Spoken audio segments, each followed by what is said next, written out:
Chapter 1. The Aspirations of a Youth. On a splendid day, the sun shone brightly, illuminating the vast expanse of the azure sky. In the East Sea, upon a secluded and desolate island, a young lad, clad in garments fashioned from animal hides, perched upon a massive branch.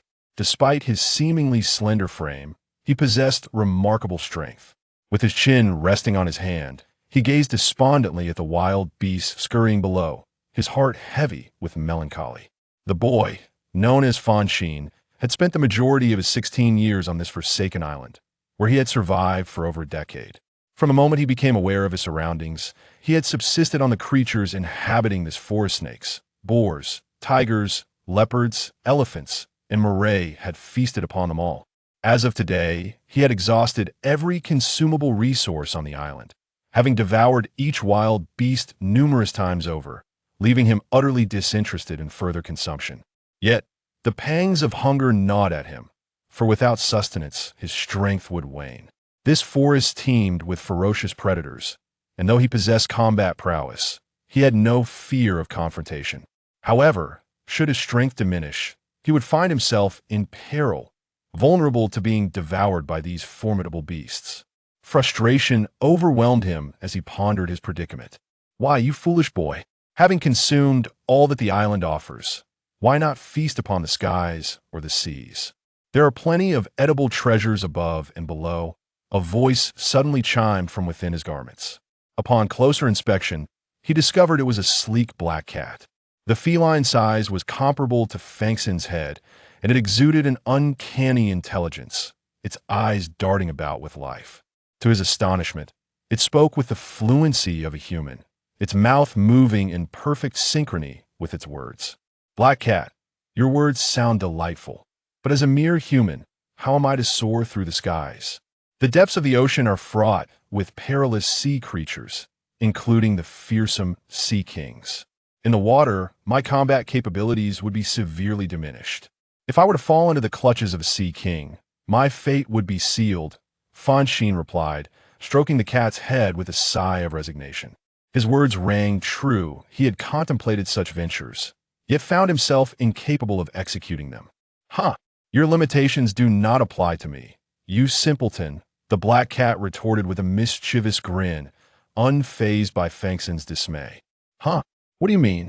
Fonshine asked, momentarily taken aback, perplexed by the cat's declaration. After all, a cat bore no advantages in the realms of sky or sea. Giggle. I harbor a secret I have yet to share with you, the black cat teased, its eyes twinkling with mischief. What secret? Fonshine inquired, his curiosity piqued. Do you recall the last time you discovered a peculiar fruit at the ocean's depths? You chose not to consume it and instead offered it to me, the black cat reminisced. Indeed, I remember. That escapade nearly cost me my life. I was foolish to pluck that fruit, unwittingly provoking a shark that relentlessly pursued me. I felt utterly incompetent, Fonshine admitted, nodding in acknowledgement. That fateful dive into the ocean had marked his first venture beneath the waves. Enigmatic and alluring, he had spotted a most unusual fruit, compelling him to approach and harvest it. He had intended to study it thoroughly upon his return. Little did he anticipate that his actions would awaken a lurking sea beast. Ultimately, he had been forced to flee, narrowly escaping with his life thanks to his adept swimming. Upon surfacing, his interest in the fruit had waned, and in a moment of distraction, he had carelessly bestowed it upon his feline companion. He had never inquired further about the fruit's fate. What became of that fruit? Fonshine asked, intrigued. The black cat's mention of the fruit could not be mere coincidence. It clearly held a secret. That was no ordinary fruit. It was a devil fruit. Consuming it grants one extraordinary powers, the black cat proclaimed with a playful grin, its adorably dim-witted demeanor likely to endear it to any observer. A devil fruit? What on earth is that? Fonshine questioned, momentarily bewildered. Growing up in isolation, he had little knowledge of such matters.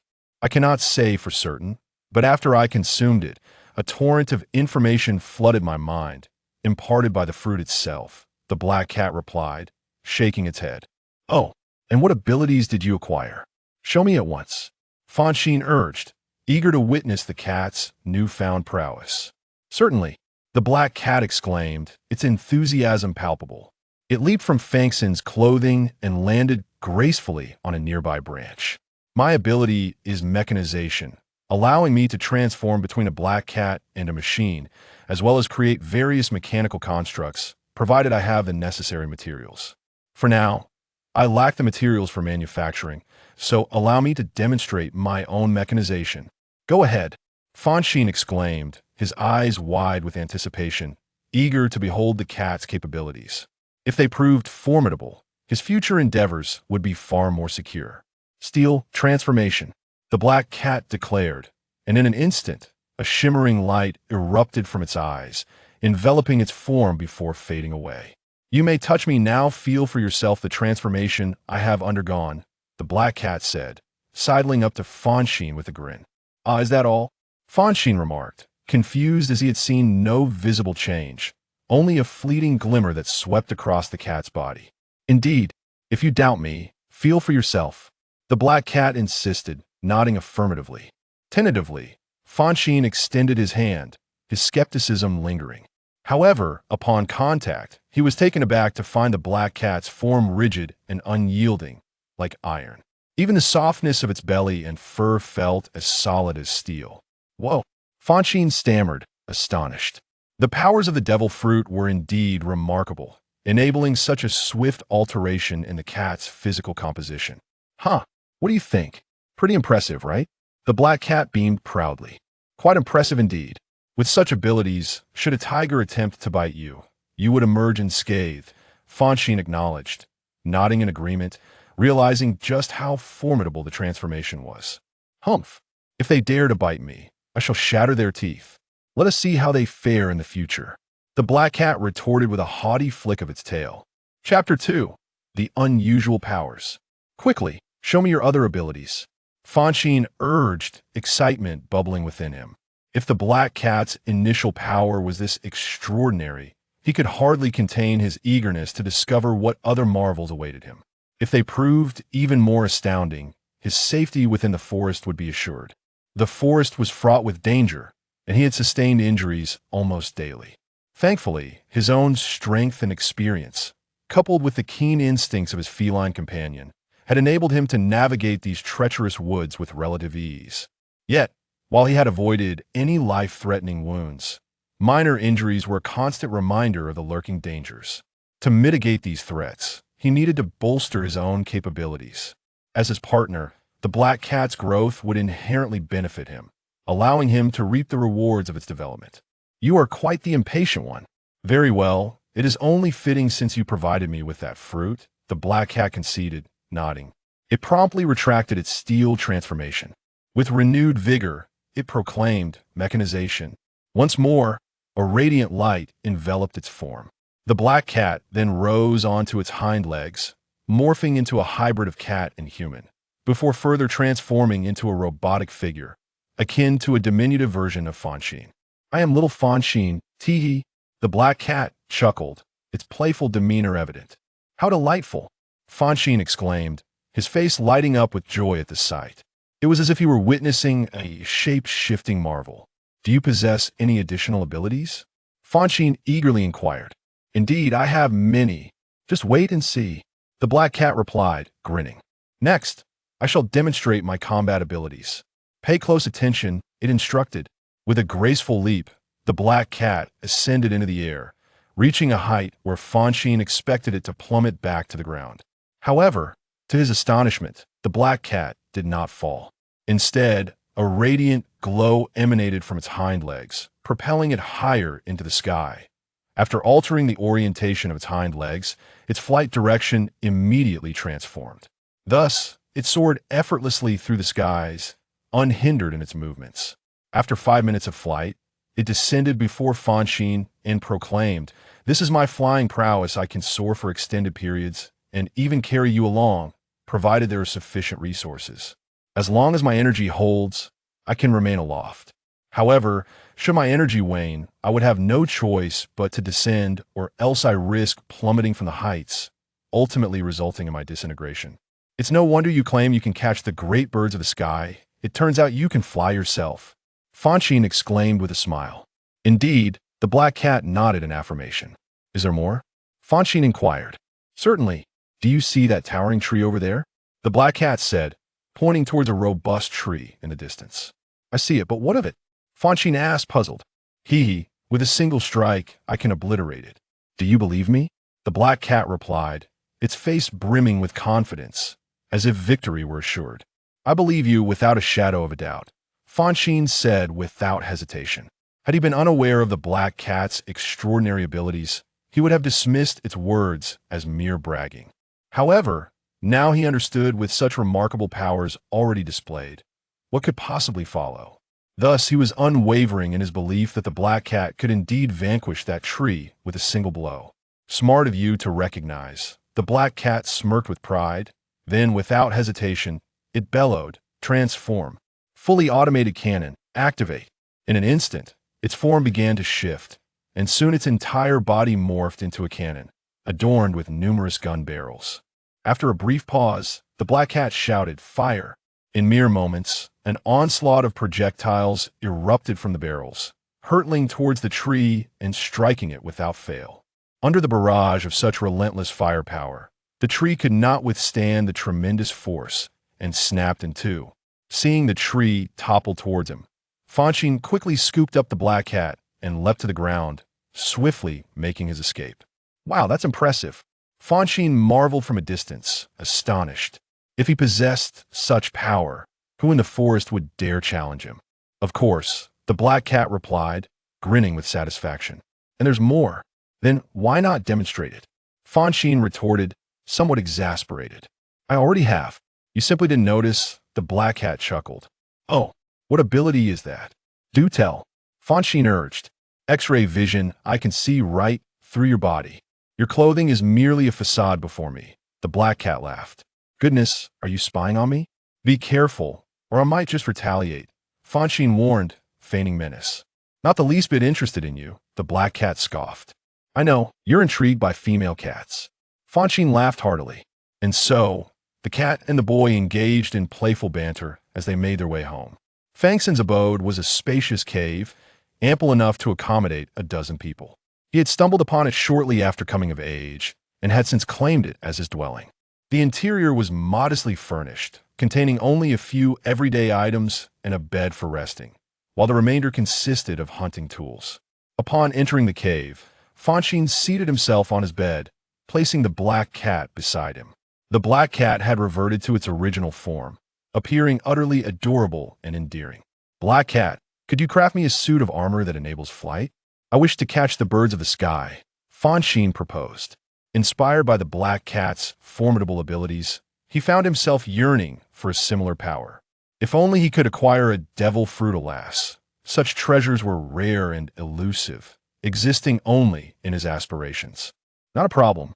The key lies in the materials. If we have sufficient resources, I can tailor it to your specifications. The black cat responded, confident in its ability to forge such a suit. Very well. Tomorrow we shall venture into the mountains to search for ores. On such a vast island, I refuse to believe there are none to be found, Fonshine replied, nodding in determination. He was prepared to make an effort for the sake of acquiring power. Agreed. Tomorrow I shall activate my reconnaissance mode, ensuring we locate the ores with utmost efficiency. Once we procure the materials, I will assist you in crafting the armor, the black cat affirmed. At this, a smile blossomed on Fanxin's face. Chapter 3. The Shark's Assault. Without delay, the next day, Fonshine rose early, consumed a few fruits, and set out with the black cat to the forest in search of ores. Black cat, activate your abilities, Fonshine commanded, lacking any means to assist on his own. Understood, the black cat replied, channeling its demonic power into its eyes. Moments later, its eyes transformed, no longer mere orbs but glowing with a faint light, barely perceptible unless one drew close. As it walked, it scanned the ground, diligently searching for the sought-after materials. Fonshine stood guard nearby, ensuring that no wild beast would disrupt the black cat's efforts. From morning until noon, they scoured numerous locations.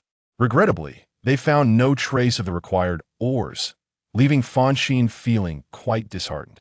Without the ores, there would be no flying armor, and without the armor, How could he hope to capture the great birds of the sky?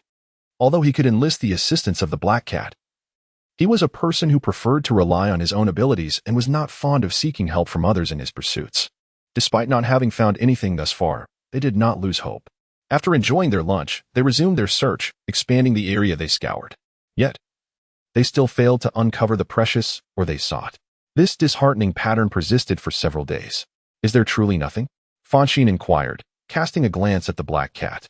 The black cat shook its head and replied, no, even if there were, the quantity would be exceedingly scarce, and it would reside in the depths, making it a laborious endeavor. Extracting and refining it would yield insufficient material for crafting even a single piece of armor. What shall we do then? Fonshine asked, visibly disheartened. Fonshine, we cannot confine ourselves to this place. There are numerous islands nearby, and perhaps resources abound on them. Moreover, ships pass through these waters every few months. They might carry what we need. Should we not seize the opportunity? The black cat suggested with a smile. Upon hearing this, Fonshine nodded and replied, you have a point. Very well, let us embark on this adventure together. I rarely explore the vicinity. It is time for a little excursion. He would typically refrain from going there, as the area is perilously dangerous. The sea alone poses significant threats. To reach another island, one must traverse treacherous waters, which is impossible without adequate skills. Although Fonshine possesses commendable abilities, he remains cautious. However, this time, he feels emboldened, for the presence of the black cat, endowed with demonic powers, assures him of assistance in navigating numerous hazards. Without hesitation, Fonshine and the black cat set forth towards the island's edge. Soon, they arrived at the shoreline. Fonshine, you swim in the sea while I keep watch from the sky. Should any sea creatures approach, I shall launch an attack to protect you, the black cat declared. That sounds good, but please be vigilant. Don't wait until a sea beast is upon me before you alert me. By then, I may not have time to react. Fonshine replied, nodding in agreement. Rest assured, do you not trust me? The black cat responded, then swiftly transformed into a humanoid form, unleashing its demonic powers to ascend into the air. Without further ado, Fonshine plunged into the water and swam towards the distant island. The duo, one human and one cat, pressed forward with determination. Unbeknownst to them, on the desolate island, a head was fixated upon them, an eerie sight. For it was a human head devoid of a visible lower body, its neck bizarrely merging with the ground beneath. His appearance bore the marks of age. His hair was entirely white, and his face was etched with deep wrinkles, indicating he was no longer young. Had that lad departed from the island? Would he return? The human mind pondered aloud, casting a glance at Fanxin, uncertainly affirming he should come back. Let us wait a while. With that, his head immediately sank, gradually submerging into the earth, the manner of which was a mystery. Fanxin possessed remarkable swimming skills, propelling himself steadily forward. Although the black cat had assured him that everything would be taken care of, he remained on high alert, keenly observing his surroundings for any approaching sea creatures. He preferred to hold the reins of his own destiny, unwilling to entrust his life to another. Such was the essence of his character.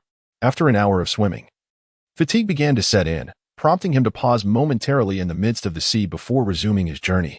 Be cautious, Fanxin. A shark is approaching from your left, the black cat suddenly warned from above, signaling the imminent threat of the predator's attack. Understood, Fanxin replied with a nod, his handsome visage betraying no hint of anxiety, as if it were merely an inconsequential matter. His calm demeanor stemmed from an instinctual awareness of the danger, for he had long been prepared for combat. His extraordinary perception is a result of his prolonged existence on a perilous deserted island, which has honed his sixth sense. Consequently, whenever danger approaches, his sixth sense provides an early warning. The shark's target is none other than him, and thus he instinctively senses an acute feeling of crisis at the very first moment. As he swam forward, he drew his spear, poised for an imminent strike. With the passage of time, the shark drew ever closer. Its massive maw gaped wide, blood-red eyes locked onto Fonshine, its jaws targeting his legs. The shark's teeth were razor-sharp. Had Fonshine failed to evade, his legs could have easily become a meal for the creature. However, Fonshine was not one to succumb to such a fate. Though he harbored no grand aspirations, he had no desire to become incapacitated. On this perilous deserted island, survival would be exceedingly challenging without all his limbs intact. Therefore, he was determined not to allow the shark to feast upon his legs. As the shark lunged for him, he sprang into action, propelling himself backward with a powerful kick. Arching his upper body away, submerging his head beneath the water, followed closely by his torso. Moments later, he executed a somersault, positioning his feet at the surface while his upper body descended to the depths, colliding with the shark. With all his strength, he delivered a punch to the right side of the shark's jaw, diverting its head and narrowly escaping its grasp. Yet, Fonshine did not relent. With his spear in hand, he viciously thrust it into the shark's soft underbelly. The spear, sharp as a needle, penetrated with ease, akin to chopsticks piercing through tofu. The wounded shark let out a monstrous cry, thrashing wildly in the water, darting this way and that, unable to find respite. Blood gushed from its wound, painting Fonshine crimson. "Die, you vile beast!" Fonshine exclaimed, urgency creeping into his voice as he noted the shark's tenacity. Drawing a dagger from his waist, he channeled all his strength to restrain the shark's frantic movements, delivering a decisive stab into its skull. After a brief moment, the shark lay still, evidently lifeless. Only then did Fonshine exhale in relief, swiftly retrieving his spear and knife, neglecting rest as he propelled himself forward through the water. Chapter 4. Rescuing others. The profusion of blood would certainly attract the bloodthirsty sea creatures. Fonshine had no desire to be besieged by a horde of them, torn to shreds, and perish in this forsaken place. Black Cat, keep an eye on our rear. Alert me immediately if any sea beasts approach, Fonshine instructed the feline hovering above. Understood. Oh, by the way, if you don't mind, I could lend a hand, Black Cat replied with a nod and a smile. Do as you see fit, but keep it contained. Otherwise, I might not be able to return for several days, Fonshine cautioned. With Black Cat's formidable abilities, any intervention would be effortlessly executed. Its automatic artillery could encompass the entire area within its range, rendering no creature safe from its wrath. However, Fonshine was wary of a massacre. The more sea beasts Black Cat dispatched, the stronger the scent of blood would become, drawing even more creatures, ensuring they lingered for days. I understand. Rest assured. Black Cat nodded, descending cautiously to hover a meter above Fonshine, vigilantly watching his back. With Black Cat's assistance, Fonshine shed his hesitation, accelerating toward the distant island. After an hour of travel, without a single sea beast in pursuit, Fonshine felt a wave of relief wash over him. He could now approach the next island with ease. Haha, nearly there, almost there. After another hour, he finally reached the island's edge, slowly emerging from the water and climbing onto the sandy shore. He reclined on the beach, postponing his search for minerals, feeling utterly exhausted after hours of swimming. He must take a proper rest and allow his body to recuperate. The island is fraught with various dangers, and if he fails to maintain his optimal condition, he is likely to suffer greatly. The Black Cat descended, standing guard over Fonshine. However, their brief respite was abruptly interrupted by a cry for help. Startled, Fonshine sat up, listened intently, and upon discerning the direction, swiftly grasped his weapon and dashed toward the source of the sound. The Black Cat followed closely behind. After half an hour of running, Fonshine finally arrived at the location from which the cry had emanated. Upon looking ahead, he discovered a pirate ship anchored on the opposite side of the island. With its crew disembarked and resting along the shore, a chef was preparing delectable dishes, distributing them to the weary sailors. In a secluded corner, several burly men with lewd grins were bullying a beautiful woman clad in a flowing white dress. The fabric had been torn by those vile men, revealing much of her fair, supple skin, which was undeniably alluring. It was no wonder the men were intent on possessing her. Such beauty is desired by all. Black Cat, can you rescue that woman? Fonshine inquired after observing the scene for a moment and reflecting. It poses a challenge. She is merely an ordinary person, while these ruffians are pirates with extensive combat experience. Even if I save her, if she cannot flee quickly, she will still fall into their clutches, the Black Cat replied, shaking its head. Then let us proceed this way. I will rescue her and carry her away while you distract those brutes. Is that agreeable? Fonshine suggested after a moment's contemplation. That is feasible, but Fonshine, those men are armed with guns. If you cannot evade them, you may be injured. Are you certain you wish to proceed? The Black Cat countered. Without hesitation, Fonshine nodded resolutely, stating, Indeed, that woman is pitiful. I cannot bear to see her suffer at their hands. Therefore, I must intervene, no matter the cost. Very well, but do take care. I will go ahead and divert their attention while you make your move, the Black Cat said, recognizing the determination in Fonshine's expression. After a decade of camaraderie, it was well aware of Fonshine's tenacity. Once he resolved to undertake a task, nothing could dissuade him. With that, the Black Cat dashed toward the area where the pirates were resting, while Fonshine approached from another direction, moving stealthily and quietly, as if he were not even touching the ground. He skillfully concealed his presence, so the pirates remained oblivious to the fact that someone was gradually approaching them. As Fanxin advanced, he crouched down when he was sufficiently close to the resting pirates. He halted his progress, for he was less than 10 meters away from them. Any further advance would inevitably alarm the pirates, leading to an onslaught from those fierce marauders. Although he considered himself to possess considerable strength, he firmly believed that there were always individuals stronger than oneself, and that within the ranks of pirates, there were likely those far more formidable than he. Should he encounter such powerful adversaries, he would surely meet his demise. He refused to take such a reckless risk. He remained motionless, awaiting the opportunity for rescue that the Black Cat would provide. Meanwhile, the Black Cat, unburdened by any reservations, charged forth with fervor, swiftly arriving at the pirate's resting place. It surveyed its surroundings and pinpointed Fanxin's location, gaining confidence. Boldly, it positioned itself at the center and proclaimed, "Listen well. All of you, leave everything behind and depart at once, or else do not blame me for being ungracious." Its voice resonated loudly, echoing throughout the area. Upon noticing the unexpected visitor, the pirates were momentarily stunned. Even those few with lewd grins ceased their actions, turning their attention toward the Black Cat, savoring the attention. The Black Cat reveled in the notion that its audacity had intimidated them. However, moments later, its expression fell as the previously dazed pirates erupted into raucous laughter, hurling derisive comments that rendered its voice inaudible. "Hey, little Black Cat, where did you come from? Come here and be my pet. Don't worry. You'll get plenty of fish bones, a whole platter every day," chortled a corpulent man, entirely bald. "I've never tasted cat before. This one seems amusing. Let us catch it. Skin it, clean it up, and roast it to see how it tastes," added a hideous man with a single eye, licking his lips. A torrent of insults erupted from the pirates, drowning out the Black Cat's voice entirely. Enraged, the Black Cat glared at these ruffians.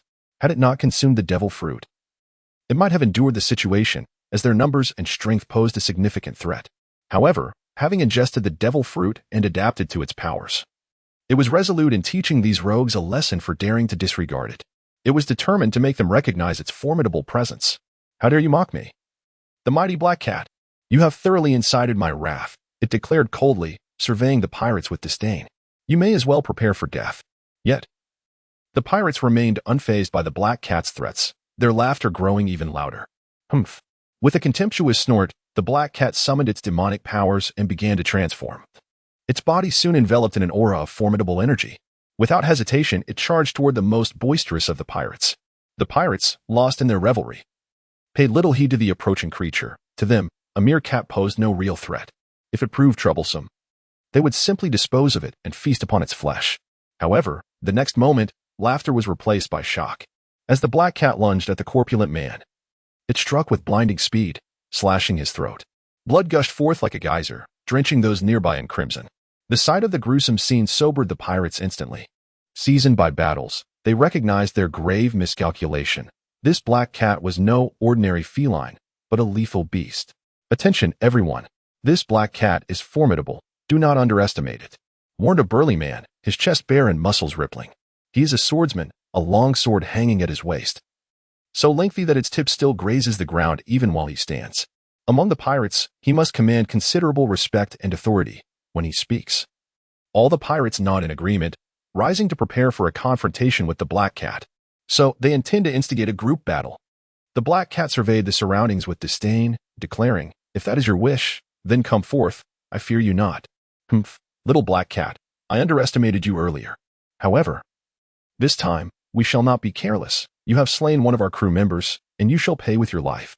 The swordsman, towering over the Black Cat, coldly stated, "Huh, that remains to be seen, doesn't he it?"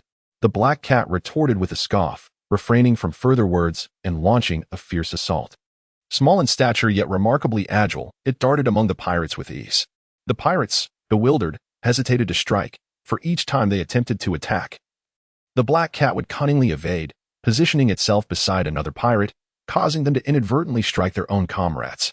Its antics left the pirates seething with rage.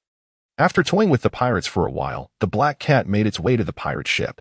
Soon, it boarded the vessel and commenced its rampage, searching for ores and metallic treasures, sparing none in its quest for plunder. Within its being lies a space, a creation space granted by the mechanical devil fruit, where it fabricates machinery. Presently, it employs this space as a storage area. As it traversed the ship, it seized numerous metallic objects without the slightest hesitation. Behind it trailed a throng of enraged pirates, their fury boiling over as they witnessed the Black Cat commandeering their belongings, eager to eliminate the wretched creature. Yet, they found themselves at a disadvantage. The nimble little Black Cat moved with remarkable speed, flitting from one spot to another, eluding capture effortlessly. It seemed to possess a prophetic instinct, always darting to less populated areas, escaping just before the pirates could reach it. The Black Cat led the charge while the pirates pursued, transforming the ship into a cacophony of chaos. Below deck, Fanxin closely monitored the unfolding situation. Observing that the majority of pirates had ascended the ship in pursuit of the Black Cat, leaving only 2 to guard the captured woman. Resolutely, he decided to take action. He cautiously advanced, and when he was less than 2 meters away from the 2 pirates, he suddenly launched his attack. With his right hand raised, he hurled the spear like a javelin. The spear sped forth with remarkable velocity. At that moment, both pirates were fixated on the direction of the ship and failed to evade the impending danger. One pirate was struck in the back by the spear, letting out a piercing scream.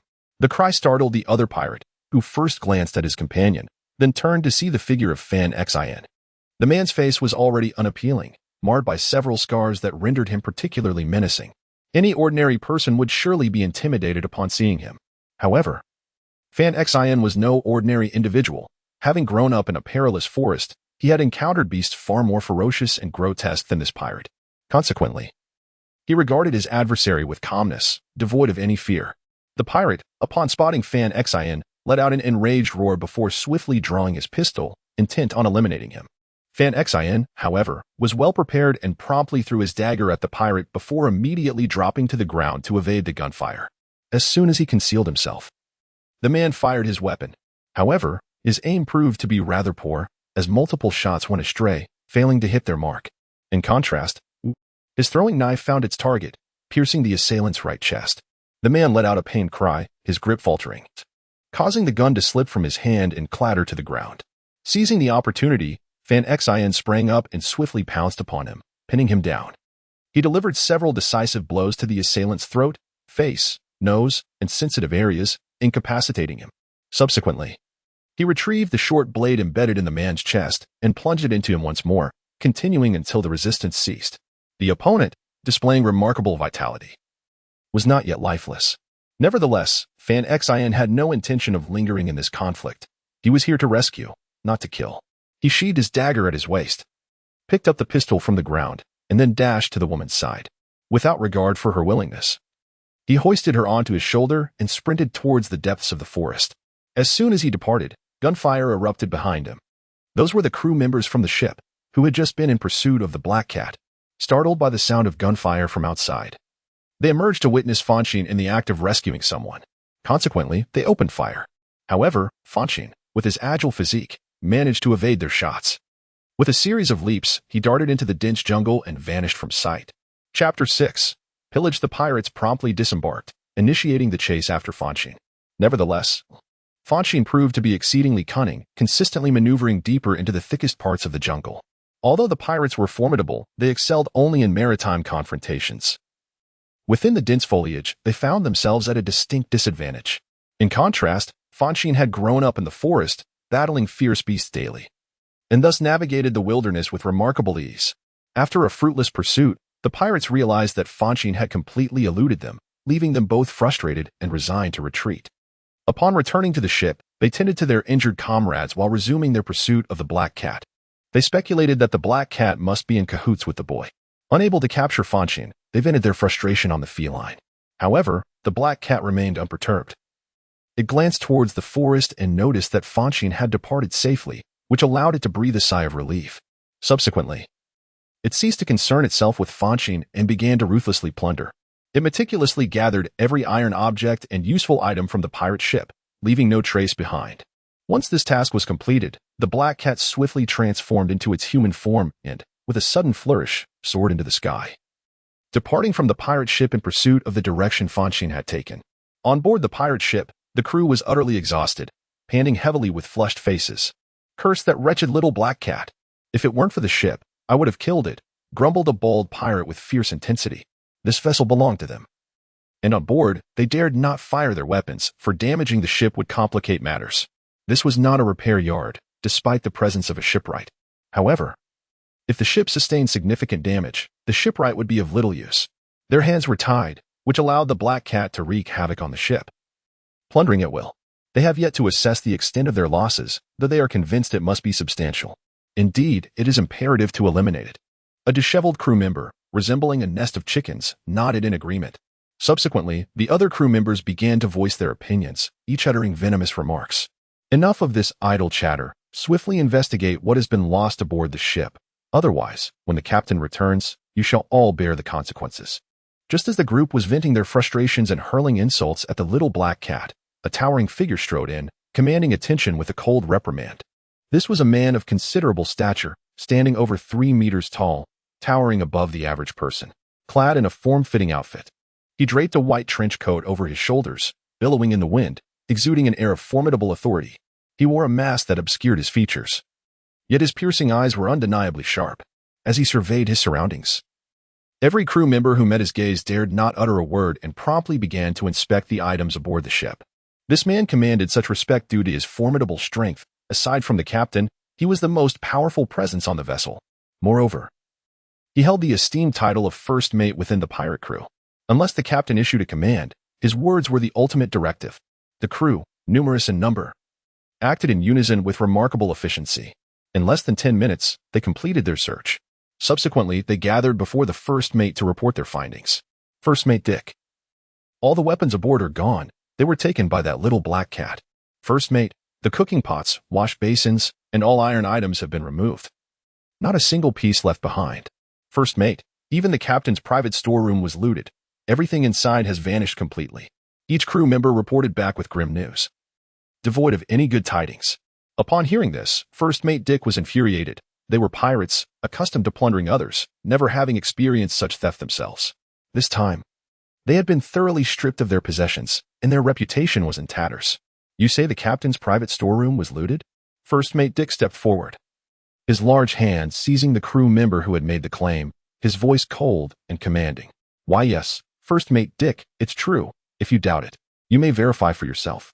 The crew member nodded fervently, trembling with fear, worried about inciting Dick's wrath.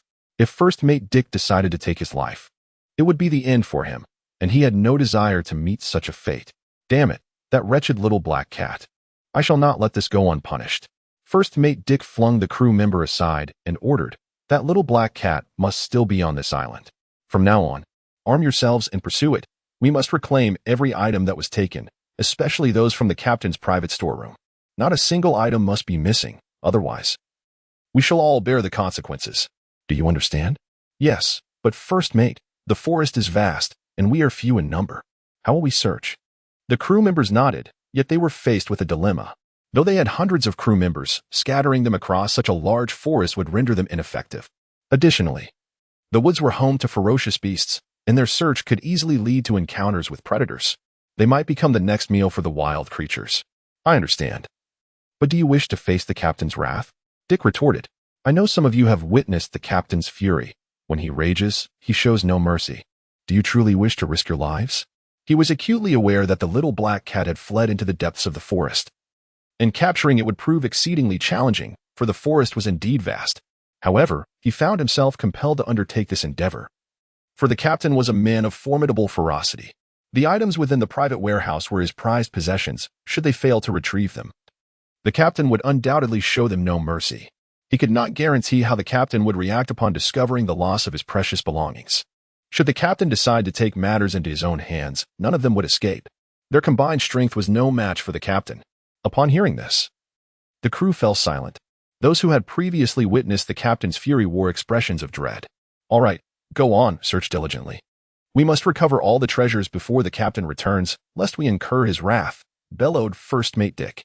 The crew, intimidated by the captain's formidable presence, ceased their chatter and armed themselves, making their way into the forest. Chapter 7.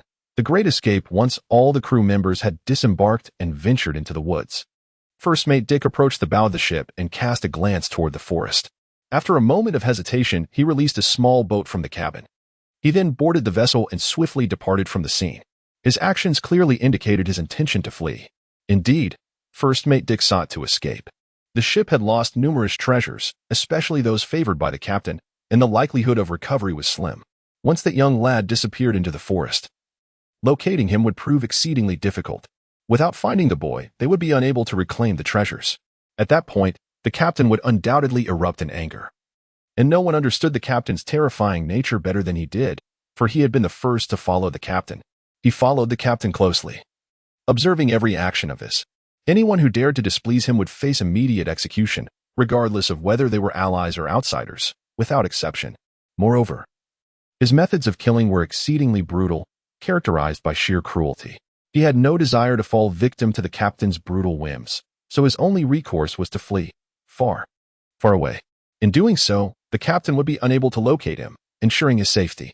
At last, he felt the sweet taste of freedom. Living in constant dread beside that mad captain had taken its toll, and now, with the captain absent, he finally had the opportunity to escape. First Officer Dick was utterly exhilarated. The thought of escape had long taken root in his mind, particularly after witnessing the captain's merciless slaughter of his own crew. That incident had left him utterly disheartened, fearing that he too might meet a similar fate. Thus, he had resolved to leave this perilous place. However, the opportunity had eluded him until now. The captain was formidable, and he feared that should he fail in his attempt, he would be captured and face dire consequences. This time, with the captain away and chaos having erupted, the moment was ripe for his escape. As he distanced himself from the ship, Dick could hardly contain his exhilaration, bursting into laughter at his newfound liberty. Yet, a few moments later, he quickly stifled his mirth, revved the engine, and steered his small craft away with haste. Before long, he vanished into the horizon. Meanwhile, in the forest, the crew members split into groups of 3. Delving deep into the thicket in search of the little black cat and the boy, they searched meticulously, turning over everything in their path to ascertain whether anyone was concealed within. Once assured that no one was hidden, they proceeded on their way. Although they were exceptionally diligent, the vastness of the forest proved overwhelming. Despite the presence of several hundred individuals, they could only scour a limited area, leaving an extensive expanse untouched and beyond their reach. After several hours of searching, as the daylight gradually faded, the crew had no choice but to withdraw from the forest, preparing to continue their quest the following day. The woods were inhabited by ferocious beasts and numerous nocturnal creatures. At night, their visibility was severely hindered, and encountering those fierce nighttime beings would spell disaster for them. Thus, they were compelled to retreat. Upon emerging from the forest, they hastened towards the grand ship, intending to report their findings to the first mate. However, after meticulously searching every nook and cranny of the vessel, they found no trace of the first mate, as if he had vanished into thin air. Where could he have gone? The crew gathered at the bow, their brows knitted in perplexity. The first mate was their pillar of strength. Without him, they were utterly at a loss. If this situation persisted until the captain's return, doom would surely befall them all. He must have fled. A young man, strikingly slender and handsome, stepped forward and addressed the assembly. "Oh, why do you think so?" someone asked, bewildered. "The captain is ruthless." The first mate was the captain's closest confidant, possessing a deeper understanding of his temperament. Given the gravity of the recent events, the captain will undoubtedly erupt in fury upon his return. With the captain gone, the first mate was left in charge here. If he failed to maintain order and allowed the treasures to be plundered, do you think the captain would show him mercy? Absolutely not. The first mate knows that if he does not escape, he will surely meet his demise upon the captain's return. The young man smirked coldly and continued, "Thus, he deceived us into leaving while he himself absconded in a small boat. Indeed, that scoundrel abandoned us. It infuriates me," another crew member exclaimed. After reflecting on the young man's explanation, the others nodded in agreement, finding it to be quite reasonable. They could not restrain their anger and began to curse. If the first mate were present, they would undoubtedly rush toward him and deliver a few well-deserved kicks. What shall we do now? Should we continue searching for that boy or depart? One of the crew members inquired. This was a pivotal question. They now faced a crucial choice. The likelihood of finding the boy was exceedingly slim, and it was almost certain they would fail to complete their task before the captain's return, at which point they would incur his wrath. Yet, if they ceased searching and left immediately, a chance encounter with the captain could spell their doom. I personally believe we should not search any longer.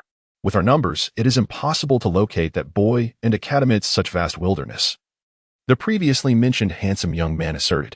We are merely squandering our precious time. Rather than waiting here to meet our end, we might as well leave now. Although we could encounter the captain, the odds are not particularly high. If we head towards remote areas, we may avoid him altogether.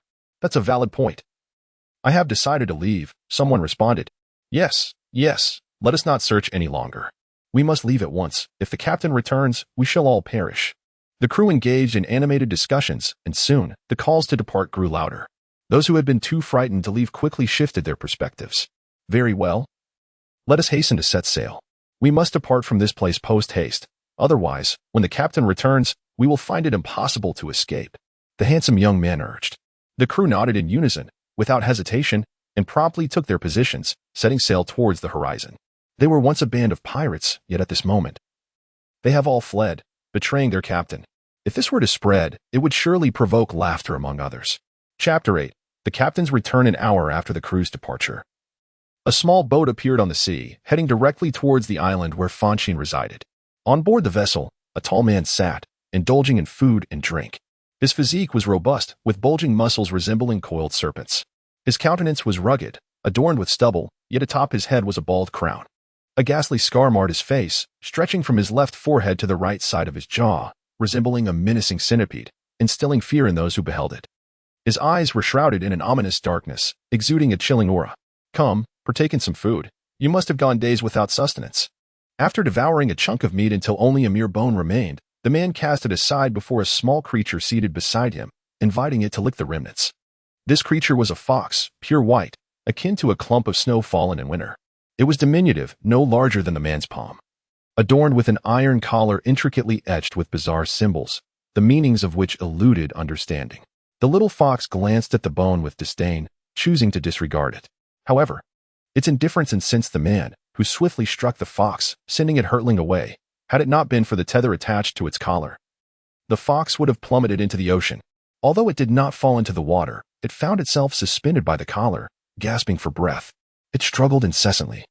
Yet its frail body lacked the strength to ascend. Ultimately, it surrendered to its plight, enduring the pain in silence. You insolent creature, ignoring me. Who do you think you are? Let me remind you, you are my pet. Know your place, or I shall make you regret it. Do you understand? The man approached the ship's edge, casting a furious glare at the little fox as he bellowed. Observing the fox's continued silence only deepened his irritation, prompting him to seize the creature and unleash a torrent of blows upon it. His fists were hefty and powerful, and after a brutal assault, the fox lay battered, blood trickling from its eyes and mouth. Are you listening? Can you hear me? With the fox still unresponsive, the man struck it once more in frustration. Yet, to his chagrin, the fox remained indifferent, treating his words as mere whispers in the wind. Very well, just wait. I shall have ample time to torment you in the future. After scrutinizing the fox for a prolonged moment, the man ultimately ceased his assault, drained and panting, his fury unabated. He sat in the boat, deftly maneuvering it towards the distant island. Upon reaching the shore, he untied the ropes, seized the small fox, and disembarked. He began to meander around the island, casting furtive glances as if in search of something. Where's my ship? Where's my pirate ship? He exclaimed. That scoundrel Dick. Did he not bring the ship to the vicinity of this island? The man searched the entire periphery of the island, yet his ship remained elusive. Frustration welled within him. Damn that Dick. Just wait until I deal with you, he growled. Dick had already departed, leaving the captain alone and vulnerable, a pitiful sight indeed. Just as the man seethed with anger, a discordant voice broke through the air. The speaker was none other than the small fox he had carelessly grasped. It bore a distinctly human-like expression, seemingly mocking the middle-aged man. This provoked his ire further. He hurled the fox to the ground and stomped upon it repeatedly. Yet, his fury remained unquenched as he continued to strike the fox until he was breathless, finally relenting.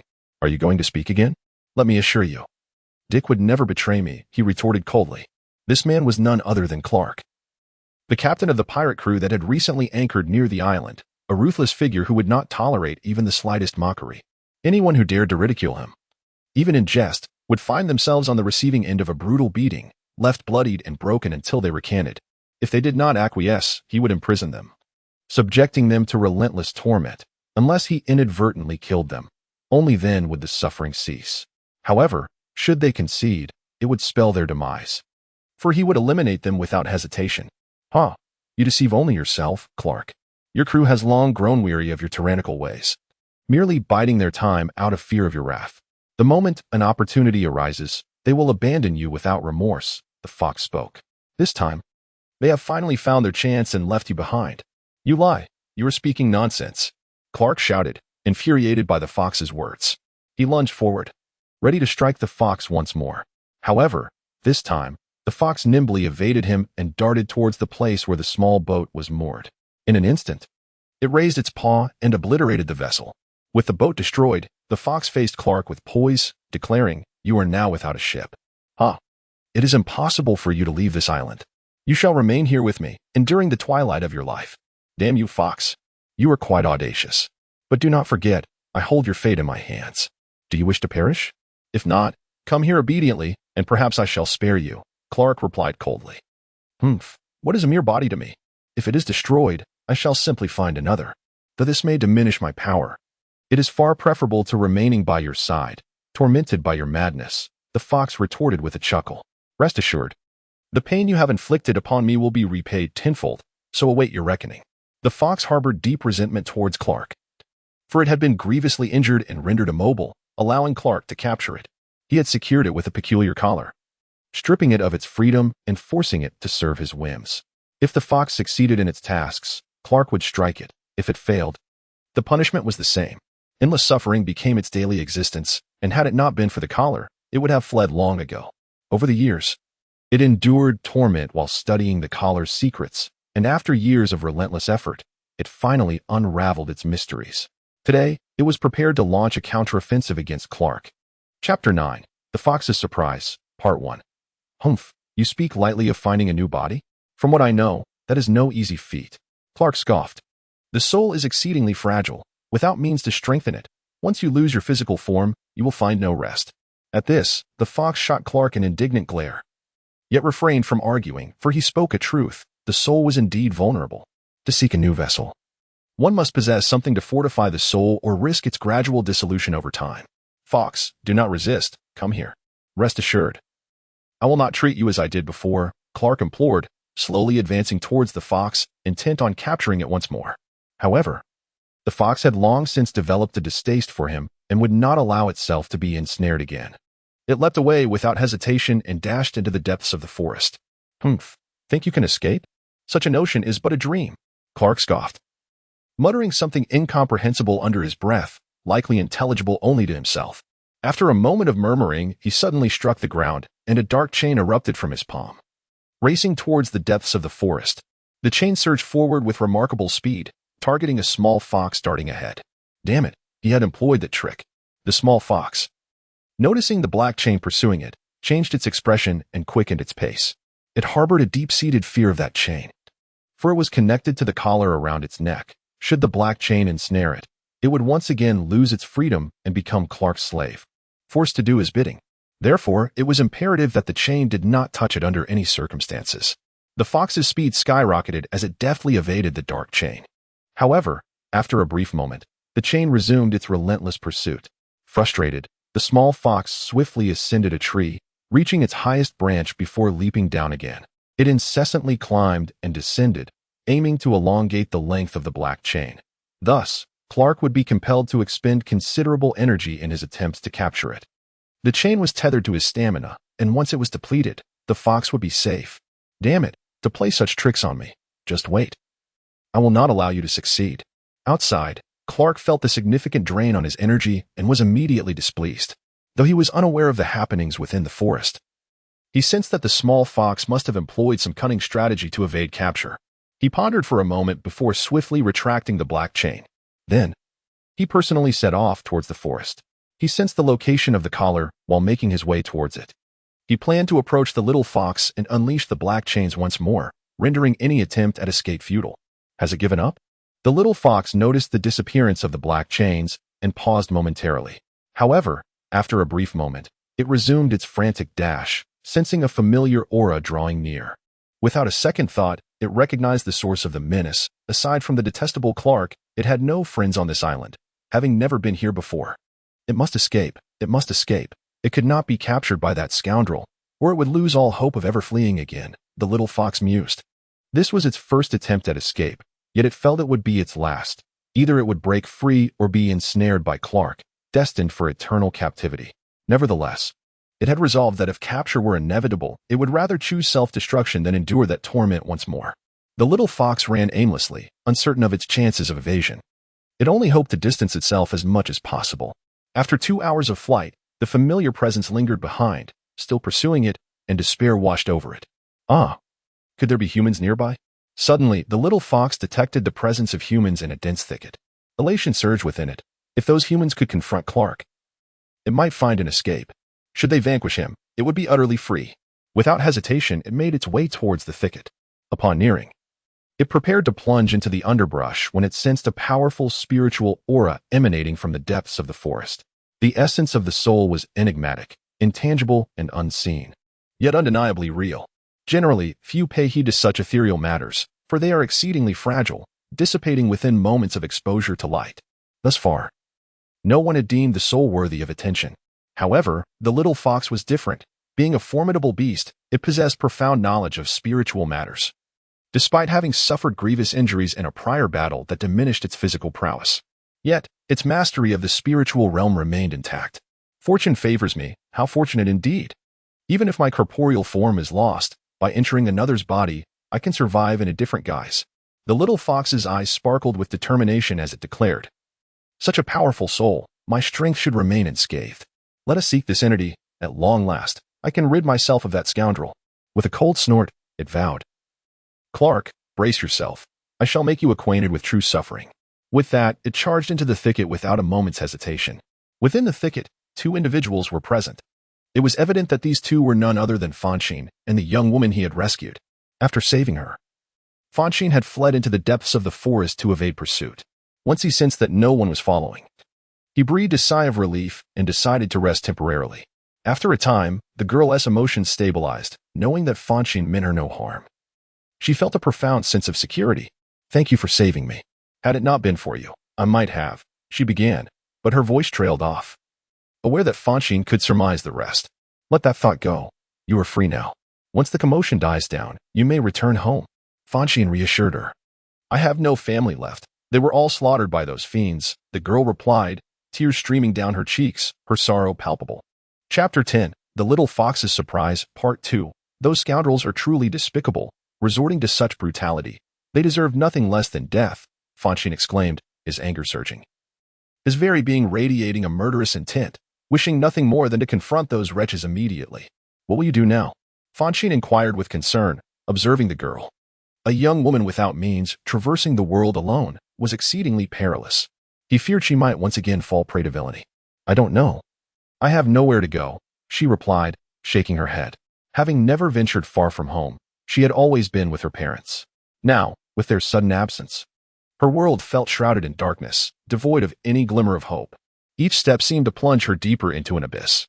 "Well, here is what I propose. I reside on an island nearby, all alone, living amidst fierce beasts.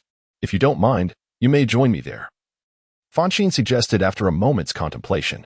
Aside from his friend, the black cat, he had no other companions and was contemplating the prospect of making another friend, which would ensure he had someone to converse with in the future.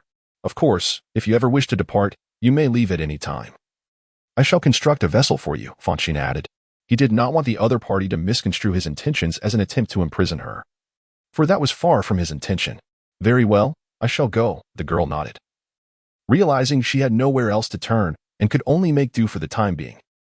Splendid. I will finally have a companion," Fonshine exclaimed joyfully. He then gestured toward the small black cat beside him, saying, "This is my friend, named Little Black Cat. Henceforth, it shall be your friend as well. Come, greet it." "Hello, Little Black." The girl waved at the black cat. The black cat politely nodded in return. "Good. Now that we are acquainted, that is splendid," Fonshine remarked before turning to the black cat and inquiring, "So, did you acquire the metal? How much do we have, and can we forge a set of flying armor?" "A considerable amount, enough to craft 2 sets, the black cat replied. "Excellent. Please create 2 sets, one for me and the other for her." Fonshine nodded affirmatively. "Very well. I shall commence immediately," the black cat said, reclining in Fonshine's embrace before sinking its consciousness into the mechanical realm to commence the armor fabrication. Fonshine cradled the black cat, ensuring its comfort, then turned to the girl and asked, "Oh, by the way, I have yet to ask your name. What do you go by?" "I am Renfong." "And you?" After some time resting, the girl became more lively, engaging in conversation beyond mere responses to Fonshine's inquiries. "I am Fonshine," he replied with a smile. They continued to chat idly, growing increasingly familiar with one another as time passed. Ah, it seems someone is approaching. Fonshine's keen senses detected movement nearby.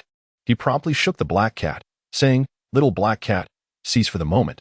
Someone is coming." The black cat immediately halted, opening its eyes to scan the surroundings. After a brief moment, it reported, "A tall man is approaching. I cannot ascertain whether he seeks us." "No matter, we must leave at once," Fonshine declared, rising swiftly and pulling Renfong along as they ventured deeper into the unknown. When Renfong could not keep up, he lifted her and resumed his flight. Meanwhile, the black cat soared into the sky, surveying the area. Ah, a little fox? The black cat noticed a white fox approaching from a distance. It seemed to be heading in their direction, and its intentions appeared curious. Did it intend to harm Fonshine? The black cat was perplexed. After a moment's hesitation, it relayed the information to Fonshine and darted toward the white fox. Upon reaching the little fox, the black cat inquired, "What do you want? Why have you been following us?" "That man captured me, and I am unable to defeat him. I seek your assistance," the little fox pleaded, its expression one of desperation.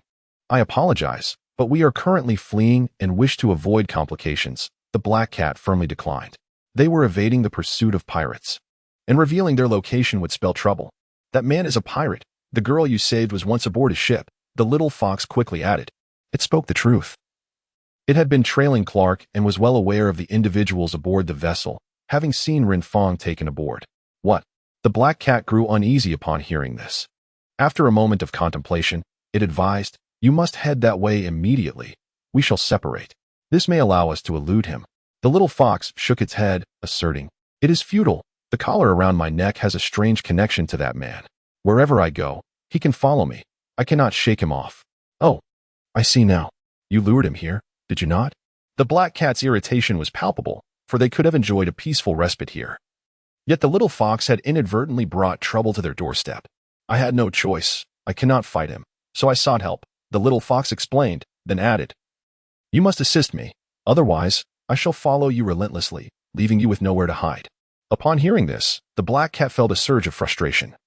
Contemplating how to deal with this persistent creature. "Go ahead and strike me. If you move even a finger, I shall scream, and then you shall all be doomed," the little fox taunted, unafraid.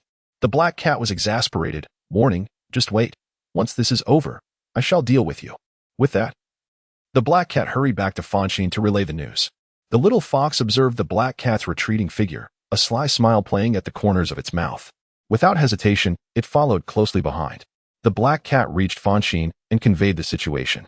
Fonshine immediately ceased his advance, recognizing that having a tailing companion would render their escape futile, regardless of distance. "Little Black, protect Renfong. I will confront the pirate," he said after a moment of contemplation. He currently travels with his companions, reluctant to engage in conflict with anyone. However, he finds himself compelled to act, for he and the little black cat have conspired to seize items from the man's vessel, and it is certain that the man will not let this transgression go unpunished.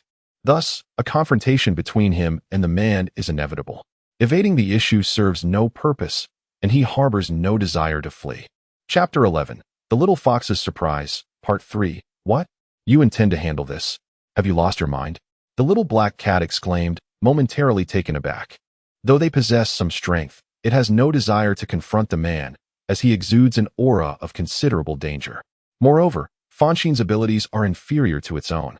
Sending Fonshine to confront the man would be tantamount to courting death. "I'm not mad. We must deal with that individual or none of us will escape."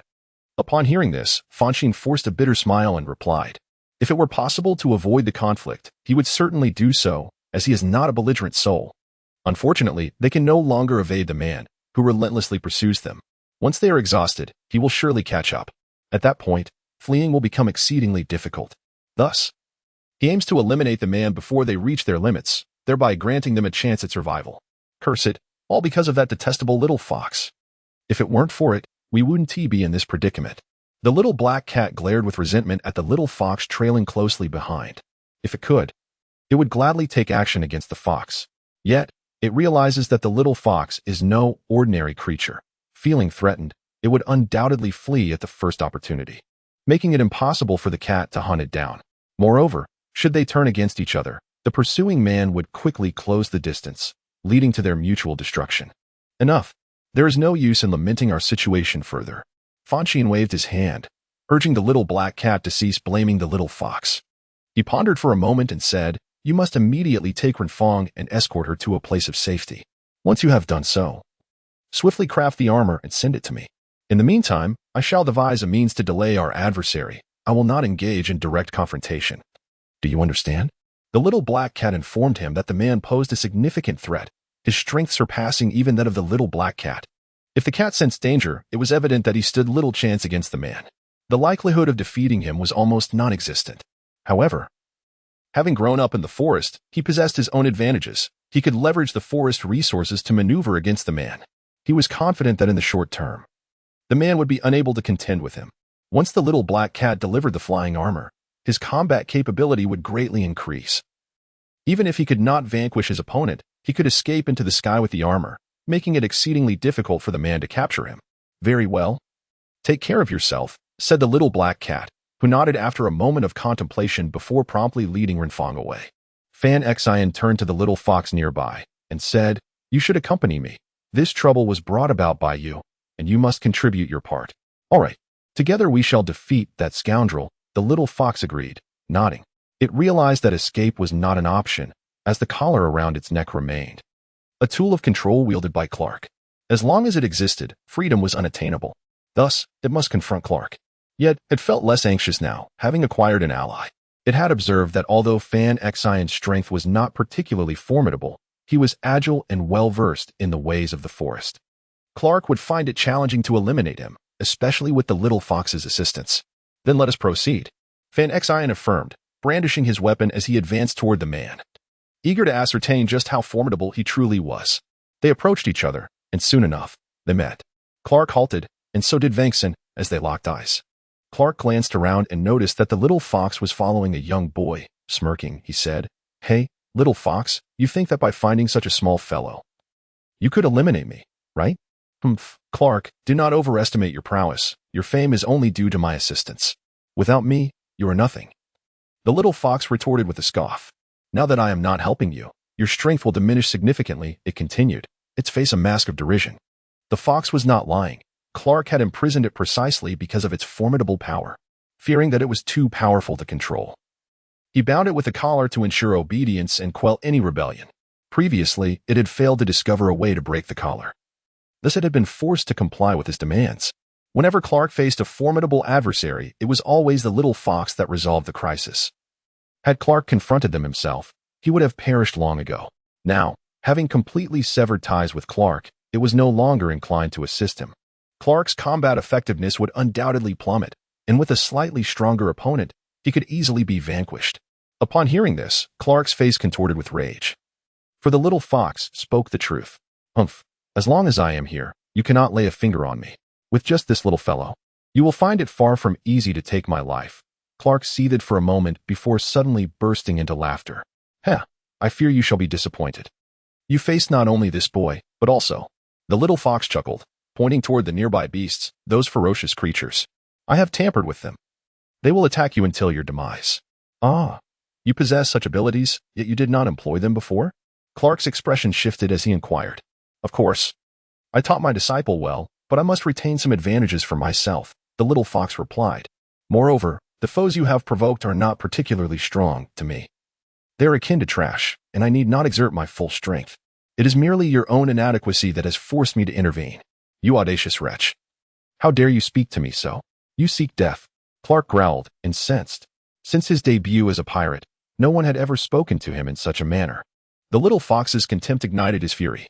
He scoffed, drew his gun, aimed at the little fox, and pulled the trigger. "Beasts, attack. Tear Clark apart."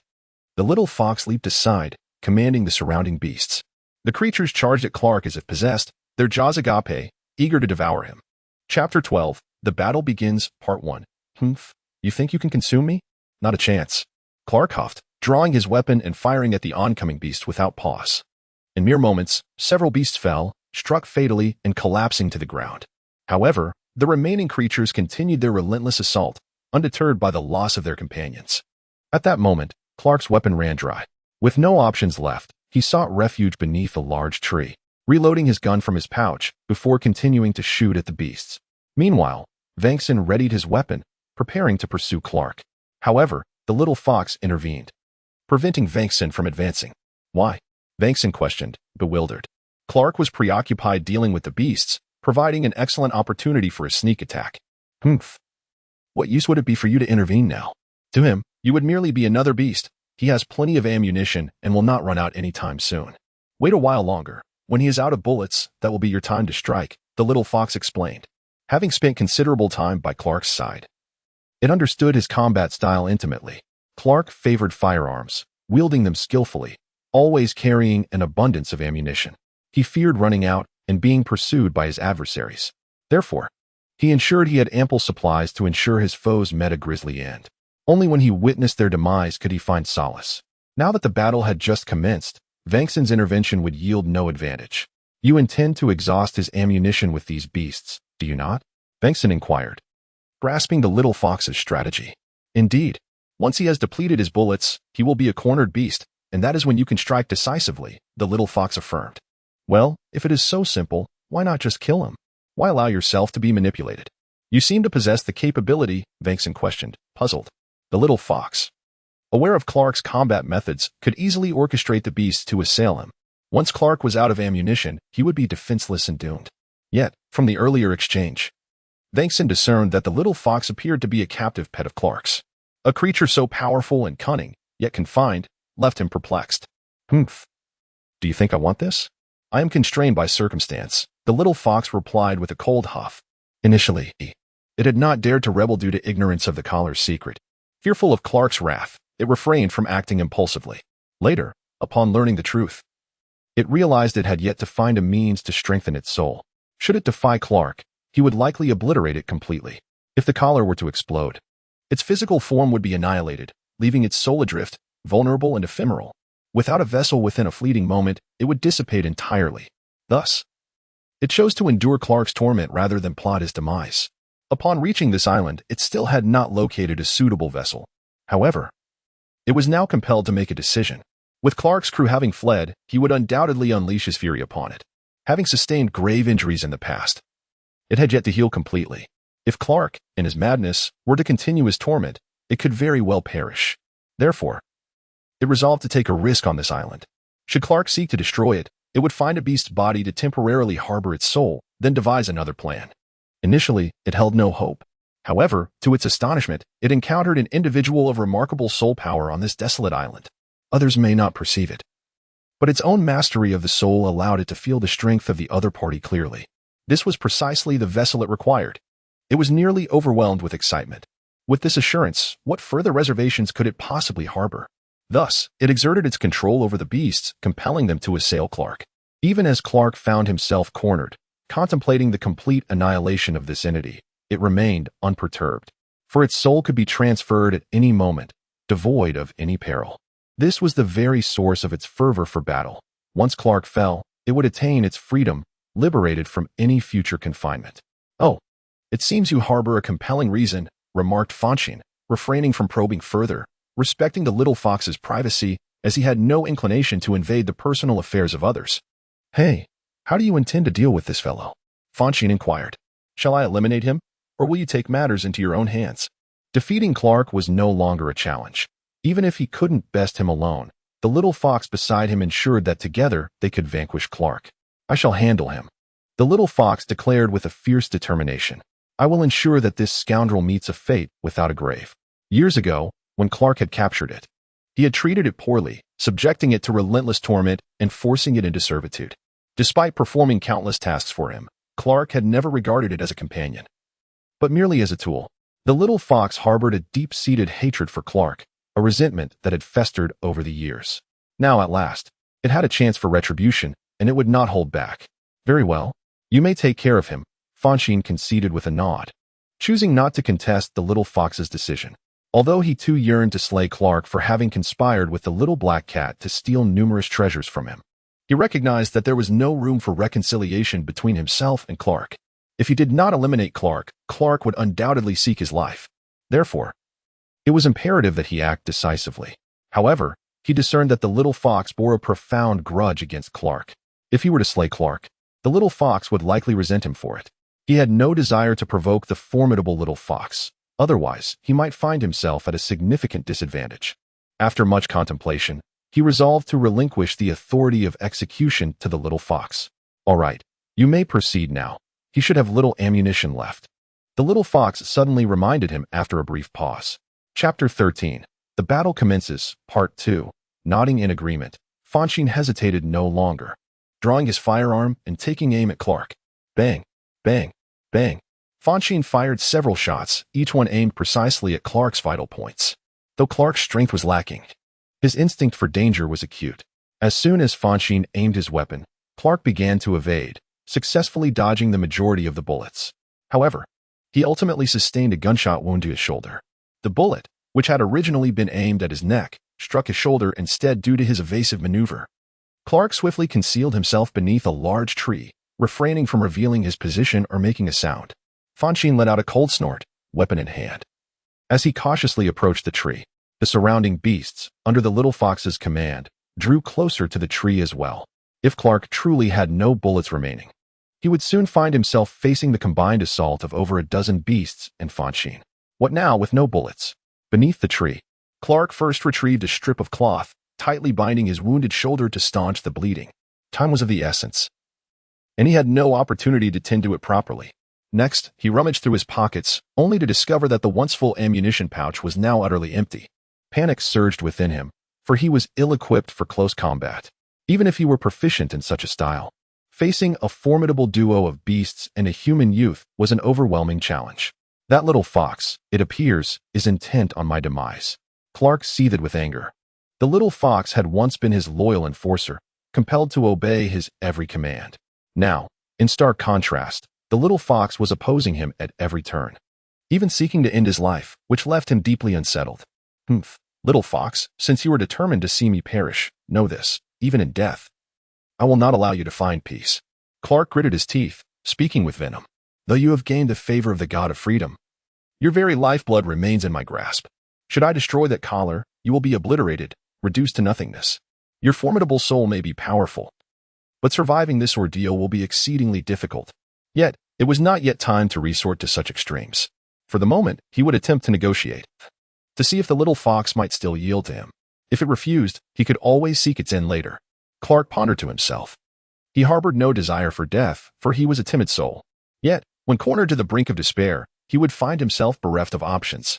In this moment, he held the very lifeblood of the little fox in his grasp, convinced that a flicker of hope still remained for him. After a brief contemplation, Clark emerged from behind the grand tree, boldly positioning himself at the forefront, standing resolutely between the mortal and the beast. He gazed at the little fox in the distance and said, Dear fox, you must comprehend that although you have now attained freedom, it is not true liberation. Your very fate still lies in my hands, and I could, at any moment, render you to the void without a trace. However, if you are willing to heed my words, I assure you that such a fate will not befall you. What do you say? The reason he has refrained from obliterating the little fox's lifeline is that he requires the creature as his subordinate. With the little fox by his side, his overall strength has significantly augmented. Moreover, he has discovered the little fox's newfound ability to manipulate beasts. Should he once again seize control of the little fox, all of its powers would then belong to him. With so many advantages at play, it is only natural that he would hesitate to destroy the little fox's lifeline. However, if he finds himself truly cornered, he will no longer waver.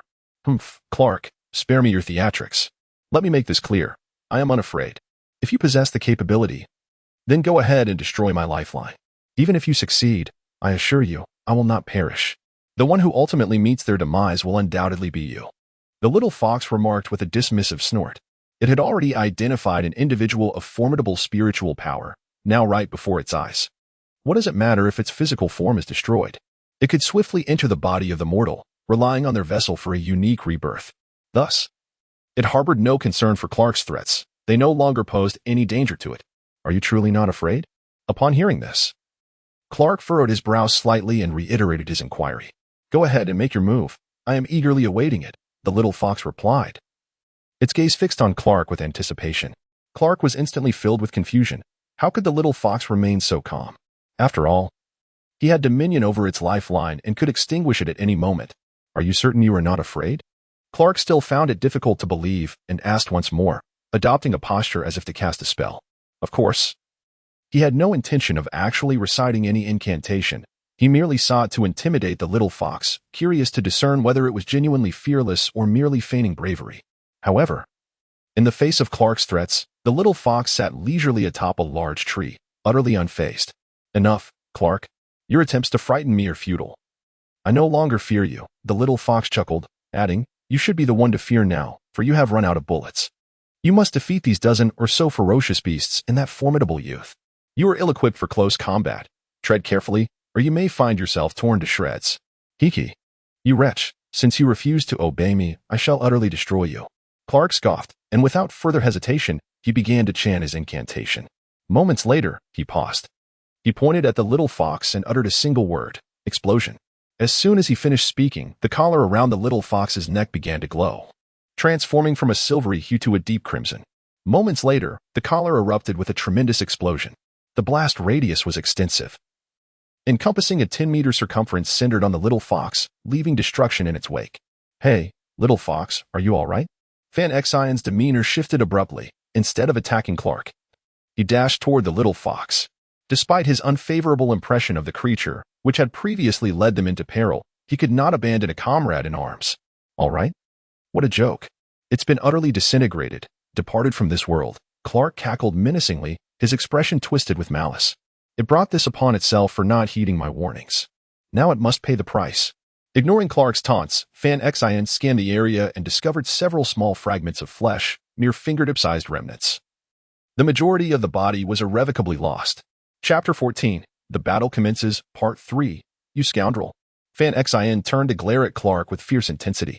Clark's ruthlessness was astounding. He had obliterated the little fox beyond recognition. Fanxin felt a surge of discontent, recalling how the little fox had once aided Clark significantly. Even amidst misunderstandings, such brutality seemed unwarranted. "Humph, it deserved its fate. Now, it is your turn," Clark chuckled darkly, declaring, "with its demise, these beasts will no longer assail me. It is now just you and me. Rest assured, I shall entertain you thoroughly, and you will find it most gratifying." A sinister smile crept across his face, revealing his nefarious intentions. "Humph, I shall not be defeated by you. I will avenge it," Fanxin replied coldly. He slowly approached Clark, halting 2 meters away. Subsequently, he discarded the firearm, realizing it was rendered useless as it was devoid of ammunition. "Come on," Fonshine bellowed.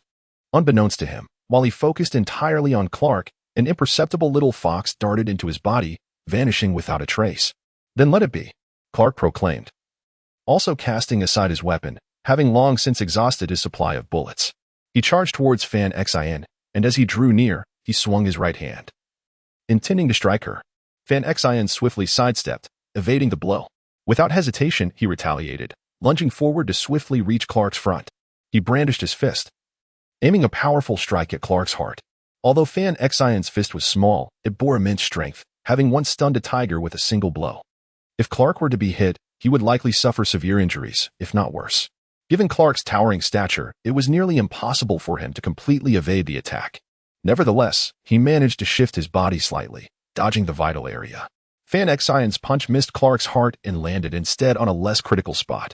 While the impact connected, it did not inflict significant harm upon Clark. Without a moment's hesitation, Fanxin retreated, creating distance between them. "Hey, kid, why are you running? Come and fight," Clark exclaimed, visibly displeased at Fanxin's withdrawal. "Hey, it seems the little fox underestimated you. You're not entirely inept at close combat. In fact, you're quite formidable," Fanxin remarked. He had just attempted an engagement, and his opponent displayed a commendable balance of offense and defense, entirely unlike someone who had never fought before. Although Clark had landed a punch upon himself, he remained unscathed. Had his adversary been lacking in close combat skills, that very punch would have struck at the heart. And even if it did not result in instant demise, it would have significantly diminished Clark's capacity to resist. Yet, Clark stood vigorous and intact, unaffected by the encounter. "Humph," he mused. "One must not reveal all of one's secrets, lest others exploit them to the fullest." Clark remarked, "Every night, during moments of solitude, I retreat to a room where I hone my skills.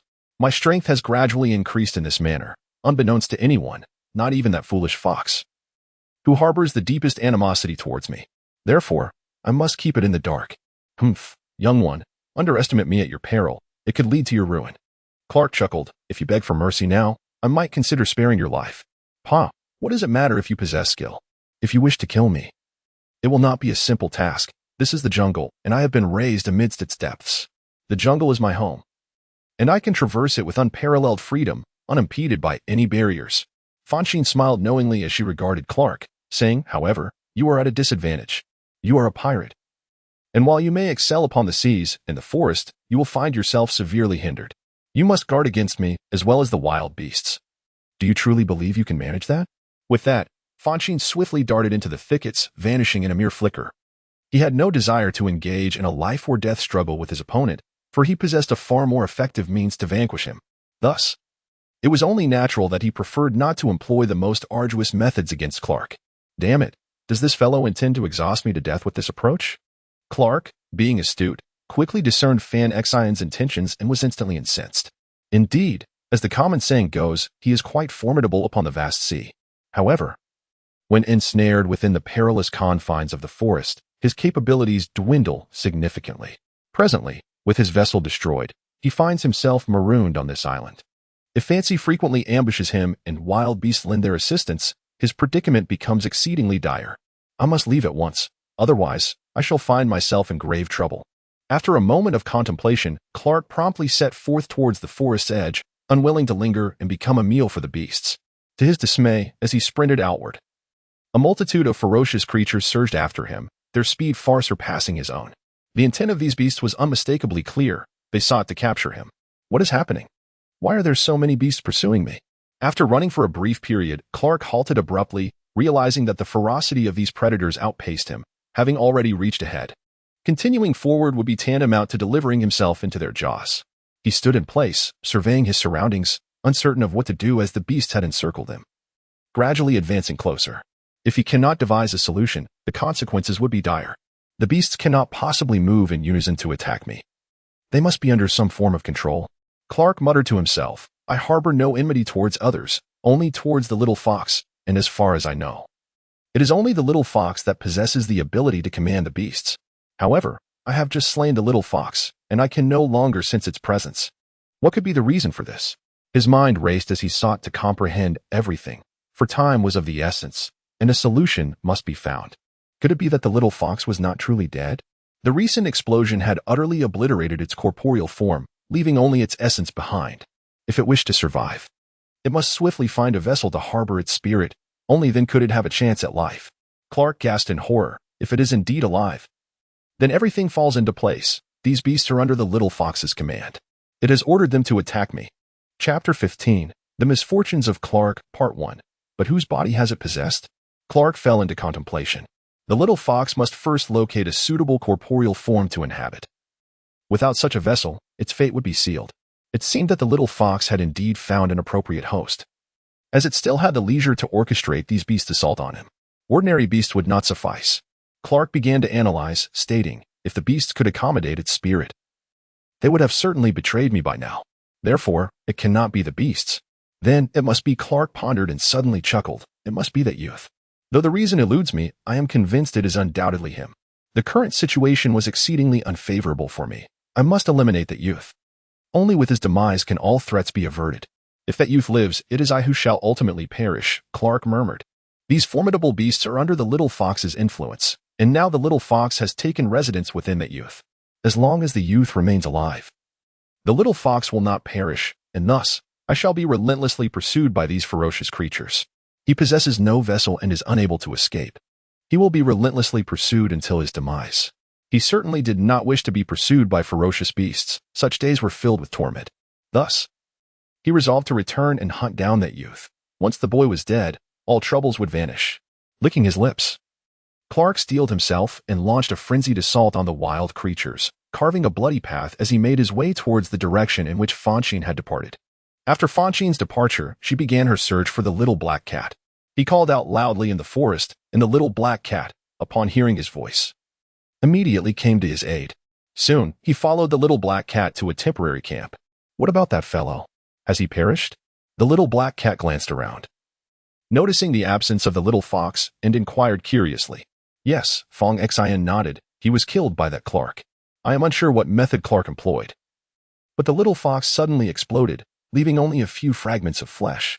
Is Clark truly that formidable? The little black cat exclaimed in astonishment. Formidable? Yes, but not excessively so.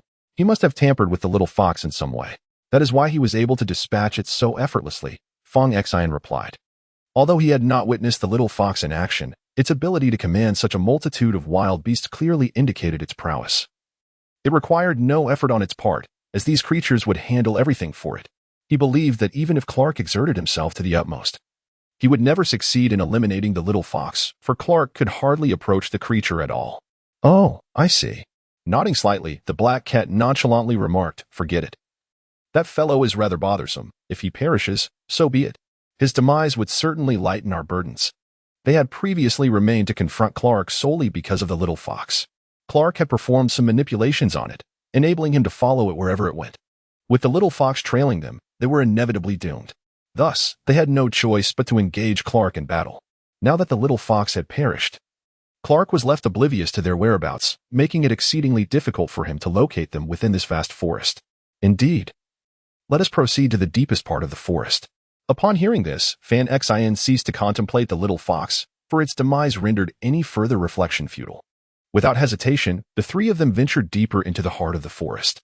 As they advanced, the little black cat meticulously erased their traces behind them, rendering it impossible for Clark to pursue them without a single clue. They journeyed forward, and after several hours, they reached the very heart of the forest. Upon discovering a secluded spot, they decided to rest there temporarily. Outside, Clark searched diligently, scouring the surroundings but finding no trace of Fonshine and the others, which left him in a state of despair. Where on earth have they gone? Come out, Clark exclaimed in frustration, his anger mounting as he yearned to locate the young boy yet possessed no leads. Meanwhile, the wild beast relentlessly pursued him. If he let his guard down, he risked being attacked. These creatures were exceedingly fierce, lunging at his vital points, and if he remained oblivious, he would suffer greatly, although he remained vigilant each time. He was merely human, not a deity, and could not maintain this level of endurance indefinitely. Should he exhaust his strength, he would find himself in dire straits. "I must locate that fellow quickly, or I shall be torn apart by these ferocious beasts," Clark muttered to himself. As he journeyed onward, he observed that the number of ferocious beasts pursuing him was steadily increasing. His capacity to contend with these creatures was finite. Should their numbers surpass his threshold of endurance, he would inevitably be vanquished. Once he found himself devoid of the means to resist, the beast would show no mercy. He continued to walk forward for nearly an hour. However, he still found no trace. At that moment, despair washed over him, leaving him at a loss for tears. He has now truly comprehended the profound words spoken by Fanxin. On the vast ocean, one may possess a particular skill that can surpass many. Yet within the depths of the forest, such prowess is rendered futile. I yearn to escape, and you shall not be able to hinder me. Initially, he regarded the matter with indifference. However, upon earnestly embarking on his search, he came to realize the profound difficulty of locating an individual within the depths of the forest. It remains a mystery where he has wandered off to, and it appears that the quest to find him is far from a trivial endeavor. Clark let out a bitter laugh and remarked, "Yet, retreating now is no longer an option for me, with so many ferocious beasts around. How am I to escape this place?" He felt an overwhelming sense of regret, realizing that he should have eliminated the youth first. Had he done so, the little fox would have been unable to rely on the boy. He subsequently encountered no trouble after slaying the young fox. However, he failed to eliminate the youth first, which has now resulted in his inability to locate him for retribution. Am I truly destined to perish here today? Clark felt a tinge of reluctance. His aspiration had always been to become a great pirate. Yet now, with his life hanging by a thread, he was at a loss as to how to save himself. If he cannot conceive a solution, he shall become a meal for these ferocious beasts, a fate most lamentable. Chapter 16, The Misfortunes of Clark, Part 2. Indeed. I cannot locate that youth. Might I draw him out? After much contemplation, a spark of ingenuity illuminated Clark's mind, leading him to devise a cunning plan. I shall proclaim aloud to the youth that the spirit of the little fox has possessed him, intent on seizing his body. Surely, he will not remain passive in the face of such a threat. Clark chuckled to himself, saying, I need not seek him. As soon as he attempts to confront the little fox, it will lose control over these beasts, ensuring my safety. How astute I am. Very well, let it be so. As these thoughts swirled in his mind, he burst into laughter. Without hesitation, he scanned his surroundings until he spotted a towering tree. He rushed to its base and began to ascend. He intended to reach the highest point, where he could project his voice far and wide. Upon reaching the treetop, he opened his mouth and began to shout into the expanse. Vance, I have news for you. The little fox is not dead. It currently inhabits your body, preparing to claim it for its own rebirth. You must eliminate it, or you shall meet your own demise. He shouted repeatedly until his throat became parched. And only then did he cease. He relied on the branch, preparing to rest for a moment before resuming his cries. However, what Clark failed to notice was a snake. The same hue as the leaves, with a girth akin to that of his right arm, slowly slithering towards him, drawing ever closer. He was leisurely resting above. And by the time he sensed something amiss, the serpent had already approached him. He was taken aback, preparing to launch an attack. However, the serpent was swifter still. Just a heartbeat before he could strike, the massive snake surged forth, its head darting towards Clark's neck, its gaping maw poised to strike. By the time Clark unleashed his punch, the snake's jaws were a mere 5 centimeters from him. He realized he could not thwart the attack in time. Thus he had no choice but to retreat. Yet, he forgot that he was not on solid ground, but rather perched upon a tree.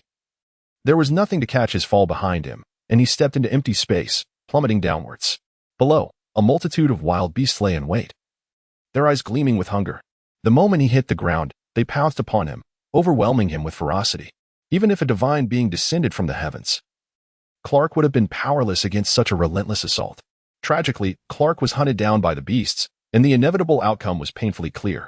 Known for his ruthless nature, he was merciless to both foes and allies alike, which left him friendless.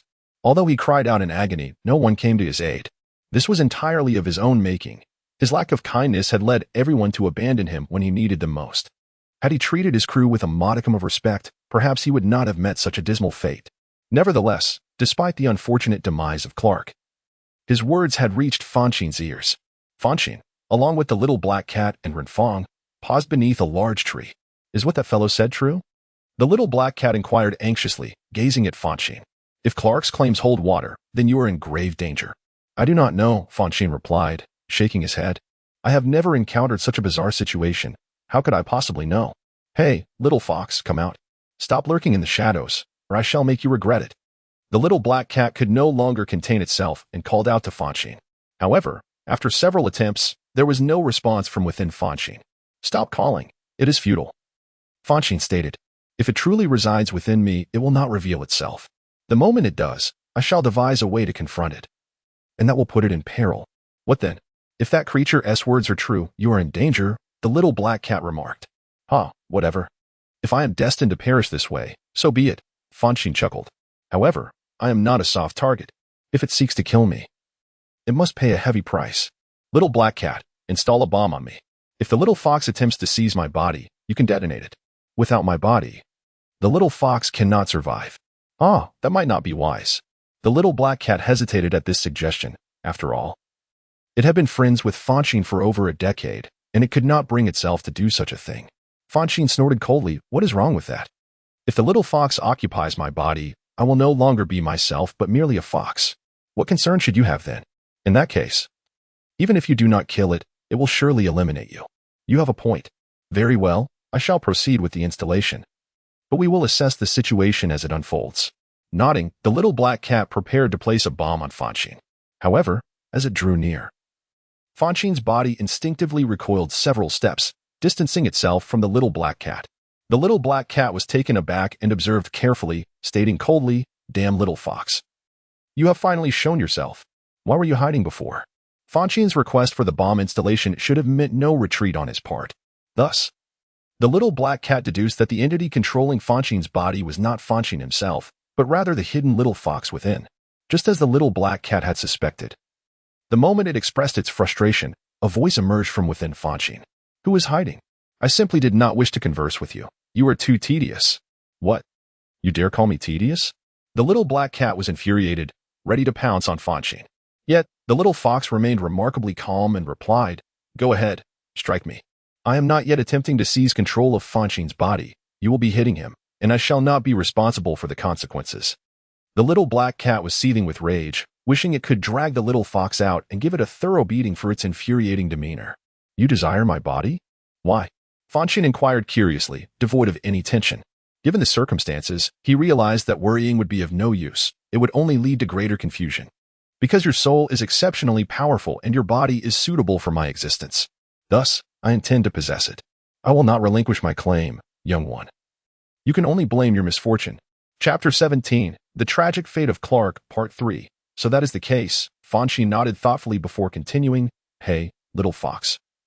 I have a proposition that could amicably resolve our predicament. I wonder if you would consider it? What proposition? The little fox inquired. Let us coexist peacefully. Sharing the same body. You need not attempt to usurp my form, and I shall refrain from any unreasonable actions towards you. What do you say? Fonshine proposed. He still does not wish to perish, despite lacking grand aspirations. Yet, living is, after all, a preferable state. Thus, he resolved to negotiate with the little fox, proposing a shared existence within one body, ensuring mutual safety. Is this merely a stalling tactic? I shall not acquiesce, retorted the little fox with a dismissive huff. Hey, this is the sole method for peaceful coexistence. Why must we engage in a brutal struggle? Is that truly preferable? Fonshine replied, feeling somewhat displeased. He had kindly offered the little fox residence within his being, yet it remained obstinately resistant. Was this not his own body? Should he not possess the right to govern it? You humans are untrustworthy. I refuse to place my faith in you, the little fox declared. I once trusted Clark, only to be treated as a mere puppet, devoid of respect. Do you comprehend the suffering I have endured over these years? Indeed, you have suffered, Fonshine conceded. However, I am not Clark. Do not conflate me with that scoundrel. They're all the same. You are all humans, the little fox countered, skepticism evident in its tone. Who knows if you will not change your mind in the future? Fonshine fell silent, at a loss for words. After a moment of contemplation, he turned to the black cat and said, Little Black, take Renfong and depart from here, as far away as possible. Do you understand? What do you intend to do? The black cat inquired, puzzled. There will inevitably be a confrontation between me and it. I intend to settle this matter here and now. Fonshine responded firmly. Do not interfere. Do you comprehend? Fonshine was eager to avoid any delays, as the longer he hesitated, the more disadvantageous it would become for him. If he were to become preoccupied with other matters and momentarily forget the little fox's existence, he could be caught off guard. Thus, he resolved to confront the issue immediately, securing his future peace of mind. However, the black cat was reluctant. It had been Fonkshine's steadfast companion for over a decade. How could it stand by idly? No buts. Your involvement will not resolve anything. Thus, you must step aside, Fonshine insisted. Go on. If I fail, you can return in your wrath and avenge me. The black cat hesitated, but Fonkshine's piercing gaze compelled compliance. If you do not leave, I cannot fight wholeheartedly. You would be jeopardizing me. After a moment's hesitation, the black cat sighed in resignation and took Renfong away to a distant location. Once they were far enough, Fonshine turned his attention inward. Little fox, I offer you an opportunity. By this time tomorrow, if you manage to seize my body, you may claim everything that is mine, Fonshine stated calmly. However, if you fail to do so, you must either vacate my body or we shall coexist peacefully. What say you?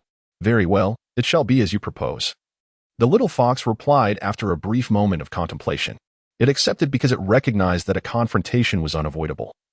As long as it harbored the desire to usurp Fonkshine's body, conflict was inevitable. Let us commence, Fonshine declared. The little fox wasted no time, channeling its spiritual energy toward Fonkshine's consciousness, aiming to expel his essence and gradually claim dominion over his mind.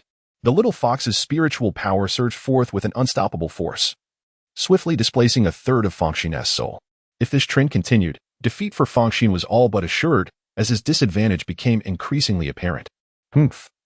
I shall not succumb so easily, Fonshine retorted defiantly, summoning his own soul to retaliate. Yet, he was a novice in matters of the spirit, although he began to counterattack. His efforts proved feeble and ineffective. Fonkshine's essence continued to recede, albeit at a reduced pace.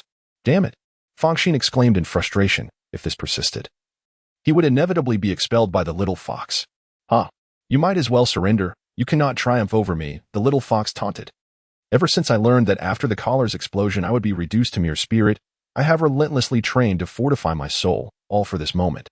After years of effort, do you truly believe a novice like you can defeat me? That is utterly impossible. It is not over yet. I refuse to concede, Fonshine declared resolutely. Futile. Your stubbornness merely prolongs your suffering. It poses no significant obstacle for me, the little fox replied. Since you wish to endure such torment, I shall oblige. With that, the little fox intensified its assault, invading Fonkshine's mind with unrelenting fervor, trampling upon his domain as a merciless invader. Fonshine gritted his teeth, fiercely contending with the little fox's spirit. Sweat poured from his brow, and anguish marred his features, he was undeniably embroiled in a heart-wrenching struggle. 30 meters away, the black cat and Renfong observed Fongshine's predicament. Renfong, unable to see, was consumed by anxiety, while the black cat, witnessing the ordeal, was frantic with worry. Unsure of how to assist. "Little Black, is there truly nothing we can do?" Renfong implored, distressed. Fonshine had saved her life, and she had yet to repay him. Now he found himself ensnared in a dire crisis. Alas, there is no solution. That wretched creature resides within Fonshine, and if we intervene, we would be attacking him. The black cat lamented. Were the little fox external, it would have already pursued and eliminated the threat. However, its presence within Fonshine rendered any direct action impossible, leaving the black cat in a state of helpless anxiety. Chapter 18, Aiding Hand, Part 1. Upon hearing this, Renfong collapsed to the ground, despondent and unsure of her next move. Do not despair, Fonshine is not one to meet an early demise. He will overcome that fiend and live on. The black cat reassured her. Is that truly the case? What if something goes awry? Renfong responded, still unconvinced. Do not fret, it is not yet the end. The black cat replied after a moment of deliberation. Can you remain here? I shall seek out assistance. Perhaps they can help Fonshine. I will accompany you. Renfong immediately insisted, eager to assist Fonshine. No, my ally is on another island. My form is too diminutive if I bring you along. We risk sinking to the ocean floor, where ferocious sharks and terrifying sea beasts await. That would place us both in peril, the black cat explained. Thus, you must remain here. I have fashioned a sturdy iron box. You can take refuge within it, and you will be safe. As it spoke, the black cat retrieved a sizable iron box from its mechanical space, ample enough to accommodate 3 or 4 individuals. The iron box had long been constructed by the little black cat. Its purpose was solely for Renfong, as she was an ordinary girl with limited combat abilities. In this perilous forest, if they were to be besieged by ferocious beasts, Renfong would be in grave danger.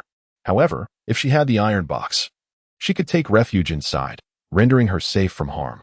Very well, Renfong hesitated for a moment before nodding in agreement. Although she wished to accompany them, her inability to do so was beyond her control. Remember, when I am not here seeking you, you must absolutely not emerge from within, cautioned the little black cat. The forest was fraught with dangers, and for a girl like Renfong, who lacked fighting prowess, remaining inside the iron box was the safest option. I understand. Renfong replied, nodding. Then please, come in.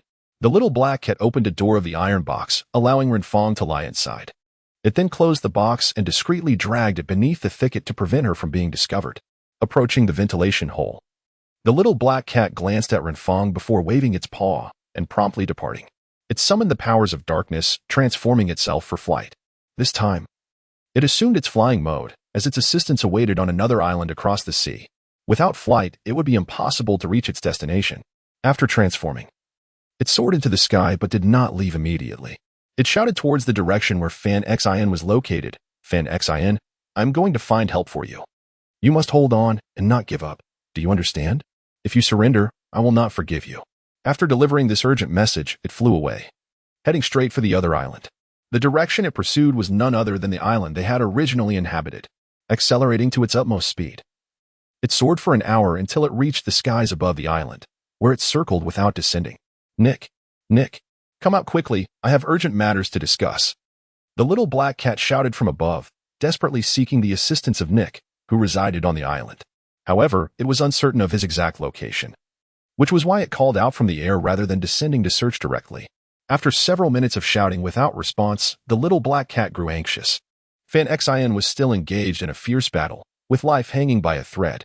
If it could not bring help in time, Fanxin might perish. Nick, come out quickly, Fanxin is in trouble. If you don't come now, he will lose his life. As it cried out, tears streamed down its face. Having known Fanxin for many years, the little black cat truly wished for his safety. If Fanxin were to die, it would lose a dear companion. Why are you crying? He is not dead yet, is he? At that moment, an elderly voice resonated from below. Moments later, the island began to tremble, and soil emerged from the ground, ascending into the sky. A few minutes later, a tall column formed entirely of soil stood erect in the center of the island, reaching the same height as the little black cat in the air. Seeing the column, the little black cat immediately flew towards it. Upon reaching the top, it leapt onto the column and made its way to the center. There, it found an old man whose head was the only part visible, seamlessly integrated with the column. as if the column was his body.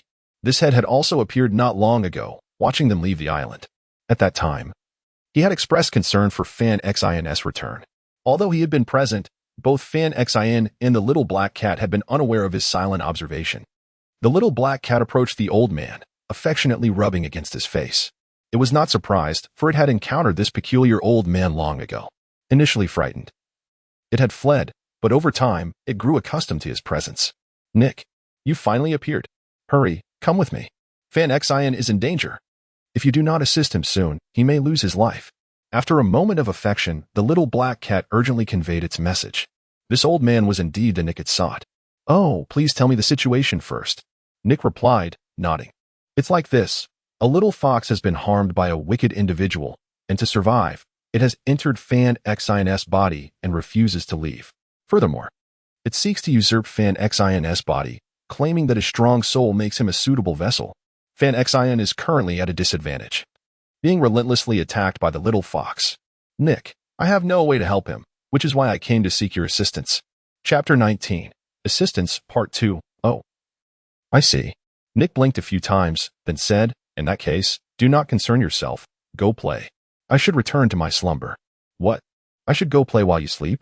The little black cat was taken aback, staring at Nick in confusion. "Yes, matters concerning the soul are beyond our interference. We must rely on Fanxin himself. Our presence would be of no use. It would be better not to go at all," Nick explained. "Ah, you two have no way? What should we do?" "You raised Fanxin. You must find a way to save him," the little black cat implored urgently. It was unaware of the nature of the relationship between Fanxin and Nick, but it knew that Nick had cared for Fanxin until he was 6 years old. Afterward, Fanxin became independent, and Nick had not appeared before him since. However, the little black cat was aware that Nick had been watching over Fanxin from the shadows. Without such protection, Fanxin could not have thrived in this treacherous forest. As a 6 or 7-year-old, Fanxin was not strong, and he had faced numerous dangers that could have proven fatal. Without someone to guard him, he would surely have perished. The little black cat had been sent by Nick to accompany Fanxin when he was 6, with the purpose of protecting and keeping him company. Having been by Fanxin's side for over a decade, they had formed a deep bond. With no means to rescue Fanxin itself, the little black cat sought Nick's help, believing him to be a potential relative of Fanxin. While calling out, the little black cat tugged at Nick's white hair with its paws, hoping to compel him into action. Oh dear, enough. Let go. Let me think of a solution." Nick winced in pain from the little black cat's grasp and reluctantly agreed. "Quickly think of something," urged the little black cat. "Alas, there truly is no good solution. We cannot intervene." After pondering for a moment, Nick sighed helplessly and said, "You should go play. Do not concern yourself with this matter any longer." The little black cat, upon hearing this, was immediately filled with dissatisfaction and exclaimed, "Grandfather, Fanxin is someone you raised single-handedly. How can you be indifferent to his well-being? If Fanxin were aware, he would undoubtedly be heartbroken." "Huh, he will never know. I have never appeared before him," chuckled old Nick. Hearing this, the little black cat was incensed. The old man was utterly irresponsible. Simultaneously, it was perplexed.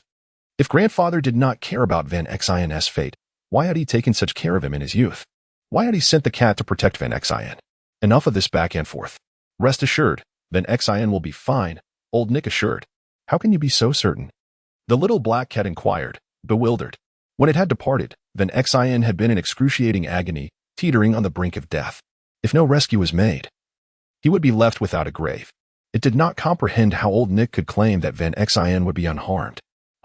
In terms of strength, Fanxin may not be a match for others at this moment. However, if it comes to a battle of souls, his opponents would find themselves in dire straits. Old Nick stated with confidence. Noticing the little black cat's puzzled expression, he continued, "For Fanxin, the most formidable aspect is his soul. You have absolutely no need to worry. Fanxin will certainly survive, and that little fox will ultimately become his nourishment." "Oh, so that is why you appear so relaxed?" the little black cat queried. "Indeed. If it were otherwise, do you think I would allow you to frolic about?" Old Nick replied with a smile. "But Fanxin's soul is on the verge of being expelled from his body by that little fox. What chance does he stand?" The little black cat did not share old Nick's tranquility, having been present during Fanxin's dire circumstances. I cannot explain that fully. However, I can assure you that Fanxin will be just fine, Old Nick asserted. Very well, since you insist, I shall not press further, the little black cat conceded, adding, nonetheless, I remain uneasy. Accompany me, so that if any unforeseen events arise, you may lend your assistance. Did I not already promise that Fanxin would be safe? Old Nick replied, gazing at the little black cat with bemusement. He preferred to remain in one place, peacefully napping, rather than running about. Just in case, Old Nick. Will you accompany me? The little black cat began to plead, recognizing that if it returned and discovered a troubling situation, it would have to return to find Old Nick, which would be a significant waste of time and energy. In the event of an emergency, it would be troublesome. Thus, it resolved to take Old Nick along, so that he could intervene if necessary. All right, you've worn me down, Old Nick replied with a resigned smile, consenting to accompany the little black cat. He wished to avoid being entangled in its concerns. Lead the way, I shall follow you, Old Nick instructed. The little black cat nodded in agreement.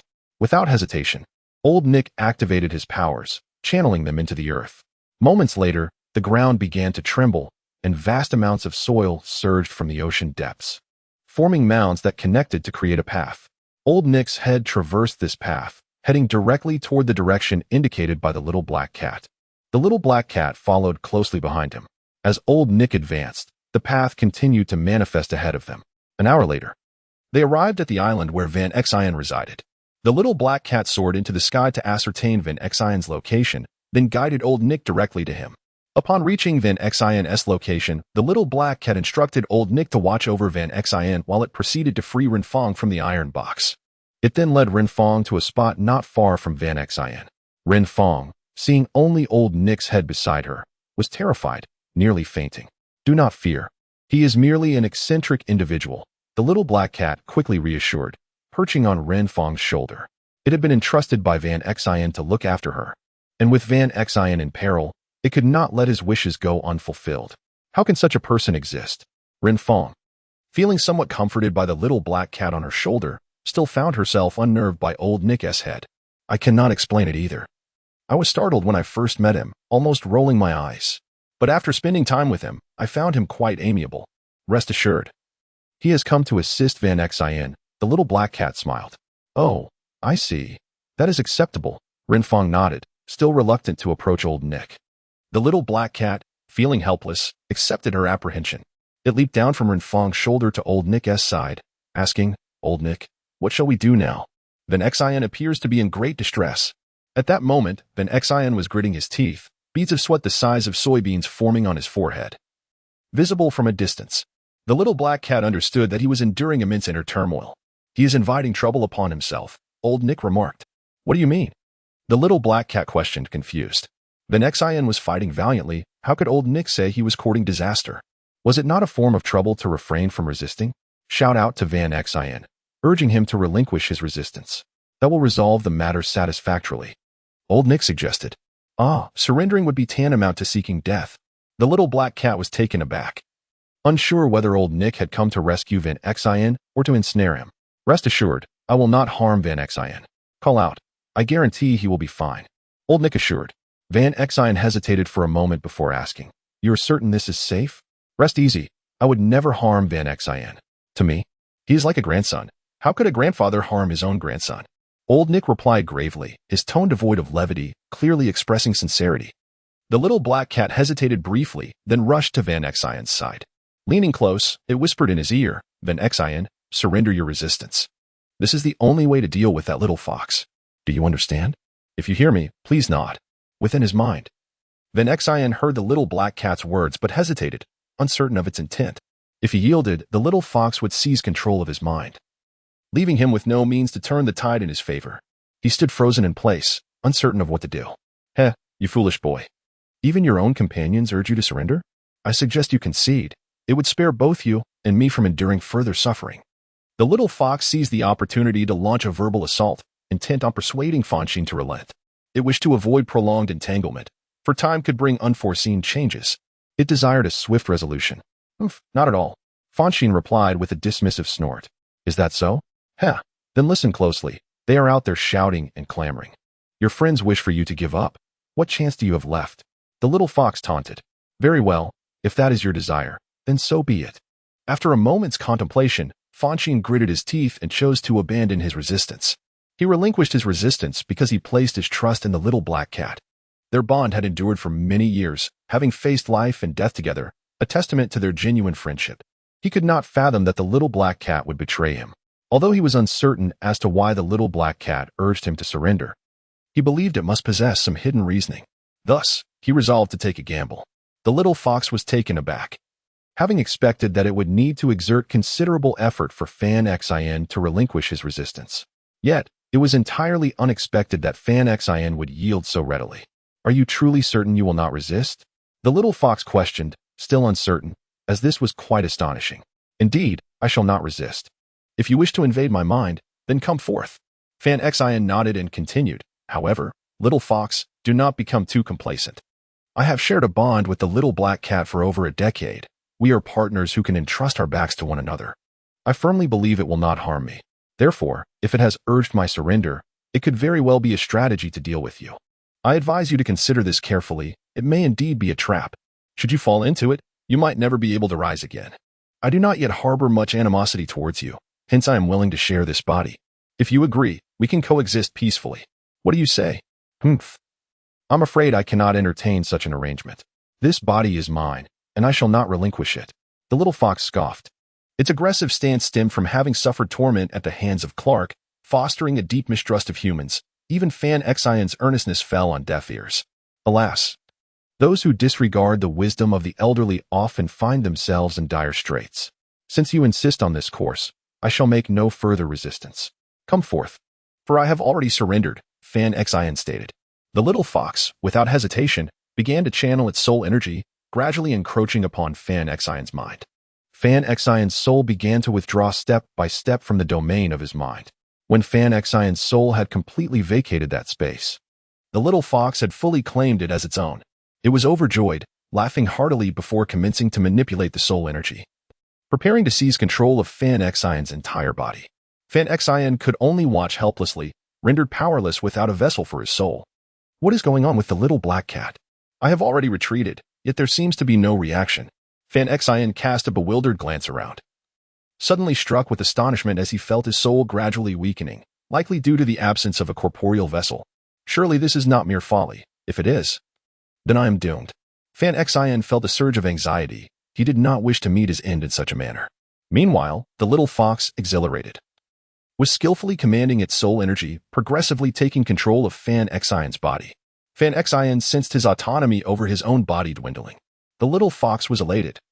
But after a few moments, its expression abruptly turned grave, as if confronted by a formidable adversary. Chapter 21. The Dragon of Destruction, Part 1. The little fox ceased its encroachment upon Fanxin's body. Instead, it swiftly retracted the soul energy it had released, storing it entirely within its own form. Subsequently, it gazed intently into the depths of Fanxin's mind, its eyes wide open, seemingly anxious not to miss any detail. In that instant, Fanxin felt an overwhelming sense of comfort, as though his soul had finally found a refuge. He swiftly entered his cerebral domain and began to exert control over his own body. This time, he faced no obstacles. Not even the previously fierce little fox dared to interfere. Once he had mastered his bodily control and occupied the vast majority of his mind, he approached the little fox and inquired, "Hey, have you come to a realization, no longer seeking to usurp my body? Rest assured, I do not mind sharing this vessel with you." "Humph, I have not come to any such conclusion.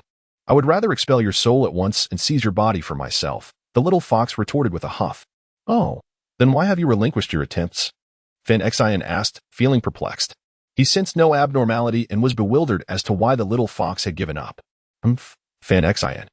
Is there not a formidable entity residing within your body?" the little fox queried. "A formidable entity? Not at all. I feel nothing," Fanxin replied, his brow furrowing in confusion. "Did you see it? Where is it? Please, enlighten me." "Over there." The little fox pointed ahead. Fanxin paused momentarily, then proceeded in that direction, with the little fox hesitantly following. After walking for a while, Fanxin noticed a vague silhouette ahead. He beheld a tower, 9 stories high and shrouded in darkness, its purpose unclear. In front of the tower lay a colossal creature, coiled around itself with its head resting within the circle formed by its body, making it impossible to discern the true nature of the being. Its entire form was covered in menacing scales of a deep black hue, and the space surrounding it constantly collapsed and then restored, creating an eerie spectacle. Although they were separated by a considerable distance, Fanxin could sense an overwhelming pressure emanating from the creature, realizing that, in comparison, he was but a mere ant. If he provoked this colossal creature, he would undoubtedly meet a tragic end. What exactly is this? Why does it linger in my mind? Suddenly, Fonshine was filled with doubt. He had never noticed this tower or the immense being before. Today, he was genuinely frightened. Are you truly unaware? The little fox glanced at Fonshine and inquired, do I need to deceive you? This creature is incredibly powerful. If I knew there was such a giant in my mind, do you think I wouldn't be afraid? Fonshine replied, that's a valid point. The little fox nodded in agreement. It's because of this creature that you haven't continued to invade my body, isn't it? Fonshine asked. Indeed. As long as it exists, I can never seize control of your body. To take over, I must eliminate this beast, the little fox stated. After a moment of contemplation, Fonshine replied, let's refrain from that. I can sense that this creature is formidable. If you take action against it, the consequences will be dire. I believe it is best for us to coexist peacefully, don't you think? No, I absolutely refuse to share a body with anyone. I want to possess your body entirely. The little fox immediately rejected the idea. It harbored a deep hatred for humans and would never consider sharing a body with Fonshine. What is the necessity of this? Fonshine responded, exasperated. Very well, if you wish to engage in combat, then do so. But if you perish, do not blame me for not warning you. The little fox huffed and advanced. As it walked, its form expanded, and by the time it approached the colossal creature, it had grown hundreds of times larger than Fonshine. Its 9 tails rose majestically, resembling a peacock's display. My goodness, it is indeed a giant. Why are there so many bizarre entities in my mind? Fonshine stared in disbelief at the little fox's transformation.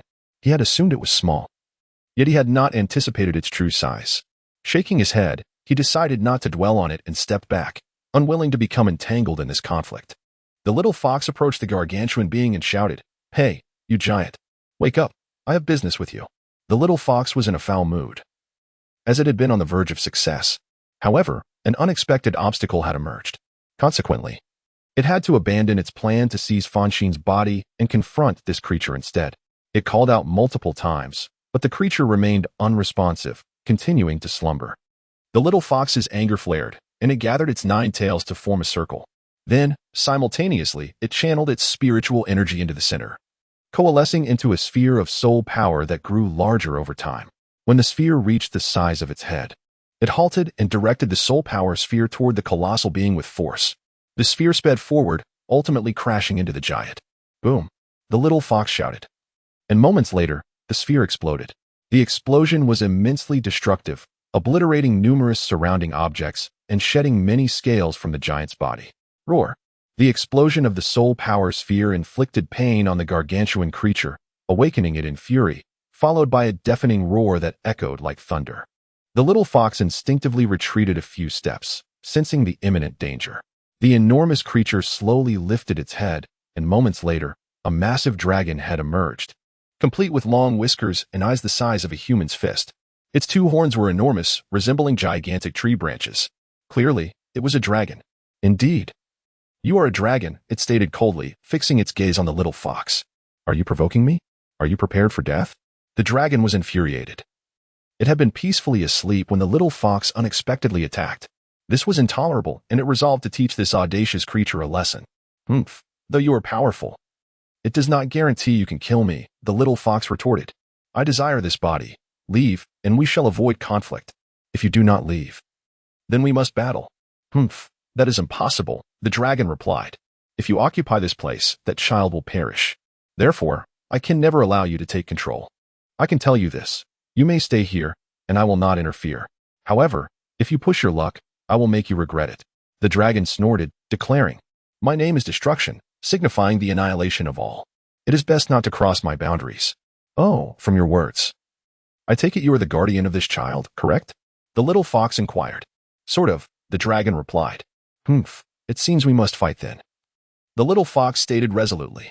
It sought to claim Fonshine's body, and since the dragon was his protector, it would undoubtedly oppose it, unless it relinquished its intent.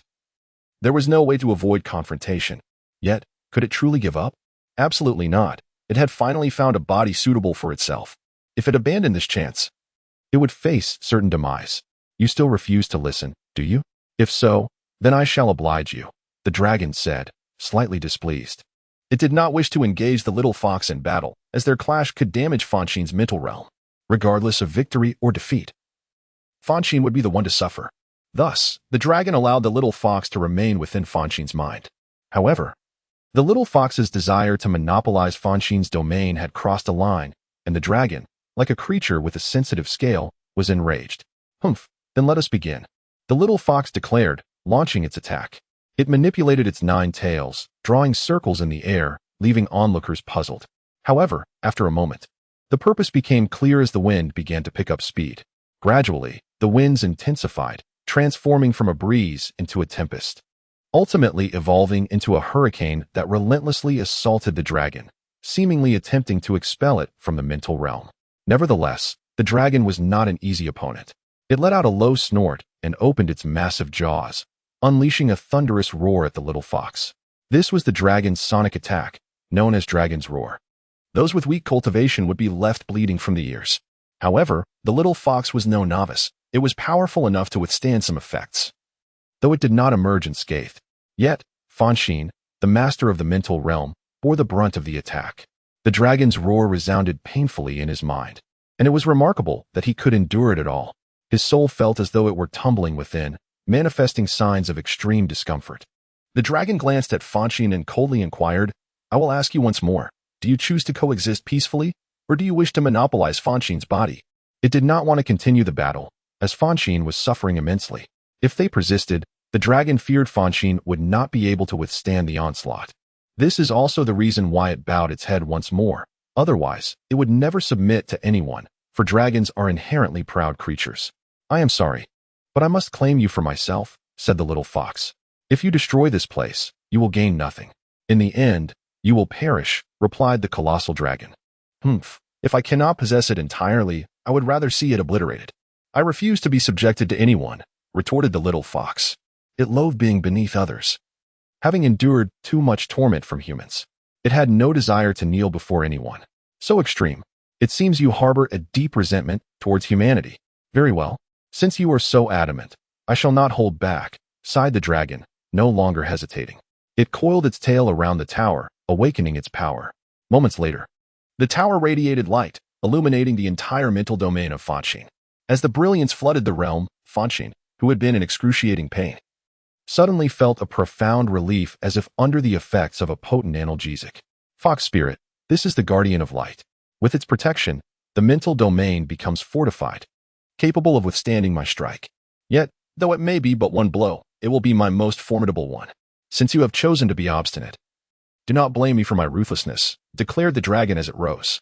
With its ascent, the surrounding space began to collapse rapidly, as if the apocalypse were upon them. The little fox remained silent, cautiously retreating while fixating its gaze on the dragon. It knew the dragon had become enraged and was poised to hunt it down. If it did not remain vigilant, it would surely perish. The dragon twisted its neck and bellowed, ultimate annihilation. In an instant, its form vanished, replaced by a surge of destructive energy that emanated from the tower's location, expanding outward and drawing ever closer. This annihilating force spared no space in its path, leaving the little fox with no avenue of escape. It must absorb this strike, or it would be consumed by the onslaught of destruction. With no time for hesitation, the little fox summoned its soul power and prepared to unleash its ultimate technique. "Invincible wind blades," it cried as its 9 tails swayed rhythmically, each motion generating countless blades of wind that surged toward the encroaching annihilation. The wind blades clashed against the destructive energy, creating a standoff. However, the destructive force held the advantage due to its vast expanse, while the wind blades were limited in range. Without a comprehensive offensive, the little fox would ultimately be encircled by the annihilation. If surrounded, could it survive? The answer was a resounding no. The destructive energy drew nearer, while the effectiveness of the wind blades diminished. As the blades entered the realm of annihilation, they were utterly obliterated. Furthermore, the destructive energy relentlessly battered against the essence of the little fox's soul, tearing it apart and scattering many fragments far away, no longer belonging to it. Am I truly destined to die? The little fox mused bitterly. It did not wish for its demise. Yet, it had no choice but to confront the grim reality. Relinquishing its struggle, it understood that continued resistance would not alter its fate. The annihilating force surged with renewed ferocity against the vastness of the little fox's soul. Erasing much of its corporeal form, the destructive energy advanced relentlessly, seemingly intent on annihilating the little fox completely. Both the dragon and the little fox believed that the latter would meet a fatal end without a trace. However, at that moment, Fonshine suddenly dashed forward. Positioning itself in front of the little fox, bellowing at the storm of destruction, "Dragon, cease this instant. Do you hear me? Fonshine, step aside. Otherwise, you shall perish too. Do you comprehend?" The dragon was taken aback by Fonshine's approach and shouted in alarm. Its storm of annihilation was immensely potent, once unleashed.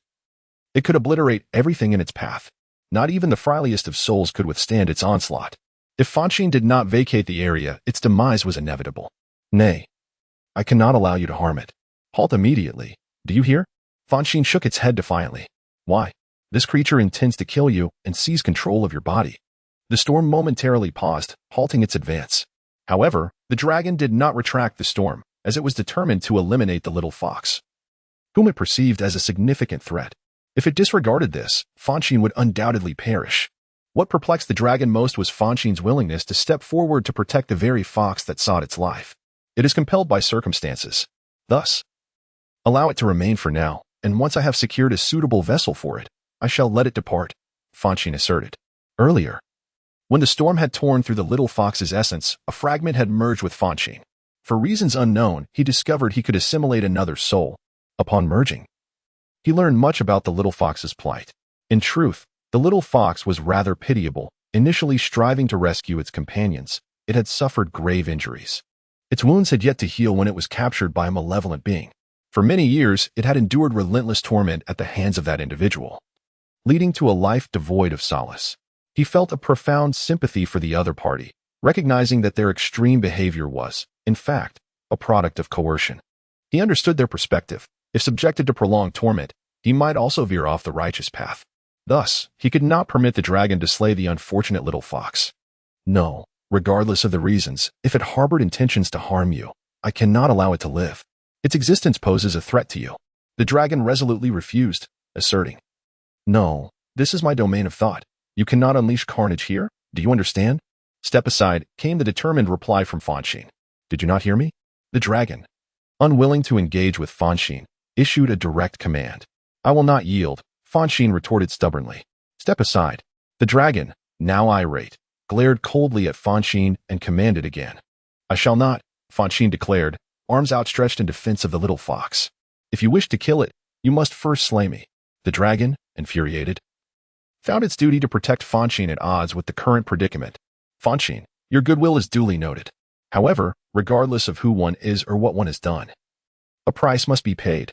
It offered me a chance which I did not cherish. Thus, I have met with this fate, and it is well deserved. Now step away." The little fox lowered its head, addressing the minuscule Fonshine. "I too have had enough. Perhaps leaving this world would be better. Living brings hope, but why wallow in despair?" Fonshine replied, "You see, although I currently lack aspirations and live day by day in a rather flavorless existence, I strive to endure. I believe that perhaps one day, a great treasure will beckon my pursuit, filling my life with excitement. If I were to perish before that moment, I would never get the chance to seek it. Therefore, I protect myself diligently, fearing that day might come. Thus, you too should not surrender. Learn from my tenacity. Even if your world is shrouded in darkness now, who knows what brilliance may lie ahead? You possess an optimistic spirit, yet you remain oblivious to my trials. Therefore, cease your counsel and leave me be." The little fox chuckled softly. "No, you must promise to survive," Fonshine insisted stubbornly. "Begone, and do not trouble me," the little fox retorted fiercely. Yet, Fonshine refused to depart, even pushing the little fox forward. "Fonshine, leave. It doesn't he wish to live anymore. Why do you persist in your guidance?" The dragon thundered. "You lack compassion. If you do not slay it, in time, it will come to terms with its fate. Can you not show a modicum of mercy?" Fonshine exclaimed, displeased. "Humph. I was born to obliterate all. That is my duty. I have no need for sentiment," the dragon scoffed, and disregarding Fonshine's dissent, it sent him flying away with a gust. Continuing its manipulation of the destructive storm, the dragon directed it toward the little fox. The fox closed its eyes, crouching in place, awaiting the arrival of death. Fonshine was swept away by the wind, and after a moment, he landed. He rose to his feet and gazed ahead. realizing that the destructive storm had already engulfed the little fox. If left unchecked, the fox would be torn apart. Damn it, that heartless dragon. It infuriates me, he thought. Feeling a surge of anger, without hesitation, he sprinted towards the scene, desperate to save the little fox. However, the distance was considerable, and he feared he would not arrive in time. By the moment he reached the spot, the little fox lay lifeless. Dragon, cease your attack. Do you hear me? He shouted during his frantic dash, hoping the dragon would spare the fox for his sake. Yet, the dragon paid no heed. Its onslaught intensified, and much of the little fox was already consumed by the storm of destruction. Fury surged within him, flushing his entire being with heat. Just then, his body underwent a transformation. Dormant powers within him ignited like boiling water, awakened by his rage. Moments later, those dormant forces converged in his mind, intertwining with his very soul. With a thunderous voice, he commanded, "Stop." This seemingly mundane utterance unleashed a significant impact. An invisible force erupted from his mind, surging forward and enveloping his entire mental domain. Moreover, this enigmatic energy radiated outward, shrouding the entire island. Most creatures caught in this mysterious wave fell unconscious, collapsing to the ground. In the surrounding forest, numerous beasts lay sprawled, appearing lifeless, save for the faint rise and fall of their breaths. Even Renfong and the little black cat succumbed, losing consciousness and crumpling to the earth. Chapter 24. The Awe-Inspiring Might, Part 1. Could this power belong to the legendary Nick? As he surveyed the surroundings, his eyes fell upon a multitude of unconscious beasts. Disbelief etched across his face. The sheer magnitude of Renfong's roar had felled so many ferocious creatures, an unprecedented feat. The only instance he had witnessed such an occurrence was through a hidden, mystical force residing within living beings, known scientifically as Haki. Haki is an innate ability possessed by all living beings, both human and animal.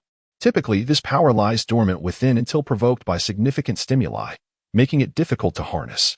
Even when awakened, mastering it proves exceedingly challenging. One must exert tremendous effort to utilize this force. Some individuals may never awaken their Haki, leaving it perpetually dormant within them. Conversely, the fortunate few who can develop and master it are destined to become formidable forces, as their ability to wield such power signifies exceptional potential. Haki is categorized into three types: observation Haki, armament Haki, and conqueror's Haki. Observation Haki enables heightened perception. If mastered, one can discern their surroundings without relying on sight, perceiving even the minutest particles, rendering their vision superior to that of the eye. Should an assailant attempt a sneak attack, one could sense it in advance, rendering them unable to inflict harm. Armament Haki allows the wielder to arm themselves. Mastering it is akin to donning an invisible suit of armor, immensely resilient, comparable to steel, rendering blades ineffective against them. One could stand defenseless, allowing opponents to strike without fear of injury.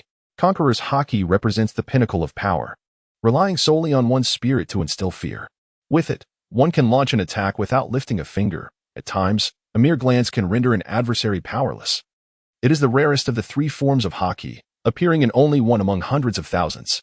Renfong had accomplished the extraordinary feat of incapacitating numerous beasts without any physical action, a clear manifestation of Conqueror's Haki. This rarity was the source of Nick's astonishment, as those who possess Conqueror's Haki are as uncommon as rare species in nature. He did not expect that Fanxin possessed the Conqueror's Haki. As soon as Fanxin recovered, he immediately began to train him. Such potential must not be squandered, remarked Grandpa Nick. Those who wield the Conqueror's Haki, if they do not perish prematurely, can undoubtedly become unparalleled warriors in the future. Given Fanxin's rare talent, he could not bear to see him perish due to his weakness. For Fanxin was like a grandson to him, having been raised by his side. After contemplating this, Grandpa Nick wasted no time and swiftly moved to protect Fanxin, forbidding any other creatures from approaching. Within Fanxin's mind, the storm of destruction subsided, transforming once again into a colossal dragon, which stared blankly at Fanxin, not having blinked for a long while. The little fox, equally astonished, bore a look of shock, as if witnessing something miraculous. "This is Haki. He actually possesses Haki?" the dragon murmured. "Indeed, and it is the exceedingly rare Conqueror's Haki. This young lad, as long as he survives, is destined to reign like a sovereign." The little fox nodded in agreement. "No wonder he faced me without a hint of fear. Now it makes sense." The dragon chuckled softly, appearing in Fanxin's consciousness. It had initially expected Fanxin to be frightened. However, Fanxin showed no fear and even dared to confront it. At that moment, the dragon found it strange that Fanxin would face it head-on without concern for his own safety. Now, it understood. Fanxin embodied the essence of a ruler. Endowed with royal qualities, who should he fear? What is that boy's true identity? The little fox inquired curiously. It was perplexed, for Fanxin was merely a human child. Yet a powerful dragon was protecting him, a dragon so formidable that even it could not contend with him. Of course, should it regain its full strength, it could potentially rival him. Yet, it had to admit that at present, it was inferior. He is the young master of the Soul Clan. The dragon replied with a slight smile. The Soul Clan? Is that the same race? The little fox gasped, astonished. Indeed, it is that very race. The dragon affirmed with a nod.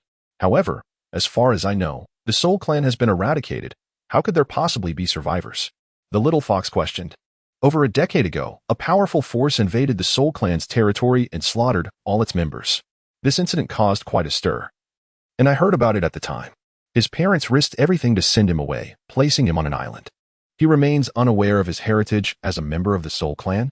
The dragon nodded slightly in response. Aren't you going to tell him? The little fox asked. Had it not invaded Fanxin's mind, the dragon would not have appeared, for it had discovered that the dragon was in a deep slumber. Consequently, Fanxin would remain oblivious to the secrets within his own mind. I originally did not wish to disclose this to him, as his parents desired him to live a mundane life, never revealing himself as a member of the Soul Clan. However, that is no longer feasible. The dragon fixed its gaze upon the little fox, because you invaded his mind and unraveled the seal therein. Even if I do not reveal the truth, he will soon come to know everything. I have no choice. If you seek revenge, then you may as well kill me.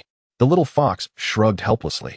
At that moment, it only sought a place to take refuge, disregarding everything else. Enough. The die is cast. Killing you would serve no purpose. The dragon glanced at the little fox and said, He is of the Soul Clan. You surely know what must be done. Do not act foolishly again. With that, the dragon transformed into a storm and departed, returning to the towering spire where it resumed its slumber. Moments later, it and the spire slowly faded from view. The little fox hurriedly ran to Fanxin's side.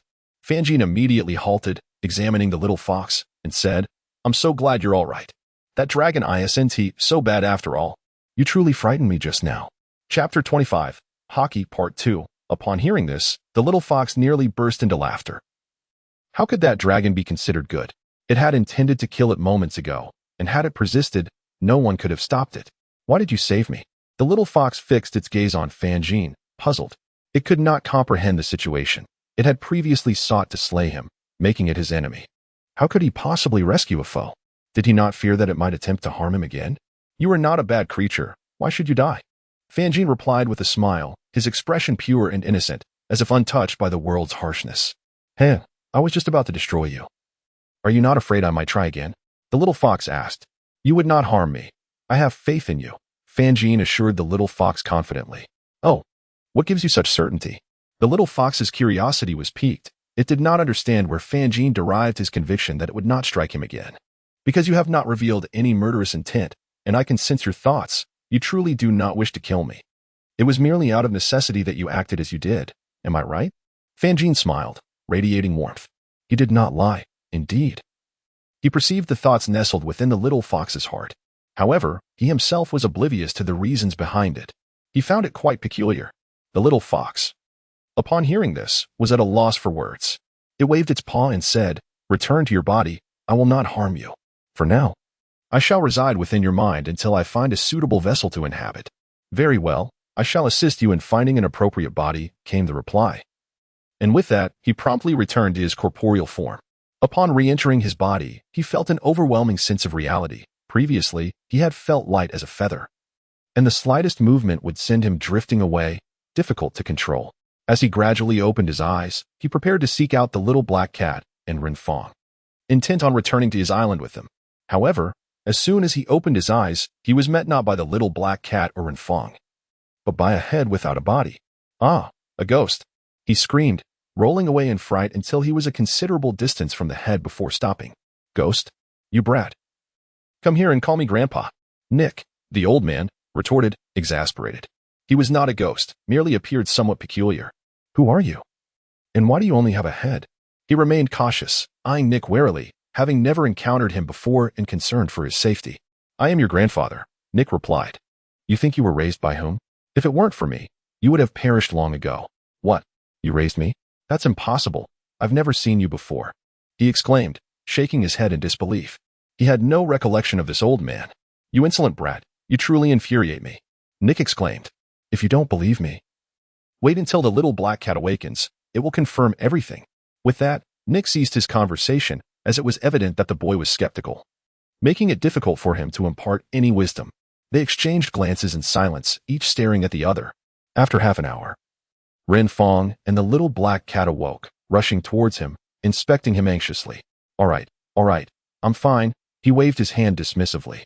Then, grasping the little black cat, he pointed at Nick and inquired, Hey, little black cat, who is that old man with just a head, and why does he claim to be my grandfather? Indeed, he's your grandfather, the little black cat affirmed. What is going on? Upon hearing this, he began to believe, as the little black cat was his closest companion, and its words seemed credible. Yet, he could not comprehend when he had acquired a grandfather, having thought himself an orphan with no parents. I can't quite explain it. The reason I came to you is that this old man saved my life and instructed me to accompany and protect you.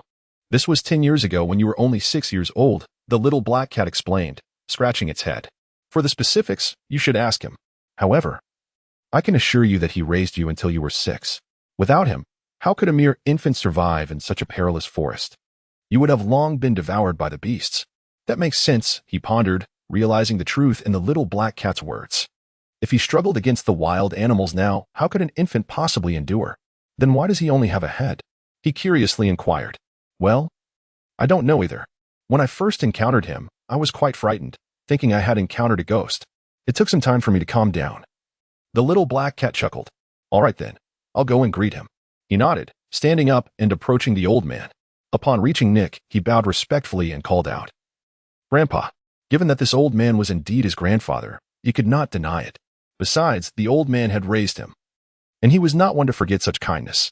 Now that S more like it, Nick felt a sense of relief upon hearing the boy address him. Grandpa, could you tell me who my parents are? He asked earnestly. If he had a grandfather, then surely he had parents.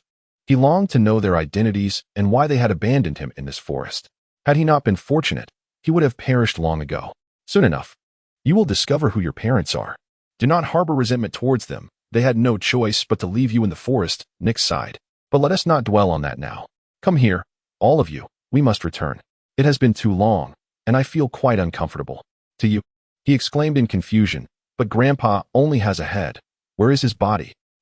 Nick's body is the very earth itself. He has the power to manipulate the land, which is quite remarkable, the little black cat explained, hastily darting to Nick's side. Is that truly the case? He asked, incredulous that one could control the earth. Grandpa, did you eat a devil fruit? He inquired, joining Nick on the ground. He was aware that only those who consumed such fruits possessed extraordinary abilities. Nick did not answer immediately. Instead, he summoned his power, channeling it into the earth. Moments later, soil erupted from the ground and the sea, gradually coalescing into a road formed from the very earth itself, stretching across the ocean and linking 2 islands. All right, let us walk and talk, Nick announced, leading the way along the newly formed path, his head brushing the ground in an unusual manner. He, the little black cat, and Renfong followed, walking rather than sliding along the path. Grandpa, can you tell me now if you've eaten a devil fruit? He queried again, curiosity piqued. I have not consumed a devil fruit. This is merely my innate ability, Nick responded. Not everyone who is powerful has eaten a devil fruit. Some people, without consuming one, possess capabilities far surpassing those who have. How can that be? He expressed disbelief. Actually, the human body itself is the most powerful. When you fully unlock your potential, you become a formidable force. The devil fruit merely serves as an auxiliary, Nick explained. While it does grant ordinary individuals significant power, it may not always be beneficial for those already strong. Oh, why is that? Fonshine inquired. Because the devil fruit possesses weaknesses, replied Grandpa Nick. Those who consume the devil fruit cannot venture into the sea. Once they do, they become as helpless as a drowned rat, without a companion to rescue them. They're doomed. A strong individual, if carelessly falling into the ocean, might meet their demise. What a pity that would be. Oh, but that little black cat has eaten the devil fruit. Doesn't that mean it cannot go into the sea? Fonshine remarked, gazing at the small black cat beside her. Indeed. That is certainly the case, Grandpa Nick chuckled. Black cat, you must refrain from playing in the water. Otherwise, if you were to drown, it would be quite unfortunate. I won't drown, the small black cat retorted defiantly. However, its expression was one of deep discontent, for it relished swimming. Now, having consumed the devil fruit, it would no longer be able to swim in the sea. Of course, while the devil fruit has its weaknesses, it also offers advantages. If one can fully harness its potential, the results can be remarkable, Grandpa Nick continued. There have been individuals who have developed the powers of the devil fruit to their utmost limits, rendering them formidable enough to instill despair in many skilled opponents. Upon hearing this, the previously gloomy black cat felt a sense of relief. If the devil fruit possessed no benefits at all, it would have been utterly disheartened. Fonshine, you must never consume the devil fruit if you encounter it in the future. Do you understand? Grandpa Nick suddenly turned to Fonshine. Why not? She asked. Alas, if both you and the little black cat were to consume the devil fruit and subsequently fell into the water, who would rescue you? Without assistance, you would be left with no escape, Grandpa Nick explained. I have arranged for the black cat to be by your side to protect you. If it has consumed the devil fruit, you cannot do the same unless you find a trustworthy companion. In that case, consuming the devil fruit would pose no problem. Oh, I see. I will be cautious, Fonshine replied, nodding slightly and committing the advice to memory. Upon our return to the island, I shall commence your training, Fonshine. You must prepare for hardship. This time, I shall not hold back. If you are careless and end up injuring your hands or legs, it will not be my concern. Do you understand? Grandpa Nick approached Fonshine. Fonshine, taken aback, questioned, Grandpa, why did you not concern yourself with me before, but now you wish to? He was perplexed. Ever since he became aware of his surroundings, his grandfather had neglected him, even to the point of being a mere shadow. However, today, his grandfather exhibited a demeanor of utmost seriousness, which left him somewhat disheartened. Alas, this is what your parents desired. They wish for you to lead an ordinary life. To find a good girl, marry, have children, and live a life of simplicity, old Nick stated. Yet, what transpired today has disrupted their plans. Thus, I must impose strict requirements upon you. My parents? Have you met my parents? Who are they? Where are they? Fonshine inquired passionately. Precisely where they are, I cannot say. However, they have not returned to retrieve you for over a decade, and I fear they may no longer be among the living, replied old Nick. Not among the living? What does that mean? Upon hearing this, Fonshine's entire being froze. He had often lamented his parents' neglect and lack of care. If they were indeed deceased, it was impossible for them to tend to him.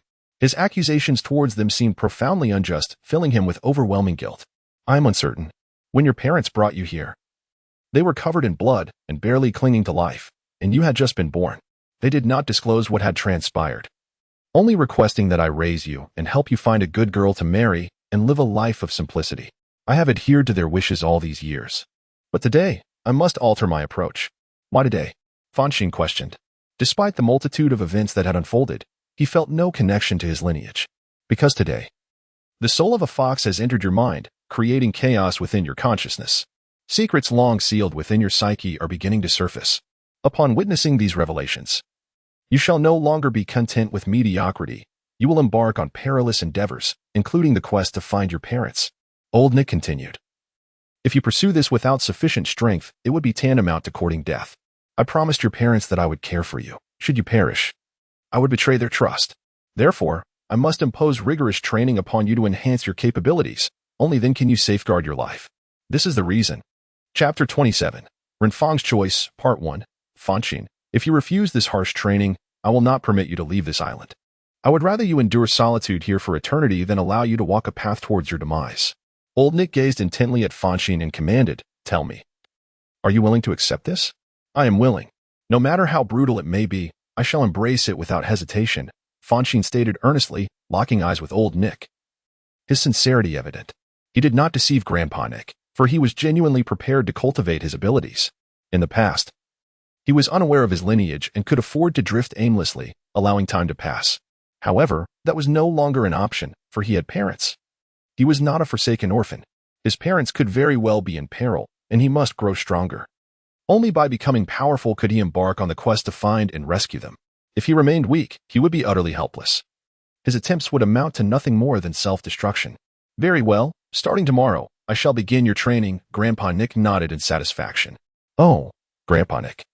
Do you know what my parents look like? Could you please tell me? I long to see them, Fonshine inquired. He had never laid eyes on his parents and would be delighted even with just a photograph. Alas, I am afraid I cannot help you. Your parents always met me wearing masks, and I do not know their true faces. I only recall their scent. The moment I catch a whiff of that distinct aroma, I know it is them. I am truly sorry, Grandpa Nick replied with a hint of regret. Is that so?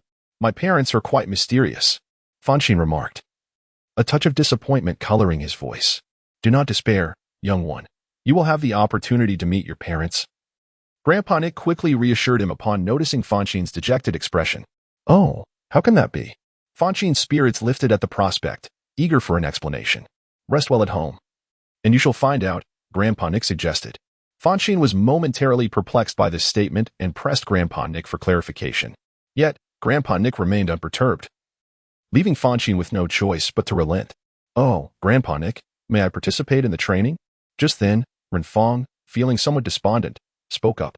Her words were somewhat halting, revealing her struggle to accept the peculiar side of Grandpa Nick with only a head. Upon hearing her, the little black cat, Fonshine, and Grandpa Nick all turned to her in surprise. They had assumed that as a young lady, Renfong would not wish to partake, and thus had not considered her involvement. However, they were taken aback to discover that she, too, desired to engage in such rigorous training. Are you certain, young lady? This is no ordinary training. It can result in broken limbs or even death. And your lovely visage may well be marred. Are you truly unperturbed by that? Grandpa Nick asked with a grin. I am willing, Renfong replied, nodding. However, your resolve seems shaky, and that will not suffice. I do not train those who waver. It is devoid of purpose, Grandpa Nick stated. Renfong's stammering clearly indicated her uncertainty. I truly wish to, she insisted. Her determination stemmed from her past experiences, where a series of unfortunate events had transpired due to her inability to protect herself. If only she had been stronger, none of this would have occurred. Thus, she was resolute in her decision to undergo training to become formidable. Are you certain? Grandpa Nick paused momentarily, inquiring once more. He was uncertain of why he posed such a question, particularly since Renfong had seemed utterly unsteady moments ago. Yet, at this moment, Renfong exuded an astonishing aura, as if she had transformed into an entirely different person within mere seconds. Resolutely, Renfong nodded, her gaze fierce and unwavering as she fixated on Grandpa Nick, showing no signs of flinching. Very well, to prove your willingness, leap down from here, Grandpa Nick commanded, gesturing towards the sea. Oh, and allow me to caution you. There are ferocious crocodiles below, and you may very well meet your demise. At his words, not only did Renfong freeze in astonishment, but Fanxin and the little black cat also stood in shock. Grandpa, what are you doing? This could lead to a tragedy. Is it not enough to allow her to partake in training? Fanxin exclaimed urgently. He could not bear the thought of an innocent life being lost. Renfong was a pitiable girl whose circumstances were already dire. Did Grandpa truly wish to take her life as well? Indeed, Grandpa Nick, reconsider. Let her join the training. And if it proves too much, she can simply withdraw, chimed in the little black cat. Humph, what do you understand? The reason she finds herself in such a plight is due to her lack of strength. This world is one where the weak are preyed upon. If you are not formidable, you shall be bullied and trampled upon. Grandpa Nick gazed at Renfong and continued, though I know not who you are. It is evident that you have endured considerable hardship. Do you wish to continue suffering, or do you aspire to break free from it? The choice lies within your heart. To abstain from battle is to invite death. To engage in battle is also to court death. However, if you choose to fight, there remains a glimmer of hope. How will you decide? It is for you to determine. To attain strength, one must be willing to sacrifice lives. If you cling to life in fear, you shall forever remain weak. With that, Grandpa Nick fell silent, moving forward with a tranquil resolve. Renfong, however, remained still, gazing at the sea, where she could see the crocodiles swimming, a chill creeping into her heart. Crocodiles are fearsome creatures. Should she fall, she would become their prey. Do not heed my grandfather's words. He is merely an eccentric old man, Fanxin urged. This is no trifling matter. He fears not, for he can battle those crocodiles. He even swam through the sea to arrive here and fought fiercely against them.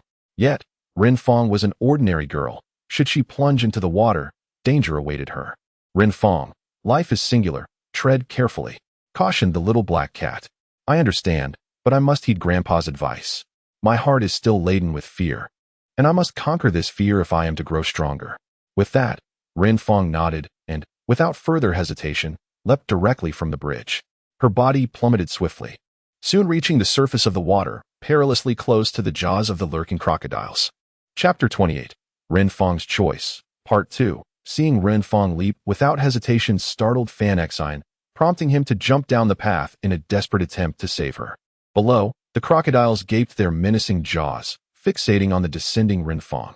A defenseless girl such as she would have no hope of escape once caught in their grasp. Overcome with urgency, Fanxin called out to the little black cat, urging it to launch projectiles at the crocodiles. With no hesitation, the little black cat transformed into its robotic form, channeling its magical energy to fire a barrage of projectiles at the crocodiles in the sea. Under the onslaught, the crocodiles momentarily retreated, allowing Renfong to land safely in the water. Fanxin released a sigh of relief, though his expression bore no trace of exhilaration. For while the crocodiles had withdrawn, they had not departed. As long as Renfong remained in the water, they would attack, and that would spell trouble. Before long, Fanxin too plunged into the water, swimming to Renfong's side and grasping her hand as he navigated toward a crocodile-free area. Once they reached a safe zone, he finally exhaled softly. "Grandpa Nick, pull us up quickly," Fanxin shouted. He could swim back alone, but with a girl accompanying him, it was an unattainable feat, for the sea was teeming with ferocious sea creatures. Should he encounter one, his own safety would be jeopardized, rendering him incapable of safeguarding Renfong. Her following him would only lead to certain doom. Upon hearing this, Grandpa Nick smiled and immediately summoned his powers, directing them toward the soil. In a mere moment, the earth transformed into an extraordinary rope, extending into the water to ensnare Fanxin and Renfong. With a swift motion, he hoisted them up. "Little girl, you are quite remarkable," Grandpa Nick remarked, casting an approving glance at Renfong. "May I take part in the training then?" Renfong inquired. "Haha, of course. I always keep my word," Grandpa Nick replied. He is a man of his word, and since Renfong has passed his test, he naturally intends to train her and impart his skills. "Thank you, Grandpa Nick," Renfong exclaimed, her joy causing her to leap into the air. However, perhaps due to her frail condition, she suddenly fainted. Fortunately, Fanxin was nearby. Otherwise, she would have fallen to the ground. With no other option, Fanxin had to carry her forward. "Grandpa Nick, is Renfong all right?" Fanxin inquired. "She's fine. She merely experienced a fright compounded by malnutrition. Once we reach the island, procure some nourishing food for her, and she will soon recover," Grandpa Nick reassured. "Oh, I see." Nodding in understanding, Fanxin refrained from asking further questions and promptly followed Grandpa Nick toward their island. An hour later, they arrived back at their island. "Grandpa, I'm heading home now. See you tomorrow," Fanxin announced. He felt quite fatigued and deemed it an unsuitable time for training, opting instead to rest and prepare for the next day. "Indeed.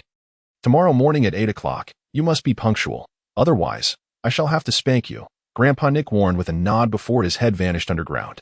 "Little Black, go catch a few wild chickens and gather some mushrooms. She is quite weak and needs nourishment to regain her strength. Otherwise, she won't be able to participate in training," Fanxin instructed the little black cat. With its newfound demonic abilities, he believed this task would pose no challenge for it, hence he assigned the task. Otherwise, he would have undertaken it himself. "No problem," the little black cat replied, nodding before promptly setting off.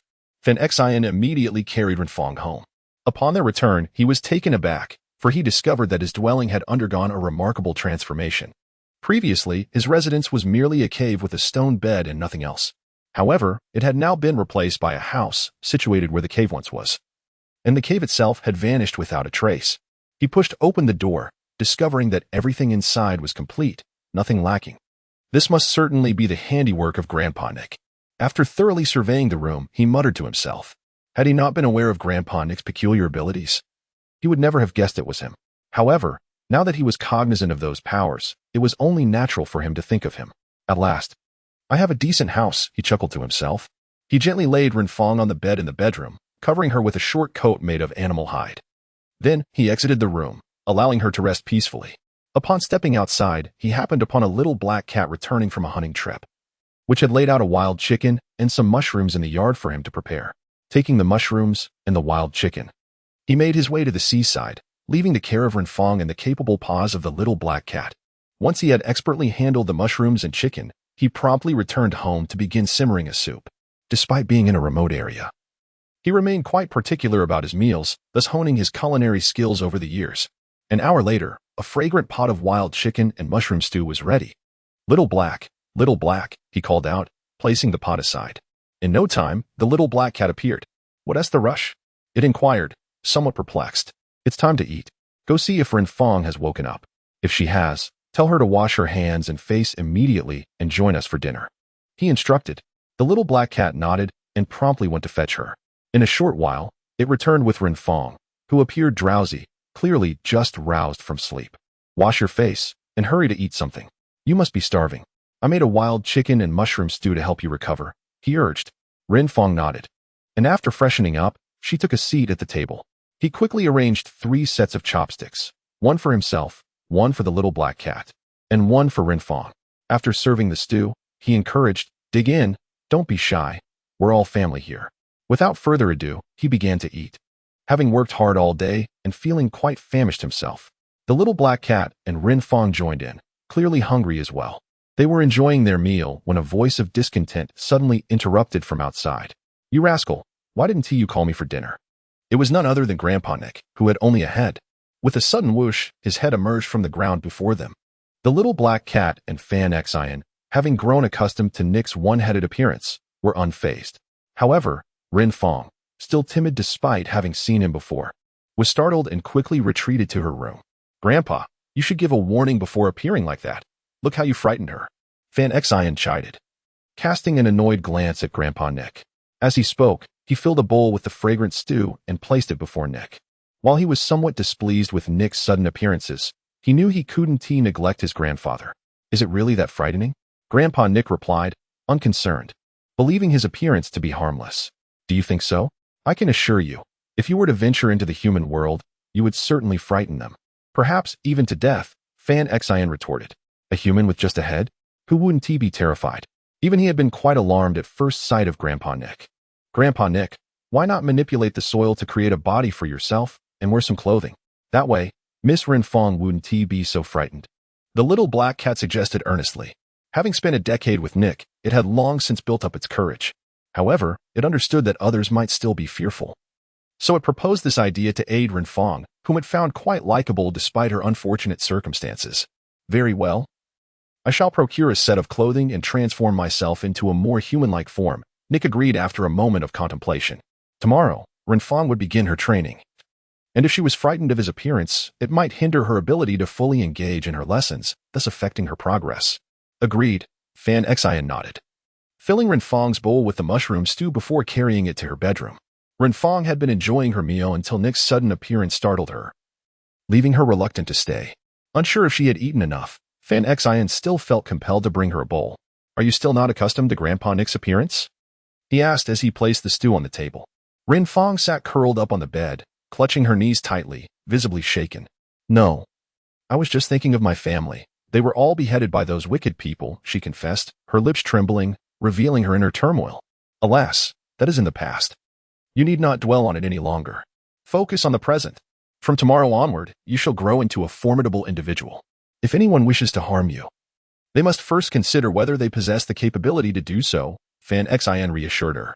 He was unaware of what Renfong had endured. Yet he sensed it must have been excruciating. Otherwise, she would not exhibit such profound fear. However, dwelling on such matters only deepens one's terror. Once I grow stronger, I shall avenge my family by eliminating those scoundrels, Renfong declared, a fleeting glint of murderous intent flickering in her eyes. Indeed, but do you remember their faces? If not, seeking vengeance will prove exceedingly difficult, Fanxin replied. I shall never forget that face. Even if it were reduced to ashes, I would recognize it. Renfong asserted. That is reassuring. For now, put aside your thoughts, focus on recuperating and honing your skills. Once your strength increases, we will confront that rogue. Fanxin advised, placing a bowl of mushroom and chicken stew before Renfong. Eat this. It will give you the strength to train. Renfong looked up at Fanxin and inquired, why are you helping me? She was genuinely curious, as they were strangers. Yet, Fanxin offered her assistance without hesitation, which both moved and puzzled her. I cannot say for certain. The moment I saw you, I told myself that if I did not intervene, you would surely perish. Thus, I took action, Fanxin shrugged. You are quite the oddity, Renfong replied with a smile as she accepted the stew. Perhaps, but enough of that. Once you finish, please return the dishes, Fanxin waved and departed from Renfong's room, heading to the living room. Is the girl all right? Grandpa Nick inquired. She is fine. Her family was brutally slain by those villains. Hence, upon seeing you, she is reminded of the deceased and feels fear, Fanxin replied, in the future. Avoid appearing before her alone. Ah, I see. I sincerely apologize, Grandpa Nick responded. I shall prepare upon returning. Subsequently, the trio continued their meal in silence, savoring the mushroom and chicken stew. After finishing, Fanxin began washing the dishes, with Renfong bringing her set to him. Once all was cleaned, he retired to his room for a well-deserved rest. After a long day, he felt fatigued and soon fell asleep upon lying down. The little black cat scampered into Renfong's room, as per Fanxin's request, so that it could keep her company, preventing her from spiraling into dark thoughts. The following morning, Fanxin rose early, while Renfong and the black cat remained asleep. He ventured into the forest to gather mushrooms and hunted a large gray rabbit. After cleaning it, he prepared a soup with the mushrooms and rabbit meat, stir-frying the remaining meat. Once ready, he called for the little black cat and Renfong. After breakfast, the trio proceeded to the designated meeting spot indicated by Grandpa Nick. Upon arrival, they found themselves waiting, as Grandpa Nick had yet to appear. However, it was not long before he emerged from the ground, this time not just a head, but a complete figure, showing no signs of abnormality. Chapter 30, Escape Training Part 1. Well, what do you think? Not too shabby, right? Grandpa Nick asked with a grin after spinning around. Far better than just a head. Fanxin replied, smiling. Hearing this, the little black cat nodded vigorously. Though it had grown accustomed to Grandpa Nick's previous appearance, it still felt somewhat awkward. Now, everything seemed normal. TSK, such a lack of appreciation, Grandpa Nick muttered, slightly displeased, as he had meticulously prepared his appearance. Enough of that. Let us commence training, he declared. However, before we begin, you must understand your strengths. This knowledge will enhance the efficacy of your training. I am well aware of your capabilities. Though I have not been by your side these past years, I have observed your every move, Grandpa Nick continued. Your focus should be on unlocking your physical potential, channeling the explosive power within you. This will exponentially increase your strength. Fanxin nodded in agreement, as he knew his expertise lay in brute strength. Having frequently engaged in close combat with fierce beasts, seldom resorting to weapons unless absolutely necessary. For you, little black cat, there is little guidance needed. Simply cultivate your devil fruit abilities, Grandpa Nick advised, casting a glance at the feline. The little black cat nodded silently, accepting the counsel without further comment. As for you, Renfong, given your lack of martial training and combat experience, it is crucial to select a fighting style that suits you best, thereby accelerating your growth in combat effectiveness. Grandpa Nick explained. I wonder which fighting style you envision for me, Grandpa Nick? Renfong inquired, her curiosity piqued. As a girl, physical strength may not be your forte. Thus, I propose that you engage in weaponry. Mastering marksmanship will allow you to strike down foes from a distance without confronting them directly, Grandpa Nick suggested. All right, I will heed your advice, Renfong replied, nodding slightly. Indeed, she was not adept in strength, and facing robust opponents could prove perilous, considering the little black cat can create weapons and conduct long-range reconnaissance. I recommend a partnership between you two. You shall take on the role of the sniper while the little black cat manages your weaponry and intelligence. This synergy will significantly bolster your combat capabilities, Grandpa Nick articulated. I have no objections, Renfong affirmed. The little black cat exchanged a glance with Fanxin, feeling a pang of reluctance at the thought of parting ways after having been together for so long. Fear not, you shall remain with Renfong. We three will continue to stand united, Fanxin reassured, smiling at the little black cat. The feline, finding solace in this assurance, readily agreed. Excellent. This collaboration will ensure you complement each other, Grandpa Nick remarked, nodding in satisfaction. He then approached Renfong and said, I will bestow upon you an ability that, if utilized wisely, will offer you substantial protection. What ability? Renfong asked, intrigued. My ability, Grandpa Nick replied. With that, he grasped Renfong's right hand and inserted his fingertip into her palm, causing her to gasp in pain. However, she ultimately restrained herself, for Grandpa Nick was assisting her, and she had to endure. A peculiar energy continuously emanated from the tips of Grandpa Nick's fingers, flowing into Renfong's body. As this energy surged within her, Renfong's form began to radiate a warm, earthy glow. This luminescence persisted for approximately 10 minutes before gradually fading away. At that moment, Grandpa Nick withdrew his fingertips. This is my gift to you, my ability. From now on, you shall command the soil. Should anyone seek to harm you, You can swiftly conjure a wall or any other shape to shield yourself. In essence, it serves as a form of armor, remarkably resilient, ensuring your protection, Grandpa Nick explained. However, this power is limited to a small area. Since it is not your innate talent, you cannot master it to the extent that I can, wielding control over vast expanses of Earth. Nevertheless, utilizing this ability to safeguard yourself is entirely feasible. You may wish to give it a try, he added with a smile. Upon hearing this, Renfong felt a surge of excitement. She extended her right hand and struck the ground, declaring Earth Wall. Moments later, a wall of soil erupted from the ground, standing solidly before her. She kicked it with her foot and discovered it to be incredibly sturdy, akin to steel. Thank you, Grandpa Nick. Renfong bowed respectfully, gratitude swelling within her. With this newfound ability, her means of self-preservation had significantly strengthened, and she felt compelled to express her thanks to him. To unleash its full potential, you must practice diligently, Grandpa Nick chuckled. However, there is a drawback to this power. Have you discerned what it is? I have noticed that it requires soil. Without it, the ability cannot manifest, Renfong replied, nodding in understanding. Indeed. But that limitation pertains to you alone. I need not worry, as I can manipulate soil from great distances, Grandpa Nick affirmed, gazing at Renfong. Thus, in areas devoid of soil, do not overexert yourself. Seek a safe position to conceal yourself, understand? Otherwise, you may face dire consequences. I understand, Grandpa Nick. Renfong acknowledged with a nod. Very well, Grandpa Nick stepped back a few paces. I have arranged everything necessary, and now we shall commence our training. Our first lesson will be on evasion, he proclaimed. Are we not being taught combat? Why must we learn to flee? Fanxin inquired with a hint of confusion. Because one must master the art of retreat to effectively engage in battle. If you cannot flee, how can you hope to fight? Grandpa Nick explained. When confronted with formidable foes, you must learn to protect yourselves, and evasion is one of the most effective means of self-preservation. Therefore, your skills in retreat must be robust. Only then will you stand a chance against your adversaries. Understood, the group nodded in unison. All right, from this moment forth, you shall flee while I pursue you. I expect you to demonstrate your abilities, Grandpa Nick instructed, his voice ringing with authority. After a brief pause, the group hesitated no longer and dashed into the depths of the forest, preparing themselves for the impending challenge. Chapter 31. Evasion Training Part 2. Roar. Roar.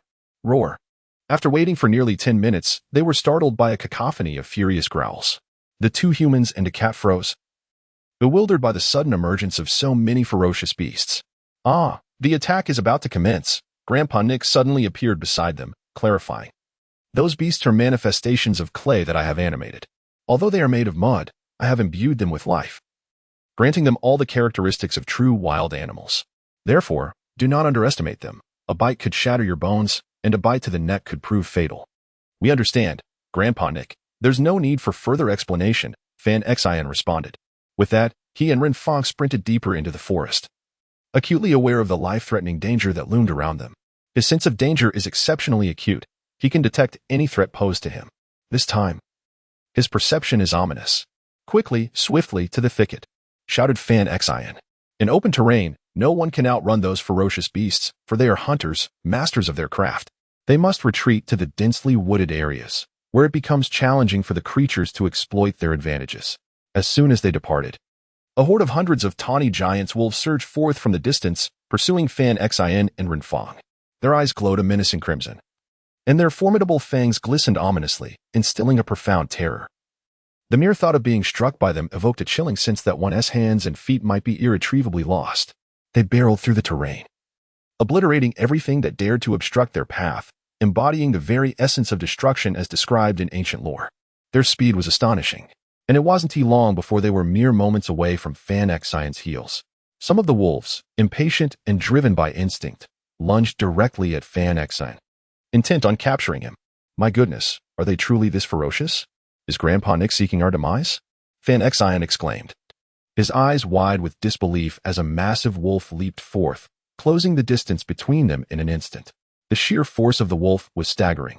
Trees were effortlessly uprooted and reduced to splinters in its wake, providing no hindrance whatsoever. And this was merely one wolf. If the entire pack descended upon them, their retreat into the forest would be akin to digging their own graves.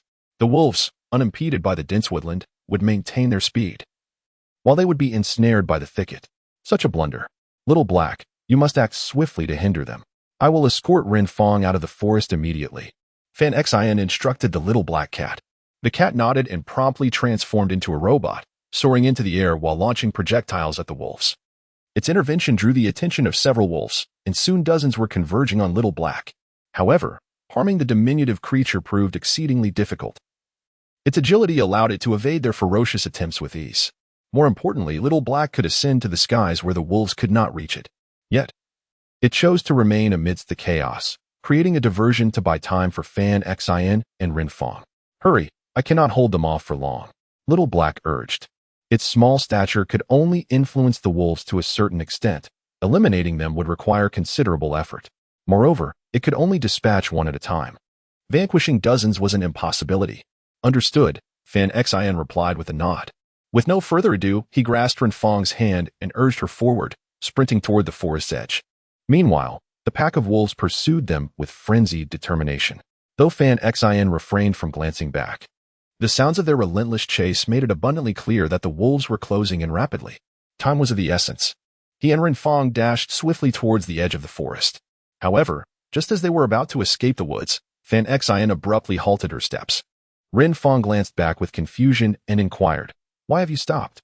The giant wolf is already closing in on us." She felt a surge of urgency, aware of the wolf's swift pace, which would soon bring it upon them. Because there is also a giant wolf blocking our path ahead. We have nowhere to flee. Fanxin replied with a wry smile.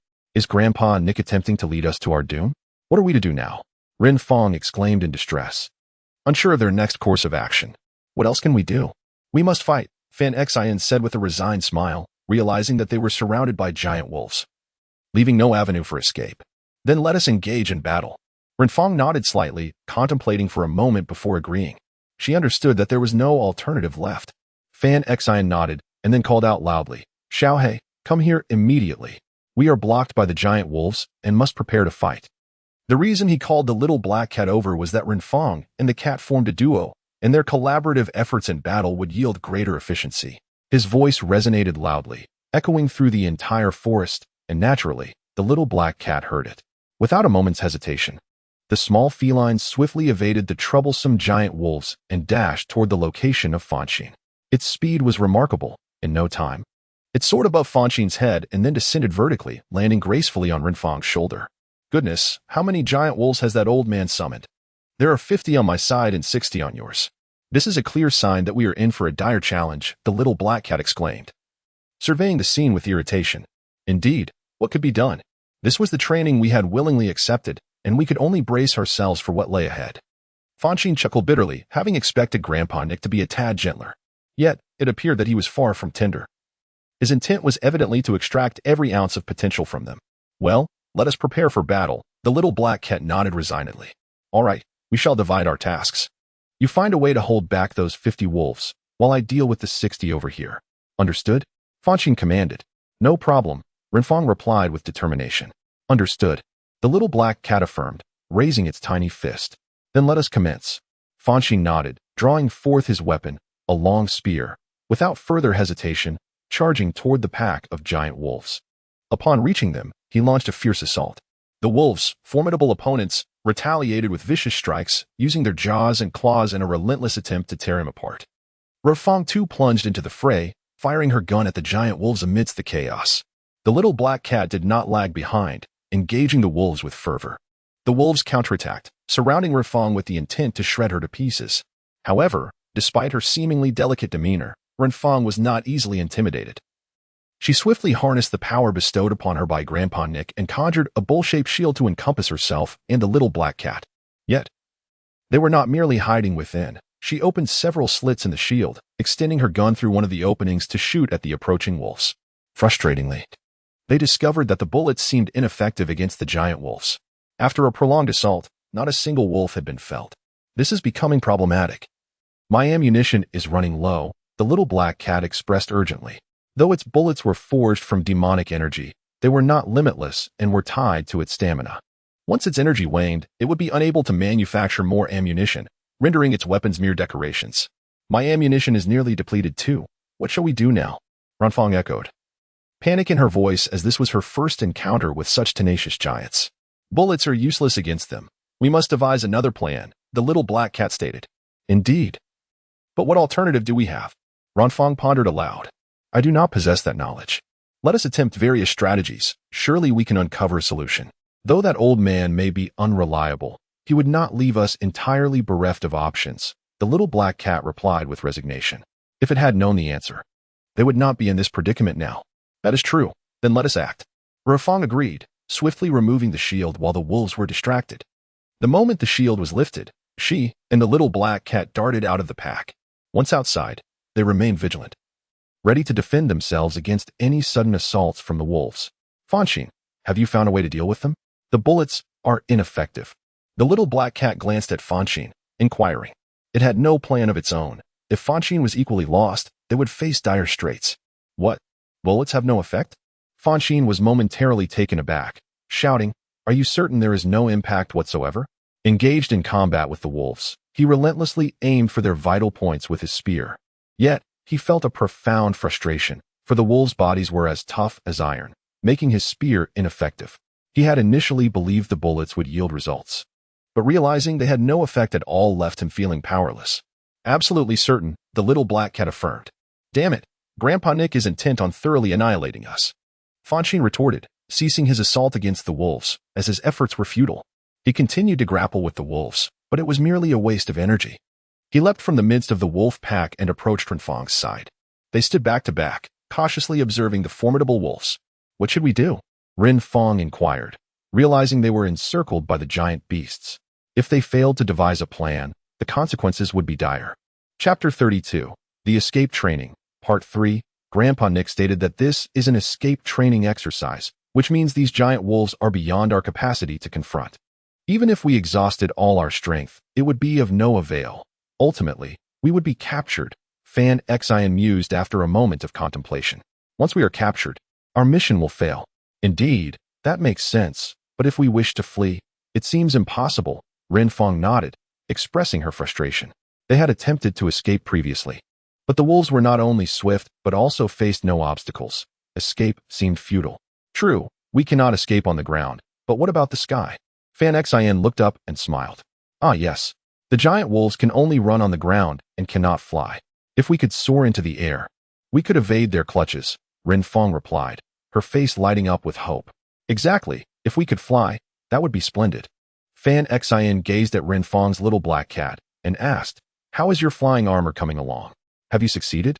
Not yet. The little black cat shook its head. This poses a problem, Fanxin said, furrowing his brow. He and Renfong, being human, lacked wings and were incapable of flight. To soar, they required auxiliary tools. The little black cat could create flying apparatuses. Should it succeed, they could escape into the heights. However, the cat had yet to complete its work, which troubled him. Nonetheless, it won't take too long. I've manufactured most of the parts and am currently assembling them. If you can buy me half an hour, that will suffice. The little black cat remarked, noticing Fanxin's frown. Oh, is that so? Although it may be challenging, Renfong and I will do our utmost to delay them. Fanxin replied, nodding slightly. Then I entrust my body to you, the little black cat said, nodding resolutely, and plunged into the mechanical space to begin assembling the flying armor components. Renfong, let us wander through the forest, attempting to lure these giant wolves near the towering trees. This way, they will require some time to destroy those great trees. Allowing us to buy the little black cat enough time, Fanxin proposed. Renfong nodded in agreement. Fanxin promptly prepared himself, waiting for the right moment, and then dashed toward the distance, with Renfong closely following suit. As soon as they departed, the colossal wolves resumed their relentless pursuit, exhibiting an overwhelming and aggressive demeanor. Fonshine and Renfong dashed towards the towering trees, swiftly repositioning themselves as the monstrous wolves barreled past. The wolves, propelled by their tremendous speed and inertia, found it exceedingly challenging to navigate turns, ultimately colliding with the majestic trees. However, this time fortune did not favor them. Despite their formidable nature, the towering trees were not made of mere tofu. They were equally robust, and the wolves suffered considerable setbacks. Fortunately, they were not made of flesh and blood. Otherwise, even if they survived, they would have sustained grave injuries. Without hesitation, Fonshine and Renfong persevered in their efforts. Ah, at last you have grasped the essence of technique. Young one, This reveals your understanding of my intentions, murmured Grandpa Nick with a smile, as he suddenly opened his eyes beneath a grand tree. He possesses the ability to manipulate the entire island, rendering it unnecessary for him to pursue those colossal wolves. His sole requirement is to maintain control from this vantage point. Observing that Fanxin is not engaged in direct combat with the gigantic wolves, but rather skillfully utilizing the towering trees to obstruct their path. Leaving them in a state of helplessness, he cannot help but smile knowingly. He deliberately empowered the colossal wolf to ensure that Fanxin comprehends its invincibility, leaving them with no option but to flee.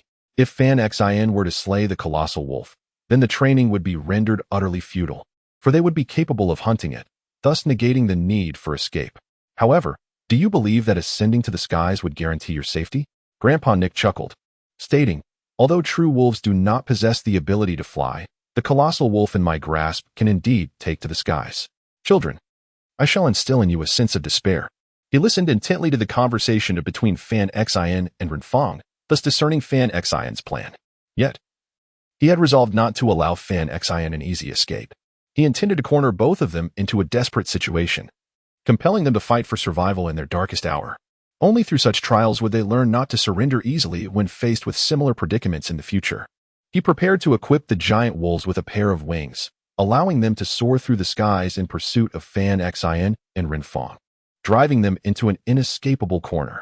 Enjoy yourselves, Grandfather Nick remarked with a faint smile, then closed his eyes, leaning against a large tree, and drifted into slumber. Half an hour passed. Xiaohei, have you finished? Fanxin inquired, glancing at the time. The giant wolves were becoming increasingly ferocious in their assault. If they did not evacuate swiftly, they would find themselves in dire straits. Renfong was equally anxious, running while conjuring earthen walls to obstruct the wolves' advance. Yet, despite the formidable nature of the walls, without her control, they struggled to withstand the wolves' onslaught.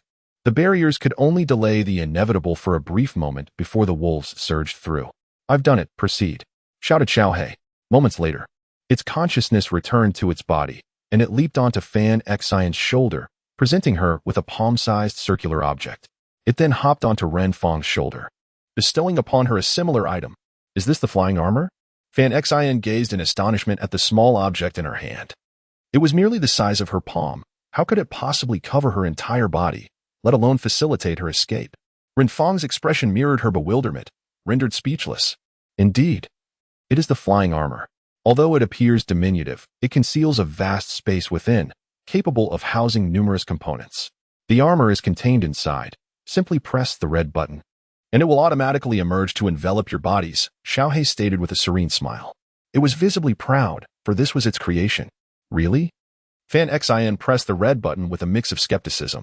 Moments later, countless parts sprang from the circular object, progressively enveloping her body, starting from her hands. As the components reached her shoulders, they immediately diverged. One portion raced towards her head while the other descended below her shoulders. In no time, her body was entirely shrouded in steel plates. He glanced at his body and found that he had completely transformed into a metallic figure, his entire form shimmering with radiant metal, an astonishing spectacle indeed. Goodness, how extraordinary, he mused to himself. Chapter 33. Success? Failure? Part 1. Initially, these metal plates were not interconnected. They existed as separate pieces. However, once they emerged, they seamlessly fused together without a trace of a gap, as if they were destined to unite. Well, you ought to consider who crafted this, the little black cat said with a smug grin. True enough, Fanxin replied, choosing not to deflate the cat's pride, indulging its vanity for a moment. Then, he turned to Renfong and commanded, do not hesitate, act swiftly. Renfong nodded and promptly pressed the red button at the center of the circular object. Moments later, she too was enveloped in a suit of armor, the metal plates glistening brilliantly under the sun's rays. Indeed, it is wondrous, Renfong remarked. Without donning the armor, one cannot truly appreciate its marvel, although crafted from metal. It offers no discomfort whatsoever.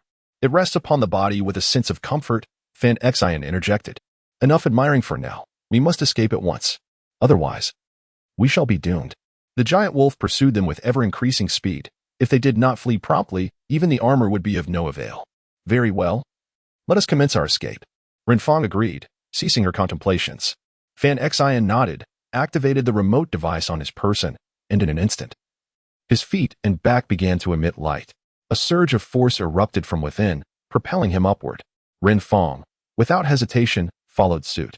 Soon, both Fanxin and Renfong found themselves soaring through the sky, while the little black cat perched contentedly upon Renfong's shoulder. Wow. The sensation of flying is absolutely exhilarating. I feel utterly free, Fanxin exclaimed, spreading his arms wide like a bird as he glided through the air. He felt exhilarated, for he had never engaged in such play before. It was truly thrilling. Renfong was also delighted, her silvery laughter echoing across the sky. Hey, you too. Stop playing and look behind you. Just as they were immersed in their joyous antics, the little black cat suddenly spoke to them in a tense voice. Fanxin paused for a moment, turned around, and upon glancing back, he nearly lost his balance, for he discovered that they were being followed by hundreds of flying wolves. These colossal wolves bore a pair of wings, flapping vigorously as they soared towards them. Although they did not possess the same speed, their relentless pursuit indicated that they had yet to escape the encirclement. As soon as they let their guard down, those vicious foes would close in. My goodness, that old man seems intent on driving us to the brink. Fonshine furrowed her brow, losing all desire to play, with a pack of predatory wolves trailing behind. Who could think of amusement? If he ignored the wolves, they would silently eliminate them. What should they do? Renfong inquired. This was a training exercise, so she could not blame Grandpa Nick. Thus, they had to devise their own strategy. Failing that, they could only resign themselves to their misfortune. What else could they do but flee higher and farther? The old man's abilities must have their limits. I refuse to believe he can control this world, Fonshine stated.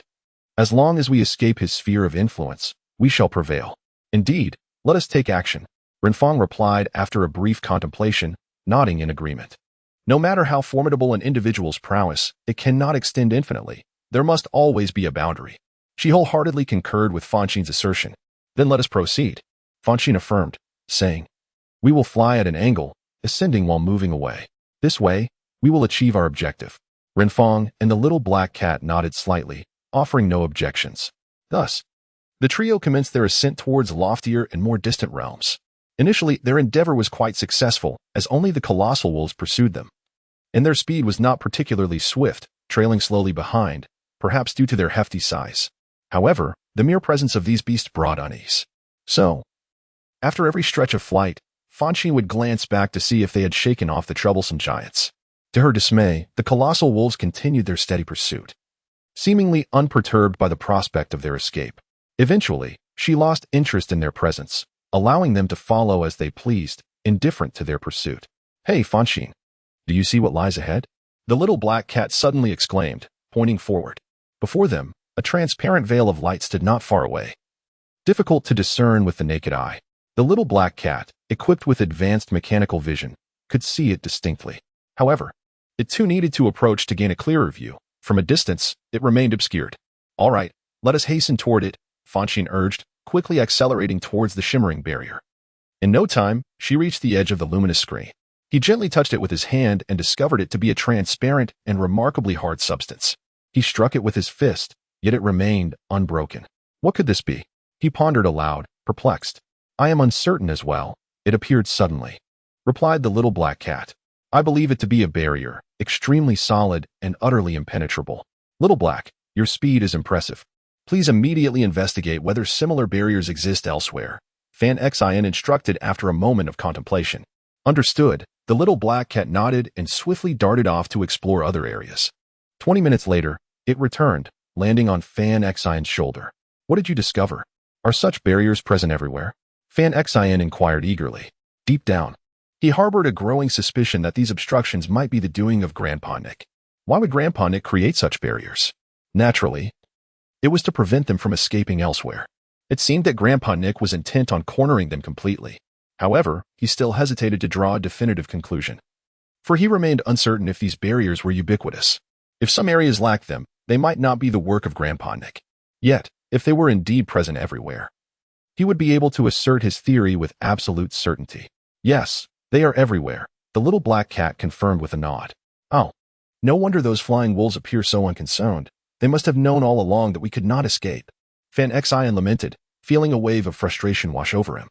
He is now 100% certain that this is undoubtedly the work of Grandpa Nick.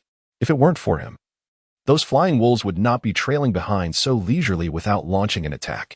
Alas, we cannot escape. What shall we do? Upon hearing this, Renfong grew anxious. They were utterly trapped within this place, and once those flying wolves approached, it would be like catching fish in a barrel. Do not fret. As long as Grandpa Nick does not intervene personally, we still have a chance, Fanxin replied with a smile. Chapter 34, Success? Failure? Part 2. Oh, do you have a good plan? Asked the little black cat. Indeed, we possess flying armor, do we not? Hee. We shall engage in a game of cat and mouse with those colossal wolves on the island. If it comes to a point where we cannot escape, we will ascend into the sky. Once they pursue us, we will descend again. In essence, we will simply be dancing in circles with those creatures. Fanxin said with a grin. While we may not be able to defeat them, it will be exceedingly difficult for them to capture us. Yes, that could work. This way, we can balance effort and rest, enabling us to prolong our engagement with the giant wolves, Renfong remarked. While soaring through the air, they required no exertion, as the armor carried them effortlessly. They could seize this moment to rest aloft. When the giant wolves drew near, they would land on the ground, rejuvenated from their respite, and have the energy to sprint away. Thus, they need not worry about exhaustion, leaving them powerless to flee, ultimately falling prey to the giant wolves. Yes, precisely. That's the plan, Fanxin nodded. All right, let us proceed. Down we go. Renfong acquiesced with a nod and promptly shut down the power device. The three of them immediately engaged in free fall, and just before reaching the ground, they activated their propulsion devices. After gliding for a short distance, they landed gracefully on the earth. Subsequently, they began to sprint through the forest. Shortly after their arrival, the sky's flying wolves descended swiftly, crashing heavily to the ground and shattering into fragments. Moments later, a multitude of colossal wolves emerged from the earth, embarking on a relentless pursuit of Fonshine and Renfong. Thus, a captivating drama of chase and evasion unfolded within the forest. However, Fonshine and Renfong remained unperturbed, fully aware that escape from this enclosure was futile. Instead, they engaged in a game with the formidable wolves within their confines. When the beasts did not pursue, they strolled leisurely through the woods. When the wolves drew near, they dashed away in haste. They struggled with the giant wolves for 4 or 5 hours, yet the beasts were unable to capture them. In desperation, Grandpa Nick had no choice but to withdraw the wolves and summon Fonshine and Renfong back. It seems you have devised a plan. Well done. However, do not rejoice too soon. The giant wolves I created this time possess little offensive capability. Thus, you have not encountered any significant peril. Starting tomorrow, I shall produce swifter and more powerful creatures to confront you. At that point, if you continue to remain so leisurely, I shall be most impressed. Grandpa Nick chuckled lightly and added, but I assure you, it will not be so easy. Oh, Grandpa Nick, what kind of creatures are you preparing? Fonshine inquired curiously, having stowed away his flying armor, exuding confidence with a smile. After all, he possessed the flight armor. If he could not outrun them, he would simply take to the skies, unafraid. Thus, although curious about the creatures Grandpa Nick intended to create, he did not let it trouble him. You seem rather confident, Grandpa Nick remarked with a smile. Indeed, bring it on, Fonshine replied with a grin. And what about you two? Do you not object? Grandpa Nick looked at the little black cat and Renfong, smiling. Yes, bring it on. Renfong nodded in agreement, while the little black cat waved its tiny fists, brimming with fighting spirit. Very well. Your sparring partners tomorrow will be the flying scorpions. Fonshine, having lived on this island, you surely know what flying scorpions are, correct? Grandpa Nick asked with a grin. Upon hearing this, Fonshine's expression changed drastically. Beads of sweat appeared on his forehead. He certainly recognized the terrifying creatures, as he had once been hunted by them. These creatures were no larger than a fingertip, and if one was not cautious, they could easily be caught. They were incredibly fast, and in the past, despite exerting all his strength, he had been unable to escape their grasp, enduring torment and emerging covered in welts. Had it not been for the little black cat bringing antiseptic, surviving the ordeal would have been a dire challenge. The mere thought of those creatures filled him with dread, for he felt utterly powerless against them. Even now, having grown stronger, he was reluctant to confront them. Wait, those creatures? No, please, the little black cat exclaimed, quickly hiding behind Fonshine, gazing pleadingly at Grandpa Nick. It too had encountered them before, as it had been alongside Fonshine during that fateful attack. The little black cat had been left covered in welts, its once petite form swollen to several times its size. At that time, it had been at a loss for what to do, ultimately having to call upon Grandpa Nick for assistance. Grandpa Nick had provided the antiseptic, and only then had it been saved. It wished to avoid the troublesome creatures once more. Ah, but you all promised, Grandpa Nick chuckled. Fear not. The ones I create will be non-venomous. They will merely inflict some painful bites. That will still be unpleasant, Fonshine remarked. Well, there is no alternative. You are undergoing my training, and I will train you as I see fit. If you are dissatisfied, you are welcome to escape this encirclement. But if you cannot, you must accept it. Grandpa Nick declared, be here on time tomorrow, or the flying scorpions will come looking for you. With that, Grandpa Nick promptly sank into the ground. Departing from the scene, Fonshine and the little black cat felt helpless. Grandpa Nick's approach was indeed coercive, yet they had no choice but to comply. For they could see the resoluteness in his eyes. He understood that, regardless of his own wishes, Grandpa Nick would train him in such a manner. The objective was to render him powerful. Little Black, do not be afraid. We are no longer who we once were. We have both grown stronger, Fonshine said, gazing at the anxious little black cat perched on his shoulder. He was pursued by the flying scorpion when he was merely 12 years old. And now he has matured into a 16-year-old.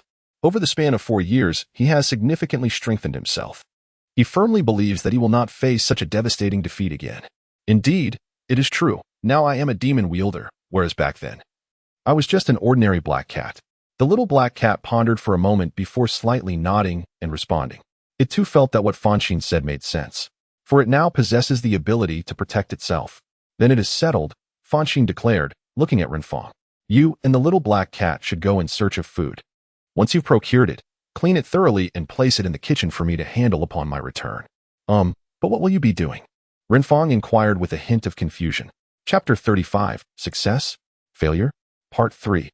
I need to contemplate certain matters, Fonshine replied with a gentle smile. Rest assured, I will be fine. Little Black, take good care of her. Understand? Fonshine instructed, gazing at the little black cat.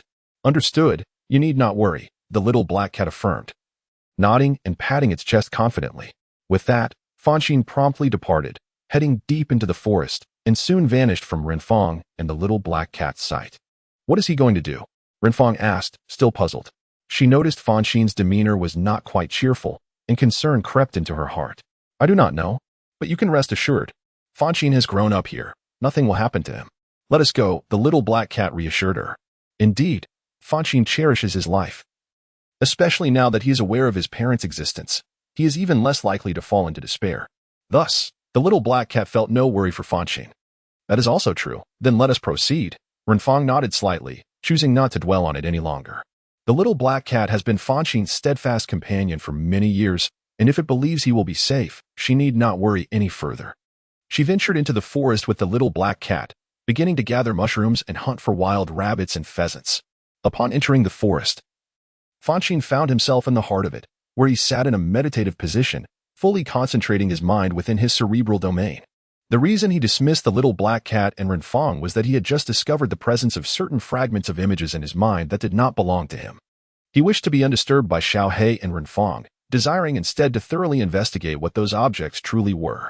He settled his mind and carefully observed the fragmented images. He first observed a multitude of individuals, all clad in black athletic attire, diligently training in a spacious area. Their commitment and effort were evident. The scene then abruptly shifted, revealing a couple joyfully amusing a tiny infant, who remained swaddled and had yet to open its eyes, clearly indicating that the newborn had only recently entered the world. He beheld the happiness reflected in the eyes of a man and a woman, clearly demonstrating their deep affection for the child. However, after a brief moment, sorrow clouded the faces of the couple, as if they were burdened by some insurmountable dilemma. Before long, the scene shifted once again. He then witnessed a fiery spectacle, with countless masked assailants wielding weapons, launching an assault on a location. The individuals clad in black attire, whom he had observed earlier, were valiantly resisting the onslaught. Yet, the masked attackers proved formidable. They were far too powerful for the defenders. In a short span of time, one by one, they fell, ultimately meeting a tragic fate. The masked men were merciless, slaying anyone in their path. Soon, all those dressed in black had been annihilated. The assailants showed no signs of relent, continuing their search for any survivors. Shortly thereafter, they discovered the couple and their newborn child. Without hesitation, the masked figures attacked once more, ruthlessly assailing the three. Despite the man's remarkable prowess in fending off the attackers, the overwhelming numbers of the assailants began to take their toll on him. The number of people on his side was limited, aside from his own wife. There were merely a dozen elderly men. In stark contrast, the masked individuals seemed to be countless. They found themselves in an utterly disadvantaged position, and if matters escalated, it was conceivable that they would all meet their demise. However, at that moment, the infant still swaddled in blankets let out a piercing cry, a sound imbued with an extraordinary resonance. As the baby's wail echoed, an invisible force emanated forth, causing a substantial portion of the masked assailants to collapse instantaneously, leaving everyone in a state of astonishment.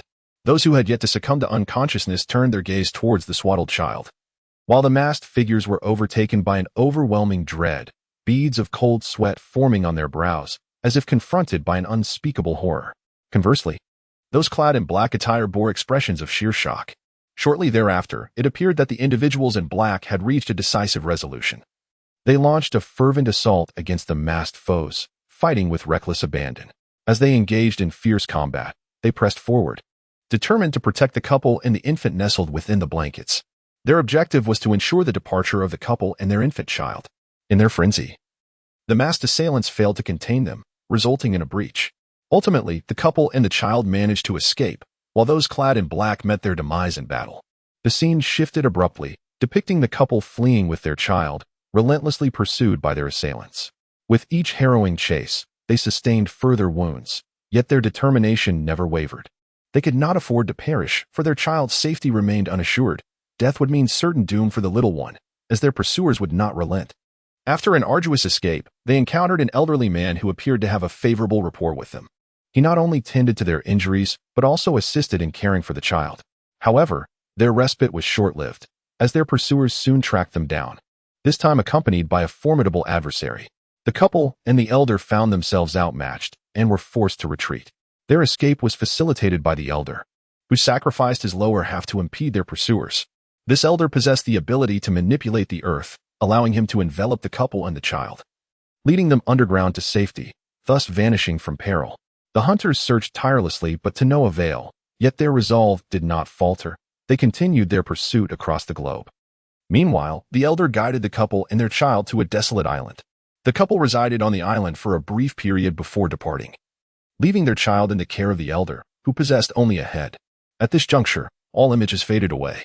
The elder, with merely a head, was presumably Grandpa Nick, while the couple was likely my father and mother.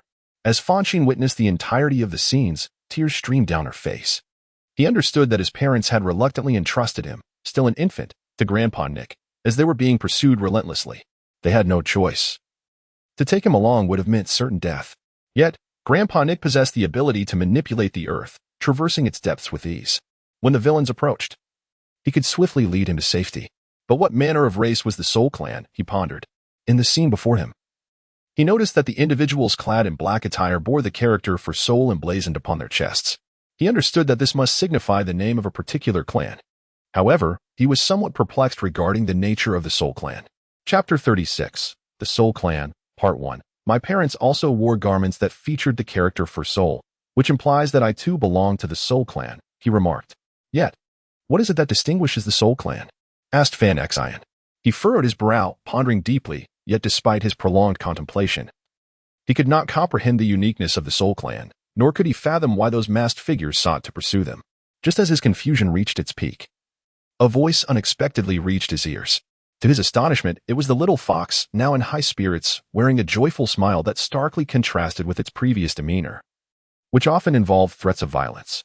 Ah, you are aware of the Soul Clan, aren't you? The little fox inquired. Intrigued, he looked at the fox and asked, what do you know about them? The little fox nodded slightly, leaping onto his shoulder.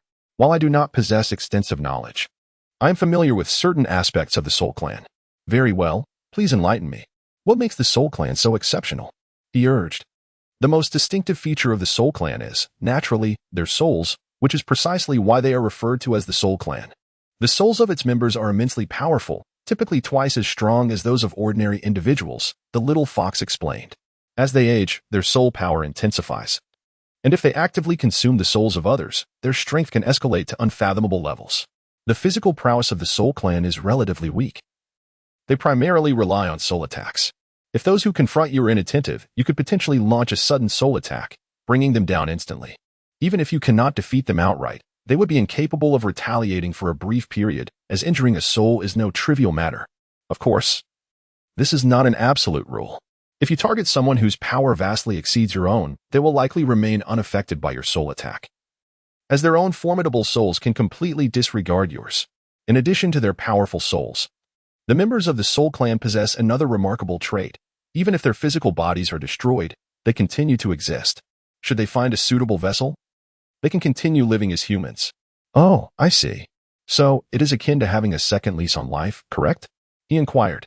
That is one way to put it. But it is advisable not to exploit this ability recklessly, for doing so could result in significant repercussions, the little fox cautioned.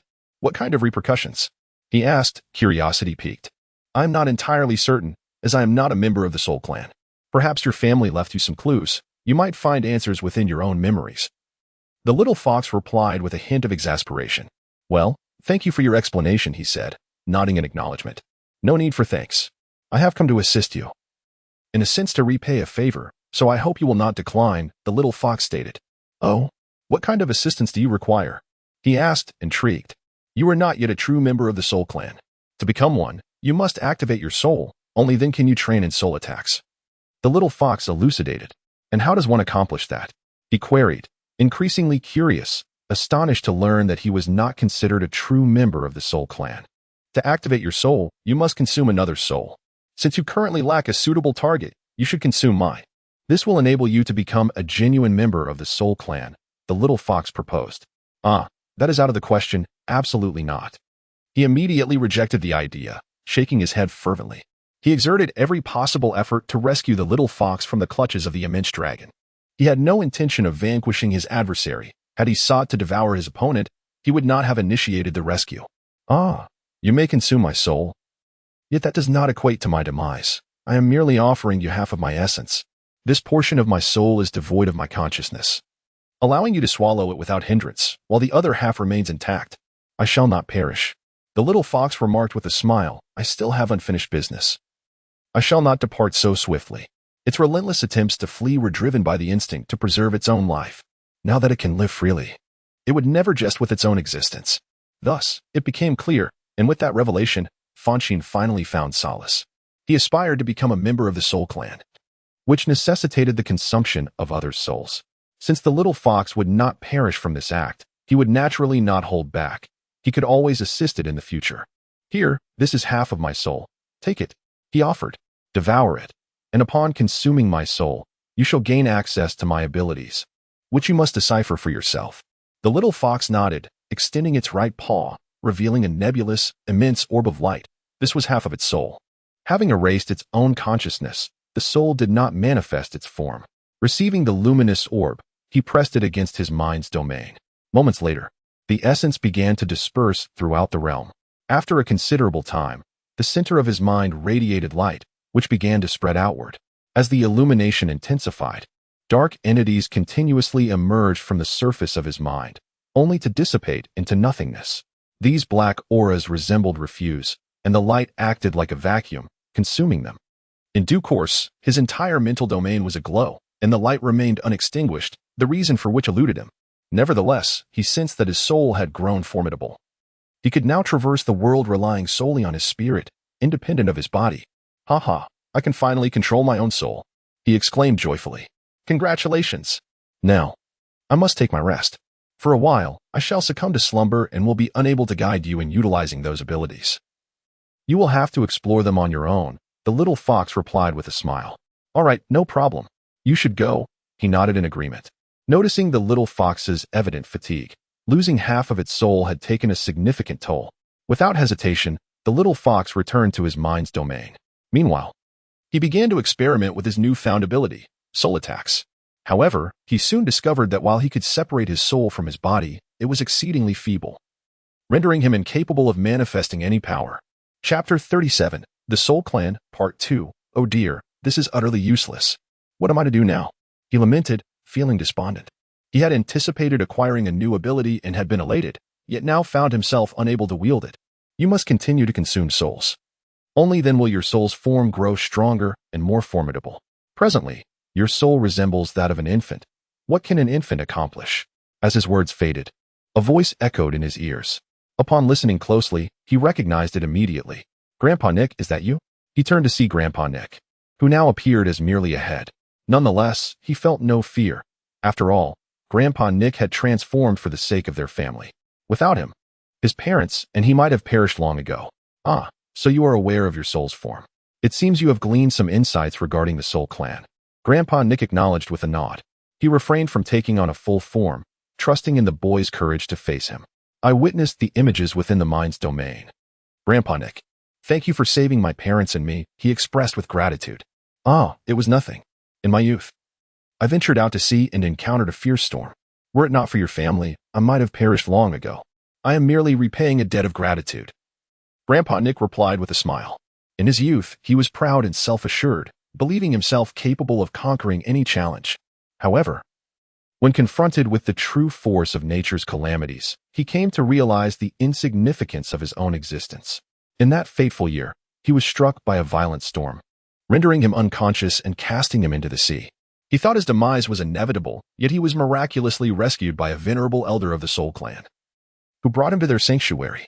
He was recuperating and training in the Soul Clan. The reason for his formidable strength was undoubtedly tied to this lineage. Thus, upon learning of the Soul Clan's misfortune, he unhesitatingly extended his hand in assistance. He was a person who repaid both enmity and kindness. The Soul Clan had shown him grace, and naturally, he could not turn a blind eye. Haha, regardless, I must express my gratitude to you, Fanxin said with a smile. Do as you wish, child. Since you are aware of certain matters concerning the Soul Clan, you must also know who attacked them. Can you tell me? Grandpa Nick inquired. Years ago, he had asked Fanxin's parents, but they were reluctant to divulge any information, not wanting Grandpa Nick to interfere with the Soul Clan's affairs. Hence, he remained unaware of the identity of their assailants. I'm not certain. The images showed that they were all masked figures, Fanxin replied, shaking her head. I see. Were there any particularly formidable individuals among them? What abilities did they possess? Perhaps I might have some knowledge, Grandpa Nick pressed on. Well, the others weren't particularly special. However, one individual seemed capable of manipulating magma. His entire body transformed into magma. I suspect he must have consumed a devil fruit, Fanxin recalled after reviewing all the images. At this, Grandpa Nick's eyes narrowed suddenly, and he fell silent for a long moment. Noticing his daze, Fanxin asked curiously, Grandpa Nick, what are you thinking? Do you have a lead? No, he suddenly chuckled, saying, Child, I hope that in the future, regardless of the company you keep, you never reveal that you are a member of the Soul Clan, understood? Ah, why? Fanxin asked in confusion. Because your family may have offended a great power. If that power has its claws deeply embedded everywhere, once you divulge your identity, they will know where you are, and then they will pursue you relentlessly, Grandpa Nick explained. Your family was once quite formidable but was also annihilated. Do you really think you can surpass those foes now? At his words, Fanxin shook her head. After all, even Grandpa Nick had been defeated, losing much of his body and remaining only a head. If she could not even defeat him now, how could she avenge her family? Precisely. You must endure. Only when you grow stronger will you have the right to challenge those foes. Do you understand? Grandpa Nick nodded and continued. Yes, I understand. However, what level must I reach to seek out those who murdered my kin? Fanxin inquired, seeking a target toward which she could aim her efforts. A Marine Admiral. Only by attaining the strength of an admiral can you seek vengeance. Otherwise, do not entertain such thoughts, Grandpa Nick stated. Upon hearing this, Fanxin's eyes widened in disbelief. An admiral? That is the pinnacle of the Marine's combat strength. How many years will it take for me to reach such a level? And whether I can achieve it remains uncertain. Surely not, Grandpa Nick. That seems insurmountable, Fanxin lamented with a pained expression. Haha. You must attain the strength of an admiral, or you will surely perish, Grandpa Nick said, his gaze locking onto Fanxin with grave intensity. Grandpa Nick, do you know something? Is there someone you recognize among them? Fanxin sensed something amiss in Grandpa Nick's demeanor, for he had never spoken to her in such a manner before. No, not at all. I'm merely concerned for your safety. Which is why I'm urging you to reach such heights, Grandpa Nick hastily replied, his expression shifting. That's not true, Grandpa Nick. You definitely know something. Please tell me. Rest assured, until I reach sufficient strength, I will not seek revenge, Fanxin insisted, shaking her head. Grandpa Nick's stammering indicated he harbored secrets. No, truly not. Grandpa Nick's expression returned to normal as he said, Grandpa Nick, you're deceiving me. Do you think I am so easily fooled? I am quite adept at reading subtle cues. You certainly know something. Is that person an admiral? Fanxin said with a smile, looking at Grandpa Nick. Under her scrutiny, Grandpa Nick felt uncomfortable and retorted, "Stop making wild guesses, child. Your current strength is insufficient. Knowing too much will be of no benefit to you. What you must do now is focus entirely on your training to elevate your power, understand?" "Yes, I understand. Rest assured, once I grow powerful, I will seek out the Admiral for justice. I will inquire why they targeted the Soul Clan," Fanxin said with a playful grin. Rising to head home to prepare dinner. Chapter 38. The Soul Clan, Part 3. Oh dear, what have I done? Why did I mention the Admiral? Now that lad is fixated on the Admiral. Upon hearing this, Grandpa Nick felt a surge of urgency. Fanxin had concluded that the murderer of the Soul Clan was indeed an Admiral, and no matter how he explained, she would not believe him, leaving him in a state of helplessness. He needed to expedite her strength. This lad was stubborn, and once he fixated on something, he would not relent until he achieved his goal. If he believed the Admiral was responsible for the Soul Clan's demise, he would undoubtedly seek an opportunity to confront the Admiral. However, defeating an Admiral was no simple task. Grandpa Nick's mind raced as he pondered how to swiftly enhance Fanxin's strength. If she did not improve quickly, encountering an Admiral would spell her doom. Alas, this is no easy feat. Perhaps I should take my time to think. It is impossible for her to leave this place in the short term. I shall devise a good plan when the time is right. After much contemplation, he could not conceive a method for rapid strength enhancement. For becoming powerful requires a gradual accumulation of experience, something he himself had undergone. Thus, he could only guide Fanxin in a step-by-step manner. Yet, that figure capable of transforming into magma seemed indeed to be Admiral Akainu. Why did he pursue the Soul Clan? Did they possess something he desired? Grandpa Nick furrowed his brow. If Fanxin were to describe appearance, he might remain oblivious, as there were indeed individuals in the world with similar looks, albeit rarely seen. However, the ability to transform one's body into magma was exceedingly rare. He knew of only one such individual, Admiral Akainu, a fervent character. He felt a sense of bewilderment. How could the Navy possibly target the Soul Clan? Generally speaking, the Soul Clan led a semi-reclusive existence, seldom interacting with the outside world. By all accounts, they should pose no inconvenience. It is perplexing. Nevertheless, the Navy has undergone some changes, and it is hardly surprising that such events transpire. After pondering for a moment, Grandpa Nick let out a resigned sigh, still unable to comprehend why the Navy would take action against a secluded family. Subsequently, he shook his head, choosing to disregard the matter altogether. He has grown old and lost the use of his lower body, rendering him incapable of moving about. Thus, even if he comprehends the underlying reasons, he cannot assist Fonshine in resolving them and must rely solely on Fonshine's own efforts. I shall devote myself entirely to training Fonshine. The rest shall be entrusted to him, for he should be capable of managing it. Grandpa Nick shook his head and immediately withdrew into the depths, no longer concerning himself with other matters. Admirals of the Navy, why would they target the Soul Clan?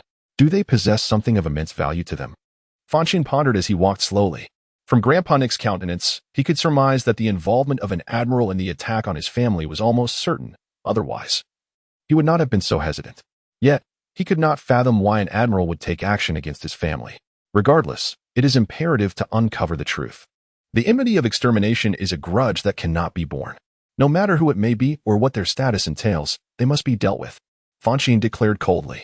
One by one, his family members have perished, and his parents are now lost to him. All of this is the doing of the naval admiral and those masked figures, and he harbors a deep-seated resentment towards them. Thus, he is determined to track down each of these individuals to unravel the truth of the matter. Presently, he has come to grasp everything, yet he lacks the necessary strength. Once he attains that power, the path will be clear. Therefore, he must devote himself wholeheartedly to his training, transforming himself into a formidable individual. Only then can he pursue his ambitions. With a serene smile, he remarked, "Let us return home and prepare a meal. Tomorrow, we shall channel all our fervor into our training." He shook his head, resolving not to dwell on unnecessary thoughts. For overthinking serves no purpose when strength remains elusive. Even when faced with his enemies, he would only be able to watch helplessly as they depart. Should he act rashly, the consequences would be dire. He sprinted swiftly towards his home, and before long, he arrived at the doorstep. Pushing the door open, Fonshine stepped inside. The little black cat and Renfong had already returned and were busy preparing a meal. "Can you cook?" Fonshine inquired curiously as she approached. "Pa, What is so difficult about it? With my newfound demonic abilities, I can accurately discern whether the food is cooked and how well it's prepared. The little black cat replied with a huff. You were delayed, so we had no choice but to cook for ourselves. Go take a shower. Dinner will be ready shortly. She added, quite pleased with herself. Indeed, go on. The rice is already cooked, and the dishes will be ready soon, Renfong chimed in. All right. I shall also sample your culinary skills. Oh, by the way, remember to call Grandpa when it's time to eat. He is our elder and should not be forgotten. Fonshine stated with a nod. Rest assured, I will, Renfong assured her with a nod. Grandpa Nick had been a tremendous help to her. Without him, she would not have gained her abilities. Thus, she would never forget him. That is settled then. I'll go take a shower. With a nod, Fonshine promptly retreated to her room. 10 minutes later, she emerged from her shower. At that moment, the meal was already on the table, and the little black cat, Renfong, and Grandpa Nick were seated, awaiting her arrival. Fonshine made herself comfortable and took her seat without hesitation. The four of them then commenced their meal. The next day, training resumed. From this day forth, Grandpa Nick showed no mercy. His methods were ruthless. He would inflict injuries upon them only to heal them afterward, demonstrating that they must grow stronger, for if they encountered formidable opponents, they would face certain death. At that juncture, no one would show them pity. Thus, failure meant inevitable demise. Fonshine, the little black cat, and Renfong bore no resentment, gritting their teeth as they persevered. Immersed in their rigorous training, they lost track of time, completely engulfed in their endeavors. Unbeknownst to them, 2 years slipped by in this manner. Fonshine was now 18, and Renfong had turned 19. They have not only matured, but have also made remarkable strides in their abilities. Fanxin's offensive power has significantly increased, and he is now capable of wielding his soul in combat. Compared to 2 years ago, he has undergone a complete transformation. Renfong's strength has also grown considerably. She can effortlessly evade attacks, and is no longer the frail and helpless girl she once was. She has evolved into a formidable warrior. As for the little black cat, it too has become stronger. With the assistance of Grandpa Nick, it has developed 60% of the devil fruit's powers, enhancing its abilities substantially. Chapter 39, The Tower of Wind and Sand, Part 1. It has been 2 years. I have imparted all that I could teach you, and you have indeed grown stronger. As long as you do not encounter someone of my caliber, you should have no trouble escaping danger. Grandpa Nick looked at Fanxin, Renfong, and the little black cat, and said, however, the path of cultivation is boundless. Do not presume yourselves invincible. If placed within the vast expanse of the world, there are many individuals with strengths akin to yours. Do you understand? He is a seasoned individual who, in his youth, was audacious and believed himself capable of conquering the world. However, through genuine experiences, he came to realize the extent of his ignorance. Had it not been for the benevolence of kind-hearted individuals who extended their help, he might have long since become nothing more than a mound of earth, and would not have survived to this day. Thus, he harbors a desire for Fonshine not to follow in his footsteps. For Fonshine bears a heavier burden, he must shoulder the fate of the entire family. Consequently, he cannot afford to encounter any misfortune, should he act unwisely. The entire Soul Clan would be doomed. I understand, Grandpa Nick. Rest assured, I shall not act recklessly. When faced with a formidable opponent, I will certainly flee. Fonshine affirmed with a nod. Very well, Nick replied. However, should you find yourself in a situation where a friend has been captured by an adversary, you must not flee. Abandoning your friends is akin to being a beast, a trait I detest above all else. If you were to act in such a manner, do not expect me to acknowledge you as my grandson. Nick's expression was grave as he spoke. Understood. I will remember, Fonshine replied promptly. Good. Now, you may choose when to depart from here, Nick said with a slight nod. Fonshine intended to leave, and he recognized that he could not impede him, for he was already aware of the family's circumstances. Any attempt to hinder him would only lead to a secretive departure. We will be leaving in the next few days. Preparations are underway, Fonshine informed. That is satisfactory. Now, Xiaohe and Renfong, please excuse us. I need to have a private discussion with Fonshine, Nick instructed. Upon hearing this, Renfong nodded and took the little black cat away. What is it, Grandpa Nick? Why the secrecy? Fonshine inquired curiously. Normally, Nick did not shy away from discussing matters with them, yet today he had sent away Xiaohe and Renfong, which was rather peculiar.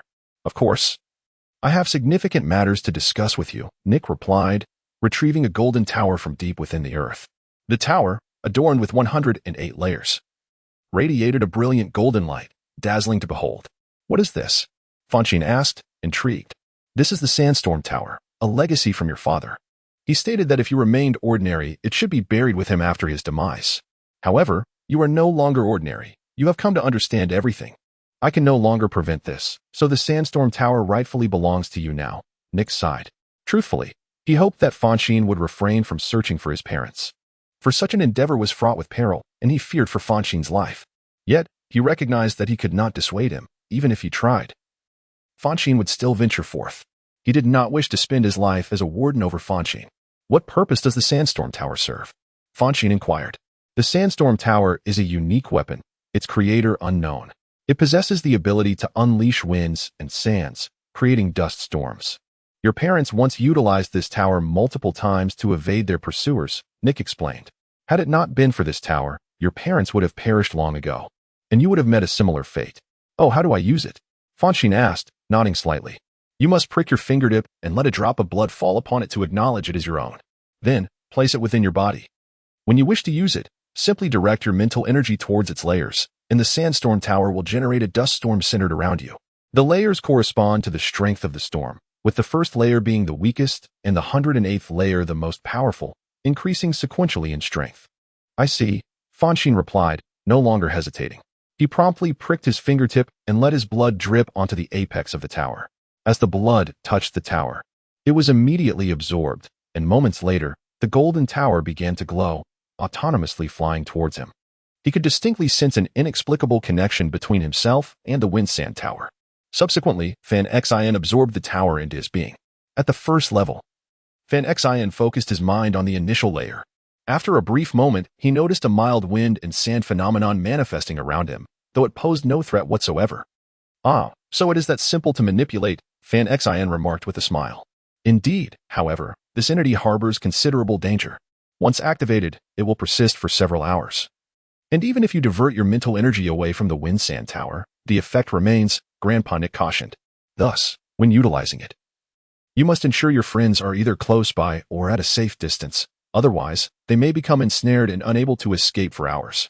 "I understand." Fanxin nodded in acknowledgement. "Moreover, the fact that your parents entrusted the Windsand Tower to you carries a deeper significance that you must remember," Grandpa Nick continued. Noticing the look of confusion on Fanxin's face, "Your parents wish for you to avoid taking lives whenever possible, for the Soul Clan is a peaceful and non-confrontational race. They do not wish for you to become a bloodthirsty fiend in the name of family. Life is precious. Do not hastily extinguish another's existence. The Windsand Tower can assist you in this regard, as it is capable of dispersing troublesome pests. Thus, when confronted with difficult individuals, strive to utilize the Windsand Tower to blow them away rather than resorting to killing. Do you understand?" "I comprehend," Fanxin nodded in response. He naturally wished to honor his parents' expectations. "Well then, go about your business. On the day of your departure, I shall not see you off. Take care of yourself," Grandpa Nick said. With that, he promptly vanished into the ground, disappearing without a trace. No matter how Fanxin called out, he did not reemerge. Feeling a sense of helplessness, Fanxin had no choice but to leave. Upon returning to his dwelling, he began to construct a vessel alongside Renfong and the little black cat. To depart from this place, they must rely on the vessel, crafted not from timber, but forged from steel. The ship promises greater strength and durability. In the event of mishaps, the little black cat can promptly conduct repairs. Chapter 40. The Tower of Wind and Sand Part 2. This vessel measures 6 meters in length and 3 meters in width, equipped with all necessities, including sleeping and cooking areas. In essence, provided their supplies are ample, they could remain at sea indefinitely. The design and construction of this ship were solely the handiwork of the little black cat, with Renfong and Fanxin merely assisting in the process. "How many days will it take to complete the construction?" Fanxin inquired eagerly. He was keen to set sail and seek out his long-lost parents, yearning for a reunion. "About a week, but there is no need to rush. Searching for people isn't a task that can be accomplished in just a day or two, is it?" The little black cat replied with a smile. Now transformed into a robotic feline, it found its work more manageable. If it remained in its original cat form, tasks would prove cumbersome. "Indeed, that is true. However, if it could be expedited, that would be preferable," Fanxin nodded, acknowledging the reasoning. Nevertheless, the longing to find his parents after so many years spurred him to wish for a swifter journey to the sea. "Well, The fastest it can be done is in 4 days, so please exercise some patience." The little black cat shrugged helplessly. "Very well then. It seems there is no other option," Fanxin sighed with a resigned smile. Subsequently, they ceased their idle chatter and dedicated themselves entirely to the task at hand. Thus, for days swiftly passed. On the evening of the 4th day, they finally completed the ship. Its hull, a striking black, reflected the little black cat's preference for that color, giving it a cool and sleek appearance. "Finally, it is done. I'm nearly exhausted," Renfong exclaimed, wiping the beads of sweat from her forehead and letting out a sigh of relief. They had not needed to rush so urgently. But Fanxin's eagerness had compelled them to hasten, thus increasing their burden. Fortunately, they succeeded in constructing the vessel. "Thank you both. Tomorrow we shall set sail." Fanxin laughed joyfully. "Let us depart at noon. We need to gather some supplies in the morning, otherwise we shall arrive at sea with empty stomachs."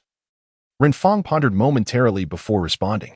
With no food or seasonings aboard, they had to prepare adequately, or they would face hunger while adrift. "All right then. We shall set sail at noon tomorrow. Now, everyone should return and get some rest," Fanxin declared with a nod. "Indeed, let us go and rest," Renfong replied, cradling the little black cat as they departed. Fanxin took one last look at the ship before leaving, returning home to sleep. For 4 consecutive days and nights, they toiled tirelessly and, utterly exhausted, collapsed into bed upon their return. They remained in slumber until 8 o'clock the following morning, failing to awaken until 9:30. After completing their morning routines, they began to gather their belongings, clothing, toiletries, kitchenware, spices, and condiments, carefully packing everything away. Subsequently, Fonshine placed all these items inside the wind and sand tower. Although the tower served as a weapon, it also functioned as a storage space. Within, Fonshine discovered an abundance of clothing, ranging from infant to adult sizes, all of which were male garments. He surmised that these were likely prepared for him by his mother. Yet due to Grandpa Nick's failure to recognize the wind and sand tower as his own, he remained unaware of the multitude of items intended for him. Indeed, Grandpa Nick had assumed that Fonshine would lead an ordinary life and had long since resolved to bury the wind and sand tower. However, an unforeseen incident occurred when a fox invaded Fonshine's mind, unlocking the seals within his brain. Consequently, there was no possibility of halting the unfolding events, compelling him to retrieve the deeply buried tower once more, a decision born of necessity. Once they had secured their possessions, the trio promptly set forth, departing the room and heading towards the vessel. Upon reaching the ship, they immediately launched it into the sea, dropping the anchor. They ventured into the forest, gathering a plethora of food which they meticulously cleaned and loaded onto the ship. Subsequently, they raised the anchor, started the engine, and set sail towards the open ocean. After leaving the island behind by 50 meters, Fonshine instructed Xiaohe to halt the vessel. Standing at the stern, he gazed back at the island where he had spent 18 years of his life, his heart a tumult of emotions. He had never contemplated leaving, nor did he consider how life would unfold after his departure. Yet now, as he prepared to leave, a sense of unease enveloped him, as if something essential was amiss. Nevertheless, despite this discomfort, he understood that he must embark on this journey in search of his parents. Remaining on this island offered no hope of locating them. Thus, leaving was imperative, the sole means to reunite with his family. In addition, he sought to confront those who had once attacked the Soul Clan, to hold them accountable for their actions, for the Soul Clan owed them nothing. All these matters could not be resolved while he remained on the island, compelling him to depart. "Grandpa Nick, I must take my leave," he proclaimed with conviction. "I am truly grateful for all these years. Without you, I would not have survived. I will forever hold you in my heart. You will always be my grandfather. Farewell. Take care of yourself. Once I find my parents, I will return with them to visit you." He had initially intended to depart alongside Grandpa Nick.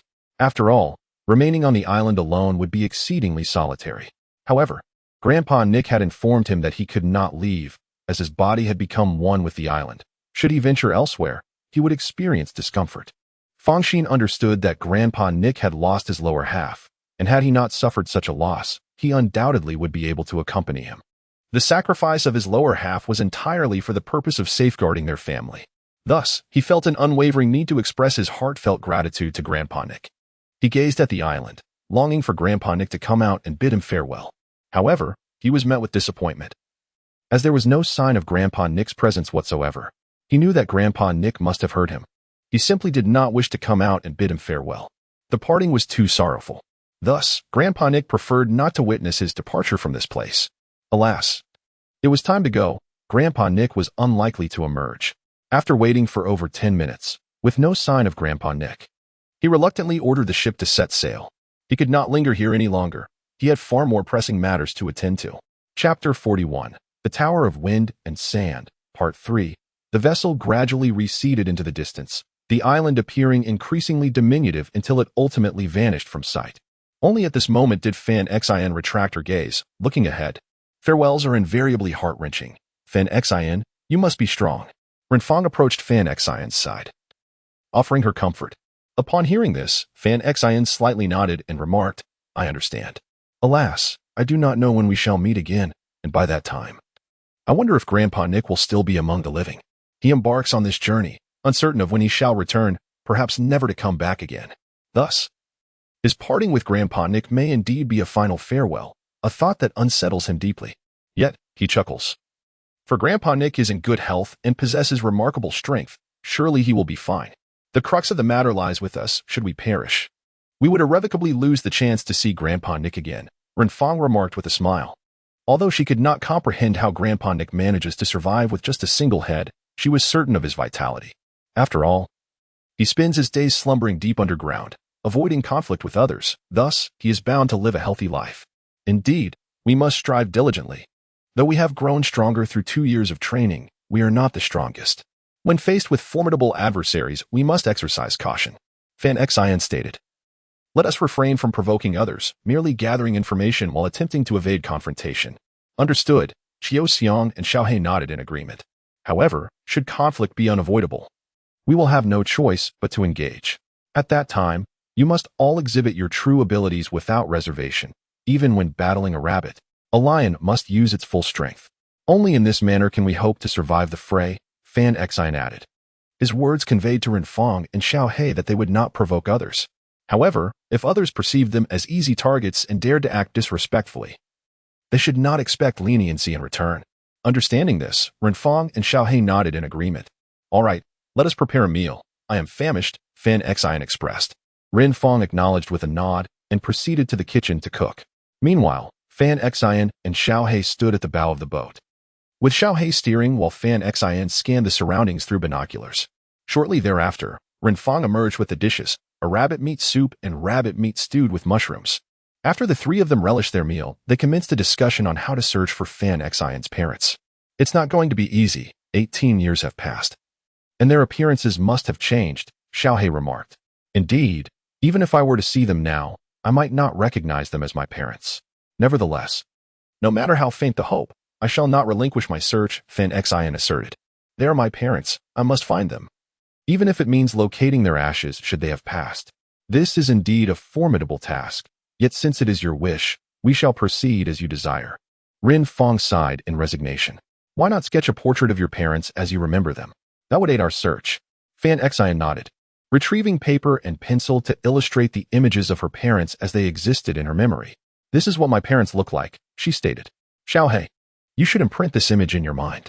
Wherever we go, if we encounter anyone, you can compare them to this likeness and inquire accordingly, eliminating candidates one by one. Renfong instructed. Understood, Xiaohe replied, then summoned its demonic powers to enhance its vision. Moments later, its eyes transformed into mechanical ones, capable of recording, seeing through objects, and conducting comparative analyses of individuals. By providing it with an image, it could sift through countless faces and identify those resembling the depicted likeness, albeit not with absolute precision. However, it would significantly narrow the search. With Xiaohe's assistance, as long as Fanxin's parents were alive, they would surely be found. I have successfully memorized the image, Xiaohe announced after a brief observation. Excellent, Fanxin responded. Let us seek out populated areas and begin the process of elimination. The sooner we find them, the sooner we can return home. Indeed, let us commence our endeavor, Renfong concurred, nodding. Moments later, they hesitated no longer, activating the engine and propelling forward. 3 days later, they finally arrived at an inhabited island. Upon reaching the port, Renfong and Fanxin promptly disembarked, with Xiaohe being the last to leave the vessel. After stepping off, Xiaohe subtly gestured at the side of the boat, and moments later, the ship underwent a transformation. Countless curved transparent glass panels emerged around the vessel, gradually converging until they entirely enveloped the ship in a cocoon of glass. Then, gazing at the ship, Xiaohe commanded, Number 1, submerge to the ocean's depths. Do not surface without my command. Under Xiaohe's orders, the vessel began to descend, ultimately vanishing from sight. Fanxin stared in astonishment and exclaimed, Hey, how can the ship move on its own? He had just been worried that the boat left here might be stolen, but now, upon closer inspection, he realized such concerns were unfounded. The vessel possessed an extraordinary ability to move on its own, a capability he had yet to comprehend. Ah, this is the power of Xiaohe, Renfong remarked with a smile. Every object it creates can be imbued with a consciousness, albeit a faint one. This consciousness can manipulate the created object, meaning these items possess awareness. They require merely a command to execute tasks without any resistance. Renfong displayed no surprise, for she spent each day in the company of Xiaohe, even sharing her nights with it. The bond between them held no secrets. Of course, she had been astonished upon first witnessing its capabilities, but familiarity had dulled that initial wonder. How convenient.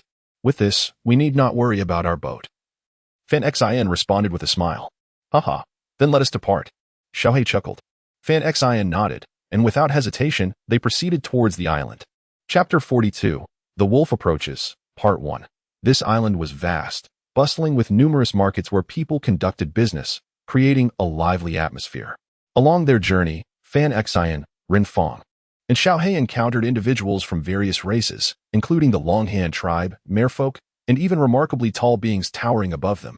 Some stood over 5 or 6 meters tall, dwarfing them significantly. However, compared to the giants, they were still rather diminutive. Fanxin, what is our purpose here? Renfong inquired. Well, we have 2 main objectives for our visit. The first is to find someone. The second is to procure essential supplies. We have depleted our provisions aboard the ship and must replenish them, or we shall go hungry at sea, Fanxin contemplated before responding. Then let's divide our tasks to expedite the process, Renfong agreed. All right, I will handle the procurement of food, while you two assist in the search for our missing person. Once I have completed my shopping, we shall reconvene and continue our search together, Fanxin declared promptly. He possesses a sand tower, capable of holding a multitude of items, making him ideally suited for procurement. However, for Qiuxiang, the situation becomes considerably more complicated. Lacking a sand tower, she can only rely on her hands, which proves to be a laborious and thankless endeavor. Very well, we shall set off first. If anything arises, we can communicate using the telephone bug, she stated, nodding in agreement, without any objections from Renfong. With a dismissive wave, Fonshine promptly ventured into the marketplace to procure supplies. The essentials, oil, salt, soy sauce, and vinegar had run out and required replenishment. Various spices were also lacking, necessitating their addition to the list. As she traversed the market, she meticulously compiled a shopping list that included vegetables, eggs, and meat. Aboard their vessel, provisions were scant. Thus, upon reaching a populated area, it was imperative that they stock up adequately. Otherwise, once they found themselves adrift on the boundless sea, they would be left contemplating their predicament, unable to take any action. Oh dear, I don't have enough money. What to do? After itemizing her needs and calculating the current market prices, Fonshine realized that the gold coins she possessed were only sufficient to cover half of her shopping list, leaving the remainder unattainable. Should she refuse to forego these items, she would have no choice but to earn more money. Each item was indispensable, and it appeared that she must devise a means to generate income. Furrowing her brow, she felt a sense of helplessness. The gold coins she held originated from within the sand tower, clearly prepared for her by her parents. However, despite having several thousand coins, the soaring prices rendered her funds inadequate. What means of earning could she contemplate? As she continued her walk, her mind wrestled with potential solutions. He must discover a means to earn money, for he is in need of procuring those items. Without funds, he cannot make the purchases, unless he resorts to theft. However, he has no desire to rob the common folk, as their lives are fraught with difficulties as well. What should he do? What should he do? With a troubled expression, he repeatedly questions himself. Suddenly, a terrified voice pierces through his despair, exclaiming, "The wolf is coming! The wolf is coming!" Instantly awakened from his reverie, he strides forward. He noticed the crowd in a frenzy, fleeing as if some dreadful entity were approaching them. In no time, the area was nearly deserted. Filled with curiosity, Fonshine grabbed a young man and inquired, "Hey, why are you running? Is it really that terrifying? Let me go. A wolf is coming, and it devours people. If we don't leave, we will be eaten." The young man replied, desperately trying to shake off Fonshine's grip to escape.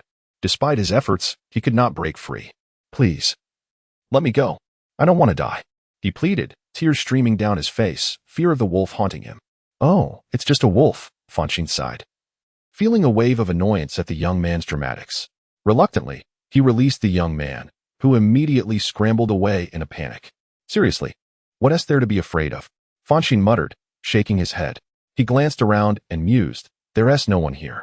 It seems impossible to earn any money now. I suppose I'll just take a little of everything. Otherwise, I'll starve at sea." Feeling somewhat disheartened, Fonshine had not intended to take from the common folk. But given the circumstances, he felt compelled to do so. With everyone having fled to the harbor, the market was empty. He could not wait indefinitely. So he decided to gather supplies. As he moved through the market, he collected items from his shopping list, traversing from one end to the other, successfully acquiring nearly everything he needed. Along the way, he also obtained 2 refrigerators to preserve the food, knowing that on the ocean, they might not land for an extended period. If the food spoiled, they would be left with nothing to eat. Thus, having refrigerators was essential.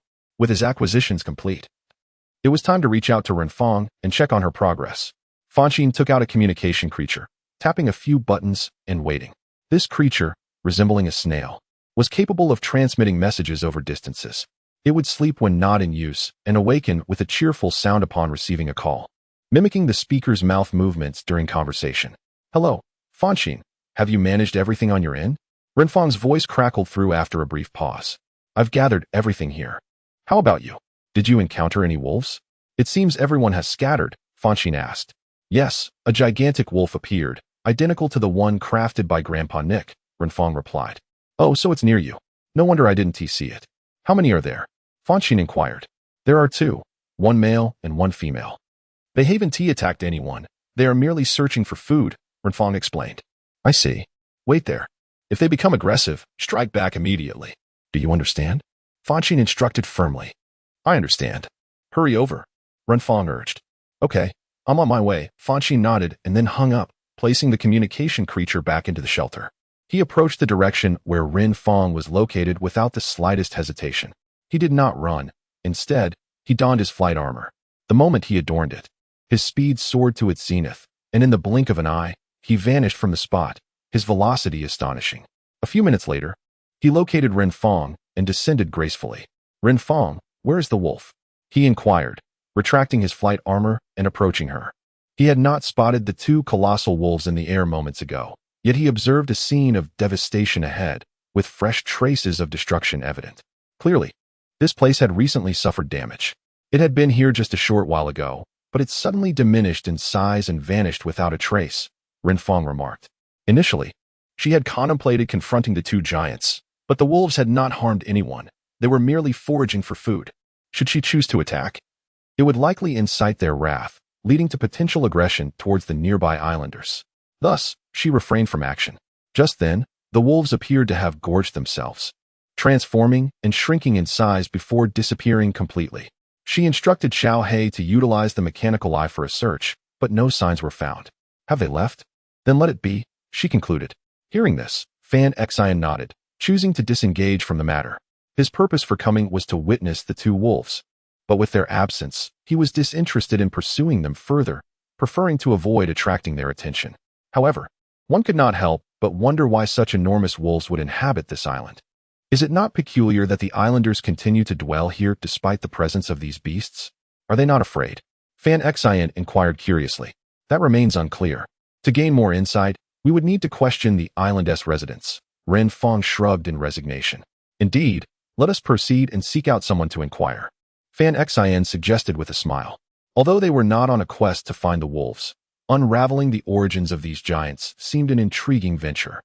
Renfong and Xiao He did not oppose this idea, and together they followed Fanxin to seek out the islanders who had fled towards the harbor. Upon arrival at the port, Fanxin encountered an elderly man and humbly asked, "Grandfather, what brings these colossal wolves to this island? How did they come to be here?" The old man sighed. "Alas, we are uncertain of the particulars.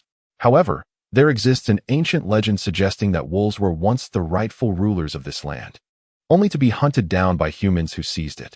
Their resentment led them to wreak havoc every year, destroying human dwellings and possessions as an act of vengeance."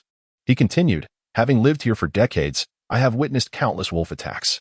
They do not harm us, but consume our food and demolish our homes before vanishing without a trace. We reported these incidents to the Navy. Yet they conducted thorough searches and found no signs of the wolves, ultimately leaving in frustration. Is that so? Are you not fearful living here? Fanxin asked, perplexed. Understanding the existence of wolves yet continuing to reside here, he found it difficult to comprehend. Of course we are afraid. However, the wolves appear at predictable times. As long as we refrain from provoking them during that period, they will not attack us. Their disturbances last merely a few days each year, allowing us to live our lives normally for the remainder, the grandfather explained. Thus, we have continued our existence here. Interesting. For how many days do they usually cause trouble? Fanxin inquired with curiosity. Typically 3 days. They emerge today and will completely vanish 4 days later, the old man replied. Oh, thank you very much. Fanxin said with a smile. No need for thanks, young man. I can see you are a visitor. Best to remain close to the harbor in the coming days. Otherwise, you may fall victim to the wolves, the grandfather kindly advised. Fanxin nodded slightly in response and then departed with Renfong. What shall we do now? Fanxin, should we leave immediately? Renfong asked. The wolves posed no threat to them, and departing seemed the wisest choice. Xiaohei, have you scanned the entire island? Did you find anyone resembling my parents? Fanxin did not immediately respond to Renfong's question, but instead turned to Xiaohei. He ventured into the sea in search of his parents, leaving no stone unturned in his quest for any potential leads. If there were still undetected individuals on this island, he would not depart, for among them might lie those who bore a resemblance to his beloved parents. Yet, his pursuit was abruptly interrupted by the giant wolf, forcing him to concede. The little black cat lamented, I have no choice but to abandon the search. Then continue your efforts, advised Fonshine. The islanders have gathered at the harbor, making your detection tasks considerably easier. Once we have completed our assessments, we shall leave this island and journey to the next. Fonshine declared. Very well, I shall go, the little black cat nodded. Immediately, it summoned the power of the demon to transform its eyes into mechanical orbs, proceeding with unwavering determination toward the harbor. And what about us? Renfong inquired. Since there is nothing pressing at the moment, let us explore a bit. Fonshine replied with a smile. We can investigate the giant wolf. If we encounter it and can avoid conflict, we shall. However, if confrontation is unavoidable, we will have to face it. Although he was not particularly fond of fighting, he harbored a deep passion for adventure. He was also curious about the origins of the giant wolf and why the Navy had been unable to locate it during their search. Very well. Renfong nodded in agreement, expressing no dissent. Her journey to sea was also driven by a desire to explore the world, as her family had long since passed, leaving her with little reason to dwell on the past. However, her motivations were not solely for leisure. She also sought to uncover the identity of the perpetrator who had taken her family from her, with the intent of avenging them. Yet, at present, she possessed no leads, so that quest had to be set aside for the time being. Let us proceed. Fanxin nodded and began walking towards the town, with Renfong following closely behind. At that moment, the town was deserted, as all inhabitants had fled to the surrounding islands. Thus, they roamed freely within, undeterred by any obstacles. Chapter 44. The Wolves Are Coming. Part 3. They searched diligently within, scouring every nook and cranny of the town. Yet the shadow of the giant wolf eluded them, almost as if it had never graced this place. How peculiar, truly peculiar. Why was there not a single clue to be found? Fonshine mused. The giant wolf had manifested not long ago. Logically, given the brief passage of time, there should have been some trace left behind, especially since no one had disturbed the scene. It must have been the giant wolves themselves who had concealed the evidence, not wanting others to discover their presence, Renfong surmised. She had distinctly witnessed the giant wolf earlier. It was certainly not a figment of her imagination. Given that the creature had wreaked havoc in this vicinity, there ought to have been some remnants of its passage. Yet now, the absence of any clues was indeed perplexing. If no one had destroyed the evidence, it could only be the wolves that had done so. Perhaps, Fonshine acknowledged with a slight nod. What shall we do then? Shall we continue to wait? Renfong inquired. They could not even find a trace of the giant wolf. Remaining here seemed futile. However, as the core of their group, Fonshine's decision was paramount, and she was keen to see how Fonshine would respond. Well, let us wait. Little Black has yet to settle matters, so we cannot set sail just yet, Fonshine replied after a moment of contemplation. Subsequently, Fonshine led Renfong to a spacious area, choosing a random spot to sit down. They prepared to await Little Black's arrival. Renfong, who is your enemy? Could you share that with me? Now that we are partners, I can help you deal with him, Fonshine said, gazing at Renfong thoughtfully. Deep within, Renfong harbored a secret. She wished to keep the identity of the one who had slain her family from Fonshine. Fonshine understood her desire to confront the murderer alone. Yet, he felt concern. Although they had both grown stronger through 2 years of training, Renfong was no longer the timid girl she once was. However, should the adversary prove too formidable, she might find herself in peril. Through their 2 years together, Fonshine no longer considered Renfong an outsider. He would readily claim her as family. He genuinely wished to see her protected. Thus, he yearned to assist her. With the inclusion of himself and Little Black, he believed that the three of them combined would surely be able to vanquish that vile fiend. Once I find him, I will inform you, rest assured. If my strength is inadequate, I will not overestimate my capabilities, Renfong replied with a slight nod. Very well, we shall discuss it then. Observing Renfong's steadfast refusal to divulge her secret, Fonshine felt a sense of helplessness. He did not wish to pressure the other party, after all. This was a personal matter for them. He believed that when the time was right, Renfong would reveal the truth to them. They had become good partners. Renfong nodded in agreement. However, perhaps feeling troubled, she ceased conversing with Fanxin. Noticing her discontent, Fanxin refrained from bothering her. The two leaned against the door in silence. After 20 minutes, Fanxin felt parched and decided to fetch some water. Yet, as he rose, he noticed a wolf beside him. It was not a massive beast, but rather a small wolf, roughly the size of Xiaohe. It was sitting obediently on the ground, its eyes darting about adorably. Renfong, is this the giant wolf? Fanxin inquired after glancing at the small creature. Given that Renfong had witnessed the transformation of the giant wolf into this smaller form, she should be able to discern whether this petite wolf was indeed the shape-shifting giant. Renfong paused, following Fanxin's gaze to the small wolf. After a careful examination, she confirmed, indeed, this is the wolf. It is its form after transformation. How did it come to be here? How did it appear? Renfong was curious. Both she and Fanxin had undergone rigorous training, allowing them to detect the slightest disturbances around them. Yet, they had heard nothing moments before. I have no idea. I was just about to get some water when I noticed it, Fanxin replied helplessly. He maintained a heightened state of alertness, aware that any creature capable of approaching them unnoticed must possess considerable strength. A careless move on his part could lead to dire consequences. Hey, little wolf. What brings you to my side? Fanxin asked cautiously, uncertain whether the small wolf could speak. However, given the existence of Xiaohe, he felt it worth trying. Are you not looking for me? To Fanxin's surprise, the small wolf spoke. I am merely curious. I do not intend to target you. Please do not misunderstand me. Fanxin replied. If you were indeed targeting me, you'd have been torn apart by now. The small wolf retorted without reservation. Upon hearing this, Fanxin was momentarily taken aback. All right, now that we have encountered you, there's no issue. You may leave. Although he was uncertain whether the small wolf could indeed inflict harm, he understood it was not to be trifled with and preferred to avoid deeper engagement. You are unscathed, but I have matters to attend to. Come with me.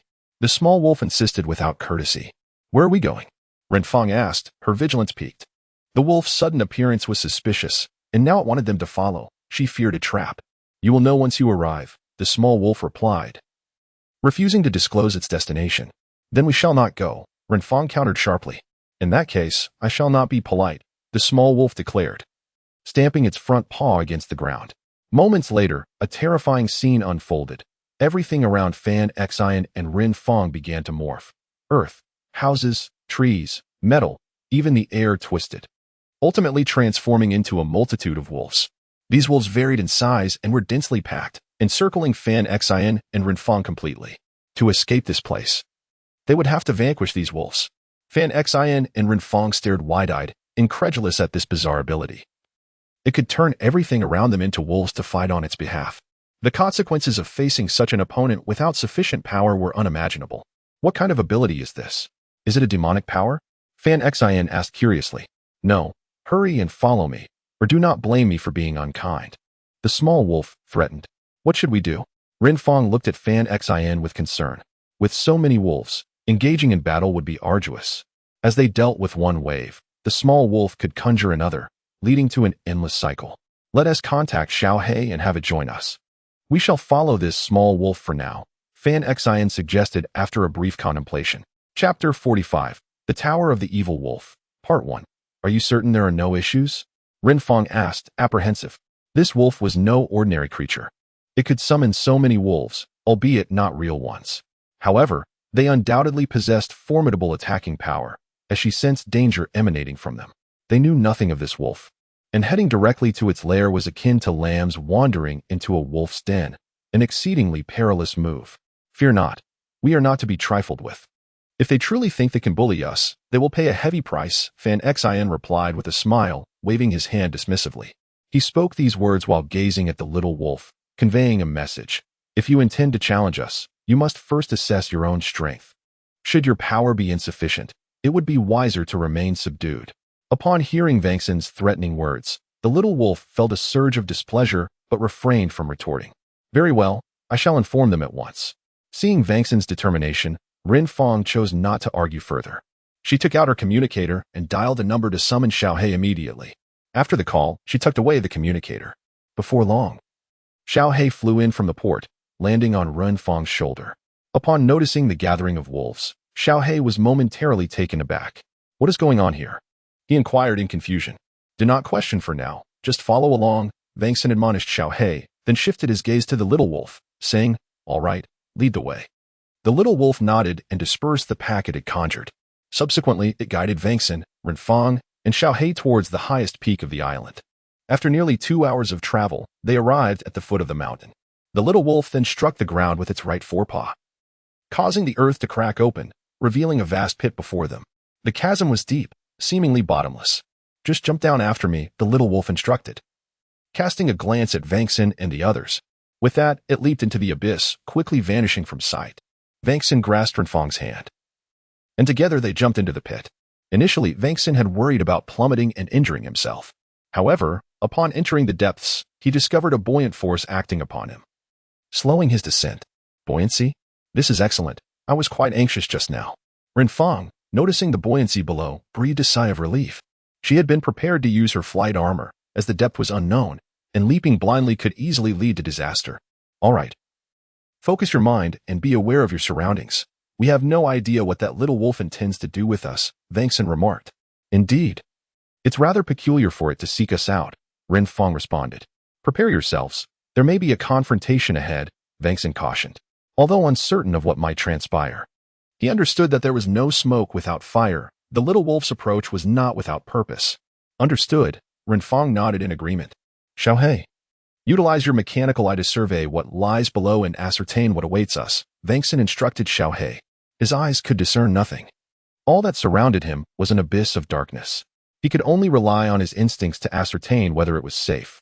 Rest assured, I have been vigilantly monitoring our surroundings, replied the little black cat with a nod. That is reassuring. From this moment forth, let us remain utterly alert as we delve into the depths below to uncover the true nature of this wolf, Fonshine declared, refraining from further trivial discourse. Time passed without measure until they finally sensed the ground beneath their feet. Hurry, come this way, called the voice of the little wolf as they touched down. Fonshine nodded and promptly followed with Renfong in tow. They traversed a pitch-black corridor, ultimately arriving at a well-lit chamber. Upon entering, Fonshine beheld countless wolves lying there, their eyes tightly shut, seemingly in slumber. Upon their entrance, the wolves stirred, their eyes glinting with hostility as if they were gazing upon adversaries. Do not cause a ruckus, or else the Wolf King may take offense, the young wolf admonished those that growled menacingly. It was tasked by the Wolf King to protect Fonshine and the others, and failure to do so would undoubtedly invoke the King's wrath.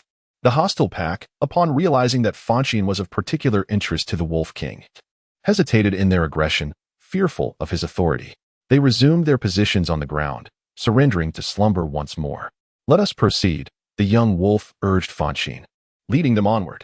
After traversing through several expansive chambers, they arrived at the foot of a towering structure, a majestic edifice of 9 stories adorned in a kaleidoscope of colors. Its origin a mystery, whether natural or man-made. Before this grand tower lay an enormous wolf, its golden fur radiating a dazzling brilliance akin to that of gold itself. Wolf King, I have brought the one you seek, the young wolf proclaimed, bowing respectfully before the magnificent creature. At the mention of Fonshine, the golden wolf slowly opened its eyes, fixing its gaze upon her. Fonshine noted the peculiar golden hue of its eyes. Pray tell, Wolf King, what business do you have with me?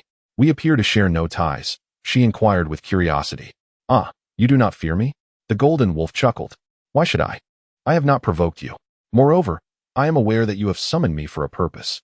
Thus, you have no intention of harming me, correct? Fonshine replied, a smile gracing her lips. Indeed, you possess quite the audacity.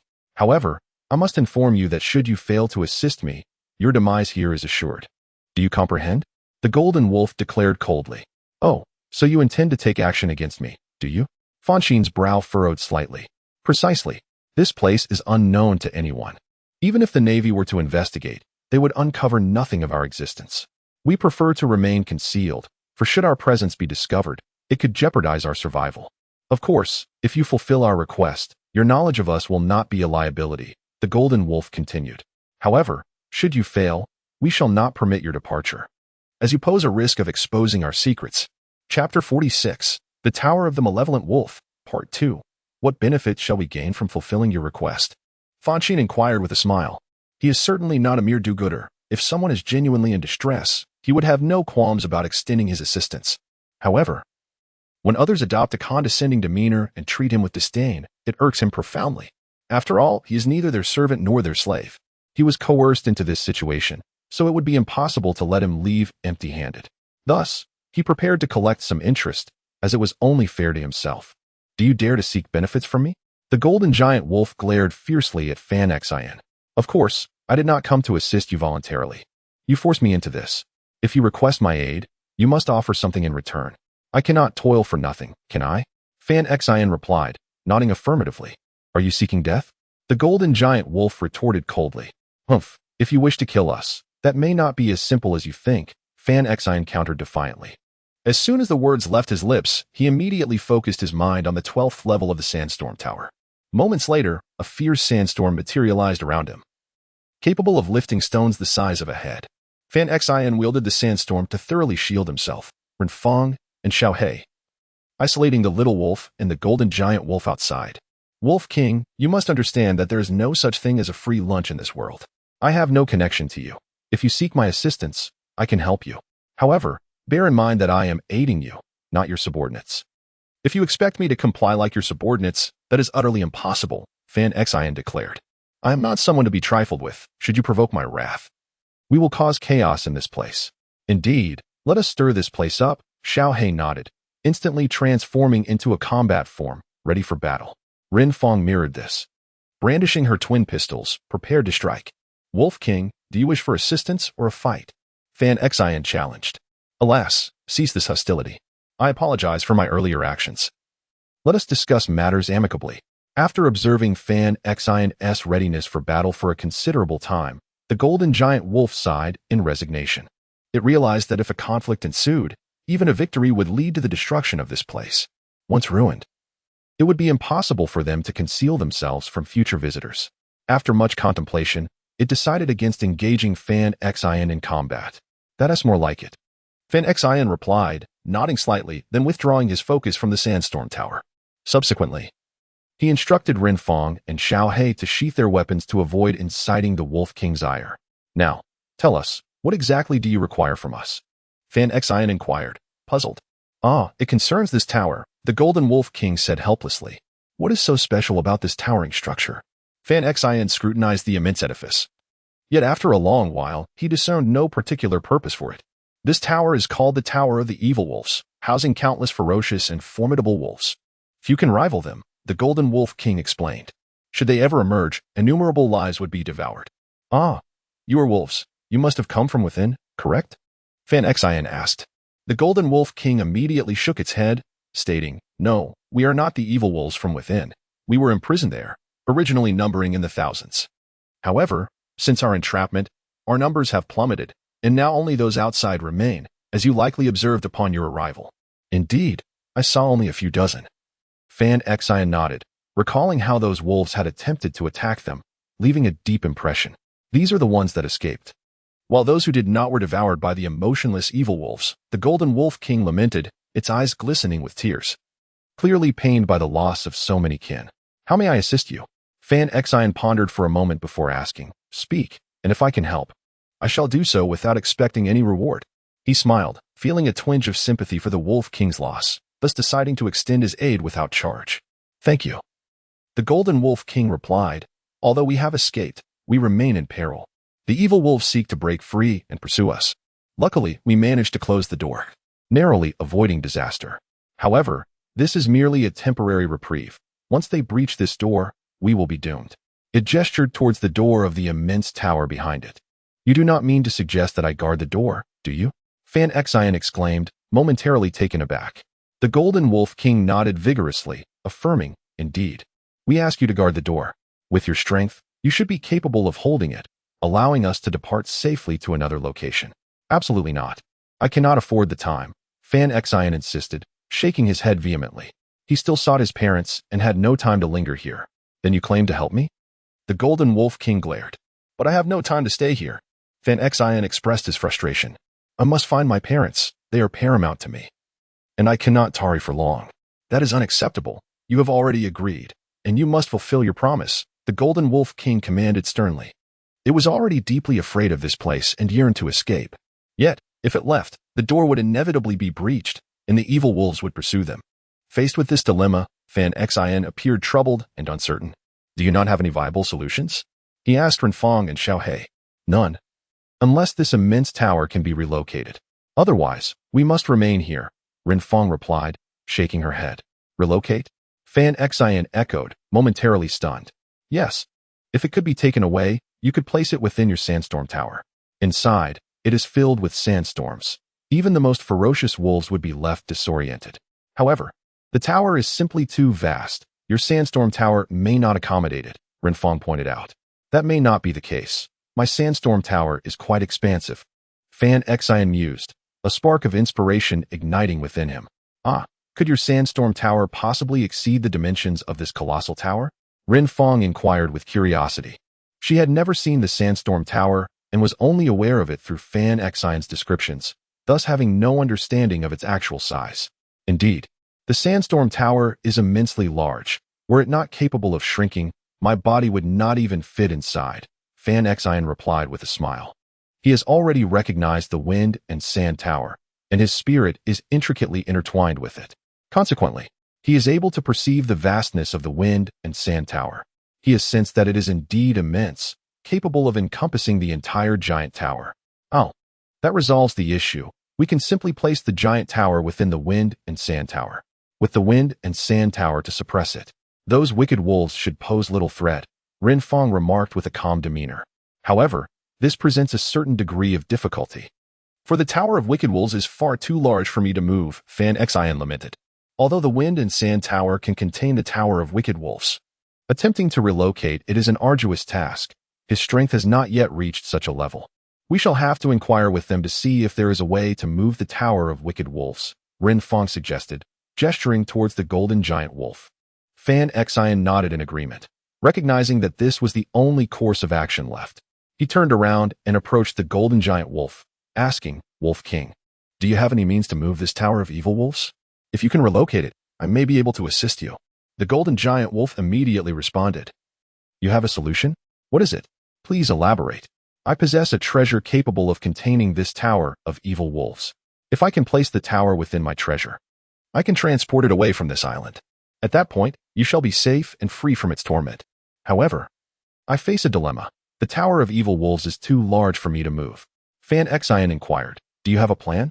The golden giant wolf nodded and replied, yes, this is within my capabilities. Can you truly lift this massive tower? Fanxin asked, taken aback. Indeed, I can. The golden giant wolf pounded its chest with pride. Then there are no issues. Come, lift it. Fanxin insisted, nodding eagerly. The golden giant wolf approached the Tower of Evil Wolves and pressed a few buttons on its entrance. Fanxin was puzzled by the wolf's actions, wondering if touching the tower held any significance. Yet, moments later, he understood. After a few presses, the enormous Tower of Evil Wolves began to shrink gradually, eventually reducing to the size of a palm, transforming from a colossal edifice into a diminutive tower. It can shrink? Fanxin asked, astonished. He felt no surprise, for he had seen the wind sand tower grow and shrink before. Certainly, this Tower of Evil Wolves was once the weapon of a deeply malevolent individual. After arriving on this island, he fell ill and ultimately perished here. With his death, the tower lost its master and began to wreak havoc. turning us wolves into its targets. The golden giant wolf lamented, countless years have passed since then, and many wolves have perished at its hands. We have endured enough. Since you can take it away, please do so. We can finally breathe easy. The golden giant wolf relinquished the Tower of Evil Wolves to Fanxin. Upon receiving it, Fanxin promptly opened the Wind Sand Tower and placed the Tower of Evil Wolves inside.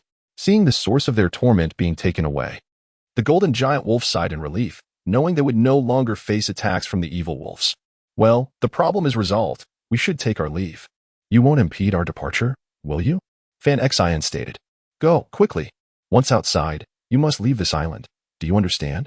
The golden giant wolf insisted. Wary of Fanxin lingering, fearing the return of the Tower of Evil Wolves. Come now, you are overly fearful. It's merely an evil wolf. If they attack, can't you just fight back? Fanxin replied dismissively. You have yet to encounter the evil wolves. Once you do, you will understand our fears, the golden giant wolf responded. They had battled these malevolent beings for countless years without victory, facing relentless foes devoid of mercy, akin to the harbingers of death, against creatures unafraid of death. Who wouldn't tremble? Fear is only natural when facing certain doom, it added. Perhaps you are right. Well, I shall take my leave now, Fanxin smiled gently, choosing not to linger further, and made his way outside, followed closely by Renfong and Xiaohe. Upon reaching the buoyant area, the trio slowly descended to the ground. Once back on solid ground, they headed towards the vessels moored nearby, preparing to leave this chaotic place. They had no desire to remain, opting instead to rest aboard their ship. Upon reaching the shore, Xiaohe summoned their vessel. Together, they boarded the ship. Once aboard, Fanxin placed the items procured during their expedition into the kitchen. After organizing everything, he instructed Xiaohe to set sail towards the next island. Fanxin. Those wolves are seeing us off, Xiaohe suddenly exclaimed. Fanxin rushed to the bow and saw a multitude of wolves, with the golden giant wolf at the forefront. Waving farewell with their front paws, Fanxin smiled, returning the gesture. Farewell. I hope you thrive. Remember, the outside world is equally perilous. Take good care of yourselves. He called out. Every year, the giant wolves emerged, and now that the golden wolves were liberated, their appearances would likely increase. The curious islanders might take notice, for each emergence caused considerable disruption in the marketplace. Understood. We will look after ourselves, the golden giant wolf replied loudly. Good. Then we part ways here, Fanxin nodded. Turning away, Xiaohe then increased the ship's speed, propelling them swiftly into the distance. Not long after, they vanished from sight. The golden giant wolf, witnessing the complete disappearance of Fanxin's ship, turned its gaze back to its remaining kin and proclaimed, The young man has taken the Tower of Evil Wolves. I trust it will no longer threaten us.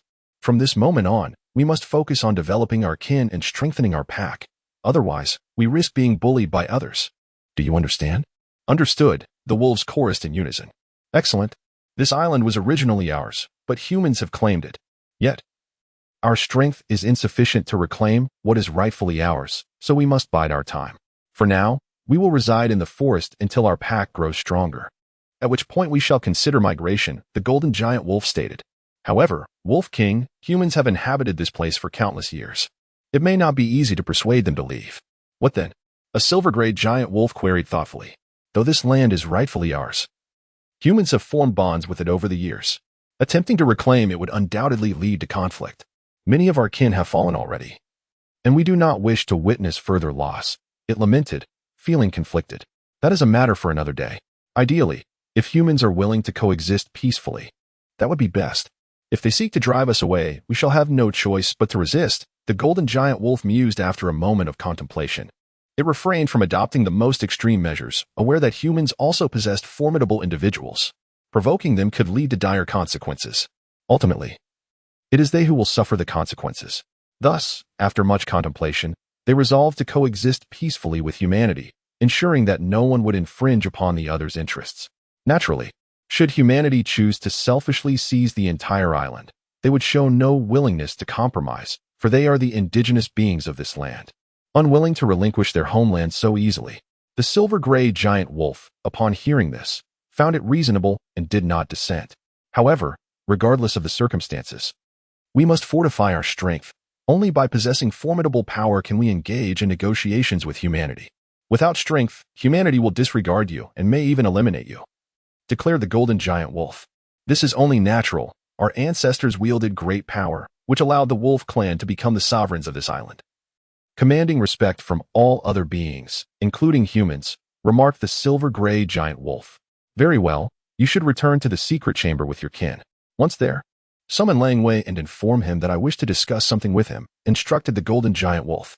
The silver-gray giant wolf nodded and promptly led its kin back to the subterranean chamber. Upon arrival, it directed the pack to attend to their own affairs while it sought out Lang Wei. Lang Wei was the small wolf that had previously guided Fonshine. He was a descendant of the last Wolf King. Unfortunately, the former Wolf King had fallen victim to treacherous wolves. Nevertheless, due to his royal lineage, he was highly esteemed among the pack, even by the current Wolf King. If anything were to befall the Golden Wolf King, the young wolf Lang Wei would immediately ascend to the throne. A wolf pack led by a true Wolf King would possess power far surpassing that of disorganized groups. The silver-gray giant wolf searched diligently throughout the secret chamber but could not find any trace of the young wolf Lang Wei, causing it to grow anxious. After another thorough search yielded no results, the silver-gray giant wolf dared not hesitate any longer and swiftly departed the chamber to seek out the Golden Wolf King by the sea, needing to report this matter to him and ensure he was prepared. Upon reaching the shore, the silver-gray giant wolf conveyed the situation to the golden giant wolf. "Are you certain you searched every corner of the chamber?" inquired the Golden Wolf King. "Indeed, I scoured the entire place and found no sign of Lang Wei." "I cannot fathom where he is gone," responded the silver-gray giant wolf. "Lang Wei rarely ventures out, dedicating himself to training, and has even acquired certain abilities from the Tower of Evil Wolves. Even when he does go out, he would inform us. This occurrence is rather unusual. Where could he have gone?" The Golden Wolf King felt a headache coming on. Lang Wei was still young, but when he matured, he would become a true Wolf King, potentially stronger than himself. The presence of an expert in the pack would enhance their survival rate against other clans. If Lang Wei were present, the Wolf clan would only grow stronger. Yet, the lack of news about him weighed heavily on the Golden Wolf King's heart. Could it be that Lang Wei secretly followed that boy? Pondered the silver-gray giant wolf after a moment of thought. "Why do you think so?" asked the Golden Wolf King, perplexed. "Because I once overheard Lang Wei expressing his desire to become the mightiest wolf, to make all beings aware of the wolf's prowess. Remaining here would not allow him to achieve that dream. He must venture forth to realize it. If this is indeed his ambition, I suspect he may have stealthily boarded that boy's vessel to explore the world," articulated the silver-gray giant wolf. "Is that so? If that is the case, it is indeed plausible," replied the Golden Wolf King, momentarily taken aback. "Alas, it seems his aspirations surpass our own. Very well, let him pursue his path. Should he become the strongest wolf, our clan will flourish due to his achievements. However, are you not concerned for his safety?" "I have heard that the outside world is fraught with danger," queried the silver-gray giant wolf. "Life and death are dictated by fate. Wealth and honor lie in the heavens. This is the path he has chosen, and he will strive for it. He will safeguard his life, and we need not worry," asserted the Golden Wolf King, gazing out at the vast sea. "Let us also strive. Lang Wei is so young, yet already chasing his dreams. We, the elder generation, cannot afford to lag behind." "Indeed, you speak wisely. In that case, let us depart," agreed the silver-gray giant wolf. After casting one last glance at the sea, the Golden Wolf King hesitated no longer and, alongside the silver-gray giant wolf, left the shore and returned to the underground chamber. Chapter 49, Lang Wei, Part 2. "How did you come to follow me?" On Fonshine's ship, he had intended to return to his room for a restful slumber. The sea felt monotonous, lacking flavor. However, upon entering his chamber and lifting the covers, he discovered a small wolf nestled within, sleeping contentedly. Fonshine scrutinized the small creature, recognizing it as the wolf that had guided them on the island. Confused, he pondered why it had accompanied him. They had already dealt with the threat of the Tower of Evil Wolves, so the Wolf clan should be safe now. "I yearn for adventure and challenge. I wish to become a formidable wolf. Remaining there, I cannot fulfill my dream. Thus, I quietly boarded the ship," replied the small wolf nonchalantly. "Do not think of sending me back. It is beyond your capability. If you return me, I shall quickly follow again." "Why follow me when you could venture out on your own?" Fonshine asked, perplexed. "Oh, it's not something I can manage alone, as there are many mundane tasks I cannot complete, such as navigating the ship or cooking. By accompanying you, I need not worry about such trivial matters." The small wolf chuckled. "Of course, it also helps that I find you quite agreeable. Otherwise, I would not have followed. Let me tell you, this journey may entail numerous dangers, even the possibility of death. If you wish to avoid perishing, it would be best to return. Given your abilities, you should have no trouble making your way back. Otherwise, regret will be futile, for there is no remedy for regret in this world, cautioned Fonshine. The small wolf had the ability to transform everything around it into wolves, even the seawater into water wolves. If it wished to return, it would encounter no obstacles. Oh, that sounds delightful. The more perilous the situation, the more I relish it, Langyue replied with a grin. I have heard that the Navy is quite powerful. If you have the courage, you should attack them. That would be even more exciting. Attack the Navy? That is tantamount to seeking death. They are the strongest force at sea. Should I provoke them, it would be like stirring a hornet's nest.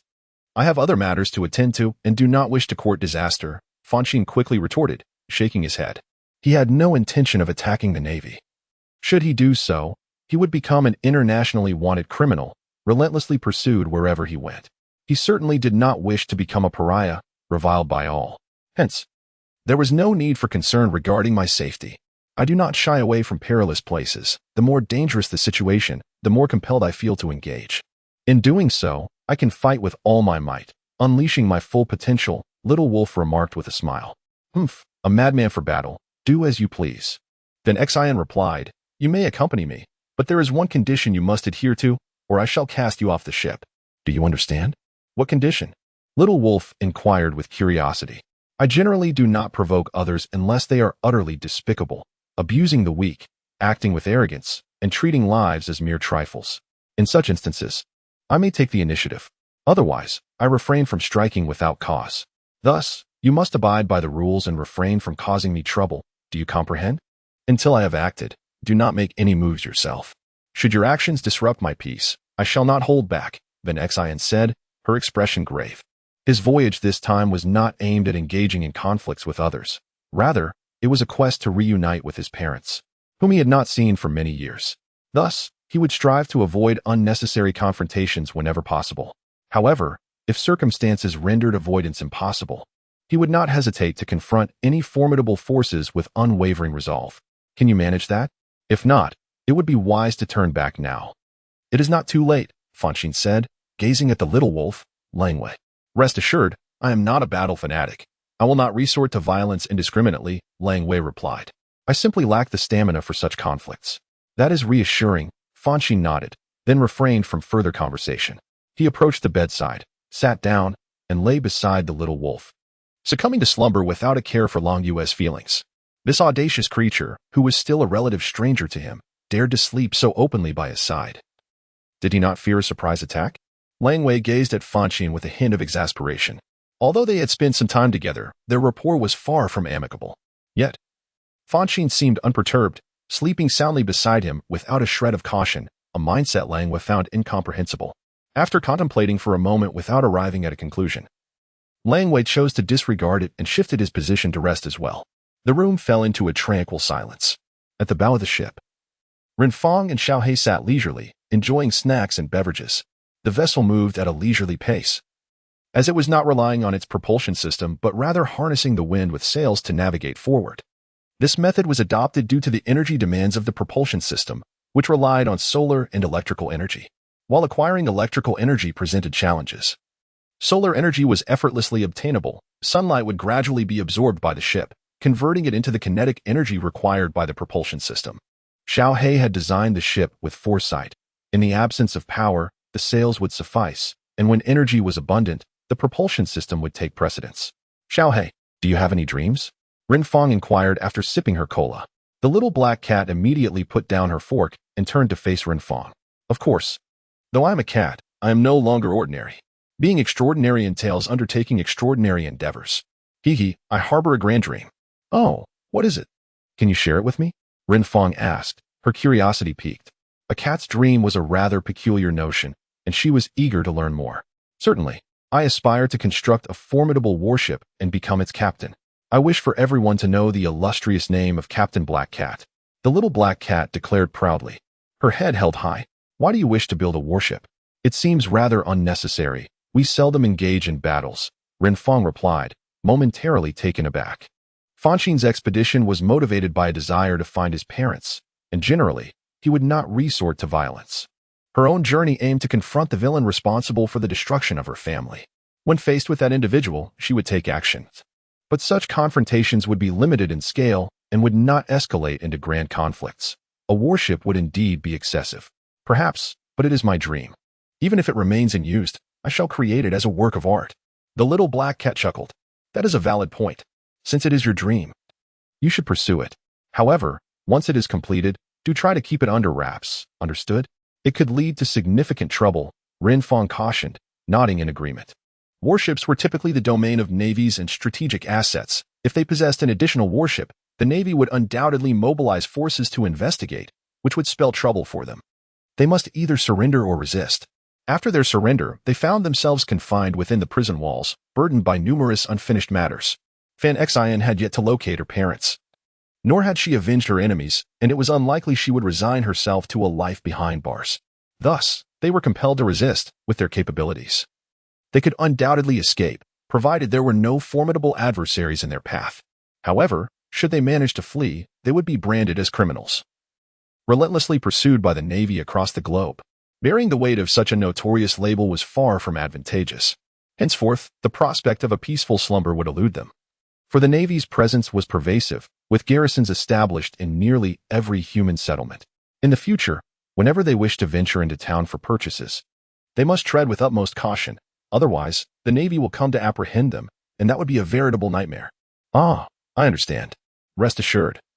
The construction of the warships is entirely contained within my mechanical space. Once manufactured, I will not produce them without necessity, the little black cat replied with a slight nod. It was also aware of the peril posed by the warships. The Navy would not permit such entities to exist, and should they manifest, they would undoubtedly seek to obliterate them. The cat had no desire to invite trouble. That is well, in any case. Our venture upon the seas is not for the purpose of slaughter, but rather to pursue our individual objectives while striving to avoid unnecessary complications, Renfong stated. The little black cat nodded and continued to sip its drink and nibble on food. Observing the cat with grease-stained whiskers, Renfong felt compelled to assist it in wiping its mouth. By noon, Renfong proceeded to the kitchen to prepare the meal, while the little black cat remained, eating and steering the vessel. Once lunch was ready, the cat ventured into Fanxin's room to summon her for the meal, only to be startled by the sudden presence of Xiao Lang and Yu. It had not anticipated this individual's arrival. Well, from now on, they too shall be our companions. There is no need to be overly calculating, Fanxin remarked as she arose from her bed, donned her boots, and prepared to join the meal. The little black cat glared at Xiao Lang and warned, I hope you do not intend to target them specifically. Should you harm them, I will pursue you to the ends of the earth. Renfong and Fanxin were its dearest friends, especially Fanxin, with whom it had shared over a decade of companionship. Such bonds were irreplaceable. The cat regarded Fanxin as family, and it would not tolerate anyone who dared to threaten her. Humph, my ambitions lie with the world's masters. You are not my concern, Xiao Lang retorted dismissively. Fear not, I shall not harm you. I require your company to explore the world. With that, it sauntered off, indifferent to the little black cat's glare. Upon entering the dining area, Xiao Lang unceremoniously claimed a seat. The little black cat followed, seething at the lack of decorum displayed in their territory. Enough, little black. There are plenty of seats available. Now that we are together, we are friends. Let us not create unnecessary discord, Fanxin said, noticing the cat's displeasure. She approached, lifted the little black cat, and placed it beside herself, speaking earnestly. Xiao Lang's presence was unavoidable. Even if Fanxin wished to send it away, that was no longer an option. Thus, they had to accept the reality of their situation. However, cohabitation would be meaningless if fraught with conflict, for it is only enemies that would remain in constant opposition. And enemies do not share living quarters. Indeed, little black, Xiao Lang has not harmed us. Its previous actions were driven by familial threats, forcing its hand against us. However, it never attacked us outright. Since then, it has not targeted us again, has it? Renfong interjected, offering a roasted chicken to the little black cat. So, do not be so irritable. Now that we are together, let us coexist harmoniously, shall we? As the saying goes, it is better to resolve enmities than to foster them. A friend is far preferable to an adversary. Renfong was also surprised to see Xiao Lang, yet she refrained from saying much. Their ship was spacious, with ample provisions to satisfy them all. The presence of an additional wolf would not be a burden. As long as Xiao Lang did not attack them, they could live peacefully. Should it choose to do so, they would have no choice but to use force to expel it. Presently, However, Xiao Lang remained tranquil, showing no signs of aggression. Thus, she permitted it to accompany them. The little black cat accepted the roasted chicken, taking several hearty bites before declaring, "Very well. Since they have all spoken, I shall not hold a grudge. However, upon boarding this vessel, you must contribute, otherwise, I shall cast you out." "Fine. I shall take responsibility for procuring food from the sea. I can ensure you are well fed," Xiao Lang replied with a slight nod, not opposing the idea. It was determined to work, for it did not wish to be labeled a sloth. "Oh, you can catch fish?" Fanxin asked, momentarily taken aback. "Indeed. I have acquired certain abilities from the Tower of the Evil Wolves, allowing me to transform my surroundings into giant wolves. I can turn seawater into water wolves to catch fish. It is a trivial task for me," Xiao Lang explained. "Ah, I see. Then I shall rely on you when we are at sea," Fanxin replied with a smile. "You're welcome," Xiao Lang acknowledged with a nod. "Little Black, do not antagonize it, or you may find yourself without fish in the future," Fanxin teased, grinning at the little black cat. "Humph, I can catch my own." The little black cat retorted dismissively. "You cannot enter the water, as you have consumed a devil fruit," Fanxin reminded. "Ah, I had forgotten about that," the little black cat admitted, momentarily deflated. Then, with a stubborn tone, it added, "Then you shall be the one to catch the fish. But do not think that I am begging you. This is my ship, and your fish are merely rent, understood?" "Rent is merely rent," Xiao Lang conceded with a sigh.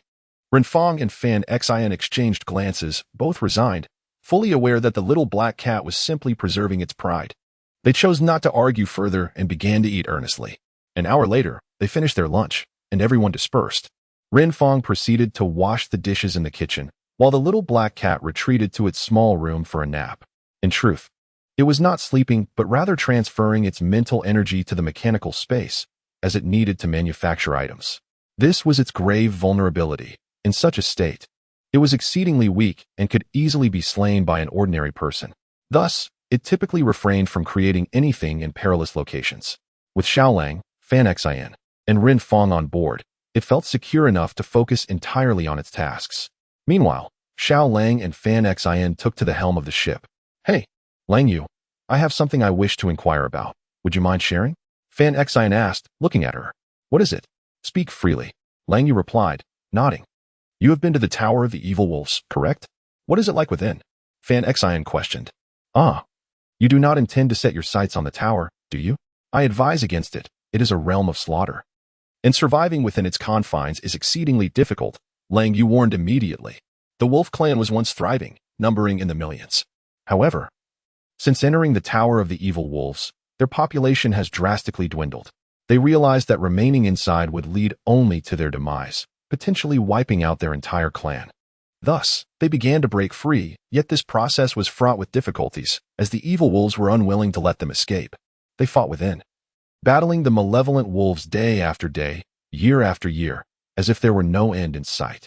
They proliferated and fought, yet the pace of their reproduction paled in comparison to the speed of death.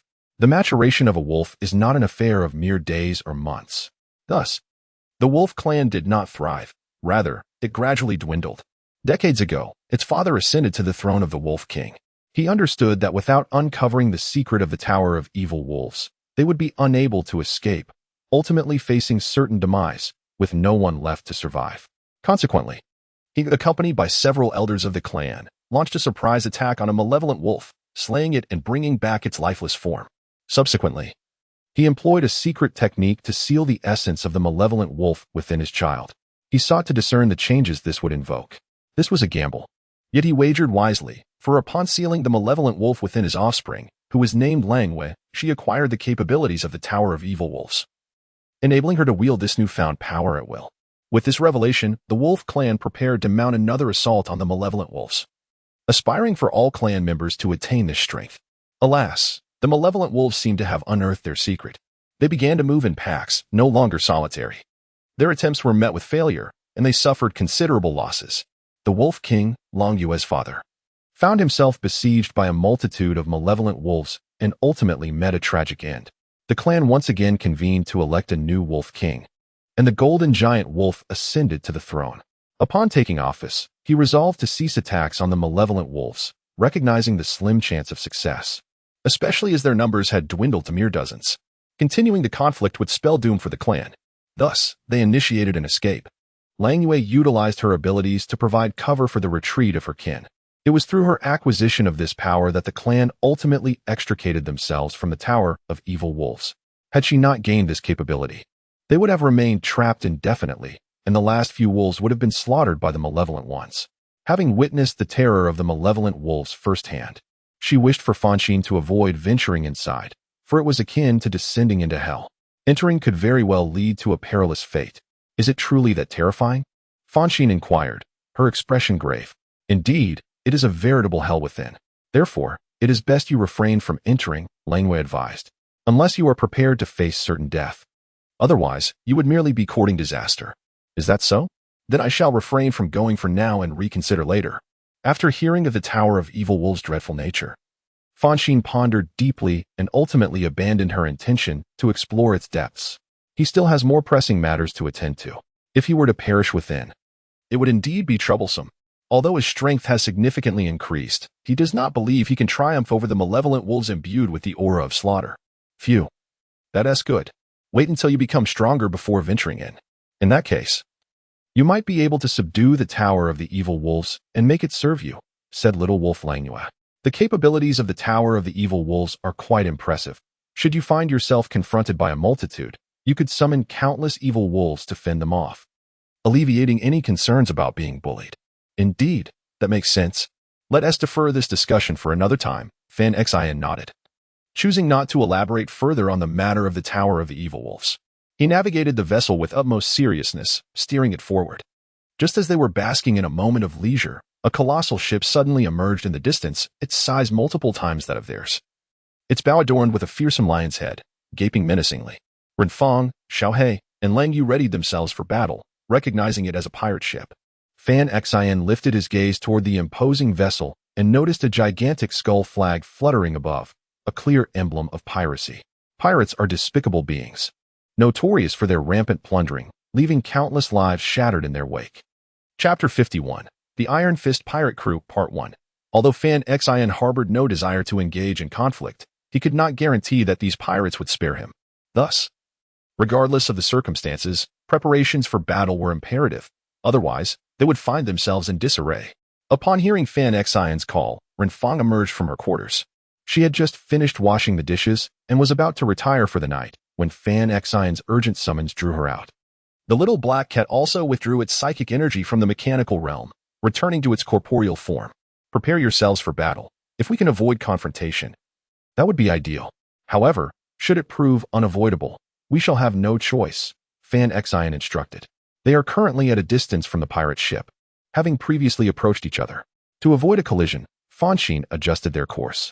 Now, they are sailing diagonally towards the pirate vessel, preparing to pass alongside it. Whether a confrontation will ensue remains uncertain to Fonshine. However, he surmises that given the nature of pirates, a battle is likely unavoidable. Ah, very well. Renfong, shall we? And Lang Yue all nodded in agreement. After returning to her quarters, Renfong armed herself with her weapon, readying herself for the impending engagement. Meanwhile, Lang Yue and Xiaowei stood together, poised to utilize their respective abilities at a moment's notice. Observing their readiness, Fonshine felt a sense of reassurance wash over him. He navigated the vessel with utmost seriousness, striving to avert his gaze from the pirate ship so as not to attract the attention of its crew. However, despite his noble intentions, reality proved unyielding. As their ship brushed past the pirate vessel, a chilling voice suddenly resonated from aboard. Hey, navigator. Upon encountering the Iron Fist pirate crew, you dare to disregard us? Do you wish for death? A portly bald man at the bow of the pirate ship glared at Fanxin, his voice laced with discontent. His eyes glinted ominously, bearing an expression that seemed to convey, if you do not greet me, I shall obliterate you. He chuckled, greetings to you all. I have pressing matters to attend to, so I shall take my leave. Upon hearing this, Fonshine lifted his gaze, offering a smile to the rotund bald man as he spoke. As he conversed, he also quickened his pace, eager to depart from this contentious place. However, the portly bald man appeared to have anticipated his intentions. Without hesitation, he seized his long rifle, aimed at Fonshine, and fired. With a resounding bang, the bullet hurtled towards Fonshine's head. Had he not dodged, his skull would surely have burst. Nevertheless, such an assault was trivial to Fonshine. During their training with Grandpa Nick, they they had faced far greater peril. Throughout the training, they had endured countless injuries. As time progressed, the frequency of their injuries diminished, and they had essentially mastered the art of evading Grandpa Nick's assaults. Gunfire was also one of the training exercises, in which they had become exceedingly adept. Unless they chose not to evade, it was nearly impossible for others to strike them. Fonshine slightly tilted his head to avoid the shot. "You scoundrel, how dare you evade? Do you wish to court death?" The bald man, visibly irked by Fonshine's dodge, believed it was only right for Fonshine to be struck down. His survival was an absolute affront. Fonshine seethed internally, incensed by the utter disregard these individuals had for the lives of others, as if they wielded the power of life and death with abandon. "Fonshine, take action, eliminate them." "So what if they are pirates?" "We are not to be trifled with," the small black cat declared with indignation. "Indeed, let us strike. If we cannot win, we can escape across the sea. I can conjure a great wolf for everyone to ride, and we shall swiftly depart from this place." The little wolf, Langua, chimed in. It detested the condescending demeanor of others, who seemed to believe themselves superior, which repulsed it greatly. "Let us hold off for the moment," Fonshine gestured, saying, "We shall not provoke him now. If he continues his reckless behavior, then we shall respond. He is about to embark on a quest to find his parents. Thus he is reluctant to provoke any other forces. If pursued by these individuals, he would have no time to seek out his family. However, should they persist in their arrogance, believing they can dictate his fate, he shall no longer endure their insolence." "Very well."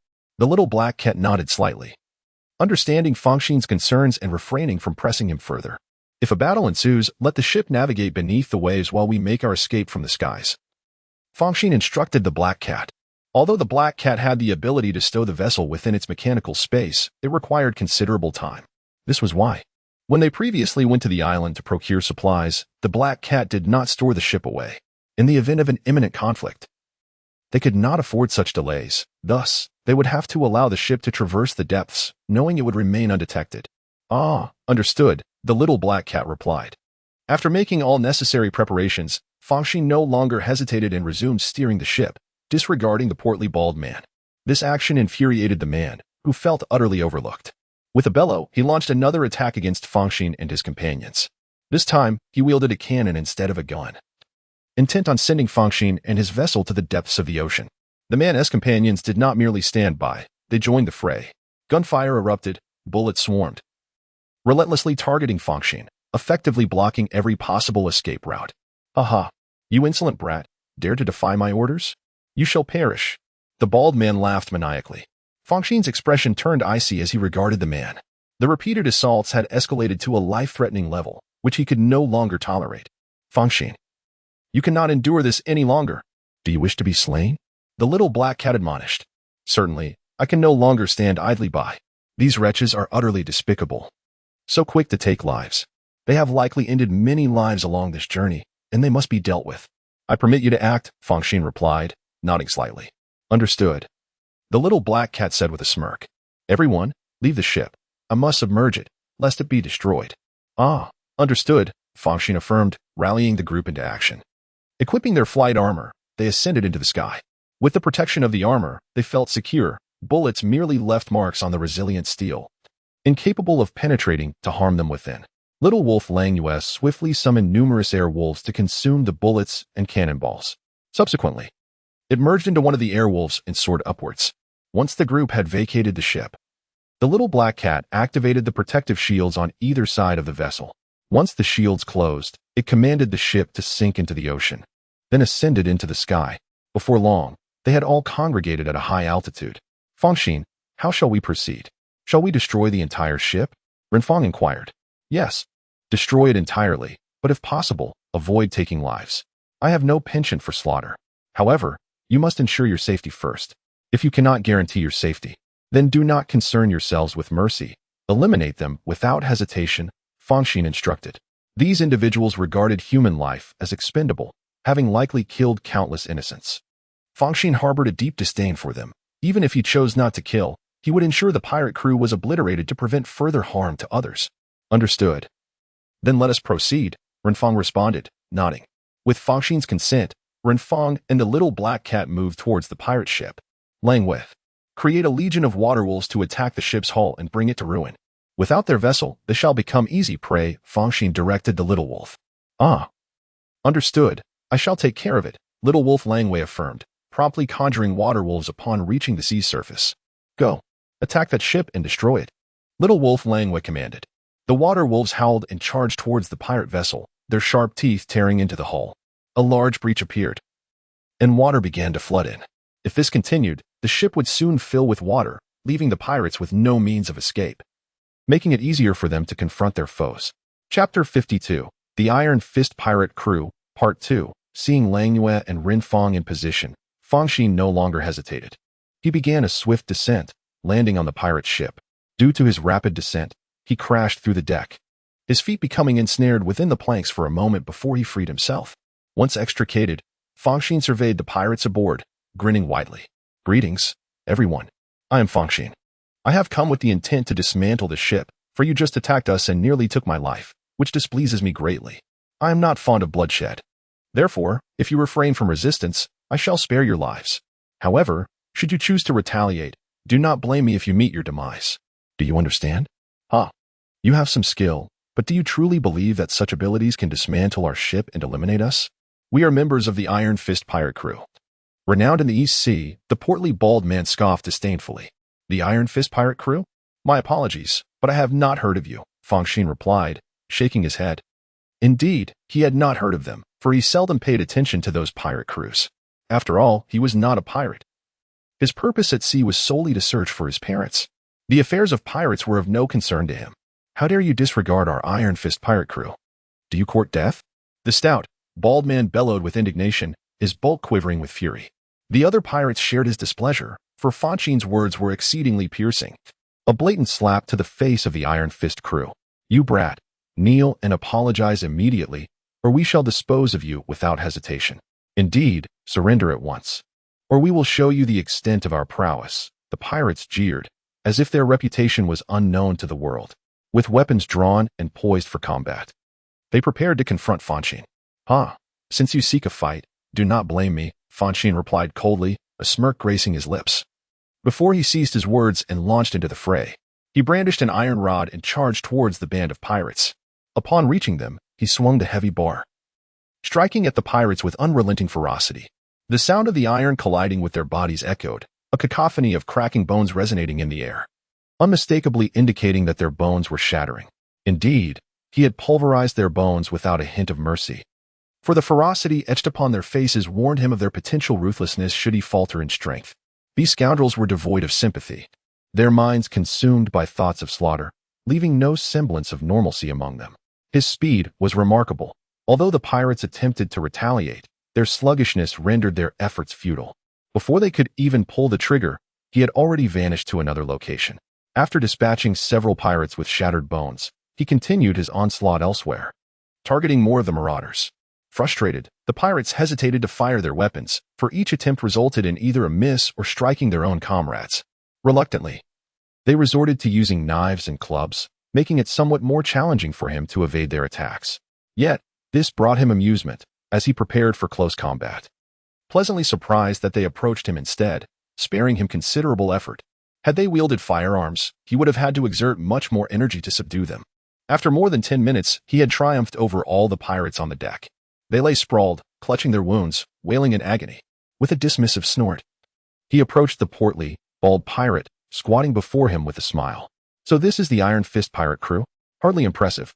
I expected much more. You should know that our captain has yet to emerge. When he does, you will witness true power, the bald pirate stammered, cold sweat beading on his forehead, astonished at the formidable strength of this seemingly youthful adversary. Despite their numbers, they were utterly overmatched, dispatched in mere minutes. The disparity in power was akin to that of the first mate and the captain. Where is your captain? Tell me, I wish to confront him. I am curious to see just how formidable he truly is, he demanded. The captain is in the storeroom. He has an insatiable fondness for treasures and spends all his time there, the bald pirate replied hastily. Why hasn't he emerged amidst such commotion? Is he deranged? Pondering for a moment, he voiced his confusion. Surely, this vessel cannot house merely your few dozen crew members. The sounds of gunfire and screams reverberated throughout the ship. Yet aside from the few dozen on the deck, he saw no one else. Not at all. There are many more, but they are all in the storeroom. The rear half of the ship is filled with storage space, accommodating hundreds who are all inside, the bald pirate explained. What are they doing in there? He inquired again.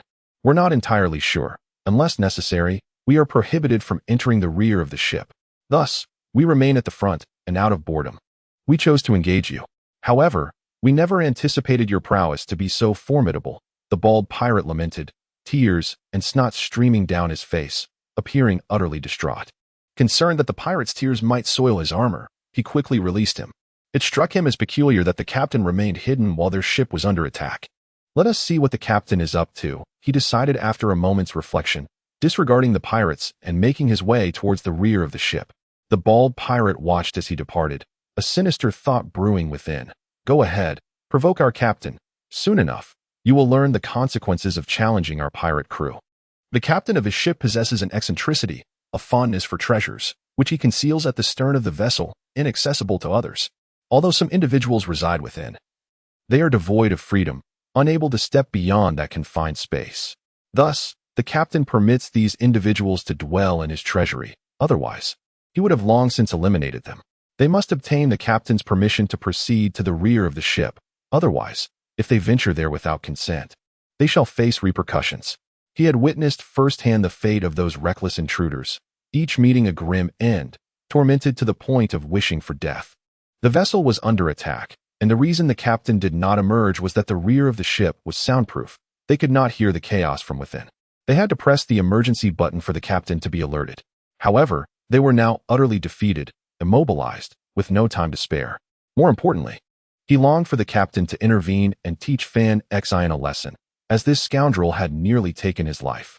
Since becoming a pirate, he had never suffered such a significant loss, which fueled his rage. Thus, he refrained from sharing any common knowledge with Fanxin, instead provoking him to irritate the captain, knowing that an enraged captain would unleash a fierce assault upon Fanxin. Haha, go on, go on. The corpulent bald man awaited eagerly. Yet, just as a glimmer of excitement graced his features, his expression shifted abruptly. Before him stood a colossal wolf, its menacing fangs bared, eyes glowing red with intensity. Perched atop the great beast was a small wolf, Langu. It had commanded the water wolf to create a gaping hole in the ship's hull. And seawater was gushing in relentlessly. It would not be long before the vessel succumbed to the depths. Regardless, the ship was rendered useless. Even if the pirates had a crewman capable of repairs, mending such a breach was impossible. Thus, it did not linger on the surface any longer. It instructed the giant wolf to elevate it, preparing to engage in battle with the pirates above. Its aspiration was to challenge the formidable, and it would not let this opportunity slip away. Hey, aren't you that scoundrel who fired at us earlier? You were quite arrogant then. Why do you lie here like a dog now? Langu remarked, casting a scornful glance at the bald man. The bald man bristled at the words. Feeling a surge of indignation, this wolf was cursing him, and how could he possibly feel at ease? Yet, he found himself hindered in action. And the small wolf appeared formidable indeed. If he were to provoke the little wolf, it was highly likely that the creature would eliminate him. Thus, he had no choice but to endure. He gazed at the little wolf, smiled, and said, I apologize for my earlier transgressions. Please overlook my indiscretion and grant me your mercy just this once. He is merely employing a delaying tactic, without the captain emerging to vanquish them. They remain unable to turn the tide. He is biding his time, awaiting the captain's grand arrival. I am not merely a human, I am a wolf. See clearly. Langu said with a faint disdain. I apologize, the rotund bald man retorted, his heart brimming with indignation. Nevertheless, regardless of his anger, he must exercise restraint. This is not the moment for him to retaliate. So it turns out he is a spineless coward. Langu remarked scornfully upon observing the bald man's fearful demeanor. Begone, were it not for Fanxin's decree against killing. I would have unleashed the great wolf upon you. With that, he commanded the colossal wolf to advance forward. In no time, they vanished into the depths of the ship's rear hold. Upon witnessing the giant wolf's departure, the bald man finally exhaled a sigh of relief. He had nearly been frightened to death moments before, for that wolf was truly immense, 3 times his size. If it had desired to end his life, it could have easily swallowed him whole. What an absurd combination. A single wolf possesses such formidable strength. How is one to survive? The bald man lamented. He had previously bullied Fanxin and the others, believing that with only 1 man and 1 woman aboard, the wolf and cat were merely regarded as pets and thus overlooked. They assumed that Fanxin and Renfong would not pose a significant threat. However, he now felt as if he had kicked a steel plate. This group was far from easy to intimidate, resembling a band of monsters instead. No, he could not remain here. If the captain were defeated, his own fate would be dire. After a moment of contemplation, the portly bald man began to tend to his wounds. He was not inclined to remain any longer, despite his faith in the captain's prowess. However, upon witnessing those monstrous figures, he found his resolve wavering. Should the captain succumb to defeat, his own fate would undoubtedly become dire. It was uncertain whether those formidable beings would continue to torment him, especially considering he had instigated the assault. As the proverbial head of the bird, he was not guaranteed mercy from his adversaries. After tending to his wounds, he proceeded to assist his nearby companions. Once their injuries were addressed, they began to deliberate on how to escape the vessel. At the rear of the ship, upon entering, Fonshine discovered a partition in the central area, completely separating the front from the rear of the vessel. This perplexed him. The ship was meant to function as a singular entity, so why impose such a division? Surely, there must be some concealed secret within. Fonshine mused to himself. Yet, after contemplating from various angles, he could not deduce what mysteries lay behind that barrier. Resolving to investigate further, he shook his head to dispel lingering thoughts and approached the partition. He exerted considerable force against it, only to find it remarkably sturdy. Constructed entirely of steel, he kicked fiercely, yet made not a dent. Damn it! How am I supposed to enter with this steel barrier? Fanxin, in a fit of frustration, realized that although his fists were formidable and his strength considerable, there remained a significant gap in shattering steel. He attempted several other methods, each ultimately ending in failure. He realized that it was impossible for him to breach this barrier unless he could uncover the location of the mechanism. He began to search around, and during his quest, Xiaohe, Renfong, and Lang Yu all arrived here. Fanxin, what are you doing? Xiaohe, perched on Renfong's shoulder, inquired with confusion upon seeing Fanxin searching for something around the wall. Previously, it had been harvesting at the front part of the ship and had not come here. It had taken away all the metallic items from the front of the vessel. The reason for collecting these iron objects was to gather materials for its warship. Without materials, constructing a ship was an impossible endeavor. Meanwhile, Renfong stood guard, ready to defeat any pirates that might approach. Together, they had amassed quite a collection of metal artifacts. Noticing that there was nothing left at the front, they had decided to venture to the back. I'm looking for a mechanism. This iron wall is too solid. I can't open it without a key. It's utterly impossible to get inside, Fanxin lamented. You're merely inviting trouble. How can you be so sure there's no way to open it before we even arrive? The little black cat scoffed. Indeed. I also have a method to unlock it, Lang Yu chimed in. Hearing this, Fanxin could only offer an awkward smile, unsure of what to say. Renfong couldn't help but chuckle at Fanxin's embarrassed demeanor. All right, you two, take action. I want to see what that captain is up to inside. Isolating this place and preventing others from entering, Fanxin said with a resigned shrug as she moved closer to Renfong. Leave it to me. The little black cat nodded, gently extending its paw to retrieve an object resembling a baseball bat from its mechanical space. After producing it, the cat pressed several buttons on the bat. Fanxin glanced over and noticed it displayed various temperatures, the highest reaching an astonishing 100 million degrees. He understood what the little black cat intended to do. Was the little black cat planning to melt this iron wall with high temperatures? Although this iron wall was impervious to any force, it would ultimately succumb to the heat. Let us step back a bit, Fanxin urged, pulling Renfong several meters away. To melt steel, temperatures of several thousand degrees were required, a level of heat that could prove fatal to them. However, the little black cat was undeterred, equipped with its own cooling system, rendering it immune to even the most extreme temperatures. Yet, Lang Yu did not step back.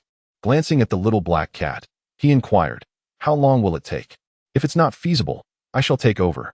It will only take a few minutes. Don't interfere, the little black cat retorted with a glare. All right, give it your all. If it fails, I shall step in. Lang Yu nodded slightly before retreating beside Fanxin. The little black cat snorted softly and immediately elevated the temperature to 8,000 degrees. It then pressed a rod against the iron wall. In a moment, the extreme heat transferred to the wall. Under the searing intensity, the area where the rod made contact began to melt first, transforming the steel into liquid that flowed downward. Shortly thereafter, a human-sized opening materialized before them. That's enough. Cool it down immediately, Fanxin commanded. He only needed an entrance, as melting the entire wall would be excessively time-consuming. He had no time to squander with these adversaries. Understood, the little black cat replied, quickly retrieving a cooling rod to lower the temperature around the area. Moments later, ice crystals formed on the surface. Let us proceed inside, Fanxin declared, stepping forward, followed closely by Renfong, Langyu, and the little black cat. Upon entering, Fanxin discovered a vast factory where numerous individuals donned protective gear were laboring. Their faces were obscured, revealing only their eyes. From their gazes, Fanxin discerned a mixture of helplessness and fear. He realized these individuals were likely not there by choice, but were coerced by the formidable power of the captain. Prepare for battle. The captain may possess significant abilities. We must not falter, Fanxin whispered. Understood, the group nodded in agreement. Let us inquire about the situation here, Fanxin suggested, approaching the workers. Excuse me, what are you doing here? Could you enlighten us? He asked politely. Child, you must leave. It is perilous here. If you linger, you risk being killed. The overseer is a demon. We are compelled to work here against our will, one worker in a black visor replied, his voice indicating he was a man, though Fanxin could not discern his age. Rest assured, we are quite strong. We won't be easily defeated. Fanxin reassured with a smile. I have encountered many who claimed to be strong, yet they were all vanquished and ultimately suffered greatly. The worker in the black visor remarked. Ah, but we truly are formidable. Enough of this banter. Please tell me, where are we, and what is your work here? Fanxin pressed.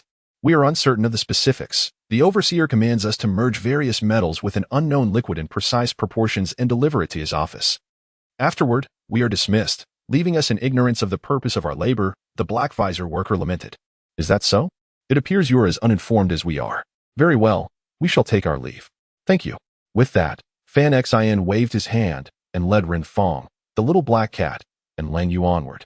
They proceeded with utmost caution, wary of potential ambushes. An air of mystery enveloped the surroundings, stirring a sense of unease within him. Intruder.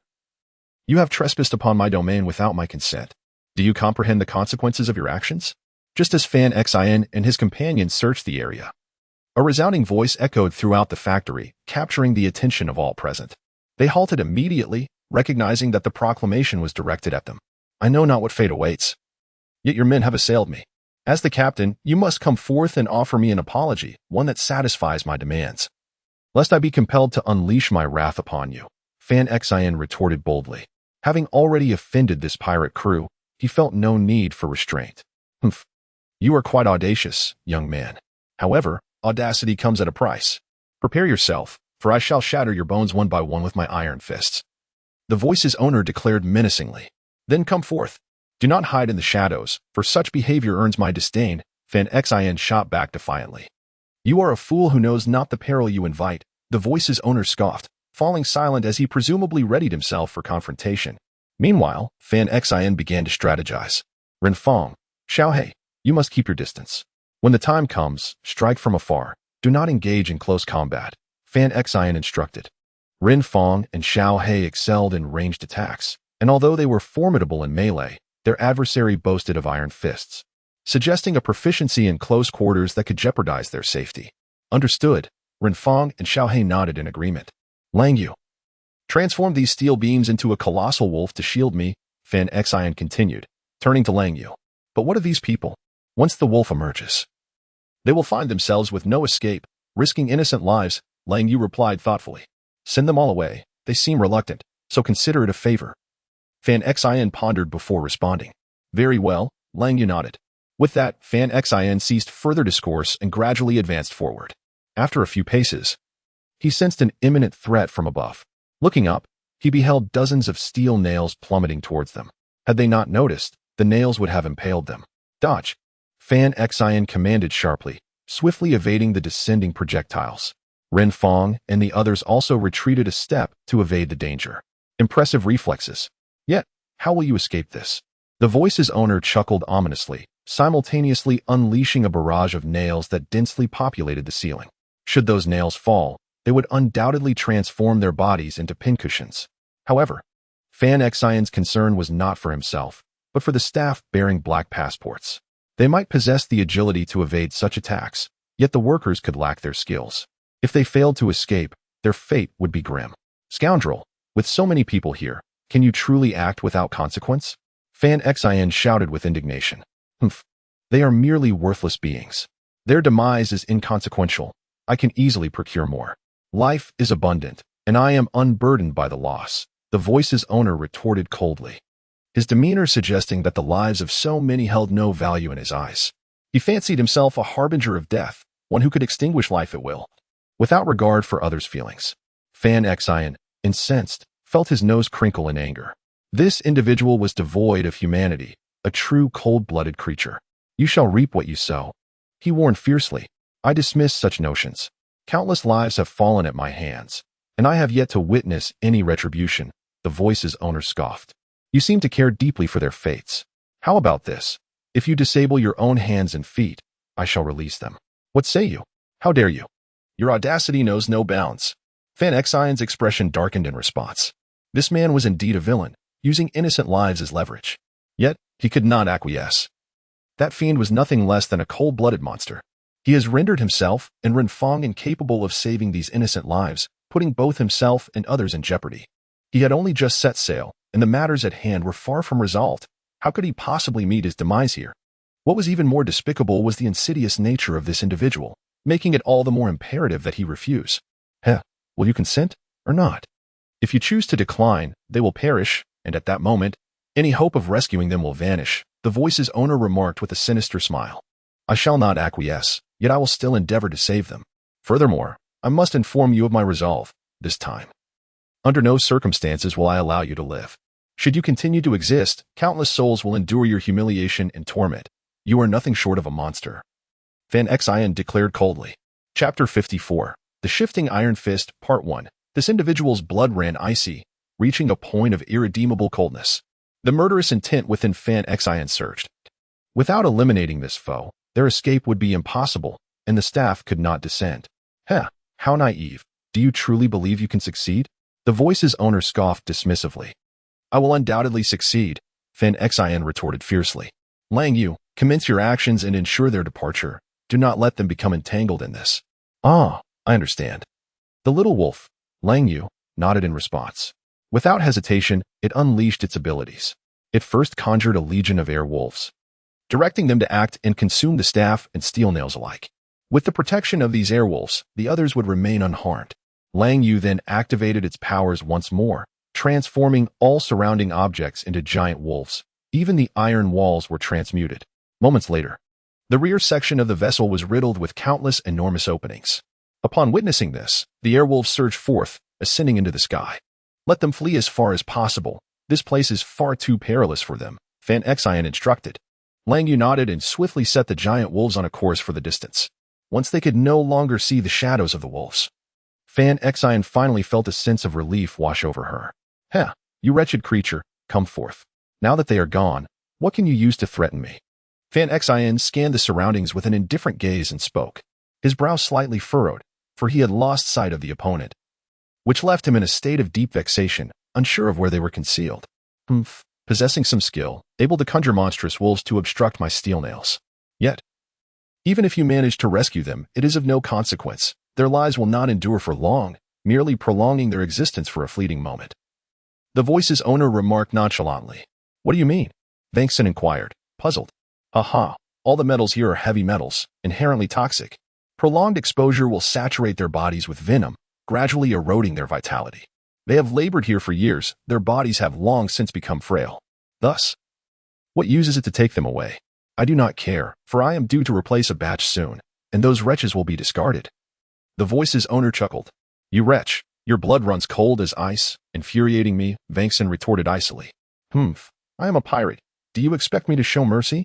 I advise you, little brat, refrain from speaking in my presence. Perish.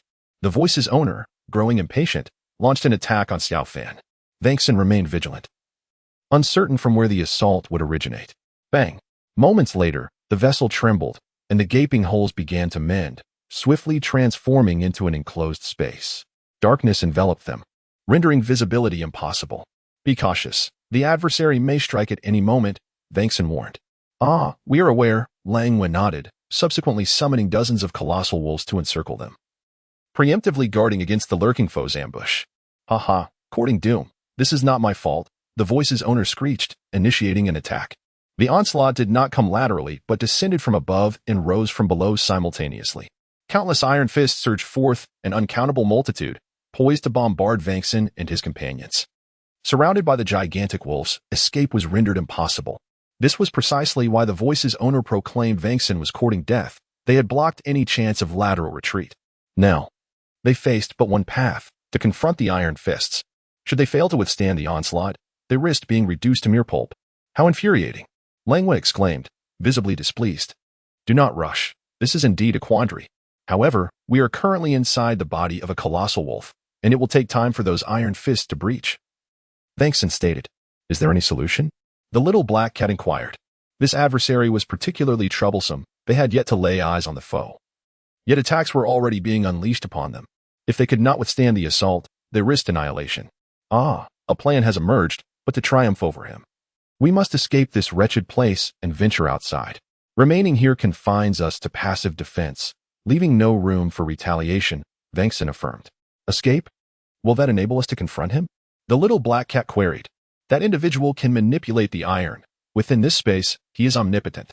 To shatter the iron is a formidable challenge, and he can compress our range of movement until we are left with no options, ultimately leading to our demise.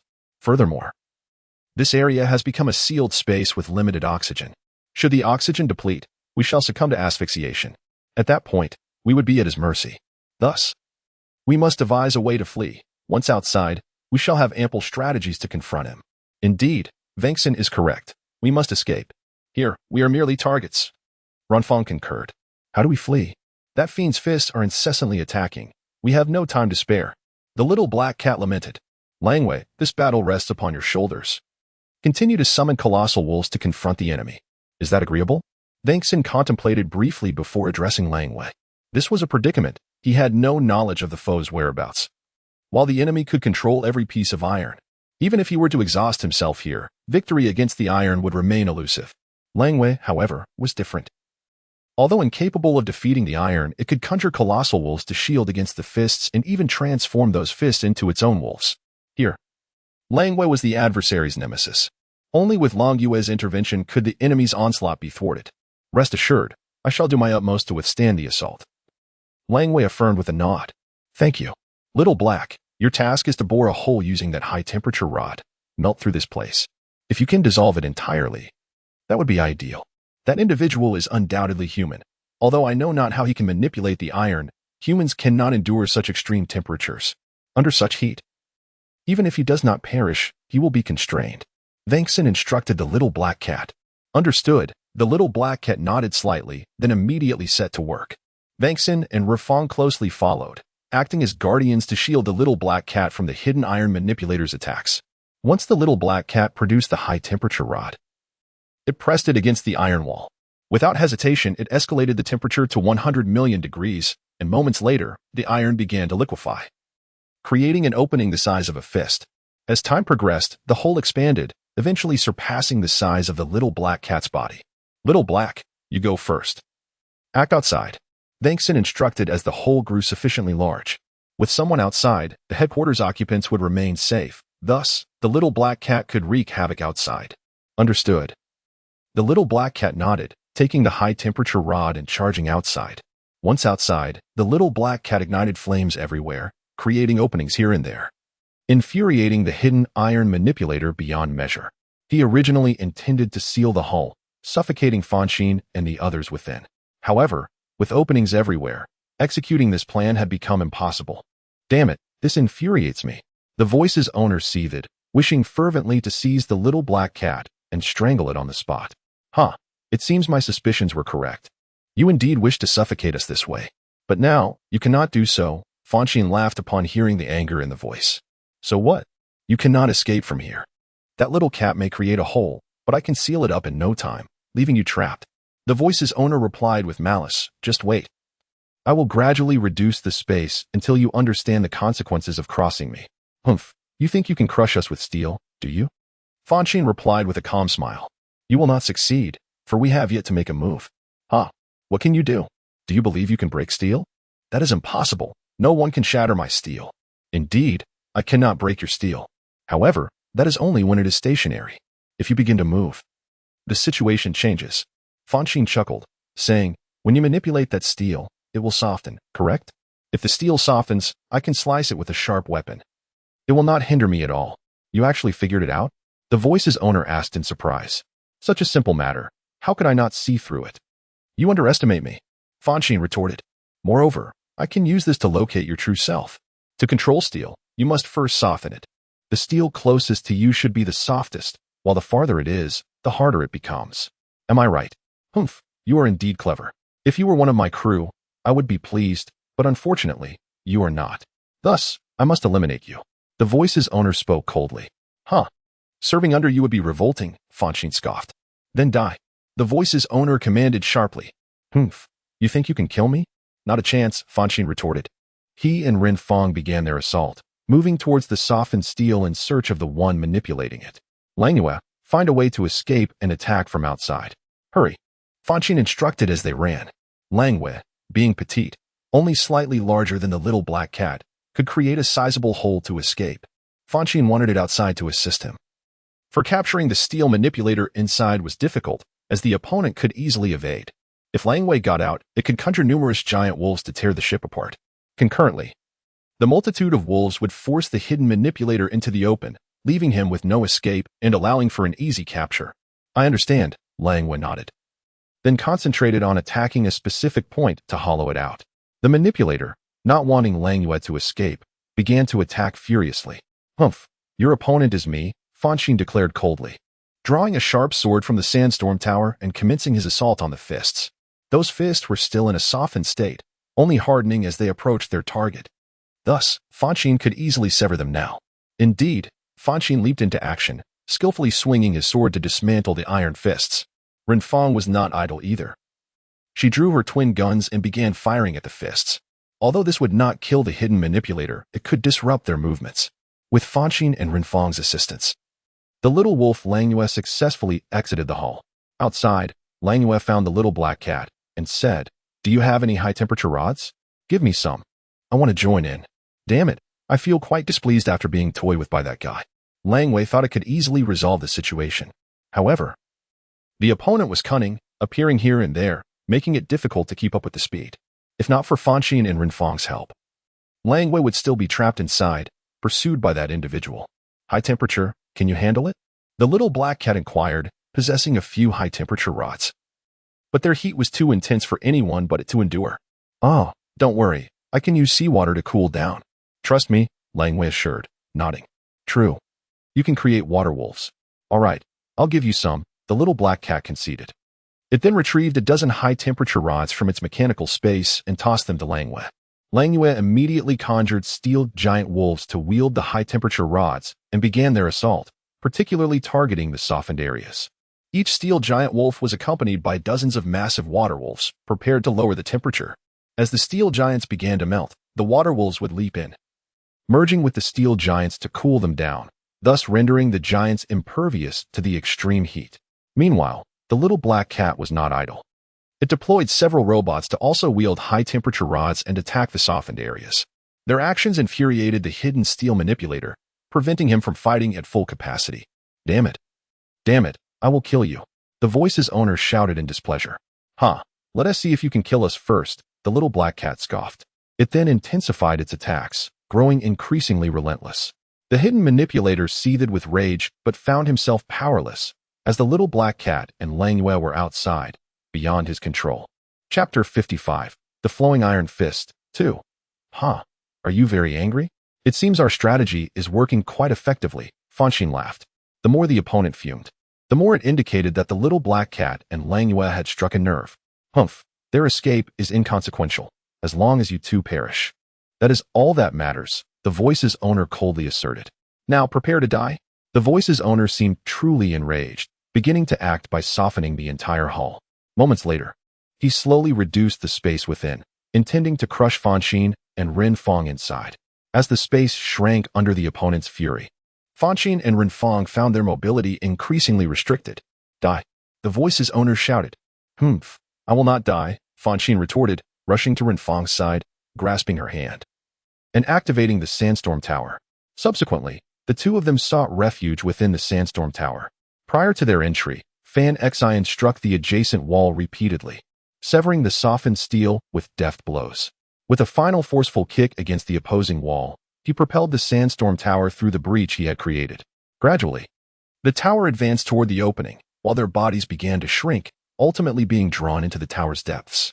Moments later, the sandstorm tower emerged outside the ship's hull. Upon reaching the exterior, Fanxin immediately led Renfong out of the tower. "Aha, we are finally free," he exclaimed, his laughter echoing into the distance. "Curse you. You dare deceive me." The owner of the voice seethed, furious at his failed attempt to eliminate Fanxin and Renfong. Little did he anticipate that their bodies could diminish in size, allowing them to traverse through a minuscule opening to escape. He found it impossible to thwart their exit. "Humph, what of it? I must inform you that from the very beginning, I possessed the capability to do so. However, I refrained from acting sooner, as I wished to unveil your true nature. Yet, your excessive caution, coupled with your formidable abilities, posed a threat to me, leaving me no choice but to flee," Fanxin declared. "However, had I activated my sandstorm tower directly, you would undoubtedly have been able to impede my escape, given your remarkable speed. Thus, to divert your attention, I strategically sent my 2 companions outside to engage you, distracting you until I was ready to act. I had meticulously calculated the time required for you to strike at me, enabling my escape before your response. You scoundrel, I will not let you go," the voice's owner shouted defiantly. "Uft, I am already outside and can depart at any moment. Do you truly believe you can capture me? That is simply impossible." Fanxin scoffed disdainfully. "Now, it is time to take action against you. Xiaohei, commence immediately, melt down all of this steel, leaving not a trace behind. Understood?" Fanxin commanded, directing his voice toward the nearby black cat. He prepared to eliminate that scoundrel with intense heat. Previously, he had not allowed the little black cat to move inside because he was still trapped within. If the heat were to descend, it would spell trouble, as he would perish in the searing environment. However, he was no longer confined within, and the temperature posed no threat to him now, no matter how high it rose. High temperatures were indeed an excellent method for dealing with steel, and he would not let such an opportunity slip by. "Ah, I see." The little black cat nodded slightly before soaring away from the vessel, floating high above. It then summoned the little wolf, Langyue, advising it to vacate the area, as its impending attack could potentially endanger them. Without hesitation, Langyue ascended into the sky. Fanxin and Renfong perched atop the colossal wolf, gazing at the iron ship adrift in the sea. The little black cat transformed into a flamethrower, unleashing fierce flames upon the vessel's hull. The flames bore a brown hue, and upon contacting the steel, it melted instantaneously, flowing into the ocean. To prevent the hidden adversary from escaping, the little black cat meticulously covered the surrounding sea surface with fire. The flames and steam intertwined, veiling the area in a thick fog, obscuring vision.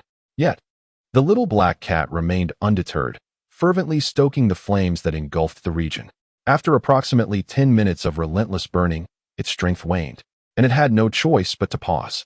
Nevertheless, the brown flames continued to blaze, inexplicably persistent. The little black cat swiftly flew to Renfong's shoulder, resting upon it. "What kind of flame is this? It has persisted for so long without extinguishing. What is the principle behind it?" Langyue inquired with curiosity. "I am unsure. It is an inherent ability of the devil fruit.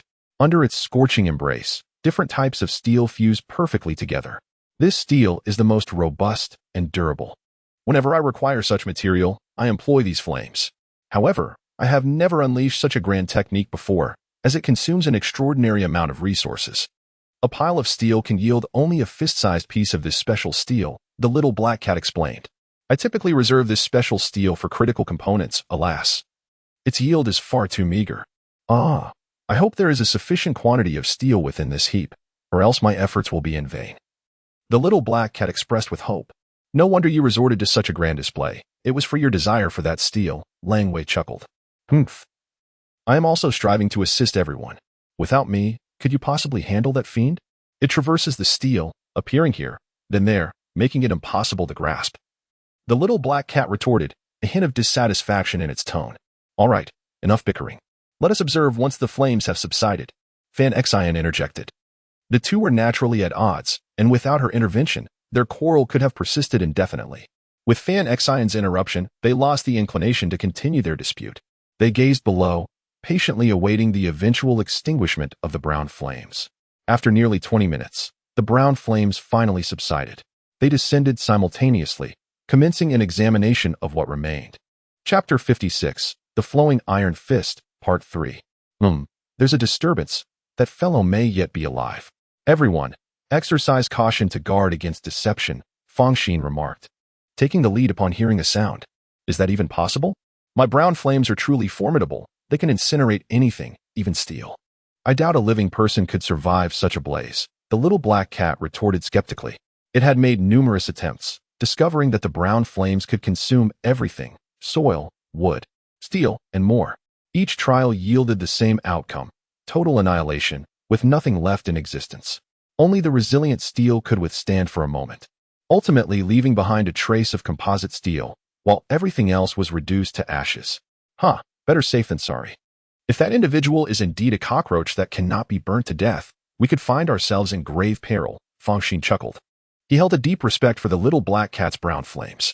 Inside the vessel, he refrained from allowing the cat to unleash its power, concerned that they might find themselves trapped with no escape.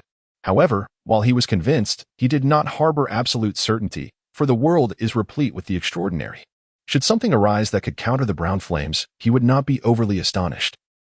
Very well then, do take care of yourself, the little black cat replied, nodding slightly, devoid of arrogance. Observing that everyone remained alert, Fonshine continued onward, reaching the location of the hole. He conducted a thorough inspection and discovered that the steel had vanished, presumably having sunk to the ocean floor. He searched the surroundings but found nothing unusual. It seemed everything had been reduced to ashes. Let's leave this place, said Fonshine, turning his head. However, the little black cat protested, but I need that composite steel. It is vital to me. The little black cat was reluctant to depart, for it had unleashed its powerful abilities to obtain the composite steel formed by the burning of brown flames. This steel amalgamated various excellent properties and was the finest material available. It did not wish to abandon its quest so easily. Yet, everything had sunk to the seabed. And this ocean was vast and deep. How could they possibly search for it? Fonshine sighed in frustration. If they could find it, he wouldn't mind making an effort. However, the ocean was boundless and unfathomable, and the prospect of locating that steel seemed akin to searching for a needle in a haystack. It was simply unrealistic. Upon hearing this, the little black cat fell silent. Having consumed the devil fruit, it could not touch seawater. Contact would render it weak and immobile. The quest for composite steel was utterly impossible for it. Furthermore, none among them could manage it either, for the depths of the ocean were too profound, and they were not aquatic beings capable of enduring prolonged submersion. Otherwise, they would suffocate due to lack of oxygen. Then, the little black cat turned its gaze to the little wolf, Langway. Perhaps Langway, who could conjure water wolves, might be able to assist. Don't look at me. Although I can create water wolves, the deeper we go, the greater the water pressure, and the water wolves cannot withstand it. They would be crushed, Langway replied helplessly. I see. Then let's abandon the idea, sighed the little black cat in resignation. Well, let's go. Next time, we will gather more steel and place it on land for you to burn with the brown flames. We should be able to produce a considerable amount of composite steel. Do not lose heart, Fonshine said with a smile. I suppose that's all we can do. Let's move. The little black cat nodded, albeit reluctantly. Subsequently, the group ventured forth, with Renfong, the little black cat, and Langway leading the way, while Fonshine trailed behind. The others focused their attention ahead, but the little black cat gazed back, still fixated on the elusive composite steel. Suddenly, as it looked back, its expression changed dramatically, and it screamed, Fonshine, beware of what's behind you. Before the little black cat could finish its warning, two enormous iron fists emerged from the sea, hurtling towards Fonshine. One fist aimed for Fonshine's head while the other targeted the heart at the center of her back. Both areas were critical points on the human body, and it was evident that the assailant lurking in the shadows intended to eliminate Fonshine right then and there. The distance between the group and Fonshine was considerable, and the two fists were obscured by Fonshine's body, leaving her companions powerless to intervene. They could only watch helplessly. I must activate the sandstorm tower, Fonshine declared loudly. The sandstorm tower had a vast range. If one found themselves within its attack radius, they would be ensnared. Although the tower lacked offensive capability, once caught in its grasp, escape would be impossible for hours. Even Fonshine could not intervene to stop it. Upon hearing this, Langway immediately commanded the water wolf to flee, racing towards the distance. Though unaware of what the sandstorm tower entailed, Langway sensed it was likely a formidable adversary. Thus, They had no choice but to escape as swiftly as possible to avoid being ensnared. As Fonshine spoke, she had already activated the sandstorm tower, channeling her mental energy to the 30th level of the tower. Moments later, a tempest of sand erupted, enveloping Fonshine entirely in a massive whirlwind. Standing at the eye of the storm, she remained untouched by the swirling sand. However, beyond a half-meter radius from her, the sand engulfed everything in its vicinity. From above, one could observe a counterclockwise vortex of sand forming, its reach extensive, covering an area of several dozen meters. The iron fists were on the verge of colliding with Fonshine, but the sudden onset of the sandstorm pulled the fist's wielder into its turbulent embrace, diminishing their strength. Consequently, the fists not only failed to strike Fonshine, but began to drift away. With a slight hum of satisfaction, Fonshine swiftly turned and seized the pair of fists. This was the perfect opportunity to capture the assailant hidden in the shadows. Should she let go now, future attempts to seize him would be utterly futile, as the whirlwind might hurl him away. The assailant had caused considerable harm, and Fonshine would not let him off easily. Though she grasped him, she did not pull him out. She merely held on, intending to make him suffer for his treachery. How dare he attack her from the shadows? The sandstorm would persist for several hours, so she decided to wait here. Fonshine comfortably seated herself atop the water wolf, biding her time without making any sudden movements. Although she had conjured the sandstorm, it was beyond her control. Thus, she could only remain still, otherwise she would be swept away, incurring significant losses. He grasped the two fists, spinning in circles as the body of that fellow revolved. Fanxin believed he would be rotating for hours. However, after 10 minutes, those fists were suddenly yanked away. Startled, he thought the fellow had broken his own hands in an attempt to escape. Yet, upon closer inspection, he realized these were not flesh and blood hands. As he held them, the fists quickly melted into a golden liquid. Whatever shape he wished it to take, it could transform accordingly. More intriguingly, Fanxin discerned that this liquid seemed to possess a life of its own, not merely metallic. What could this substance be? Fanxin had never encountered anything like it, and his brow furrowed slightly in contemplation. After much thought, he still could not deduce its nature and ultimately shook his head in resignation, saying, "Forget it. I shall leave it to the little black cat for further study once the sandstorm subsides. This must be a form of metallic life. It is so enamored with metals. It ought to be of some use to it." No sooner had he uttered these words than an unexpected transformation occurred. The golden liquid seemed to comprehend his speech and immediately entered his body through his pores. His futile attempts to resist were in vain as the liquid swiftly filled him. How could this happen? I never consented to this. Fanxin was extremely vexed, feeling as if he were not a mere vessel for this substance. Regardless of his frustration, the liquid stubbornly remained within him, leaving him helpless. That fellow likely intended to utilize this liquid to augment his own strength. Constructing that iron vessel was presumably a means to cultivate it. Were it not for his own capabilities, he would have surely fallen into that fellow's grasp this time. Fanxin mused. The man had vanished, swept away by the whirlwind, and Fanxin was uncertain where he had been cast. He felt a twinge of regret, wishing to eliminate his adversary, yet he had failed to do so. The rogue still lived, and undoubtedly would stir up trouble again. However, a slight sense of reassurance washed over him, for without this liquid, the adversary's strength would likely diminish significantly, making it easier for someone to subdue him in the future. This thought alleviated some of his concerns. Well, one cannot force everything. It is as it is. After a moment's reflection, Fanxin resolved to ignore that detestable fellow and patiently await the dissipation of the storm. My goodness, this sandstorm is truly overwhelming, almost terrifying. Long Yu exclaimed, gazing at the swirling sands in astonishment. There are even more formidable powers at play, which Fanxin is currently unable to wield. If he were to unleash them, this very place would likely be engulfed by the storm, Renfong replied with a smile. This ability is remarkable. If anyone were to pursue him, he could simply activate it and eliminate them, Long Yu remarked. Indeed, but there is a downside. The storm does not distinguish between foes and allies. While near Fanxin, he would dare not use it. If we were caught in it, it would pose a significant problem, Renfong said helplessly. This ability operates within a certain range, and being close to Fanxin would also affect them.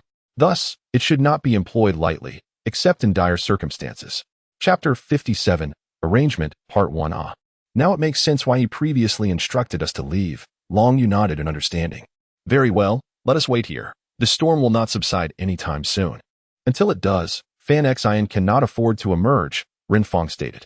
Long Yu, summon those giant wolves to bring the staff back. It is now safe here. Understood. Long Yu nodded and summoned her mighty wolves. Soon, countless giant wolves surged through the air from afar, swiftly arriving before Long Yu. The air wolves were transparent, allowing them to see the staff members seated within, observing their surroundings with expressions of envy and astonishment. Clearly, they were awestruck by Long Yu's abilities. What shall we do here on this boundless sea? Long Yu inquired. On the water's surface, she could not release the individuals. As there was no solid ground for them to stand upon, they would plunge into the depths. After a moment's contemplation, Renfong addressed the little black cat. Little Black, immediately raise the vessel and surround it with wide, thin iron plates. This way, they will have somewhere to land. Certainly, but if we do that, our vessel will be rendered immobile. What shall we do then? The little black cat replied with concern. With iron plates encircling the vessel and people standing atop them, the weight would be too great, making it difficult for the ship to navigate. Perhaps it could manage to move a short distance by concentrating all its energy.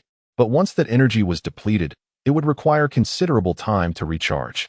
They could not remain there for too long due to the perilous creatures lurking in the sea. While they possessed formidable strength, the unarmed staff members would be at risk. It would be challenging for them to fend off sea beasts while also safeguarding those staff members.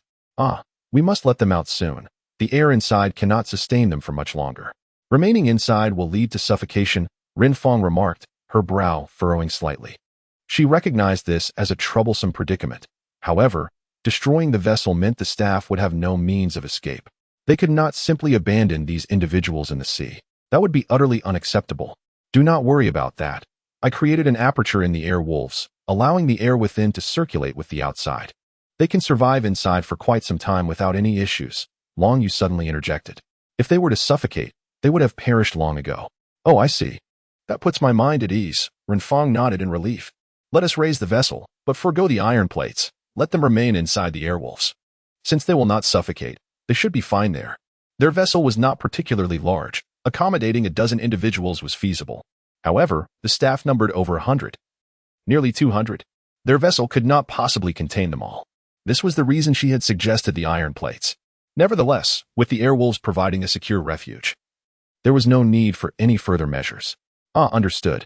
Nodding, the little black cat promptly set to work, retrieving the vessel from the depths of the sea. Once the protective shield was opened, everyone returned to the ship, while the airwolves remained nearby. Hey, are you all hungry? If so, I can prepare something for you to eat, Renfong called out to the staff members within the airwolves. Her voice was loud enough for them to hear. Upon hearing her, the staff members nodded slightly, indicating they were indeed hungry. With that, Renfong immediately began to prepare food, with Long Yu and the little black cat joining to assist her. This time, a meal for more than 100 people was to be prepared, which was no small feat, even with several helpers from the west. After nearly 2 hours of diligent effort, they finally completed the dishes. Just as they were about to deliver the food into the belly of the air giant wolf, the swirling sandstorm gradually dissipated, and Fanxin was fully liberated. He rode swiftly on the water wolf to the side of the ship. You finally returned. You must be famished. There is a feast ready here, Renfong remarked with a smile upon seeing Fanxin. Yes, I am a bit hungry. Is all this food for those people? Fanxin inquired with a slight nod. Indeed, they seem to have hardly eaten anything and have been expressing their hunger. Thus, I took it upon myself to prepare this, Renfong responded with a wry smile. However, with so many people, our food supply is dwindling. What shall we do? There were only a few of them, and the provisions on the ship could sustain them for 10 days or more. Yet, having prepared meals for over 180 people consumed a significant portion of their supplies. With only this one meal prepared, they would be left with nothing for the next. If they did not quickly find a way to accommodate these workers, they would be left with nothing but the cold wind. Let us first finish this meal. Afterward, we shall immediately search for an inhabited island to settle them. Fanxin proposed. We cannot take them out to sea, but they are all afflicted with poison. What shall we do about that? Renfong expressed her concern. She had heard the one who secretly controlled the iron mention that these individuals would not last long, which filled her with dread. If they rescued these workers only for them to perish afterward, would it not be all in vain? Alas, I do not know. We shall take it one step at a time. Fanxin sighed helplessly. He was not a doctor and could not save them, so he could merely watch, feeling powerless. However, if they encountered a doctor along the way, he would seek their assistance for treatment. Oh, by the way, little black. When you were scavenging at the front of the ship, did you come across any gold coins? If so, do not use them as iron. We are out of money and need to utilize it, Fanxin stated. The amount of gold coins he possessed was limited. Maintaining themselves would not be an issue. But with the sudden increase in their numbers, it would be far from sufficient. Thus, he needed to acquire more gold. Do not worry, Renfong informed me. And I have kept it, little black replied, nodding. How much do we have? Fanxin asked. Well, there are over 20,000 coins. Those fellows must have looted quite a number of people, little black remarked. Ah, that is good. Now let us eat. After the meal, we shall take immediate action. Time is of the essence, Fanxin affirmed, realizing that 20,000 coins would suffice for a while. Go ahead and eat. We still need to deliver the food. Little black replied, nodding. It then proceeded without hesitation to transport large bowls of dishes and rice into the belly of the air giant wolf. Afterward, it gathered numerous spoons and bowls for them to eat. Then it returned to the dining area to join Fanxin and the others for the meal. Fanxin, what about that guy? Is he dead? Little black asked. It was quite displeased with the one who had ambushed Fanxin and wished to eliminate him. Unfortunately, it could not get close enough and could only sigh in frustration. No, that fellow was caught in the sandstorm. I do not know where he was blown away to. Fanxin replied, shaking his head. Ah, that villain is so detestable. If he is still alive, who knows how many people will suffer at his hands. Little black lamented. That scoundrel has an evil heart and cold blood. Wherever he goes, he will be a menace. I truly worry for those who may soon fall victim to him. It added, indeed, but if he wishes to continue his malevolent ways, it may not be so easy for him. Fanxin nodded, smiling. Oh, why is that? Renfong asked curiously. Because I have seized his iron fist, his abilities will surely diminish. After such a decline, who would dare to be so arrogant and overbearing?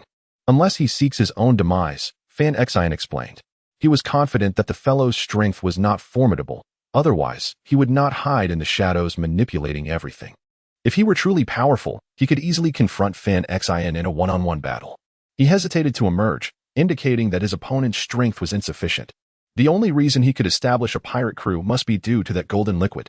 Without it, he believed that Little Black could potentially overcome the adversary as well. You took it. What is it? Can you show us? Little Black Cat inquired with eager anticipation. Sighing, he replied, I initially intended to gift it to you. However, that fellow intruded into my body without my consent, and now I cannot extract it no matter what I do. Little Black, could you use your mechanical eye to ascertain if there are any changes within my body? He suggested. The mechanical eye possessed penetrating capabilities, and he trusted that Little Black's mechanical vision could unveil the mysteries within him, revealing the purpose of that golden liquid. Ah, all right, Little Black Cat nodded, promptly activating the mechanical eye to scrutinize his form. Soon, the internal structure of his body appeared before its gaze. Every bone, organ, and cell was laid bare. Naturally, the golden liquid was also captured in its observation. This liquid enveloped his bones, shrouding them in an enigmatic embrace. In order to gain a clearer perspective, Little Black Cat maximized the mechanical eye's capabilities and began to examine from the most minute angles. Chapter 58, Placement, Part 2, Little Black Cat fully engaged the mechanical eye, delving into the minutiae of observation. Once this ability was activated, it could perceive the cells of the human body and the myriad elements contained within them. Typically, it refrained from doing so, as it was excessively taxing. However, prioritizing Fonshine's safety, it disregarded its own limitations. Upon closer inspection, it discerned that the liquid was gradually transforming Fonshine's bones, rendering them increasingly metallic. Whether this development was beneficial or detrimental remained uncertain. Drawing back its gaze, Little Black Cat addressed Fonshine. It appears that entity is assimilating your bones. Do you feel any discomfort? The sight of the liquid assimilating the bones was akin to consuming them, subsequently replacing them with its own, a concept that was quite alarming and perplexing. Not at all. On the contrary, I feel my bones have become much more resilient. Previously, when I struck steel with my fist, it was futile. Yet now, my punch can indent steel. Fonshine replied, shaking his head. How can that be? Your bones have been assimilated by that golden liquid. I can no longer perceive your original bones. Only those formed from the golden liquid remain, Little Black Cat asserted. Is that so? Fonshine pondered for a moment and then remarked. It seems that entity has bestowed its abilities upon me. Very well, let it reside within me, as long as it does not seek to harm me. I shall accept it. He cannot die just yet. His parents have not yet been found. Regardless of the circumstances, he is determined to survive. Should that golden liquid prove harmful, he would certainly take action to expel it from his body. However, if it is indeed assisting him, he would have no qualms about allowing it to reside within. Ah, your state resembles that of someone who has been slain, remarked the little black cat promptly. Huh, yet I sense no danger, Fonshine replied with a smile. Alas, how could you possibly feel anything with such a method as boiling a frog in warm water? The little black cat pondered for a moment and said, For your safety, once I regain my strength, I shall help you remove that liquid. It was still somewhat apprehensive. Fonshine was its dearest friend, and it could not bear to see her in peril. Regardless of whether that substance was beneficial to Fonshine, it had to ensure it posed no threat. Please, I won't harm him, a suddenly youthful voice echoed within the dining room. Upon hearing this, everyone paused, exchanging puzzled glances. Confirming it was not any of them who spoke. They were left bewildered, uncertain of the voice's origin. Who are you? Stop lurking in the shadows and show yourself. Or I shall not be so courteous, the little black cat declared, fixing its gaze upon Fonshine. It had just discerned that the voice emanated from within her. Is it from within me? Hey, are you that golden liquid? Come forth, these are my companions. They will not harm you, Fonshine called out, patting her own body. Ah, all right, replied the voice. Moments later, golden liquid began to flow from her pores, gradually coalescing on her shoulder.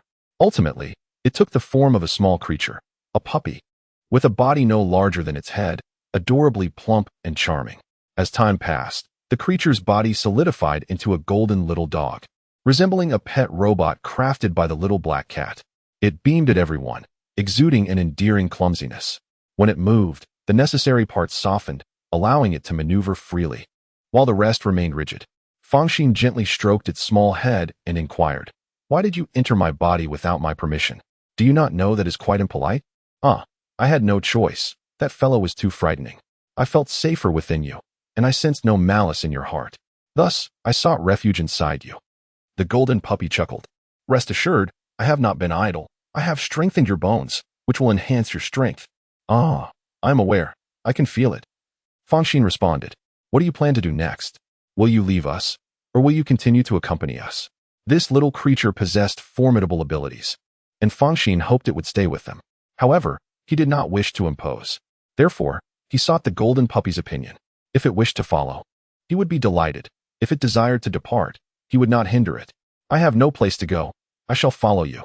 The golden puppy chuckled. However, I do eat quite a lot, so do not mind me.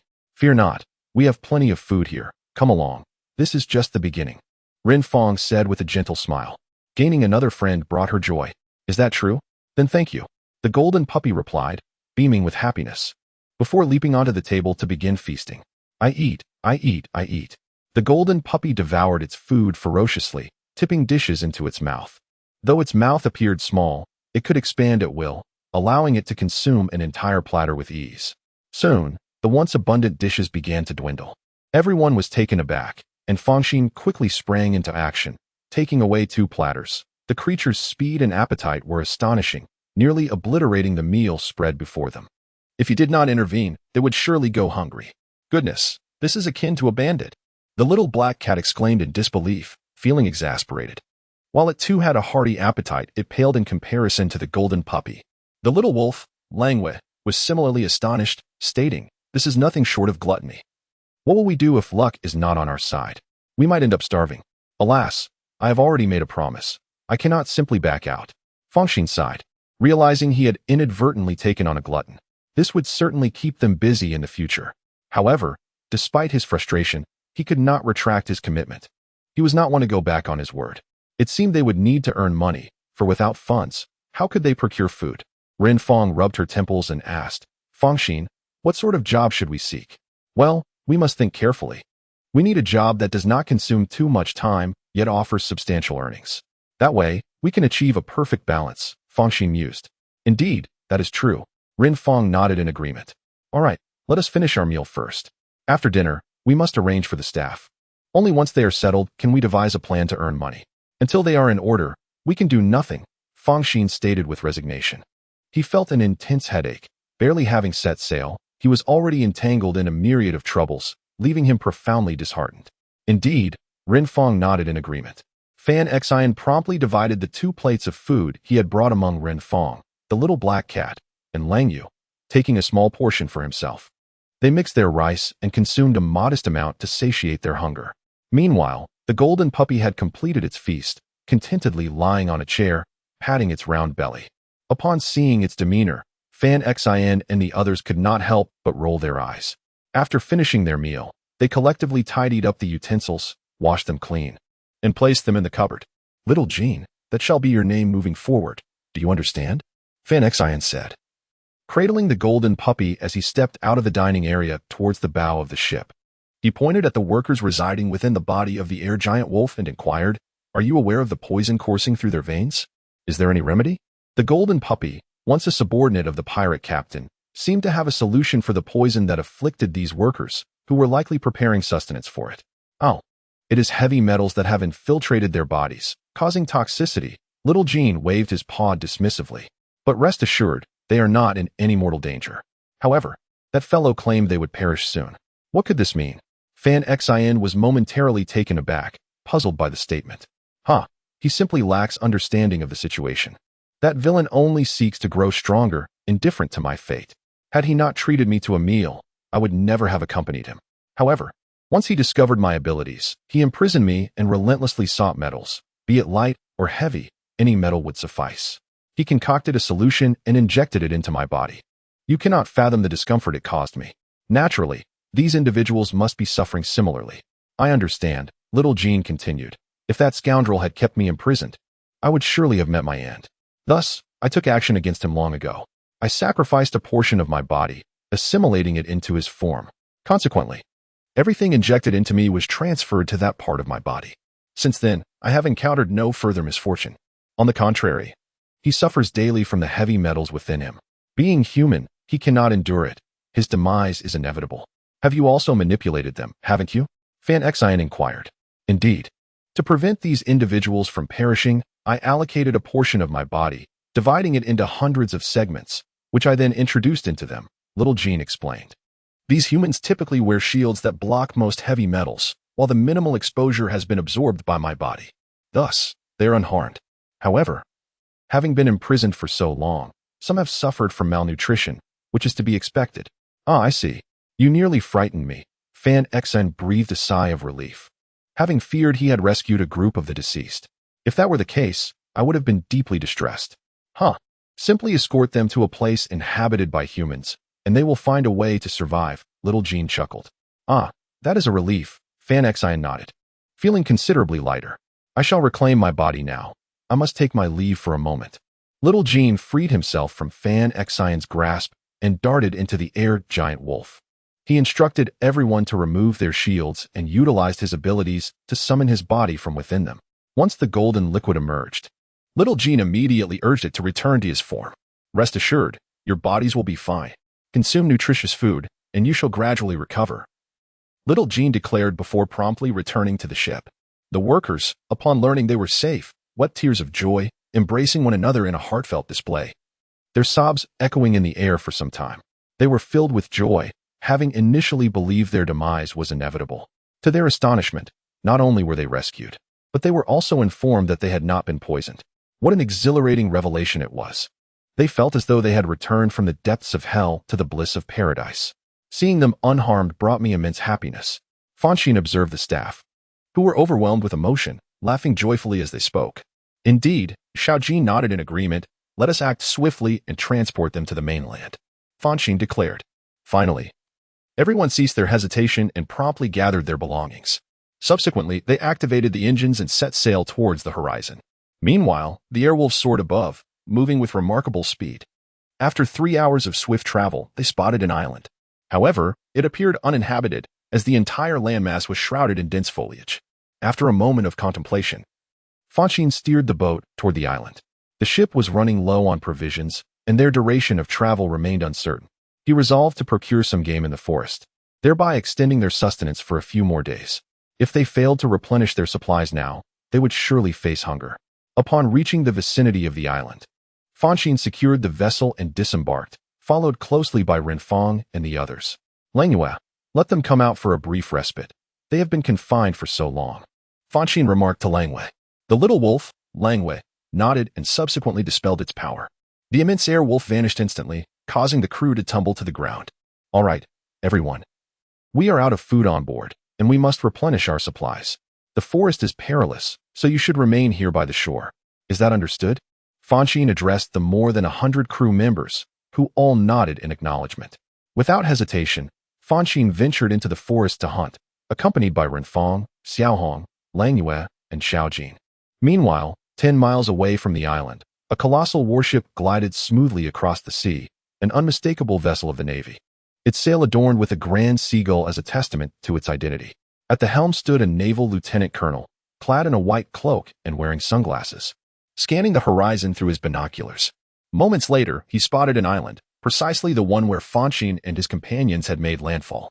He felt a surge of joy in his heart, promptly stowing away the telescope and departing from the bow of the ship to approach the mast. Upon reaching the side of the mast, he saluted the man in front of him with utmost respect and proclaimed, "Vice Admiral Karp. There lies an island ahead where we may take a brief respite." In front of the lieutenant colonel stood an elderly gentleman, clad in a uniform and draped in a white military overcoat, his head adorned with a cap resembling a dog's head, which enveloped his entire cranium, leaving only his eyes and mouth visible. In his left hand, he clutched a bag of rice crackers, while his right hand incessantly delivered the snacks to his mouth. Strangely enough, this old man was not only consuming food but also dozing off, creating a large bubble in front of his nose. It left one at a loss for words. This peculiar elder was none other than Vice Admiral Monkey D. Garp of the Naval Headquarters. Despite his advanced age and seemingly foolish demeanor, this old man's prowess was nothing short of terrifying. It is said that his strength could rival that of an admiral. Having repeatedly cornered the notorious pirate king, Gold. Roger, he was an exceptionally formidable figure, yet he had no desire to ascend to the rank of admiral. As that position typically required one to remain stationed at headquarters, he cherished his freedom. Thus, he had declined numerous offers from superiors to promote him to admiral. Each time the headquarters sought to elevate his rank, he would deliberately commit significant blunders, much to the chagrin of the high-ranking officials. This warship was indeed his domain. Recently, he has been patrolling the East China Sea, combating those pirates. However, having indulged a bit too much, their ship now suffers from a scarcity of provisions and ammunition. Consequently, they must seek a place to rest and recuperate. Otherwise, encountering another pirate crew could spell trouble. Noticing that Rear Admiral Karp remained unresponsive, the naval colonel grew perplexed, uncertain of how to proceed. After all, the captain of this vessel was none other than Rear Admiral Karp himself. Yet, as he dined and dozed, Karp seemed impervious to the situation. Just as the colonel found himself in a quandary, an officer clad in a military coat, with a long sword at his waist and a black top hat adorning his head, spoke up, providing a solution. "Let us proceed there to rest. After replenishing our supplies, we shall continue our voyage." This officer was Karp's trusted aide, having followed him for many years in quiet dedication. Many tasks were entrusted to him by Karp, which alleviated his fear of the admiral. Their bond was strong. "Yes, sir, I shall make the arrangements immediately," the colonel affirmed with a nod, promptly issuing the necessary orders. Upon issuing his command, the vessel immediately altered its course, heading towards the island. Half an hour later, the warship arrived beside the isle. After the soldiers dropped anchor, they disembarked, preparing to venture into the forest for hunting. The personnel, witnessing such a considerable naval presence, felt a sudden unease, huddling together in silence. "What brings you here? Why have you gathered in this place?" Moments later, a lieutenant approached the staff, inquiring, "Ah, we are mere common folk, having been held captive by the Iron Fist pirate crew for several months. Fortunately, we were rescued, which allowed us to escape. We intended to return home, but we have run out of provisions on the ship, hence our arrival here to replenish our supplies." A bold staff member stepped forward, speaking respectfully. He appeared to be around 40 years of age, sporting a small mustache, bearing an air of refinement akin to that of a scholar. Articulate and audacious, he faced the naval officers directly. "Oh, the Iron Fist pirate crew, you say? Where have they gone?" the lieutenant inquired. Their voyage this time was aimed at combating the pirate crew in the East China Sea, and naturally, the Iron Fist pirates fell within their target. Unfortunately, the elusive nature of the Iron Fist pirates meant they could not be located. Had they been aware of their navigational routes, they might have succeeded in annihilating the Iron Fist pirates, as if they had been obliterated. The middle-aged man with a goatee remarked, "Oh, who did that? They must be quite formidable, inquired the lieutenant officer, intrigued, for the Iron Fist pirates had long been a troublesome presence in the East China Sea. They had pursued them numerous times, yet the Iron Fist pirates proved to be exceedingly cunning, leaving them empty-handed each time. I am not familiar with them. They are a peculiar ensemble consisting of a boy, a girl, a cat, a dog, and a wolf. The middle-aged man with a goatee chuckled. Ah, what an odd combination. The lieutenant officer was taken aback upon hearing this. I am not entirely certain. They ventured into the forest to hunt and will return shortly. At that time, you may inquire for yourselves, the middle-aged man with a goatee replied. The lieutenant officer nodded slightly, realizing that these individuals seemed to possess limited knowledge. He continued his inquiries but yielded no further information. He immediately turned and left, divulging everything he knew to the officer clad in black. Subsequently, he embarked on other endeavors. On the naval side, a portion of the crew remained on the ship, while the majority ventured into the forest for hunting. In less than a moment, the area that had been bustling with activity became significantly vacant. The staff sat aside, refraining from disturbing the Navy, and the Navy, in turn, did not intrude upon them. Chapter 59. Settlement 3. Fonshine, accompanied by Renfong and her companions, traversed the forest, specifically seeking robust beasts to hunt. Given their numerous ranks, capturing smaller prey would be an arduous task, prolonging their efforts indefinitely. Instead, securing a few large animals would suffice to satisfy the needs of the staff. Naturally, he sought to avoid any unnecessary complications. Hurry up, or it will be troublesome once darkness descends, Fonshine urged. Understood, replied the little black cat, nodding. How about this? We split up to hunt. Fonshine, you partner with Langway, while I team up with Renfong. Each group will aim to bring back a large beast. What do you think? Sounds good. No objections. Just be cautious, all right? Fonshine responded with a slight nod. All right, we shall take our leave. If anything arises, we'll communicate via the telephone book, said the little black cat, affirming with a nod. Fonshine gestured a sign of assurance and then led the little wolf, Langway, to the left, while Renfong and the little black cat set off to the right. The two groups commenced their search for sturdy beasts. Before long, both groups located their respective large prey. Fonshine's group stumbled upon a massive deer, while Renfong's group encountered a formidable wild boar. The hunt commenced without hesitation. Fonshine and Renfong swiftly took action. Fonshine's group operated with greater speed, aided by Langway, who conjured an airwolf to ensnare the large deer. Subsequently, it quickly extracted the air from within the wolf, suffocating the deer within. Once the deer was asphyxiated, Langway did not retract the airwolf. Instead, it allowed the wolf to envelop the deer, enabling them to progress without the exertion of carrying the weight. Soon after, they set off to locate Renfong. In a ravine, Fonshine discovered Renfong and the little black cat engaged in a struggle with the wild boar. However, the boar's hide was exceptionally thick. Bullets merely inflicted minor injuries upon it. This explained the prolonged duration of their confrontation. Xiaojin, will you follow Renfong from now on? Fonshine inquired after observing the scene for a moment, contemplating before addressing the golden puppy perched on his shoulder.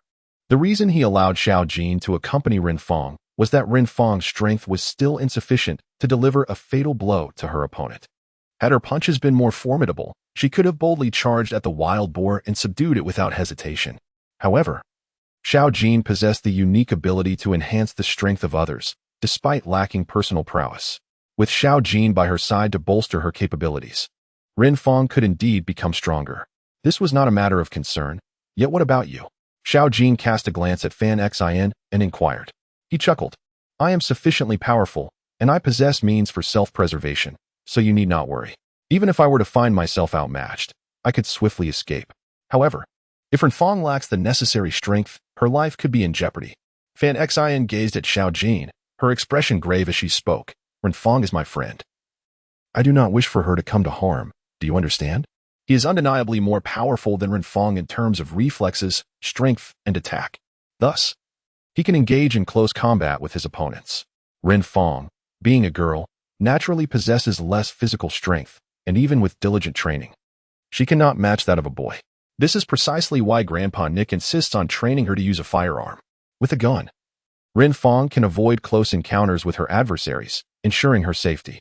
All right then, Xiaojin nodded, and without hesitation, leaped from Fanxin's shoulder directly towards Renfong. Upon reaching her side, it promptly hopped onto her shoulder. Xiaojin, why have you come over? Renfong, feeling the movement on her shoulder, turned to look, momentarily stunned. Fanxin mentioned that I should follow you from now on. He is concerned for your safety. I can enhance your physical strength, increasing your power, enabling you to engage in close combat with your foes. I hope we can collaborate harmoniously in the future, Xiao Jin replied with a smile. What about him? Renfong immediately inquired. He claims he can handle everything, Xiao Jin retorted. Enough with the chatter. I have examined Fanxin's strength from within his body, and it is indeed vastly superior to yours. Thus, stop hesitating. You must grow stronger to assist him. If you remain weak, you will only hinder him. Wouldn't you agree? That does make a lot of sense. Thank you, Renfong acknowledged, no longer hesitating. She glanced at Fanxin, who stood not far behind her, flashed a smile, and then turned back, declaring, enter my body, I will deal with this wretched wild boar. Renfong was somewhat irked. She had already wasted numerous bullets yet failed to take down the beast, leaving her quite frustrated. Hence, she resolved to engage the creature in close quarters, using her formidable strength to vanquish it. Understood, Xiao Jin nodded, then without hesitation, entered Renfong's body. Moments later, Xiao Jin's essence spread throughout her form. Renfong felt her body become firm and infused with power. Die, you damned wild boar, Renfong declared, stowing her twin pistols, and lunged fiercely at the beast. The wild boar, spotting her charge, wasted no time in counterattacking, barreling straight towards her, intent on knocking her aside. Renfong grinned, showing no intention of evading. As she closed the distance to the boar, now merely 2 meters away, she swiftly sidestepped 2 paces. Then she struck the ground with her palm and shouted, Earth wall. Arise. In an instant, a solid earthen wall materialized before the wild boar. Seeing the obstruction ahead, the boar attempted to swerve, but its prior momentum proved too great, and it crashed headlong into the wall. The barrier was exceptionally sturdy, akin to steel, and the boar staggered from the impact, momentarily dazed. However, Renfong offered the creature no respite. She swung her right fist down upon its head. Her fist radiated a golden hue, a manifestation of Xiao Jin's enhancement. The moment her fist connected with the boar's skull, it collapsed, a fist-sized cavity forming upon impact. Chapter 60, Dialogue Part 1, The Wild Boar lay motionless. Evidently dispatched by Renfong's powerful strike, she examined her fist, now enveloped in a layer of golden substance, which appeared tough yet was surprisingly pliable. She moved her hand, feeling no discomfort whatsoever. Yet, this thin layer had amplified her strength, leaving her bewildered about the underlying principle. Xiao Jin, what is this ability of yours? How can it augment another's strength? Renfong inquired, curiosity piqued. She sought to understand whether her newfound power stemmed from herself or Xiao Jin's influence. Xiao Jin retracted its essence and, moments later, manifested in the form of a golden puppy upon Renfong's shoulder. Observing the motionless wild boar, it remarked, It's not so much that I have increased your power. Rather, I have concentrated your strength into a singular point. Concentrated into a singular point? Renfong echoed, momentarily taken aback.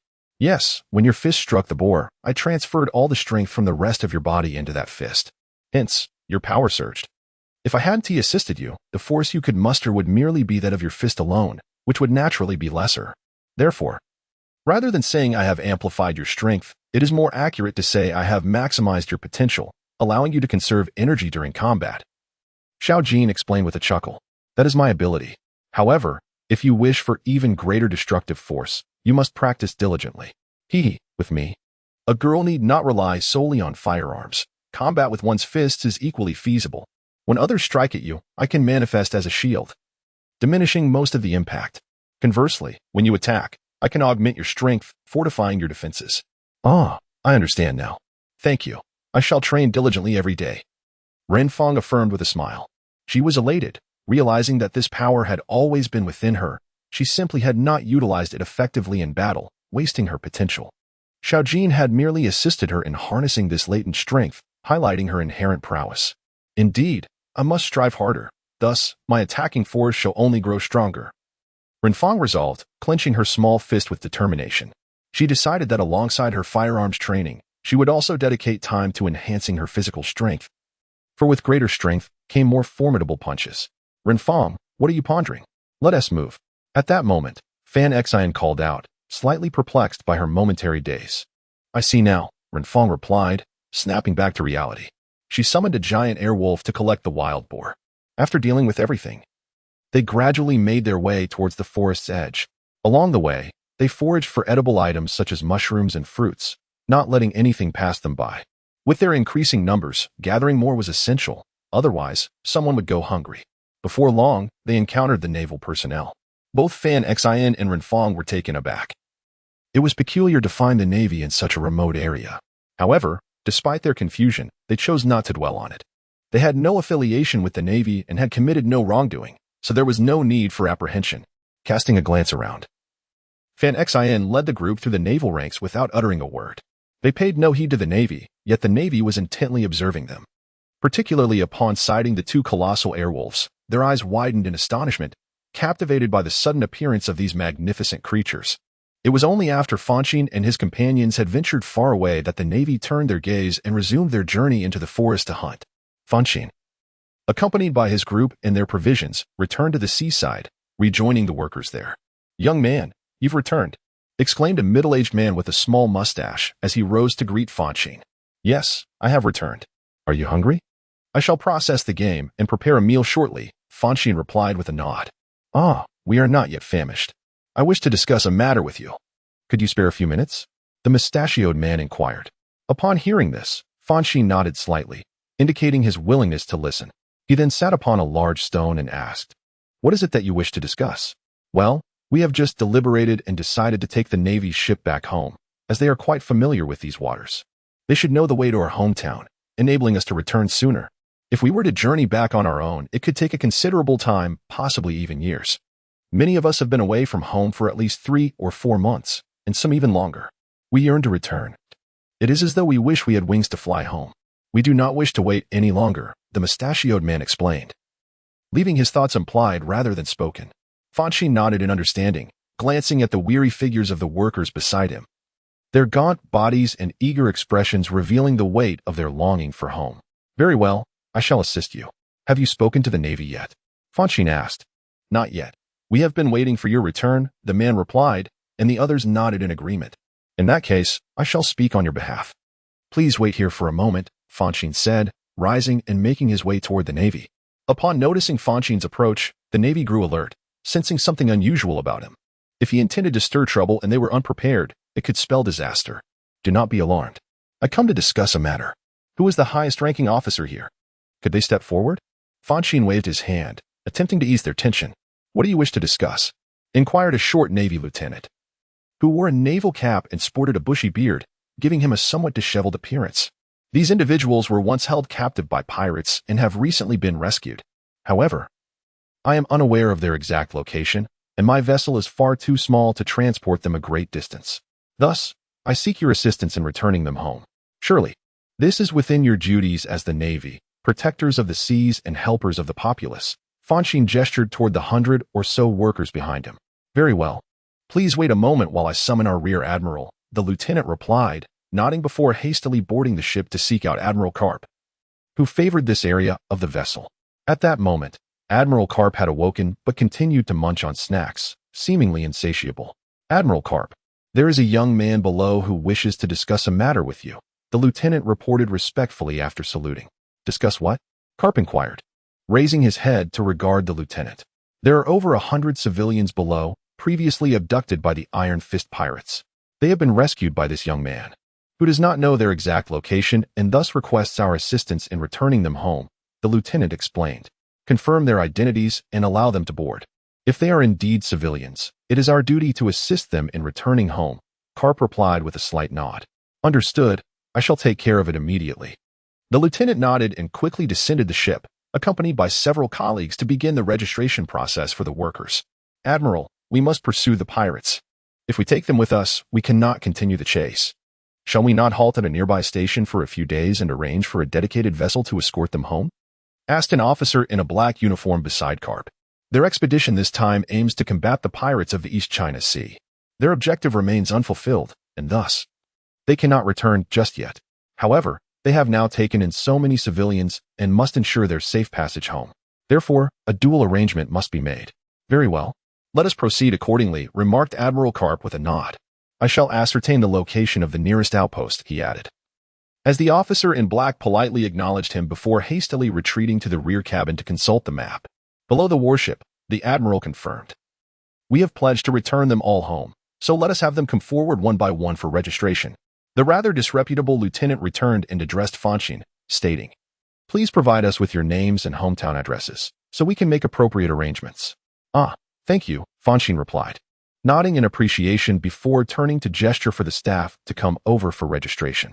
Upon hearing the Navy's agreement, the crowd erupted in joy, rushing forward eagerly to form a line and begin the registration process. Seeing their elation, Fonshine felt a surge of happiness as well. He promptly returned to Renfong's side and said, "You should prepare the seasonings and other essentials at once. I will take care of these two beasts and prepare a delightful feast for them as a farewell gift." Renfong nodded and immediately went aboard to make preparations. Meanwhile, Fanxin dragged the beasts to the seashore to begin the processing. Once he had cleaned them thoroughly, he sliced the meat into pieces and packed it into an air giant wolf. Subsequently, he brought the air giant wolf alongside the ship. By this time, Renfong had set up a large pot and gathered plenty of firewood. Everything was ready, awaiting Fanxin to deliver the prepared meat. Upon seeing Fanxin arrive with the meat, Renfong began to stew the bones and flesh, filling a large pot to the brim. From the remaining meat, she prepared some for grilling and used a smaller pot to stir-fry with chili, creating a spicy dish. After 2 years of learning under Xiao, her culinary skills had become quite exquisite. Once finished, Fanxin called over the registered staff members, inviting them to enjoy a hearty meal. Naturally, he did not overlook the Navy personnel, for they had been of immense assistance to him. If he were to deliver each of them home individually, it would consume an inordinate amount of time. Thus, having the Navy facilitate this was a far more efficient option. Therefore, treating them to a meal was indeed warranted. "Hey, Lieutenant, this large platter of spicy stir-fried meat and this substantial bowl of soup are for your Major General. Please deliver them for me." Fanxin summoned the rather unkempt-looking lieutenant, instructing him to take the spicy dish and soup to the general. He invited the Marines to dine, and naturally, he could not neglect the commanding officer. After all, the ultimate decision lay with the admiral, while the Marines were merely executing orders. "Ah, very well." The lieutenant officer did not object, carrying 2 trays of dishes to the ship. "Admiral Karp, this was brought by the young lad. He expressed his gratitude for your agreement to his terms," the lieutenant officer stated. It smells delightful. Set it down. I am indeed hungry and eager to taste it." Admiral Karp nodded, showing no hesitation as he picked up his chopsticks and began to eat. The officer beside him, dressed in formal black, joined him without a moment's hesitation. Meanwhile, the lieutenant officer returned below deck to dine with Fanxin and the others. "How is it? Tastes good, right?" Fanxin surveyed the group and inquired. Upon hearing this, everyone gave a thumbs up, with no one expressing dissatisfaction. They were not merely flattering. The food was genuinely delicious. Everyone enjoyed the meal heartily. Shortly thereafter, the Marines who had ventured into the forest returned, bringing back a bounty of food. Seeing the joy in their comrades, they could not resist joining in the feast. Ultimately, the 2 wild beasts were consumed completely, with nothing left behind. Before long, the Marines returned to the ship, followed by the crew. Fanxin and the others began to tidy up, washing everything and placing it in the kitchen. "Fanxin, tomorrow we shall have an easier time. Look where we plan to head," Renfong remarked after returning to the ship. Initially, they had anticipated a busy schedule due to the need to escort the crew home. Thus, they had not considered other matters, as time was too precious. Now, with everything resolved, they needed to contemplate their next course of action. Otherwise, wandering aimlessly at sea could lead them to search a lifetime without finding what they sought. "Oh, that's true. In that case, you all prepare your belongings and then submerge to the ocean's depths. I intend to gather some information." Fanxin pondered for a moment, then nodded slightly.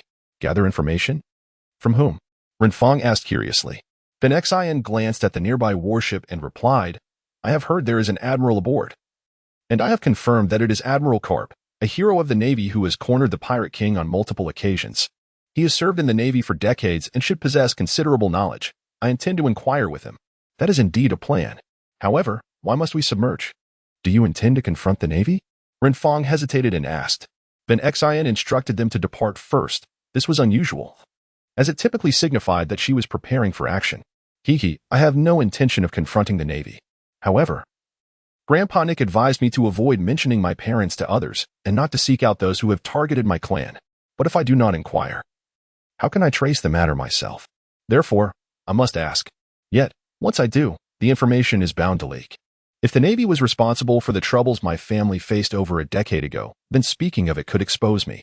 One must not harbor ill intentions. Yet one must remain vigilant. I must keep a wary eye. Admiral Karp is a man who dares to confront even the Pirate King. We are certainly no match for him. My only option would be to flee. In that case, I can only protect myself and cannot ensure your safety. Thus, you must not follow me. You must leave at once, understood? Before long, night would fall, and after it did, she would proceed to inquire. This arrangement would provide her with greater convenience. Even if it meant offending the old man, she could take advantage of the night to escape. Ah, if that is the case, we shall comply. Renfong nodded in agreement.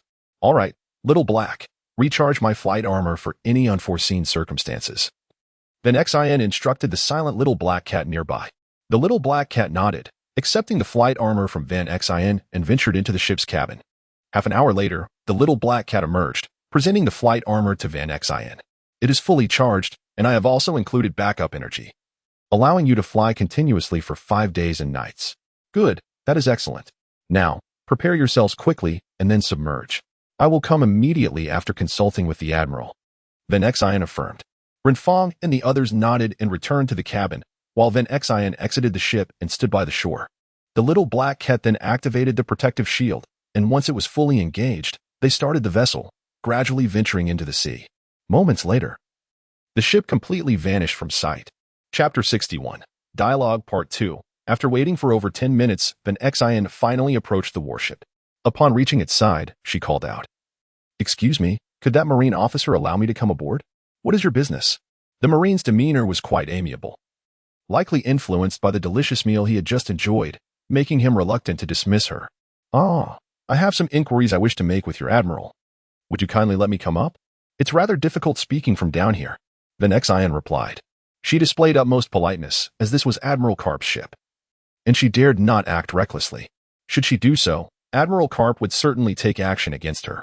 Unless absolutely necessary, she did not wish to confront Admiral Karp, for she was far from his match at this moment.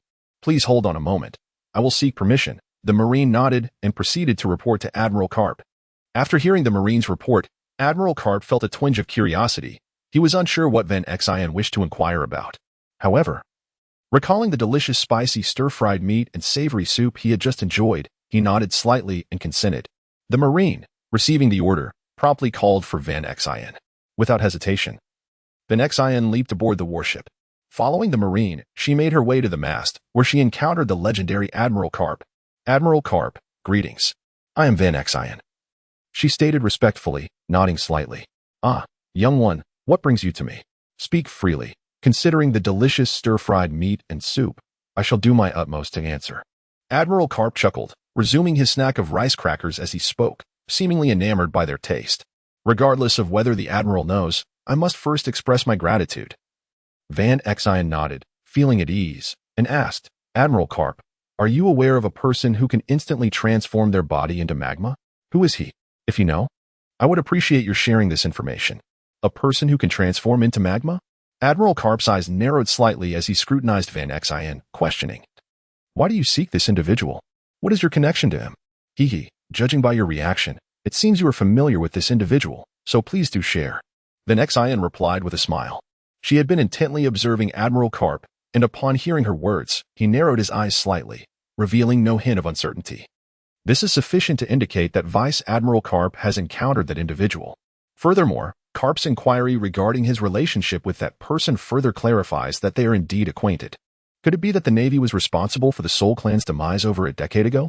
If that were the case, it would spell considerable trouble. Fan pondered within. The Navy is a formidable military force under the aegis of the world government. Their assault on the Soul Clan could very well have been ordered by the world government. And should he seek vengeance, it would necessitate confronting the world government itself, a colossal entity that he could hardly contend with.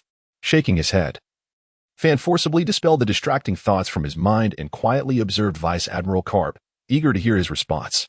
"Indeed, I am aware," Karp replied with a chuckle. "However, you have yet to answer my question." "Ah, over a decade ago, he rescued me. Yet, I am unaware of his name. All I know is that he possesses the ability to transform his body into magma in an instant.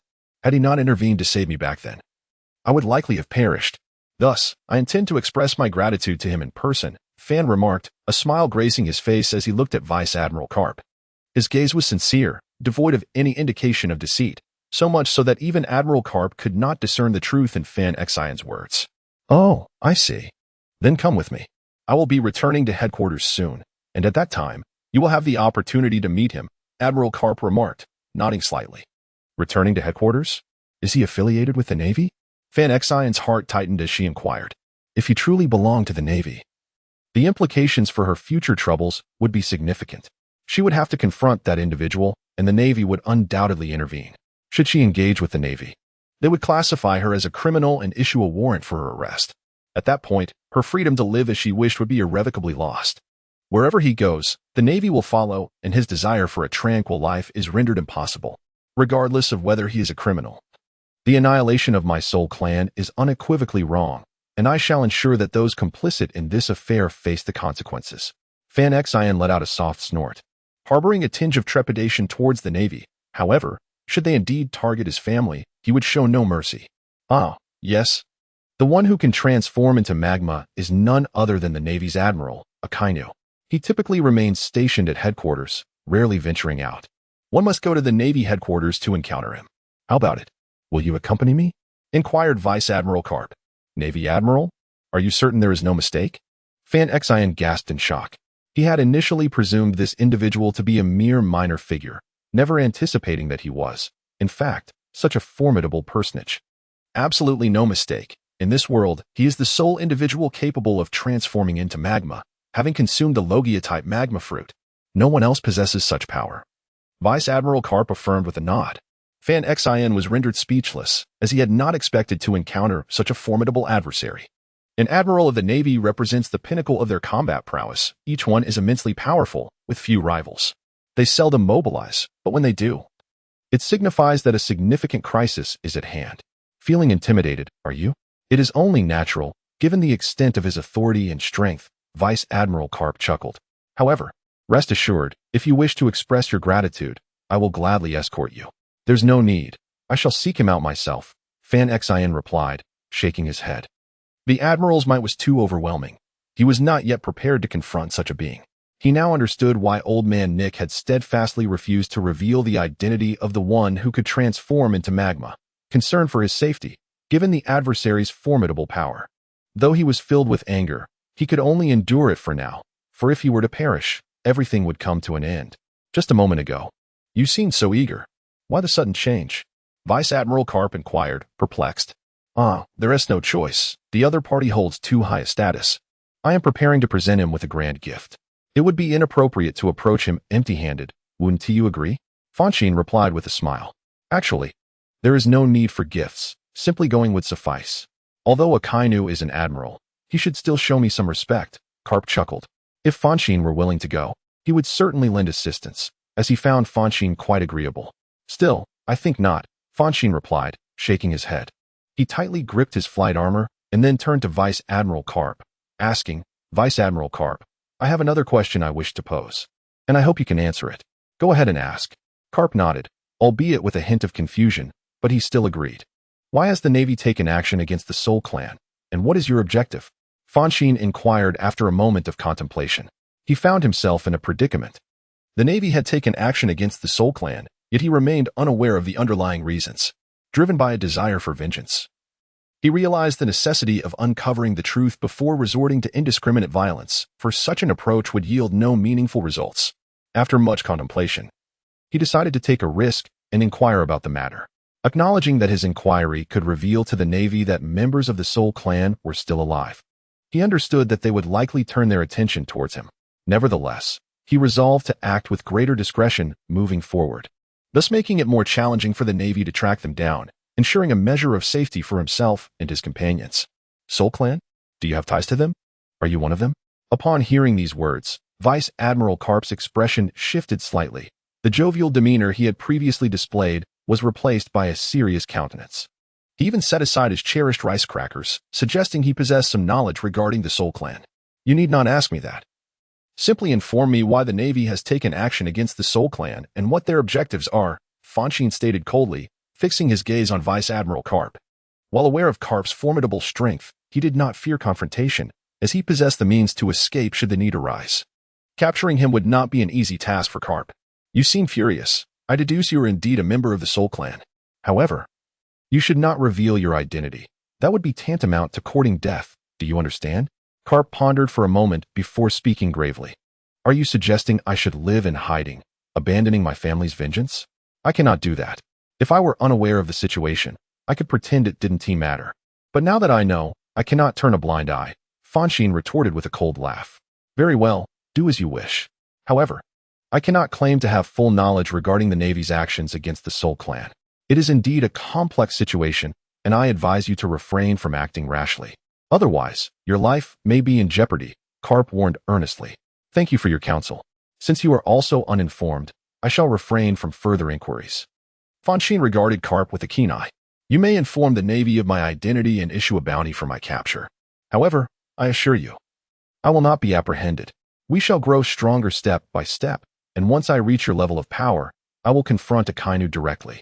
Those who dare to slay my kin will not escape unscathed. Do you truly believe you can achieve that? Karp chuckled.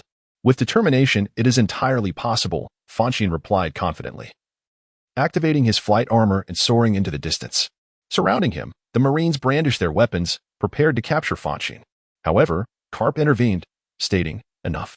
It would be ill-advised to turn on him after he has treated you to a meal. Upon hearing this, the Marines lowered their weapons and ceased their advance. Vice Admiral. Is it wise to let him go? Inquired a man in a black top hat beside Karp. He harbors a grudge against the Navy and will undoubtedly become our enemy. Although Fonshine was not a pirate, the Navy had indeed acted against his family. This was a deep-seated blood feud, and he felt that eliminating Fonshine now would prevent future troubles. Let it be. Do not engage him.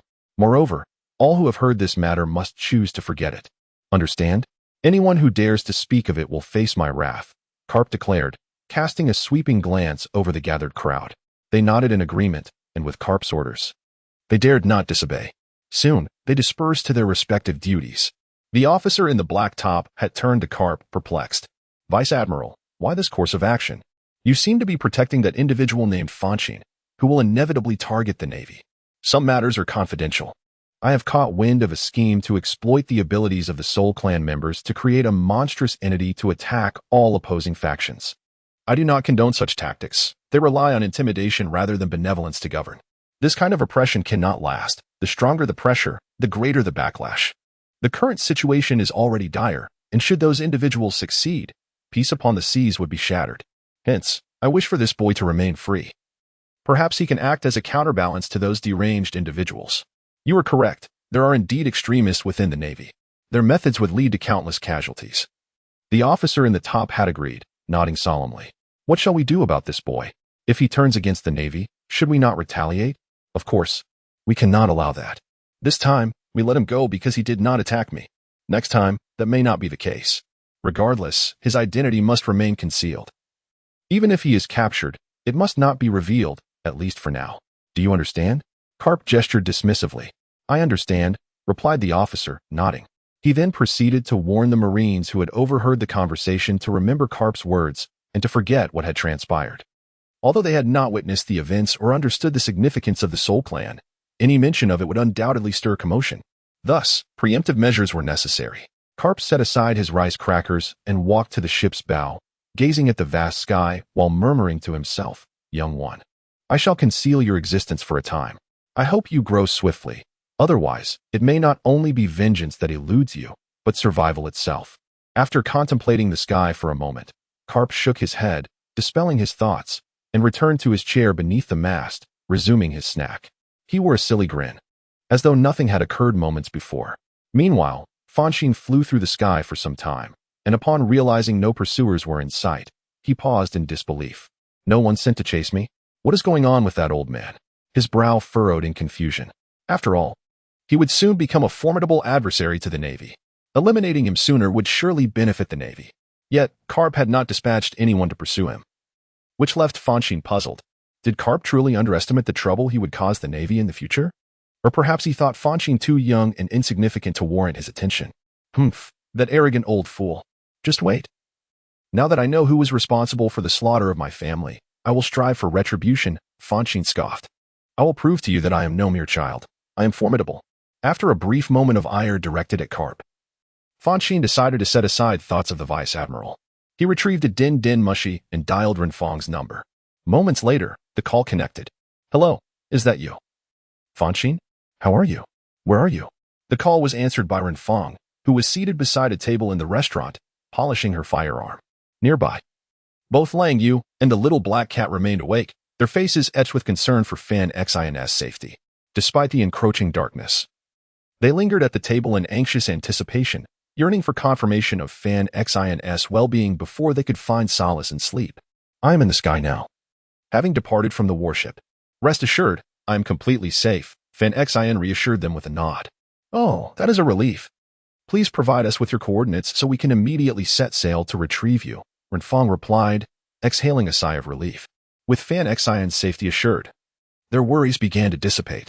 All right, Fanxin responded, sharing his coordinates with Renfong before ending the call. He then began his descent, gliding just above the ocean's surface to ensure that Renfong and the others could easily trace his path. Shortly after his descent to the surface of the sea, a vessel unexpectedly emerged from the depths of the water in the vicinity he occupied. This solitary ship stood out conspicuously against the vast expanse of the ocean. Fanxin swiftly discerned its presence and immediately directed his flight towards it. Upon reaching the vessel, he adeptly controlled his form, hovering in midair while awaiting the small black cat to retract the protective shield surrounding the ship. In due course, the shield gradually contracted, ultimately folding inwards and being stored around the ship's hull. Once Fanxin alighted on the deck, he promptly retracted his flight armor and made his way towards the dining area. Fanxin, have you gathered any information? Have you received any news? Renfong inquired with curiosity upon his entrance. I did not inquire about my parents' whereabouts. However, I have uncovered information regarding those who attacked our family over a decade ago. I have already traced one of their locations, Fanxin replied coldly as he took a seat. Who is it? Renfong asked. Admiral Akainu, the possessor of the magma fruit, Fanxin stated. Renfong, the small black cat, and Lang Wei widened their eyes in disbelief, primarily engulfed by fear. After all, he was an admiral, the pinnacle of the Navy's military might. Their strength is extraordinarily formidable. Upon hearing their names, pirates tremble in fear and flee with their tails between their legs. Are you certain there is no mistake? Renfong inquired once more. Fanxin harbors a deep-seated hatred for those who slaughtered his family, and if Akainu truly is the perpetrator, then a confrontation is inevitable. Engaging in battle with an admiral of the Navy is a perilous endeavor, and without immense power, it would be tantamount to courting death. She genuinely wished for Fanxin to refrain from such a dangerous course of action. It is indeed true, that old man Carp informed me. He stated that the only one capable of transforming his body into magma in an instant is Akainu, who has consumed the magma devil fruit. There can be no other. Fanxin nodded and replied, So, you intend to fight Akainu, correct? Renfong remarked. It is unavoidable.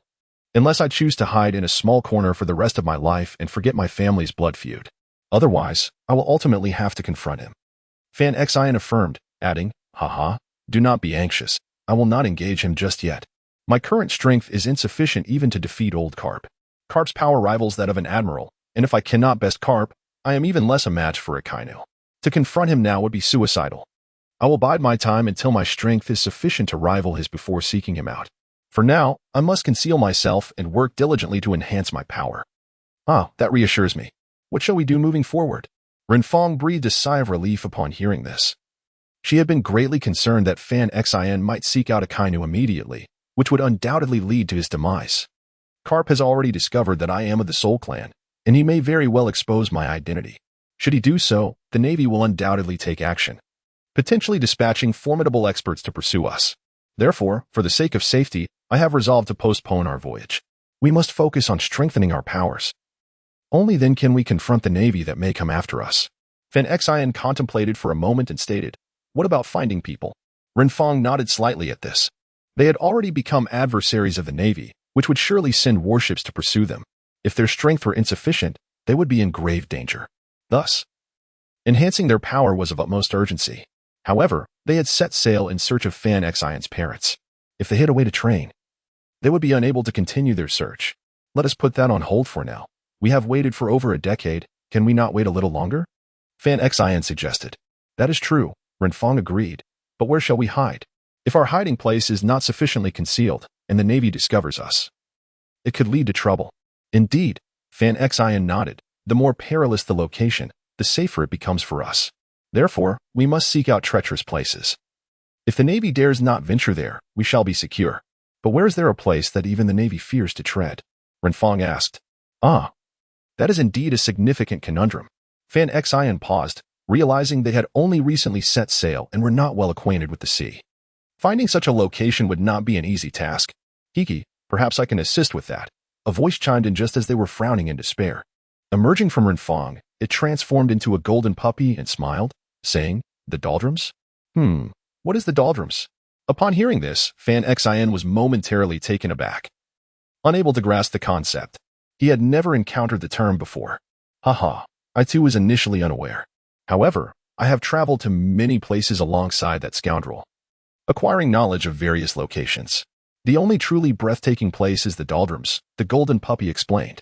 The doldrums is a region that experiences a perpetual absence of wind, remaining tranquil throughout the year. However, if you believe that tranquility equates to safety, you are gravely mistaken. It is not only unsafe but exceedingly perilous, as it serves as a nesting ground for sea kings. Anyone daring to venture there will face attacks from these creatures. We once traversed the doldrums with only a few of us on a small vessel. Upon our arrival, a colossal sea king devoured our ship. Had it not been for my abilities, that individual would have perished, becoming the sea king's meal. However, upon witnessing my powers, he began to harbor ulterior motives, establishing a pirate crew and exploiting my abilities. He became exceedingly extreme and ruthless in his actions, prompting me to contemplate leaving him long ago. Though he remained oblivious to my intentions, believing I was still under his control. The doldrums are a place where even the Navy would tread lightly, as they too would face attacks should they venture there. Of course, their reluctance to enter is also due to the fact that once one is within the doldrums, escaping becomes an arduous task. Even criminals would refuse to follow into that place, as they know it is a dead end.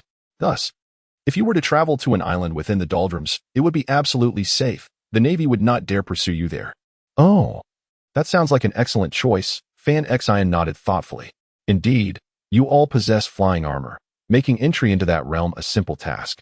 What is a terrifying forbidden zone for others is a secure fortress for those endowed with flight, the golden puppy declared. Very well, let us proceed there. Fanxin pondered momentarily before nodding in agreement. Ah, I can lead the way, the golden puppy added. That is even better, Fanxin responded, then turned to Lang Yu, saying, from tomorrow onward, we shall utilize your abilities to swiftly reach the doldrums. Is that agreeable? The speed of their ship was too slow, and if they lacked sufficient energy, they would need to stop to recharge. However, Lang Yu's abilities posed no such complications, as long as she was well fed. She could utilize her powers. His urgency was a matter of necessity, for he was unaware of when the Navy might pursue him. Back in the day, when the Navy attacked the Soul Clan, had they known that any of the clan survived, they would certainly not have let the matter rest. They would have dispatched their elite forces, leaving no room for future troubles. Thus, his actions had to be swift. Once he concealed himself within the doldrums, the Navy would be unable to locate him. Ah, no problem, Lang Wen nodded and remarked. All right, Little Black, from tomorrow onward, you shall stow this vessel away. When we embark on our next journey, we shall make use of it once more. Fonshine instructed the little black cat, who nodded in response. Everything is arranged. Everyone, go rest now. We must make haste tomorrow to reach the doldrums as soon as possible. Fonshine waved her hand, signaling everyone to retire. Renfong and the others did not hesitate. Moments later, they each returned to their quarters to rest. At the helm of the ship, Fonshine remained awake, unable to sleep due to the multitude of shocking revelations he had encountered that day. Once we reach the doldrums, I shall also take control of the Tower of the Evil Wolf. This way, I will possess both a means of escape and a weapon for offense. Balancing attack and defense, the Navy will find it far from easy to hunt me down, Fonshine mused, a smile spreading across his face. He initially had no intention of challenging the Tower of Evil Wolves, as it was notoriously sinister. However, upon discovering the truth, he felt compelled to take the risk. Without formidable strength, attempting to confront an admiral of the Navy would be nothing short of a delusion. It is exceedingly arduous for him to preserve his life in the hands of another. Thus, in pursuit of formidable strength, Fonshine has no choice but to take a daring gamble. Regardless of your ferocity, I shall undoubtedly subdue you, Tower of the Evil Wolf. Fonshine cast a glance at the Tower of Sand and Wind. His gaze was not upon the tower itself, but rather directed towards the Tower of the Evil Wolf within it. That is his true objective. However, the Tower of Sand and Wind also requires training. Once I activate the Sand and Wind, I too shall find myself ensnared within.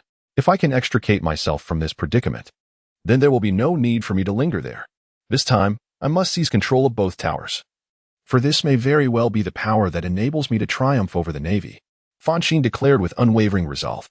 He had not possessed these two towers for long, and thus he had not thoroughly studied them, remaining oblivious to their true applications.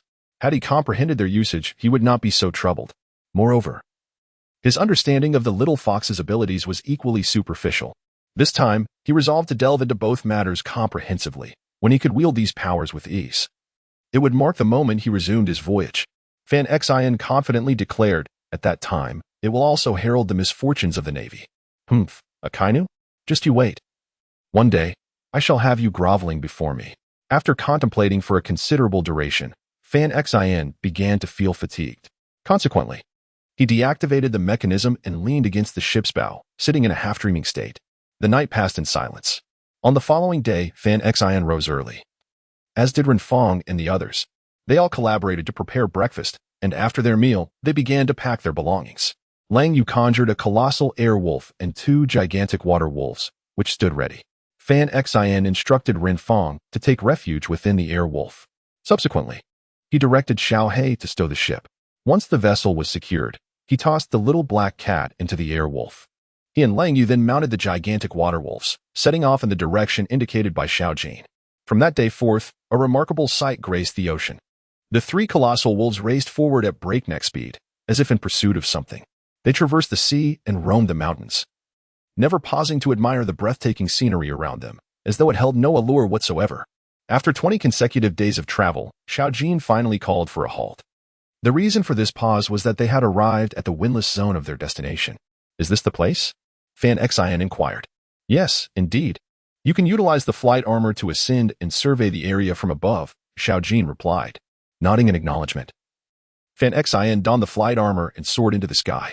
Gazing down, he discovered that the sea was indeed remarkably tranquil, a stark contrast to the tumultuous waters they had just departed. He promptly descended, returning to the back of the colossal wolf. Lang Wei, create a batch of giant wolves to venture ahead. I wish to observe the true magnitude of the sea king species, Fonshine remarked with a smile, glancing at Lang Wei beside him. He had encountered colossal sea beasts before, yet he had never witnessed a true sea king. Driven by curiosity, he yearned for a glimpse. Ah, no problem, Lang Wei nodded, and immediately summoned his powers to conjure 100 air wolves and 100 water wolves. Go, attack the waters ahead, Lang Wei commanded loudly. Moments later, all the giant wolves surged forward, launching a fierce assault on the surface of the sea. The once tranquil doldrums erupted into towering waves, no longer able to maintain their calm, as the wolves wreaked havoc. Fonshine and Renfong watched intently, their eyes fixed on the sea surface, eager to unveil the true visage of the Sea King. Amidst their anticipation, the Sea King made its tardy appearance. Shortly, a massive head emerged from beneath the calm waters, an enormous fish head, the name of which Fonshine did not know. However, its size was astounding, far exceeding that of any warship they had ever seen.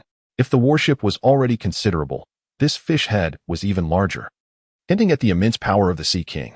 One could only imagine the destruction it could cause. A mere collision would be enough to sever limbs.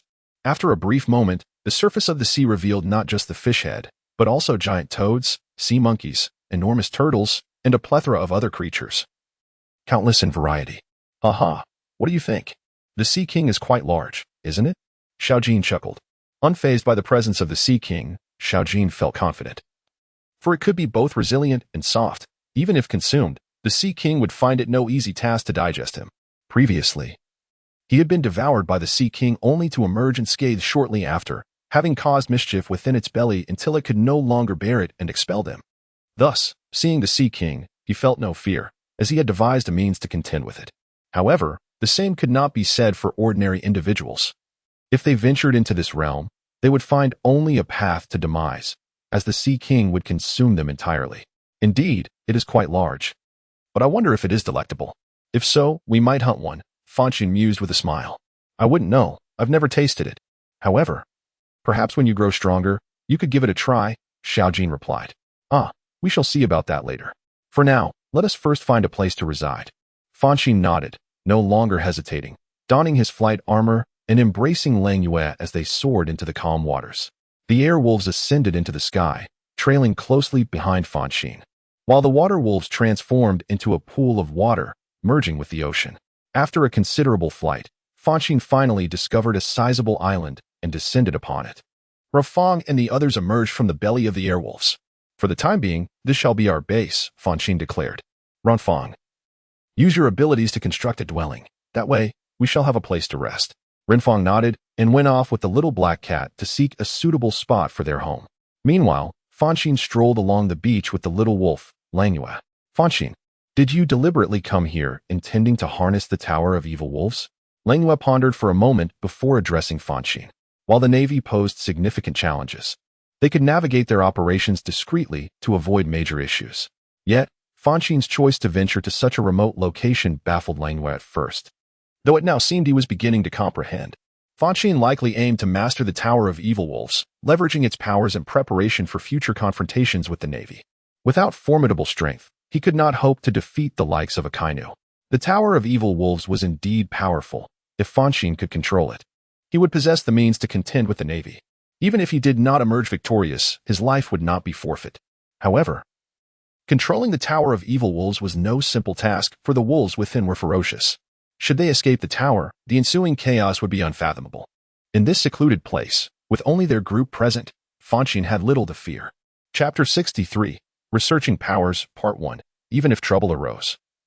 Being within the calm area posed a challenge for the evil wolves to escape, as the Sea Kings outside would hinder their passage. Reaching the barrier of the Sea Kings would be exceedingly difficult. Ah, indeed. Yet, I aspire not only to control the Tower of Evil Wolves, but also the Tower of Wind and Sand, and to master soul attacks.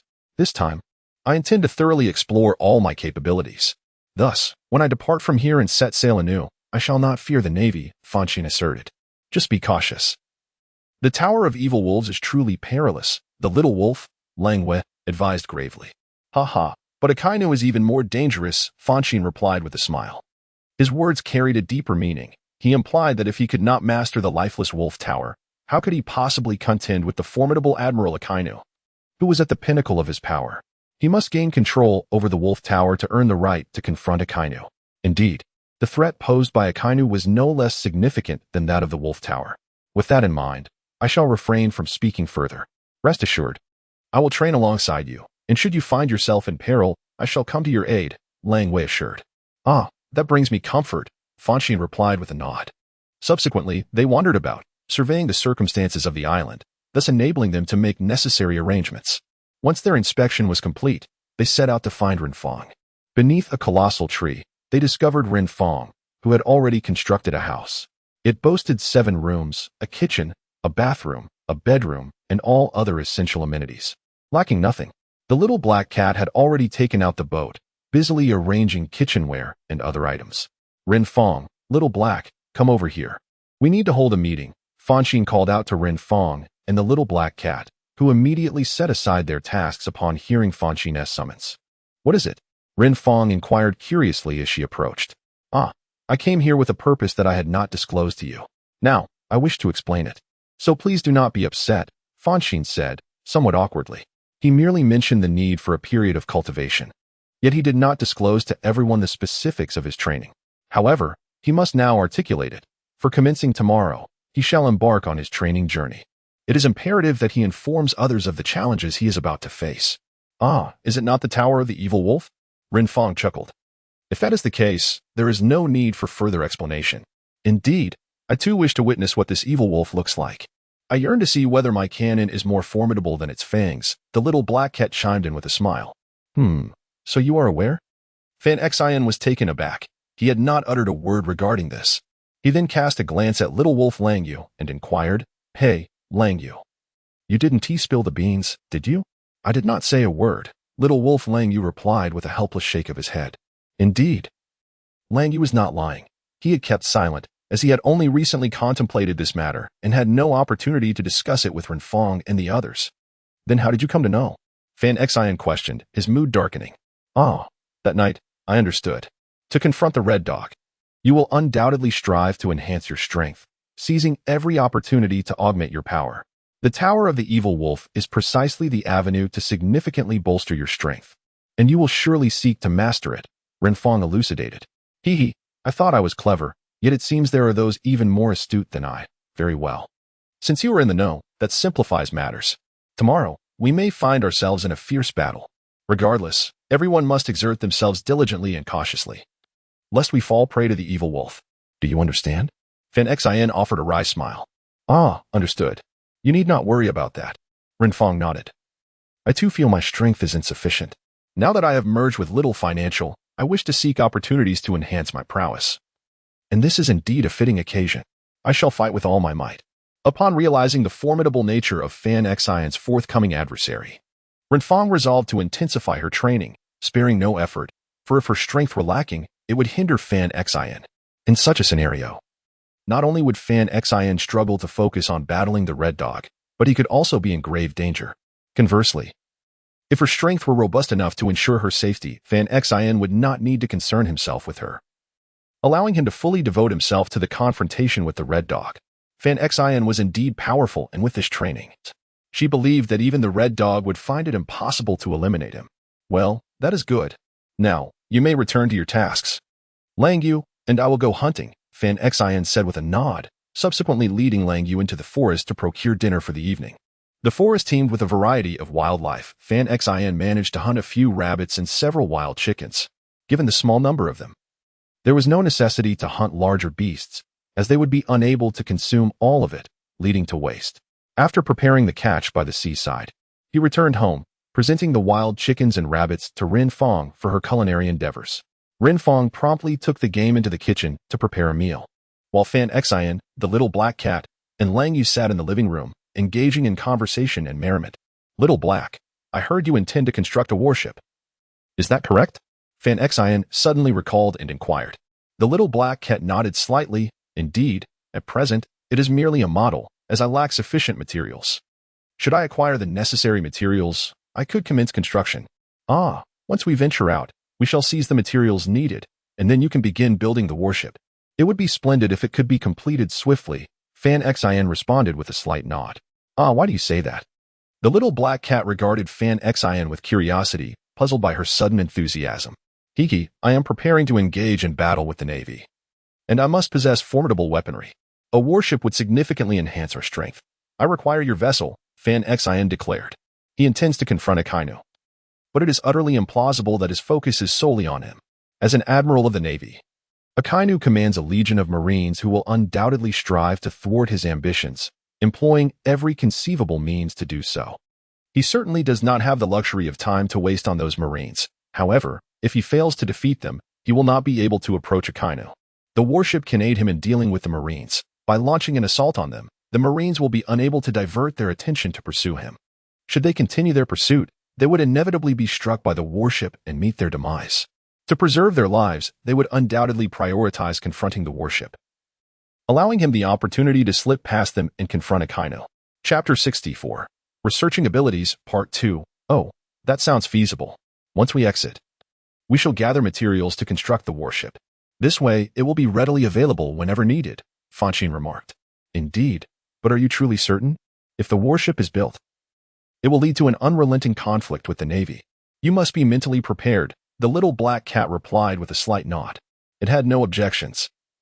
Even without Fonshine's encouragement, it would gradually undertake the construction, as it was its dream.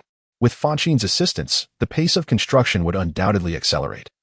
Given that Fonshine could procure ample materials, which had been the reason for its slow progress thus far. Hiki, it seems destined that I must oppose the Navy.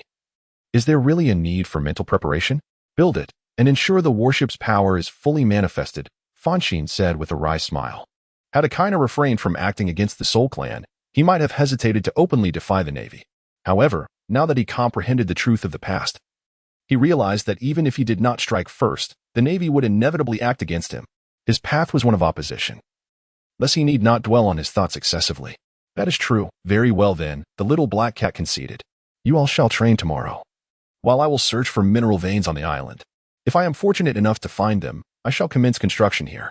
That sounds good, Fonshine nodded. Oh. By the way, Fonshine, where will we train tomorrow? It cannot possibly be on this island.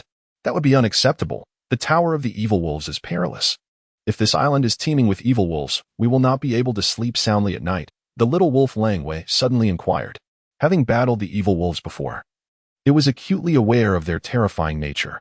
They were akin to tigers trapped in a cage, and if freed, they would be unstoppable. Currently, they lacked effective means to defeat the evil wolves. Residing in close proximity to them would be tantamount to courting death. Certainly not. This island is merely our dwelling. While our training will take place on a different island, Fonshine promptly replied, shaking his head. He is not so reckless as to place a ferocious wolf at his own doorstep, should he dare to do so. He can forget about cultivating his skills in peace or enjoying a moment of rest. That is reassuring. Upon hearing this, Lang Wei finally felt a sense of relief. Shortly thereafter, Renfong brought over the meal, which consisted of a generous bowl of spicy stir-fried pork, a hearty bowl of chicken soup, and some roasted meat. After a delightful meal, the group indulged in a refreshing bath before retreating to their quarters to rest. The atmosphere here descended into profound tranquility. On the side of Admiral Karp's warship, after anchoring beside the island for the night, they set sail at dawn the following day, heading towards the nearest naval base. Admiral Karp, renowned for his formidable reputation, inspired trepidation among potential adversaries, particularly pirates. Upon sighting his vessel, they would promptly take evasive action, unwilling to confront Karp's ship. After all, he was a man who had dared to challenge even the Pirate King. For ordinary pirates to face him directly would be tantamount to courting death. Thus, despite the absence of ammunition aboard their ship, they encountered no pirate assaults and safely reached the nearest naval station. Upon arrival at the station, Admiral Karp disembarked first, proceeding within to rest. Meanwhile, the sailors busied themselves, attending to the civilians by arranging their transportation home and replenishing the ship's ammunition. Without ammunition, they could not continue their campaign against the pirates.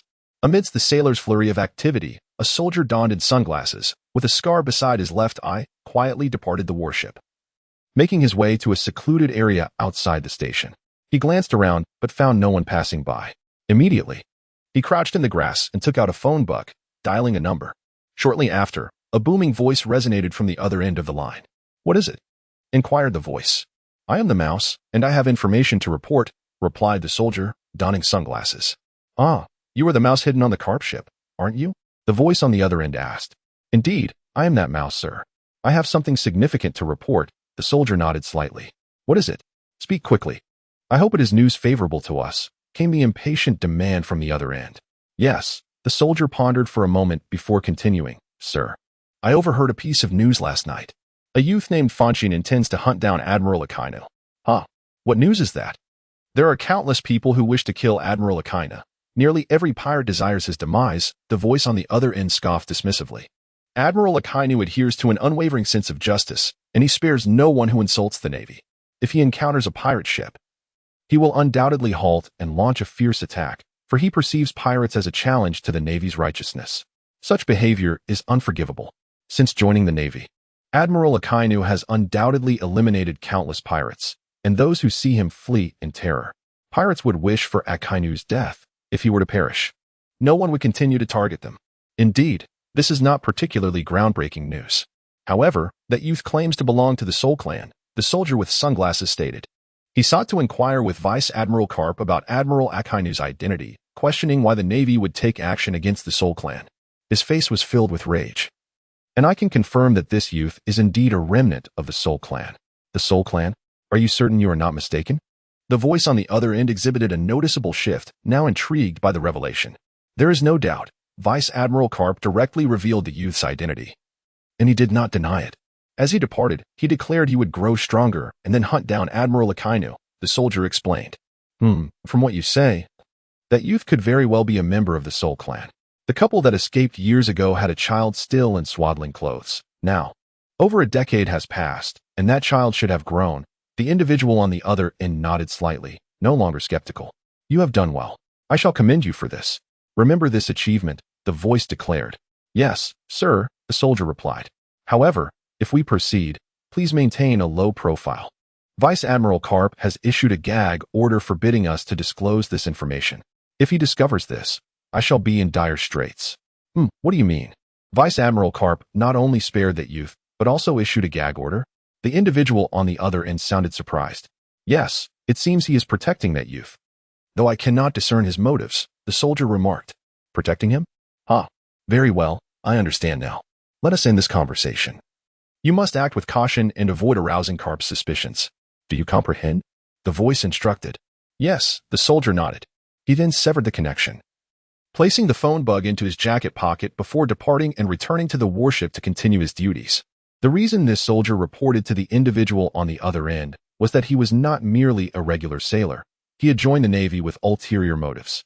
He was, in fact, an undercover government spy embedded within the Navy, tasked with gathering intelligence to facilitate their operations. He found himself aboard Admiral Karp's ship purely by chance. However, it was precisely due to this fortuitous coincidence that he came upon a significant piece of information. Should Admiral Karp become aware of the presence of a spy on his vessel, one can only speculate what his reaction might be. Yet, the current Admiral Karp was far too preoccupied, indulging in a lavish feast at his base, to contemplate such matters. On the other end of the line, upon receiving the news, an individual immediately dispatched several agents from headquarters towards this location, intent on tracking down Fonshine. They were determined to capture Fonshine, as they were in pursuit of a member of the Soul Clan. Despite their previous assault on the Soul Clan, the members had proven to be fiercely resilient, preferring death over capture. Thus, after that battle, they had failed to apprehend a single member of the Soul Clan, leaving them quite frustrated. Now, with a living member of the Soul Clan in their sights, they were not inclined to let this golden opportunity slip away. A palpable sense of crisis loomed over Fonshine. However, he had already departed from that location, finding refuge in the doldrums. For the time being, the agents would be unable to locate him. As long as Fonshine remained within the doldrums, he should be quite safe.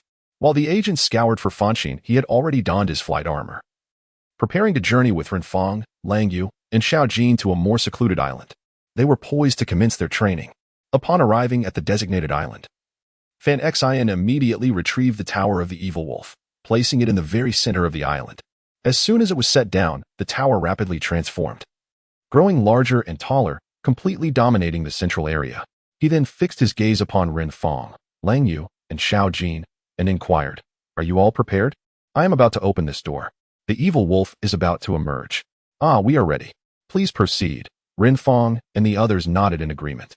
Fanxin acknowledged them with a nod before opening the door of the towering structure. Once the door swung open, he ascended into the sky. Uncertain of the evil wolf's strength, he knew he must exercise caution. Otherwise, he risked a disastrous fall into the abyss. The last thing he desired was to be torn apart by the ferocious creature. Soaring high above, Fanxin was soon met with a cacophony of deep, resonant howls. Moments later, the ground began to tremble, evidently a result of the chaos unleashed by the evil wolves. After nearly 5 minutes of anticipation, countless wolves surged forth, enveloping the entire island in a dense mass. Their colossal forms featured blood-red eyes and bristling fur, resembling steel spikes. Liquid dripped continuously from their mouths, suggesting they had not eaten in quite some time. "Is this what constitutes the evil wolf? More like a starving beast," Fanxin remarked, momentarily taken aback as he looked at Langyu. "Haha, it's all the same. They are both ferocious and famished," Langyu replied with a grin. "Indeed, there's no need to dwell on the details." Fanxin nodded and directed, "Renfong, Xiaojin, you shall engage in combat with these evil wolves outside. If you grow weary, take a moment to rest in the sky. Langyu, and I will venture directly into the tower. I wish to discover its core and understand how to control it. The wind and sand tower is quite manageable. You merely need to drip your essence upon it to gain control." He pondered why it was so effortless, suspecting that his parents had intervened, thus alleviating any pressure on him. However, while he could wield the abilities of the wind and sand tower, he lacked proficiency. For instance, he could unleash a windstorm capable of attacking from various angles, yet at present, he could only summon a tornado, which inadvertently ensnared him within its vortex, rendering him unable to escape.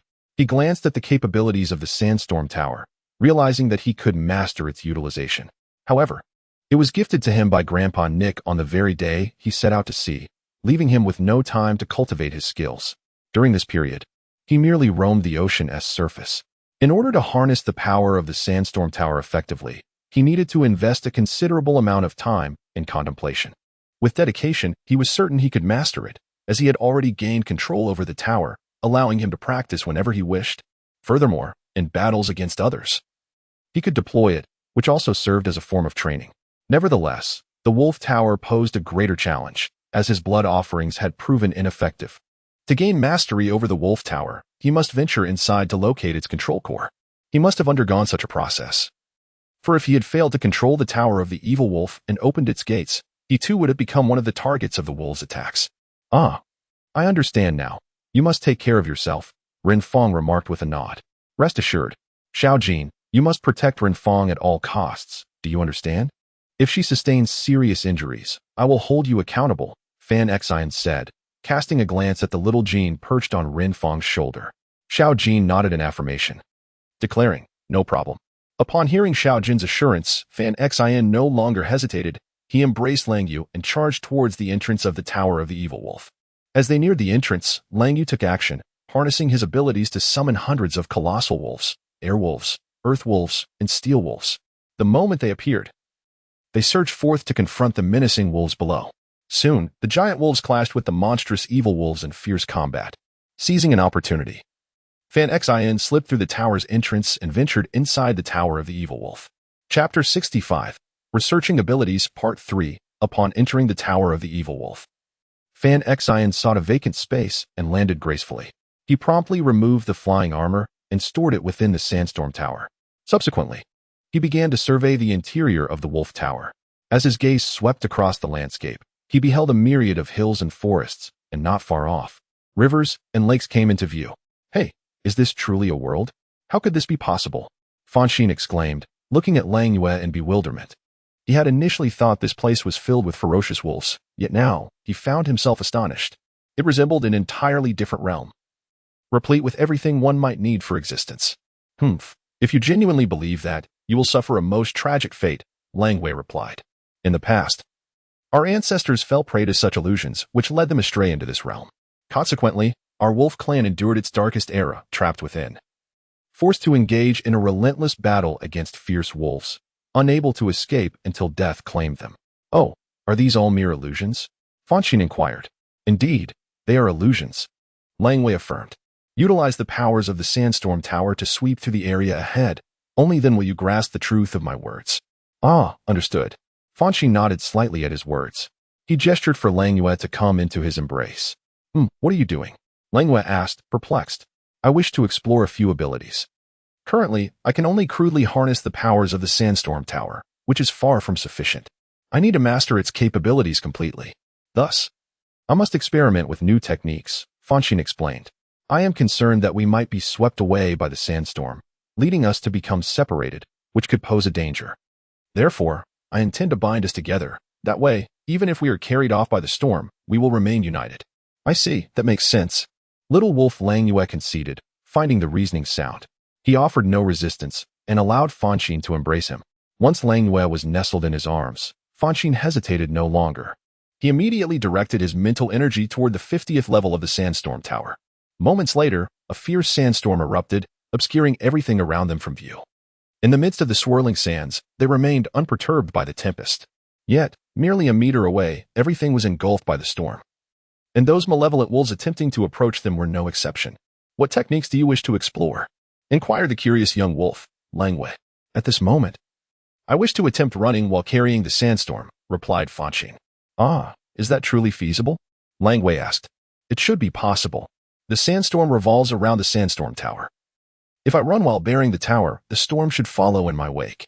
However, I must maintain a delicate balance. If I run too swiftly or too slowly, I will inevitably be drawn into the tempest, Fonshine explained. I have yet to be caught in such a situation, but I believe the experience would be quite unpleasant. Indeed, it would feel as though one's head might spin. Lang Yu nodded in agreement. Thus, be prepared. The moment we are engulfed in the storm, you must act swiftly to create a colossal vortex of air to envelop us, allowing the storm to swirl around us without consequence, Fonshine instructed. Lang Yu nodded in understanding. And Fonshine ceased any further idle chatter, embarking on the endeavor. He gradually ran forward, slowly increasing his pace, eager to ascertain the level of speed at which he would not be engulfed by the swirling sandstorm. As he sprinted, he gradually increased his speed, and the swirling sand and wind began to race alongside him. Observing the gusts of sand trailing in his wake, Fanxin couldn't help but smile faintly, realizing that this approach was indeed viable. Should they find themselves encircled by a throng in the future, he could certainly employ this method to break free. He charged towards those besieging him, driven by the swirling sands, rendering the adversaries incapable of confronting him. They could only retreat. Should they fail to evade, they would find themselves engulfed by the tempest, ultimately suffering the consequences. This tactic proves effective. Once I comprehend it fully, I shall explore the lateral aspects of the sandstorm. In doing so, I could wield it as a means of assault against others, Fanxin remarked with a smile. While the sands may not prove lethal to others, when employed judiciously, they could lead to significant detriment for those who oppose you. His admiration for the sand tower grew increasingly profound. He approached with caution, gradually adjusting his pace. If he moved too swiftly, he would slow down. If he moved too slowly, he would immediately accelerate. After numerous attempts, he finally discerned a method. After training for over 10 minutes, he found himself unharmed, able to traverse alongside the swirling sands. However, he did not feel elated, for he had expended a considerable amount of mental energy, needing to remain vigilant in all aspects. In the heat of battle, he had no time to attend to such nuances. Survival was his primary concern. Thus, he knew he must strive even harder to reach a state of effortless movement. Langwei, I am preparing to undertake even bolder trials. Be ready. Do you understand? He spoke to Langwei, cradled in his arms. Was the previous attempt quite successful? Langwei replied, somewhat perplexed. Just moments ago. He had been moving alongside the winds and sands without incident. It seemed to him that maintaining such a state was quite sufficient. You have no idea how many factors I was attending to. With so many considerations, I had no mental capacity left for other matters. If anything were to go awry with you, and I momentarily faltered in my focus, it would lead to disaster. He shook his head, asserting, this will not do. I must reach a state of complete freedom. Once I begin to run, the winds and sands will naturally swirl around me, allowing me to escape being ensnared within them. Indeed, while you did not encounter any issues earlier, your caution seems excessive and ultimately of little value. Langwei contemplated, nodding in agreement. Therefore, I must dare to experiment wildly, to discover that elusive sensation. When it arrives, I shall no longer need to remain cautious. Once I employ this technique, I will adapt seamlessly, he declared. Then let us proceed. Langwei responded with enthusiasm. With a smile, he ceased his idle chatter and began to run freely, sometimes fast, sometimes slow. Sure enough, when he let his guard down, the winds and sands swiftly enveloped him, spinning him in circles. Langwei swiftly intervened, conjuring a colossal airwolf to envelop them both, ensuring they remained together and did not become separated by the storm. After the winds abated, he resumed his attempts. Throughout the morning, he practiced this technique, though each effort ended in failure. Yet, as time passed, he gradually began to sense some understanding. However, to maintain this sensation consistently, he realized he would require extensive training. No more attempts for today. This afternoon, I shall explore the Tower of the Fierce Wolves, and tomorrow I will continue to practice this technique. I am determined to master it, he declared, shaking his head, feeling somewhat disoriented and unable to discern directions. Indeed, practicing at the Tower of Winds in the morning and then training within the Tower of Fierce Wolves in the afternoon would strike a balance, Langwei agreed, finding merit in this plan. Very well, he nodded, taking a moment to rest before rising to survey his surroundings. His gaze was not drawn to the scene initially, but upon closer inspection, he was truly taken aback. The once familiar mountains and rivers had vanished, replaced by an overwhelming sight of countless bones, heaped like mountains, an unfathomable multitude. Some bones remained intact, while others were shattered into innumerable fragments. What on earth is this? Whose bones are these? Fonshine stammered in disbelief. A portion belongs to our wolf clan, yet the vast majority is from other tribes, Langwei replied. Bones are not only present on this level, they abound above as well, and in even greater numbers. How did all these bones come to be? Fonshine inquired, curiosity piqued. I cannot say for certain, but our wolf clan was lured here by that beautiful illusion. Once inside, our ancestors realized something was amiss, yet escape had become impossible, Langwei lamented. Under relentless attacks, our kin fell one by one. I suspect these bones are the remnants left after the malevolent wolves devoured our clan's remains. The same fate befell the other tribes. It is utterly horrific. It is beyond comprehension what transpired here, Fonshine remarked. Indeed, therefore you must exercise caution. All the beauty here is merely a ruse. If you fall for it, your fate will be sealed, Langwei cautioned. Fonshine nodded, affirming, I understand. I shall not be easily deceived by the allure of this place. That is good to hear. What shall we do next? Shall we continue our ascent? Langwei asked. Please wait a moment. Let me purify and send away these vengeful spirits before we proceed, Fonshine responded, waving his hand dismissively. He sensed the fluctuation of souls emanating from the heaps of bones before him. However, These were not pure souls. They were tainted with countless grievances. These souls had become corrupted, transformed into vengeful spirits. While others could not perceive them, his sensitivity to souls was remarkably acute, enabling him to easily detect the presence of these malevolent entities. It was likely that these vengeful spirits were released by the creatures that had been consumed, their resentment accumulating over time in this dark place, unpurified. Consequently, the number of these spirits grew, rendering this location far from a sanctified ground. Chapter 66, Valley of Wolves, Part 1. Are there vengeful spirits here? Little Wolf Langway asked, taken aback.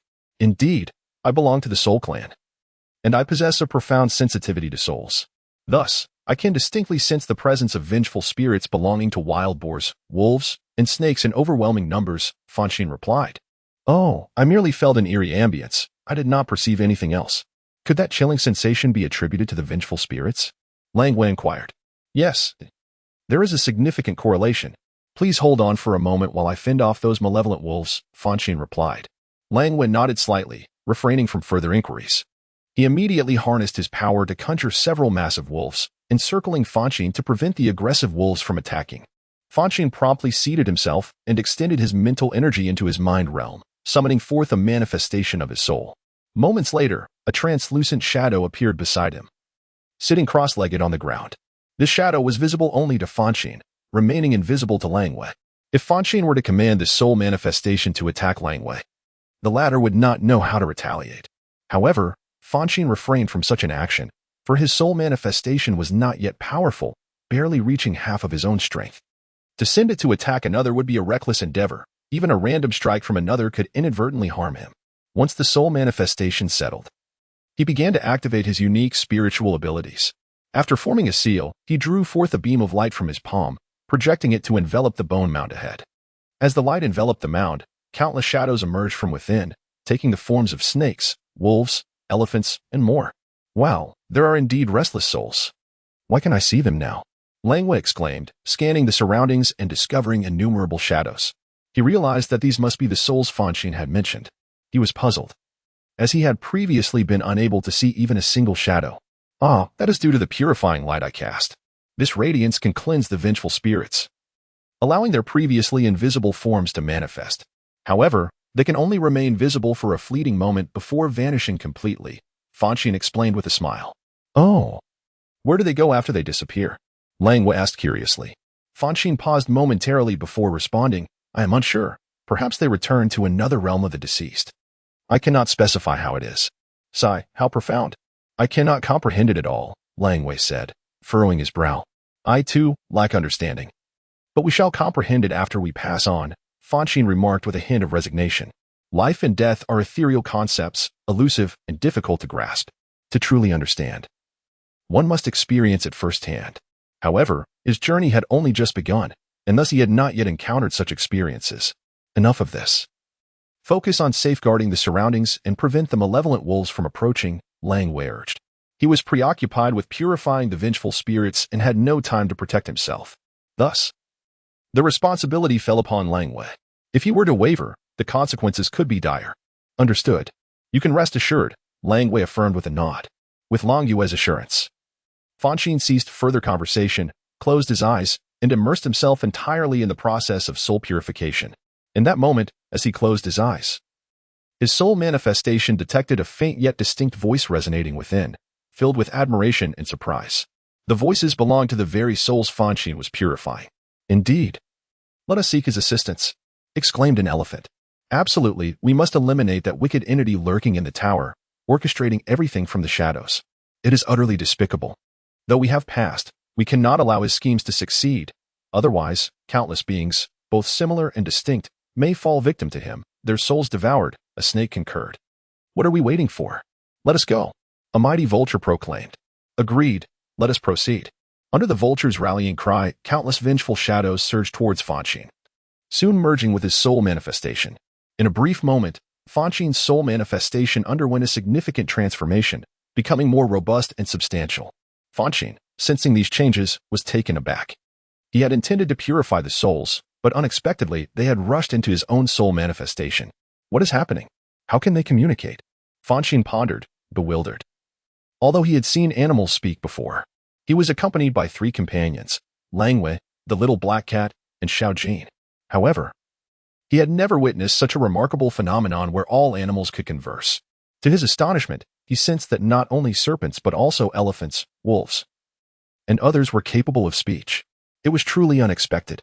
They sought his assistance, yet he was left pondering what they required help with. Filled with curiosity, he placed his hand upon the ethereal body and delved into it with his mental energy, preparing to gain clarity. "Hey, you've entered. Come quickly. We need your help." As Fonshine shaped his mental energy into a miniature figure and ventured into the ethereal body, countless beasts swarmed around him, enveloping him completely. They began to chatter incessantly in his ear, each vying for his attention. Fonshine rubbed his ears and said, "All right, could one of you appoint a representative? With all of you speaking, whom should I listen to?" "Fine, I shall speak. You all listen closely and refrain from unnecessary chatter," declared a colossal vulture, pushing through the throng of beasts. As it spoke, it surveyed each creature with keen eyes, compelling them to gradually silence themselves. "Please, enlighten me. How is it that you possess the ability to speak?" Fonshine inquired, perplexed. "We do not merely speak, we engage in a communion of souls. Do you comprehend?" The vulture explained. "When a soul reaches a certain level of strength, it acquires special abilities." "Oh, so your soul is exceptionally powerful. Is that correct?" "Yet, as far as I know, vultures are merely ordinary birds. How could they possibly cultivate their souls?" Fonshine pressed further. "You insolent brat, who are you calling ordinary? Let me tell you, I am far from foolish. I am quite clever." The vulture, offended by Fonshine's remark, squawked loudly, its shrill voice causing discomfort to Fonshine's ears. All right, you are clever, and I am foolish. Can we move on? I cannot endure this much longer," Fonshine replied. His soul is not yet strong enough to remain in the corporeal realm for an extended period. Otherwise, it would suffer damage. Consequently, he must act swiftly, allowing his soul to return to the cerebral domain for recuperation as soon as possible. "It appears you are quite feeble. Never mind, I shall not hold it against you." The colossal vulture shook its head in resignation and declared, "We have come to seek your aid in subduing this tower. If you fail to conquer it, the repercussions will be dire." "What do you mean?" asked Fonshine, momentarily taken aback. "Humph. This tower is originally known as the Valley of Wolves, the resting place of the wolf god clan. After their demise, they returned to the valley, where countless wolf bones have accumulated over the years. Due to a peculiar power within the wolf god clan, these bones have transformed into a colossal tower." The giant vulture continued. "The wolf god can summon the winds and rain, stirring the very fabric of the heavens and earth. Their might is extraordinary and should not be underestimated. Although the Valley of Wolves is comprised of lifeless remains, its power is formidable. Originally, this was a sanctuary for the wolf clan. Yet a nefarious individual sought to exploit it, intending to awaken the deceased wolf god for his own purposes. Thus, he stealthily infiltrated the valley and discovered its altar. He sacrificed his own body, ultimately gaining control over the valley. This individual, having offered his body to the wolf god, was left with nothing but his soul. A soul, however, is incapable of substantial action. If it remains exposed for too long, it will dissipate. Hence, he has been hiding within. Yet, his concealment offers little solace. For every soul has its lifespan. To prolong his existence, he fabricates illusions to lure unsuspecting beings into his trap. Subsequently, he slaughters these beings, consuming their souls to gradually replenish his own. However, as animal souls are exceedingly weak, he requires an immense number of them. Do you see those towering heaps of animal bones? That is their origin. Yet, it is still far from sufficient. Awakening the wolf god is no trivial endeavor. To this end, he seeks out powerful individuals to wield control over the valley, subtly corrupting them into becoming malevolent and savage, which incites widespread slaughter for flesh and souls. At one time, a conqueror gained possession of the valley and waged war across the lands, unaware of how many beings were ensnared within. Ultimately, they all met with untimely ends, their flesh and souls seized. When one master fell, another was sought, perpetuating this cycle. It was only after the last master was slain that the valley was abandoned on a desolate island, bringing a modicum of peace. Nevertheless, many members of the wolf clan entered the valley. The sinister machinations of that villain were thwarted, as this is inherently the dwelling place of the wolf god, who would not turn against his own progeny. Even the villain's influence proved ineffective. Although many wolves perished, some managed to escape. This is the only instance of beings fleeing from this place. You have now acquired the Valley of Wolves, but we are concerned that you may fall under that villain's control and be used as his pawn. Thus, we have come to caution you," the giant vulture remarked. In the past, we have also attempted such interventions. Unfortunately, the souls of those conquerors were weak and could not hear our warnings, resulting in one tragedy after another. Your soul, however, is strong, which reassures us. With our counsel, you should not become that villain's puppet. I see. What must I do? Fonshine inquired, eager to gain the abilities of the Valley of Wolves. He knew that ultimately he would have to confront the puppet master lurking in the shadows. Without understanding his adversary or discerning their weaknesses, he risked a fatal outcome. First, you must always have a wolf by your side. This way, that villain cannot harness the wolf god's power, as the wolf god will not slay his own offspring or harm the friends of the wolf clan, the giant vulture advised. You possess a young wolf. It is quite special. Bringing it along will greatly enhance your chances of success. Ah, I understand that. Is there anything else? Fonshine queried further. The second point is to absorb our souls. Your soul is too weak. That villain has existed for countless years, far longer than you, and his dark power is formidable. If your soul does not strengthen, you will not be able to defeat him, the giant vulture cautioned. Oh, but I cannot simply consume souls, Fonshine lamented. While he could manage to devour 1 or 2 souls, the thought of countless souls filled him with trepidation. He did not wish to become a harbinger of death. Our true souls were long since devoured by that scoundrel. What remains of us is merely a confluence of many similar souls. If one were to delineate, we should not be classified as souls, but rather as the essence of souls, a pure form of spiritual power infused with our consciousness. Should you purify us, our consciousness will vanish, leaving only the raw spiritual power. Thus, you need not hesitate. Oh, I see. Fonshine nodded in understanding. Indeed. A being's soul cannot endure for such an extended period. We have been dead for countless years, the giant vulture affirmed. Very well, I shall proceed. Do you have any further suggestions? Fonshine asked, nodding in agreement. There are no additional recommendations. Our assistance is limited to these points, the giant vulture stated. Our purpose is to warn you against being ensnared by that malevolent figure lurking in the shadows. Now that you are aware of the extraordinary nature of this place, you will likely approach it with caution. It is time for us to depart. Farewell. With that, the animals erupted in a myriad of luminous orbs, swiftly departing from Fonshine's soul form. Once outside, they gradually dispersed, ultimately vanishing into the ether.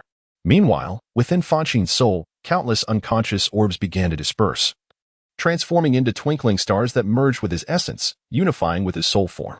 His soul form grew stronger. Indeed, this was the essence of spiritual power. Fonshine could distinctly sense his soul's fortification, eliciting joy within him. He pondered the length of time required for gradual cultivation, yet this moment had significantly expedited his progress. He had heard that if he consumed the power of those souls, his own soul might ascend to a formidable level. Fonshine clenched his fist with unwavering resolve, stating, To all the beings that perished here, I thank you. Rest assured, I shall rid the world of that scoundrel. With that, Fonshine hastily returned his soul form to the cerebral domain for recuperation. He then slowly opened his eyes. Fonshine, you have finally awakened. Where have you been? I called out to you, and you did not respond. Were you in trouble? Long you sighed in relief as Fonshine opened his eyes. A considerable amount of time had passed since Fonshine closed his eyes, and she feared the worst, repeatedly calling his name, yet he remained silent. If not for the palpable pulse and breath of the mortal heart, it would indeed be anxious. No, I was just lost in a story earlier. Thus losing track of time, Fonshine chuckled, shaking her head. A story? What story? Lang Wei inquired with curiosity. The tales of your wolf clan, Fonshine replied with a smile. But let us not delve into that now. I shall recount it once we return. Very well, for the malevolent wolves surrounding us are growing in number, and we must break free swiftly. Otherwise, trouble awaits us. Lang Yuan nodded without further probing. Indeed, the malevolent wolves encircling them had amassed to no fewer than hundreds, drooling and eyeing them hungrily. The moment they revealed any weakness, those fiends would undoubtedly launch an attack. No need to break free. We can dispose of them, Fonshine said with a smile. Do you have a method to deal with them? Lang Yue asked, intrigued. The reason malevolent wolves are formidable lies in their concealed weaknesses. If known, the wolf clan would not have suffered such losses. For others, it may seem a helpless endeavor. However, for me, it should pose little challenge, Fonshine asserted. He excelled in utilizing soul-based attacks. Purifying the souls encapsulating the malevolent wolves would render them insignificant. Since you have a solution, that simplifies matters. What do you require of me? I shall give my utmost effort, Lang Yue stated, her expression resolute. Most of her kin had perished within, and she yearned for vengeance. This might be her chance. Create air giants to suffocate those malevolent wolves inside, and I shall handle the rest, Fonshine instructed. Though Langyue did not fully comprehend Fongshine's method of vanquishing the wolves, she refrained from further inquiries. Following Fongshine's directive, she conjured several colossal air wolves, swallowing the encircling malevolent wolves one by one. Subsequently, she extracted all the oxygen from within the air giants. What shall I do next? Langyue asked. Protect yourself. There is nothing else required, Fonshine replied. With that, he donned his flight armor and soared into the belly of the air giant. Once inside, he revealed only his hands, keeping the rest of his body encased in armor, as the absence of oxygen necessitated reliance on the stored air within the suit to sustain his breath. Were he to remove the armor entirely, he would succumb to suffocation. Ah, deceitful wolves, your time has come to an end. Fonshine chuckled as he gazed at the fallen malevolent wolves within the air giant. He then formed a seal, unleashing a purifying light that struck the heads of the malevolent wolves. Moments later, their forms began to shift, gradually dissolving into flesh and blood, unable to maintain their wolf shapes. Before long, all the malevolent wolves within the air giant had vanished, transforming into a large pool of blood and viscera. As the wolves morphed into blood and flesh, streams of light erupted from their remains. Shortly thereafter, they manifested shadows in various forms, such as dogs, tigers, and falcons. These were the souls of those creatures, once imprisoned and sealed within the bodies of the fabricated wolves, thereby transforming them into wicked beasts. Had Fonshine remained unaware of this truth, he might have believed such malevolence truly existed among wolves. However, he now understood that these malevolent wolves were never wolves at all. They were mere constructs. The nefarious individual had drawn forth the malevolence within these beings, fully transforming them into bloodthirsty wolves. Others could not resolve the plight of these malevolent wolves, for even if their bodies were destroyed, replacements would arise. Attempting to rely on brute force for resolution was futile. Yet, he could address the issue fundamentally. By liberating and purifying those souls, they would return to their original states. Though those souls had perished long ago, they remained in existence due to extraordinary circumstances. After he liberated them completely, the shackles that bound their souls vanished, and they gradually faded from the world. The malevolent beings who sought to exploit them once more found their efforts futile. Although on the brink of disappearance, the souls of those beings wore serene smiles of liberation. It was evident that their confinement had transformed them into ferocious wolves, leaving them in discomfort due to their lack of freedom. Though they were destined to depart, they had finally attained their freedom, and thus, they rejoiced. Upon resolving the plight of this pack of wolves, Fonshine ventured into the body of the colossal air wolf to confront another batch of malevolent wolves. He did not cease his endeavors until he had eradicated all the wicked wolves within the air wolf. Let us depart from this place and return tomorrow, Fonshine said to Langyue, immediately taking flight outside. Langyue swiftly mounted the air wolf, racing out of the wolf valley. Once outside, Fonshine promptly sealed the valley. There were still numerous wicked wolves lurking beyond, and following a methodical approach, he instructed Langyue to control the air wolf, restraining their movements. He then utilized the purifying light to liberate the souls confined within the bodies of the wolves. Before long, all the malevolent wolves were vanquished. Subsequently, Langyue cast the remains into the sea to nourish the sea creatures. Why did it take you so long to emerge? I feared something dreadful had befallen you, Renfong exclaimed with relief upon seeing Fonshine and Langyue. They had spent over 7 hours within the valley, missing lunch, and she had worried about their safety. In her anxiety, she had attempted to rush in, but the wicked wolves had obstructed her path, preventing her entry, which nearly drove her to despair. Ah, we encountered a slight complication, causing a delay. My sincere apologies, Fonshine replied with a hint of remorse. No matter. Come now, the food is still warm. Let us eat. Renfong waved her hand dismissively, choosing not to dwell on the matter. She promptly retrieved 2 lunchboxes from her bag and handed them to Fonshine and Langyue. Earlier that day, she had battled the wicked wolves until noon, then returned home to prepare a meal. Upon her return, she had anticipated that Fonshine and Langyue would have emerged. But finding no sign of them, she had no choice but to engage in combat while carrying the lunchboxes. Without hesitation, Fonshine and Langyue accepted the lunchboxes and began to eat, their hunger evident after such arduous efforts. Once their meal was finished, Fonshine stored the wolf valley away, placing it within the sand tower. The group then mounted the water wolf, making their way back to the encampment. Fonshine, what exactly are those wicked wolves? Why did I witness the souls of lions, tigers, and elephants within them? Langyue questioned, perplexed. During the purification of those souls, She had clearly observed that they were not wolf souls, but rather those of other creatures, leaving her utterly bewildered. These wicked wolves were artificially created. They were never wolves to begin with, but rather other beings. You must have seen the mountain of bones inside, which is composed of the flesh and souls of those creatures, Fonshine replied coldly. Though he had yet to encounter that despicable individual, he harbored a profound loathing for him. For the atrocities he committed, slaughtering living beings and enslaving their souls, denying them peace, was an act beyond the capacity of any human being. He has made up his mind that once he finds that scoundrel, he will certainly teach him a proper lesson. Who is responsible for this? Long Yu was taken aback and inquired. I do not know, but that fellow is indeed an evil scoundrel, Fanxin replied. Enslaving souls is truly despicable. Such a wretch must not be spared, Long Yu remarked. But why did that villain choose to transform them into wolves? Is there some hidden mystery behind it? Indeed. There is, Fanxin responded. I have communicated with those souls. In truth, the Tower of Evil Wolves was not originally named as such. It was an evil individual who altered its name. The true name of the tower is Valley of Wolves, the resting place of the wolf god. The wolf god must be the ancestor of all your wolf kin. Valley of Wolves? I have never heard of it, Long Yu said, puzzled. I cannot say for certain why, Fanxin continued. Because it is the Valley of Wolves, no other beings can survive there. Therefore, that wicked person could only transform all the beings within into the likeness of wolves. Moreover, he completely awakened their dark sides, rendering them evil and ferocious, what you refer to as the evil wolves. I see. But what exactly is this Valley of Wolves? Long Yu nodded and asked once more. The Valley of Wolves is the resting place of the wolf god. After they die, their remains are kept there.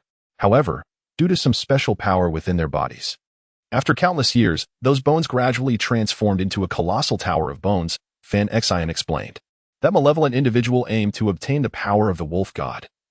Thus he took control of the valley. However, merely controlling the valley is of little use. To awaken the wolf god, he must acquire endless blood and souls. This is also the reason he indiscriminately slaughtered those beings. Yet despite the mass killings, the wolf god has not yet revived, which indicates just how formidable he was in life. That makes sense, Long Yu nodded, adding, no wonder I felt a sense of returning home when I was there. However, I didn't think much of it at the time due to the danger. Is that so? Then let us join forces to eliminate that wicked individual and reclaim the Valley of Wolves, Fanxin said with a smile. With Long Yu's assistance and the knowledge he possessed, he believed he had a fair chance against the one who secretly manipulated everything.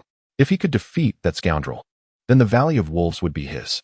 All right, we shall collaborate to vanquish that fiend, Long Yu agreed with a nod. That fellow dared to disturb the resting place of his ancestors, which was an affront to the entire wolf clan, something he could not tolerate. Thus, he resolved that even if he were to perish within, he would ensure the demise of that scoundrel. Count me in as well, Renfong interjected, eager to join and not wishing to be left behind. I want to go too, Xiaojin said, peeking out with her golden little head. Very well. Let us all go together. However, once we are inside, you must heed my commands and refrain from acting recklessly, understood? That fellow is a soul entity, invisible to you. Fanxin cautioned. If he is not of the Soul Clan, he will not perceive those ethereal souls. It would be exceedingly difficult for him to confront them if he cannot see them. Since you cannot see them either, the danger you face will be far greater. Therefore, you must not act recklessly, as it would be tantamount to courting death, Fanxin warned. Rest assured, Renfong replied with a nod. Then there should be no issues. Fanxin affirmed with a nod before saying no more, mounting the great wolf and charging ahead. Renfong, Long Yu, and the others immediately accelerated, heading straight for their home. Upon returning home, each of them took a shower before resting. After a long day of cultivation, they were all quite fatigued. Once they finished bathing, they began preparing dinner. The little black cat had already brought the ingredients back home, allowing them to save considerable time in cooking. Half an hour later, a delicious feast was laid out on the table. Everyone enjoyed the meal immensely, as the secluded setting ensured they were undisturbed, allowing them to live freely. After dinner, they each retreated to their rooms. Fanxin, however, did not return to his room to sleep. Instead, he left the dwelling and headed to the seaside. Upon arriving, he seated himself cross-legged on a large rock and concentrated his mental energy to form a spiritual body, entering the realm of his mind. Once within the realm, he made his way to the center and began absorbing the soul fragments of the little fox. These fragments contained some memories of the little soul, primarily concerning the application of various abilities. As for the private memories, the little fox had erased them all. The little fox had given him its soul long ago, but he had been too preoccupied with Grandpa Nick's training to find time to learn the fox's skills. Now, however, he had no choice but to master them, as he was in dire need of formidable power. His identity has been unveiled. Even if he refrains from confronting the Navy, they will inevitably seek him out. After all, the Navy was originally established to apprehend members of the Soul Clan, although their intentions remain shrouded in mystery. Nonetheless, it is undeniable that their desire to capture individuals from the Soul Clan is unwavering. If he lacks formidable strength, he will inevitably become a captive of the Navy, at which point, not only will revenge be out of reach, but survival will also become exceedingly challenging. Therefore, he must seize control of the Wolf's Valley and the Tower of Sand, while also mastering the abilities of the little fox. The amalgamation of these three powers is essential for his strength to flourish. The little fox possesses wind attributes, does it not? That bears a resemblance to the Tower of Sand, does it not? Therefore, Fonshine will condense the soul fragments of the little fox and gradually delve into them with his mental energy to explore the little fox's abilities. He observed for a moment and swiftly grasped the essence of the little fox's abilities. Its powers were predominantly of the wind element, capable of conjuring hurricanes and creating nearly imperceptible blades of wind. Additionally, it possessed a unique ability relating to attraction and repulsion.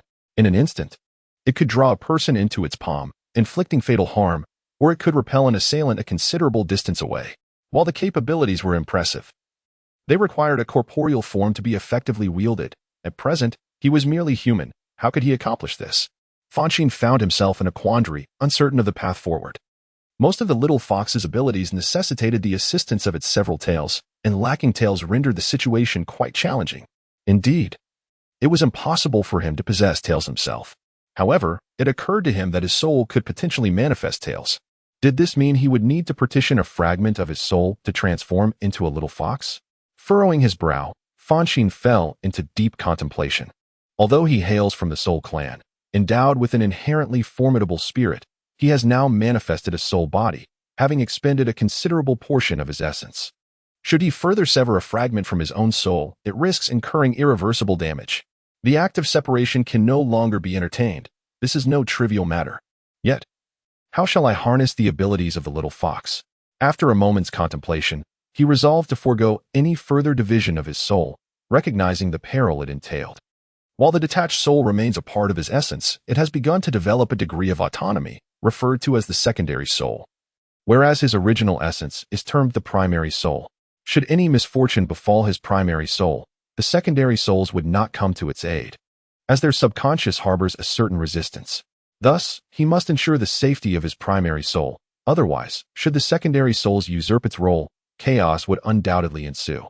Chapter 68. The Valley of Wolves, Part 3. Matters must be discerned as primary and secondary, and the same principle applies to the soul. His primary soul is the original essence, while the secondary soul exists solely to assist the primary one. Should the secondary soul usurp the role of the primary, it may still retain his emotions, yet he would no longer be the same individual. He harbors no desire to confront such an awkward situation.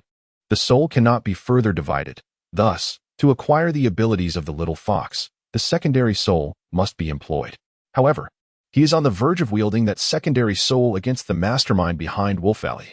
If he were to utilize it now, he would lose his leverage in the confrontation with that individual. Fanxin thought to himself, shaking his head in resignation, declaring, "It cannot be used. Absolutely must not be used. I am still unaware of that person's true strength. I cannot squander this trump card. Otherwise, I would be left with no escape." Although he yearned to attain the little fox's abilities, when weighed against his own life, Fanxin prioritized his survival. Without his life, everything would be at an end. Only by remaining alive could he pursue many endeavors. Yet, despite relinquishing the use of the secondary soul, he has not abandoned his quest for the little fox's capabilities. That ability is exceedingly useful, and he intends to devise another approach. His ethereal form lay at the very heart of his cerebral domain. His gaze fixed upon the diminutive soul of the little fox in his grasp, lingering for an extended period without diversion, for he yearned to attain this extraordinary ability. Now, he had contemplated every conceivable method, all of which had proven futile. What if I were to imbue a fragment of my own soul into the essence of the little fox? gradually assimilating its spirit. Would that be feasible? He murmured to himself, brow furrowed in contemplation. His method involves gradually imprinting his own essence upon the soul of the little fox, thereby causing the soul to naturally evolve into his subordinate spirit. This would grant him dominion over that essence. However, this approach harbors a critical flaw. Should the little fox's soul resist, the likelihood of success diminishes considerably. He might attempt to inject a fragment of his soul, only to have it repelled by the little fox's spirit. Should that fragment be expelled, it would face destruction, resulting in a loss of a portion of his own essence, albeit a minor one. It remains a part of him. The little fox has already severed this fragment from its soul, implying that it has been bestowed upon me. Given this, assimilating it should not provoke any backlash. After contemplating for a moment, Fanxin concluded, regardless, the little fox lies in slumber, rendering inquiries impossible. Thus, it is worth attempting. If the fragment is expelled, it would indicate that the little fox still requires this portion of its soul, albeit temporarily lending it to me. Henceforth, I shall merely extract information from it, refraining from any ambitions towards that essence. Conversely, if my soul remains intact, it would signify that the little fox has indeed surrendered this essence to me, granting me the freedom to wield it. Very well, I shall proceed with this endeavor. The potential loss of a fragment of my soul is negligible and will not cause significant harm. With his decision made, Fanxin ceased further deliberation. He immediately separated a fragment of his main soul and then infused it into the orb of soul energy he held in his hand. Subsequently, he prepared to gradually assimilate that orb, intending to transform it into his own. Remarkably, there was not a single obstruction. As soon as he made a move, he instantly sensed something amiss. He examined it closely. Although the essence contained the memories of the little fox, it bore no imprint of its soul. In other words, this fragment of spirit had been completely relinquished by the little fox. Fonshine was somewhat taken aback, momentarily stunned, and said, "Could it be that it had known all along that I would take such actions?" He found himself somewhat perplexed. However, regardless of his contemplation, he remained oblivious to the inner thoughts of the little fox at that moment. To truly discern her psyche, he would need to inquire directly of the little fox herself. Yet, she was now ensconced in slumber, and when she might awaken was an enigma, unable to unravel the mystery. He chose to let it be and devoted himself entirely to the process of assimilating the essence of that soul.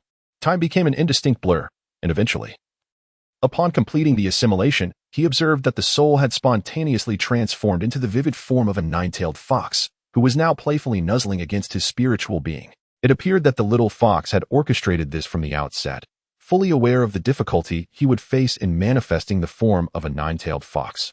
By offering a fragment of her soul, she had facilitated his transformation, allowing him to easily adopt her form and learn her abilities. He gently stroked the little fox's head, murmuring to himself. Previously, he had struggled to comprehend her intentions, yet now, gazing upon her, he began to glean some understanding. A wave of gratitude washed over him for the little fox, as she had spared him considerable time. "Rest assured, I shall find you a suitable vessel. When that moment arrives, you shall be reborn," he said with a smile. With that, he chose not to linger in the mental realm any longer, for he had accomplished what he set out to do and was now ready to retire for the night. There were matters to attend to on the morrow, and he needed to ensure he was well rested. As his spirit returned, he promptly opened his eyes, glancing at the clock to discover that it was already 2 in the morning. He no longer hesitated, immediately rising to his feet and making his way into the house. Upon returning indoors, he promptly went back to bed to sleep. However, unbeknownst to Fanxin, a small wolf was watching him from a distance, remaining vigilant until he had settled down for the night. Only then did it slowly make its way towards the house, retreating to its own room to rest. This small wolf was none other than Lang Yu. When Fanxin departed, it happened to catch sight of him, anxious that he might encounter trouble during his nighttime excursion. Thus, it chose to protect him from the shadows. It refrained from disturbing Fanxin, understanding that he likely had significant matters to ponder. Otherwise, he would not have ventured out alone, avoiding all company. Hence, it stood guard nearby, ensuring not to distract him. The night passed without incident. The following morning, everyone awoke early, and as per their usual routine, they enjoyed breakfast before dispersing to attend to their respective tasks. Fanxin, Renfong, Lang Yu, and Xiaojin set off to another island for their training, while the little black cat remained on this island, searching for materials to construct its own super battleship. Today, we must enter there, and I urge everyone to remain vigilant. Defeating those malevolent wolves is futile, as long as their souls are intact. They will rise again to launch another attack, Fanxin declared. Your task is to restrain their movements, while I shall purify their souls. Only then can we truly eradicate these vile creatures. Understood. Renfong and the others nodded in agreement. Let us proceed, Fanxin affirmed, choosing not to elaborate further. Upon arriving at the island from the previous day, he retrieved the Valley of Wolves, placing it at the center of the island, and then opened the tower gate. Soon, a considerable number of malevolent wolves emerged. What should we do first? Deal with these wolves or enter the interior? Renfong inquired. Let us deal with these first. Once we handle the interior, we would still need to address them afterwards, which would be quite cumbersome. We shall start from the outside. You all take action to restrain those malevolent wolves and bring them to me for purification. Fanxin contemplated for a moment before responding. All right. Renfong and Lang Yu nodded. They then launched their assault. Lang Yu conjured several air giant wolves, which began to devour the malevolent wolves. The giant wolves continued their consumption until they reached saturation. Following this, they began to extract the air from within, causing the malevolent wolves to lose consciousness. Subsequently, Lang Yu maneuvered the air giant wolves to Fanxin's side, allowing them to regurgitate the unconscious malevolent wolves one by one for him to purify their souls. Meanwhile, Renfong used her formidable fists to knock the wolves out, dragging them before Fanxin for purification. Both Lang Yu and Renfong exhibited impressive speed. Thus, before long, numerous unconscious malevolent wolves had accumulated before Fanxin. He felt a sense of helplessness, yet he knew he had to address them one by one. Otherwise, these malevolent wolves would vanish entirely. To enter the Valley of Wolves, one must first clear the obstacles that lie in the way. Only by removing these impediments can one gain unimpeded access within. Should he fail to eradicate them completely, he would be relentlessly harassed along the journey, a tiresome ordeal indeed. Fanxin took a deep breath, formed a seal, and invoked the light of purification to commence the cleansing of the malevolent wolf souls. Those wolves that were purified ultimately found liberation, and with their release, Fanxin felt a sense of joy as countless stumbling blocks were removed from his path. The process unfolded fervently for 5 hours, during which the number of wolves diminished. However, Fanxin understood that it was not that the wolves had vanished, rather, they remained hidden within. He knew he must venture inside to confront them. At that moment, Renfong and Xiaojin had gone to prepare a meal, while Fanxin and Lang Yu continued their battle, determined to eliminate all the external wolves before pausing. Subsequently, they sat at the entrance of the Valley of Wolves to rest. Fanxin, how many more wolves do you think remain inside? Lang Yu inquired curiously. Undoubtedly many. Have you not observed the mountains of bones within? The sheer number is unfathomable, and one can only wonder which fiend has slain so many beings. It is quite unsettling.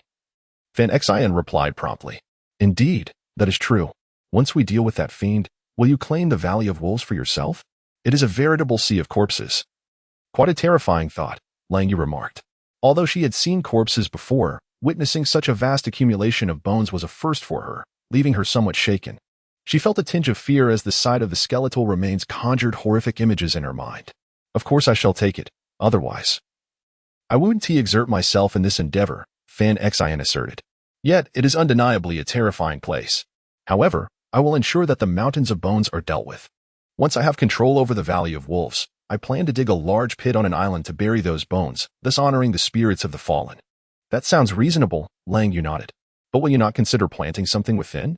Transforming it into a blossoming paradise would help to dispel those dreadful thoughts.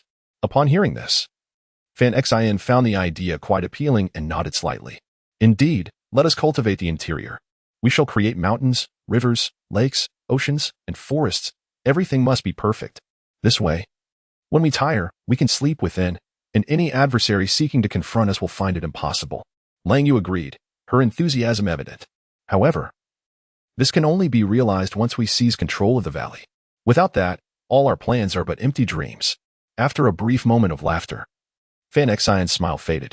The malevolent puppet master lurking in the shadows remained a mystery, their strength was unknown, and the outcome of their confrontation was uncertain. Hence, they could not indulge in excessive fantasies, for such notions were impractical. Indeed, Lang Yu nodded, sharing the sentiment. Let us strive for success. If we can resolve this matter swiftly, we may find peace to cultivate our skills. Fanxin acknowledged that ignorance of the formidable foe within the valley could lead to delays, but now he was aware of the presence of a great evil. Time was of the essence, for he bore a ticking time bomb that could explode at any moment, a perilous situation not to be trifled with. Lang Yu nodded in agreement. Soon, they fell into a comfortable silence, leaning against the valley's edge to rest. Shortly thereafter, Renfong and Xiaojin approached. Renfong holding 2 lunchboxes. Upon reaching Fanxin and Lang Yu, she promptly handed them their meals. Renfong, we are entering inside this afternoon, and I cannot guarantee my safe return. Thus, you must be cautious and work closely with Xiaojin. Understood? Fanxin said. His expression serious as he opened his lunchbox and took a few bites. Outside, they were in their territory, where they could do as they pleased. Yet inside the Valley of Wolves, it would be the domain of that great villain, where the rules might not apply. This thought filled him with concern for the potential dangers that lay ahead. Do not worry, I will not perish easily, Renfong replied with determination. I have yet to exact my vengeance on my enemies, and I will not simply fall here. Nor will I. I have not yet become the formidable Wolf King. And I too will not succumb easily, Lang Yu added, nodding in agreement. Good. Then let us prioritize our survival before seeking trouble with that fiend, Fanxin said. Feeling reassured by the steadfastness of Lang Yu and Renfong, their resolve instilled confidence in him, should danger arise. They would surely fight with all their might to protect one another. Chapter 69, The Sweep, Part 1, Let us hasten our meal. Once we finish and take a brief rest, we must resume our tasks, Fanxin stated, focusing intently on his food. Lang Yu mirrored his diligence. Renfong and Xiaojin lingered at the tower entrance, yet she refrained from entering, unaware of the perils that awaited within. To enter recklessly could invite danger. She did not wish to burden Fanxin. If she were captured by that malevolent individual, it could pose significant problems for him. At that point, he might find himself trapped between a rock and a hard place. Thus, she decided to wait until Fanxin was prepared before following closely behind. She resolved to assist him in any way she could, but at the very least, she would not hinder his progress. After Fanxin and Lang Yu finished their lunch, they packed away their boxes and handed them to Xiaojin, who divided her form and returned the boxes home. After a half-hour of rest, Renfong, Lang Yu, and Fanxin, armed and ready, proceeded toward the Valley of Wolves. Lang Yu, Renfong, and Xiaojin led the way, while Fanxin followed behind. His position was strategic, as his duty was purification. Remaining at the rear allowed him to cleanse effectively while minimizing the risk of ambush from the wolves. Of course, this arrangement was not absolute. Should either Lang Yu or Renfong find themselves in peril, Fanxin would not hesitate to intervene and confront the wolves. As they entered the depths of the valley, countless malevolent wolves surged forth, roaring and glaring at them with bloodshot eyes, as if poised to devour them whole. Let us take action, but be cautious. Do not allow the ferocious wolves to ensnare you, suggested Fonshine. Renfong and Lang Yu nodded in agreement. Subsequently, they positioned themselves on either side and commenced their assault on the wicked wolves. The wolves lacked any semblance of strategy, charging recklessly in a desperate attempt to overwhelm their foes with sheer numbers. However, they were destined to fail. For the two adversaries they faced were not merely engaged in close combat. The wolves could not approach them. Thus, what purpose did their numbers serve? Lang Yu sprinted a distance before summoning her powers to conjure a colossal air wolf, launching a fierce attack against the marauding beasts. The air wolf was immense, while the malevolent wolves were comparatively smaller. In terms of strength, the air wolf clearly held the advantage. Moreover, the air wolf was entirely hollow. Should one attempt to rend its body, they would find themselves devoured in return. Consequently, many wolves fell victim to this strategy. The air wolf relentlessly consumed the vile creatures until satiated, at which point it returned to Fonshine's side, regurgitating the captured wolves one by one for her to manage. Renfong, not to be outdone, continuously erected walls of earth to ensnare the wolves, subsequently striking their heads with her fists to incapacitate them. Once subdued, she would forcefully toss them towards Fonshine for her to handle. Together, they operated like a relentless harvesting machine, systematically eliminating the wicked wolves.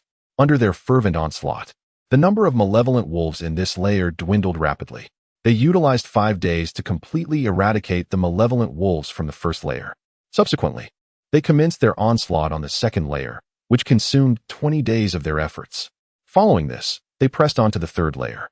The Valley of Wolves comprises 9 layers in total, and they dedicated 6 months to vanquishing all the malevolent wolves within the first 8 layers. Throughout these 6 months, their abilities significantly enhanced during encounters with the wicked wolves. Lang Yu's capacity to conjure giant wolves increased both in speed and quantity. Previously, it could summon only 150 giant wolves at a time, but now it can manifest 450, a threefold increase. Renfong's strength and agility have also improved remarkably. She can now shatter a wall with a single punch, a feat she could not accomplish before. Furthermore, her dexterity has become increasingly refined, aptly described by the phrase swift as the wind. Of course, during these months, although Fanxin did not practice his physical skills extensively, his prolonged focus on soul abilities has rendered his soul attack skills increasingly formidable. Additionally, with the augmentation of his soul power, his two subordinate souls have grown even more potent. He is now able to harness a portion of the little fox's abilities. However, his prowess is still limited, primarily due to the incomplete development of his secondary soul. Additionally, in preparation for unforeseen circumstances, Fanxin has created several more secondary souls. Notably, these were not derived from his primary soul, but rather, he assimilated the souls of various beings, gradually integrating them into his own essence. He refrained from utilizing the several auxiliary souls he had preserved, harboring concerns that they might prove useful in the future. Should he employ them now, they would be rendered unavailable for later use. Over the past few months, everyone had experienced significant growth, their faces adorned with cheerful smiles. The next challenge lay with the 9th level, where that individual was certainly entrenched. Once he was dealt with, the tower would be theirs. Fonshine remarked with a smile.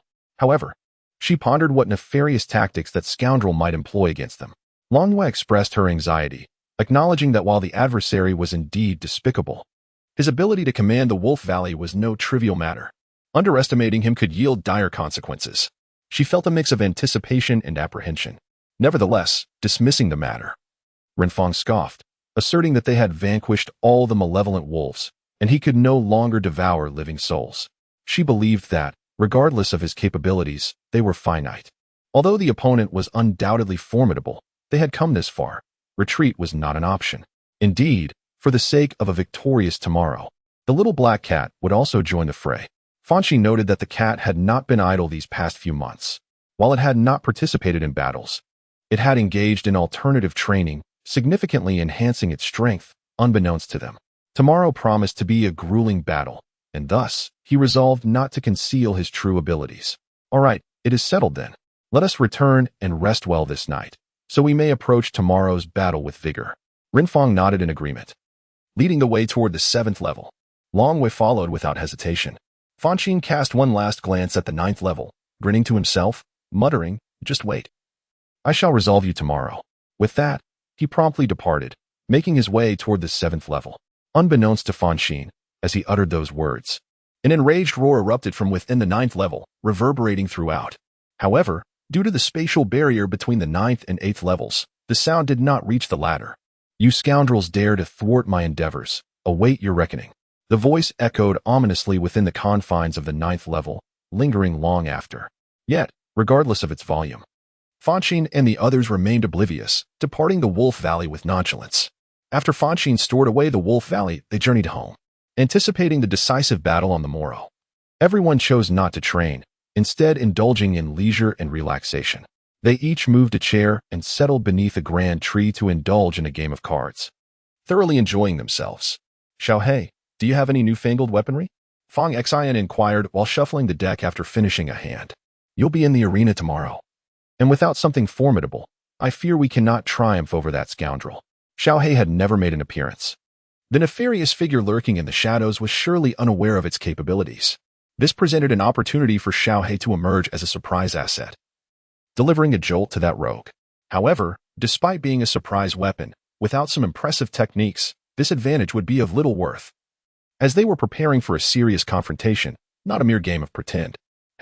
Newfangled weaponry? Indeed, I have something for you, and you shall discover it tomorrow. Xiaohei grinned, withholding details with an air of mystery. Yet, from its confident demeanor, it was evident that the new weapon was likely quite impressive. Otherwise, it would not exude such pride. "All right, we shall see what you have in store for us tomorrow." Fanxin nodded, shuffling the cards once more. "I have been wandering this island for several months and discovered remnants of former habitation. There are houses here, albeit in ruins," Xiaohei remarked.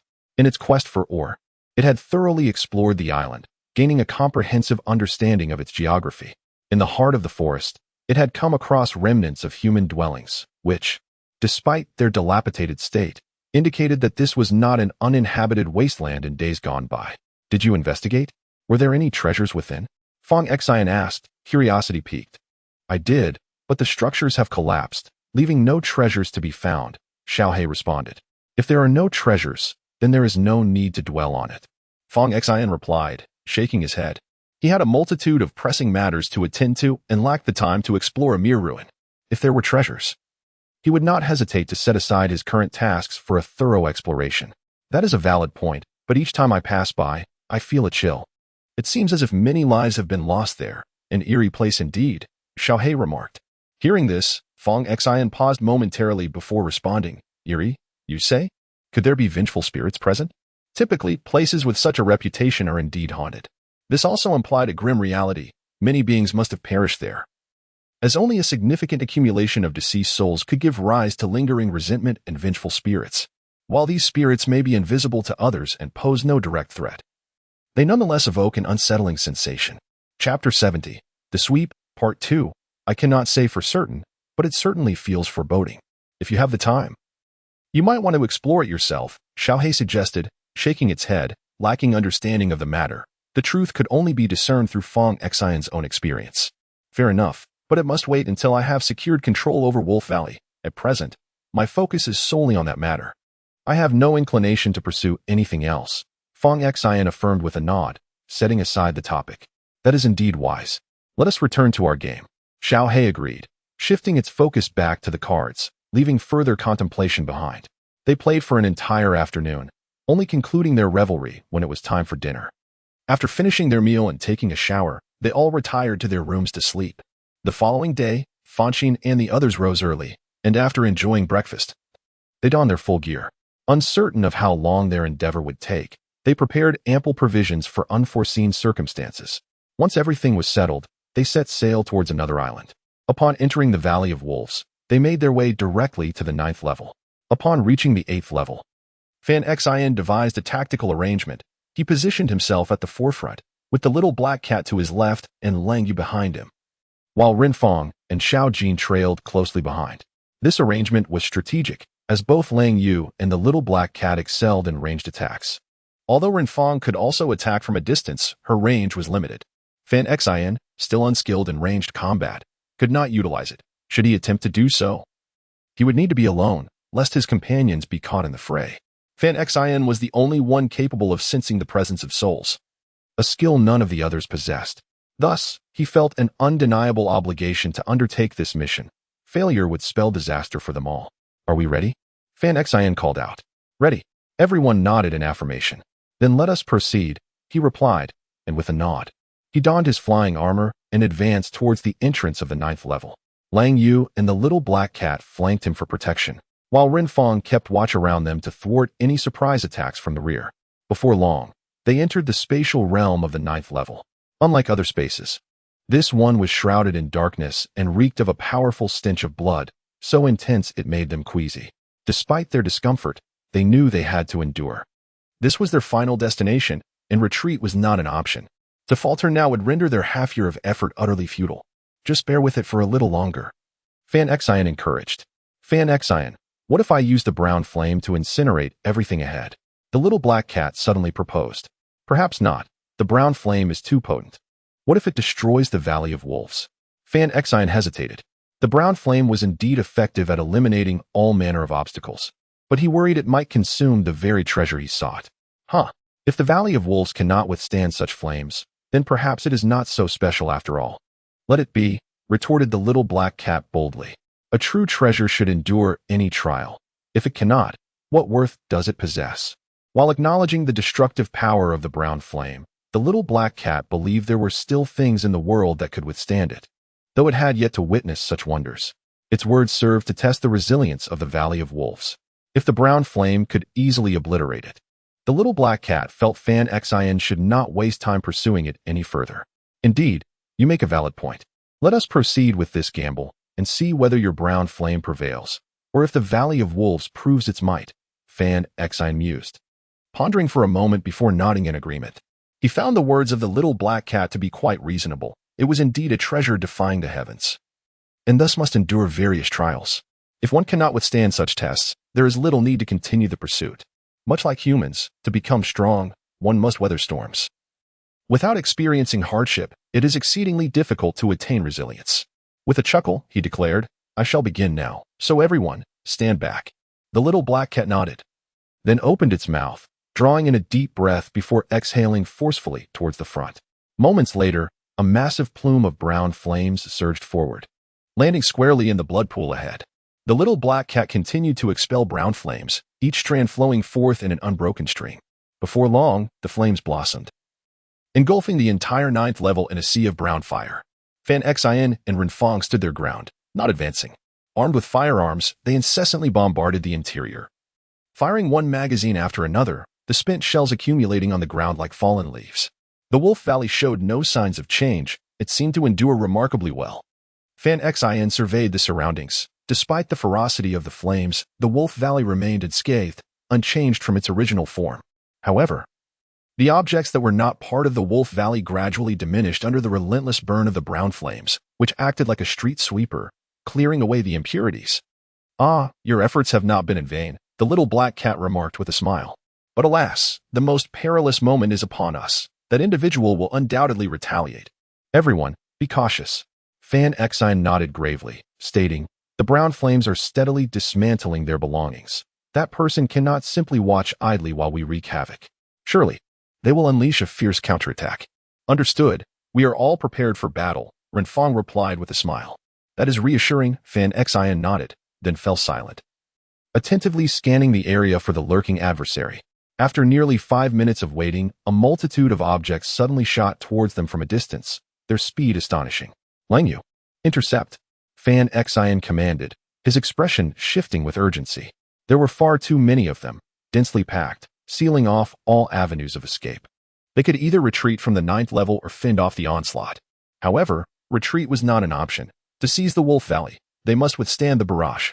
If they fled the 9th level, they would face the same assault upon their return. Therefore, evasion was impossible as long as they remained interested in the Wolf Valley. Langyu nodded and promptly conjured a dozen massive wolves to shield them from the incoming assault. Soon, the objects collided with the giant wolves, revealing themselves to be hardened clumps of coagulated blood, each no larger than a fingertip. They struck the giant wolves with such force that multiple large holes were punctured in their earthy forms. Humph, little brats, do you think hiding will spare your lives?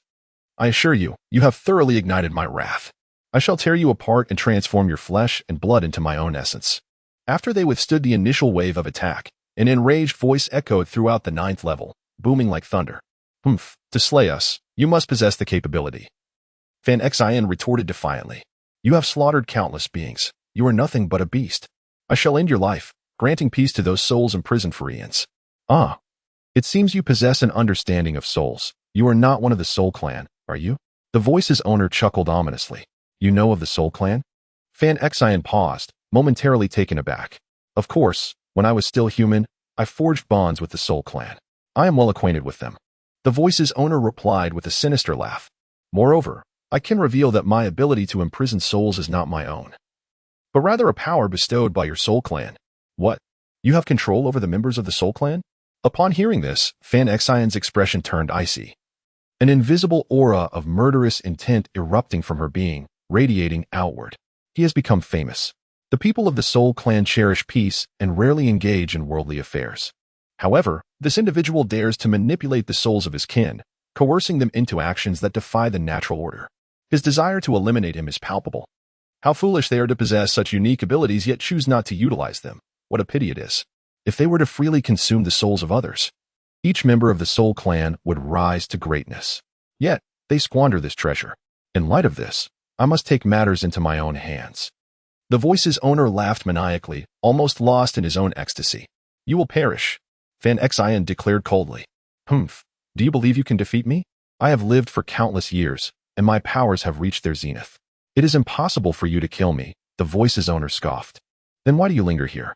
It implies you possess a fatal weakness, does it not? Fanxin responded with a smile. Indeed, I have a critical vulnerability. But do you think you can exploit it? The voice's owner retorted. A weakness signifies you are not invincible. If I can uncover it, I shall vanquish you, Fanxin asserted confidently. Then let us test that hypothesis. But fret not, for I shall not kill you. I require you to undertake tasks for me. The voice's owner replied with an eerie chuckle. Fanxin scoffed softly. You wish to control me? To slaughter the innocent in your stead? You shall not succeed. Even in death, I will never become a puppet. Perhaps not, but every individual's psychological defenses have their limits. Cross that threshold, and I shall possess you.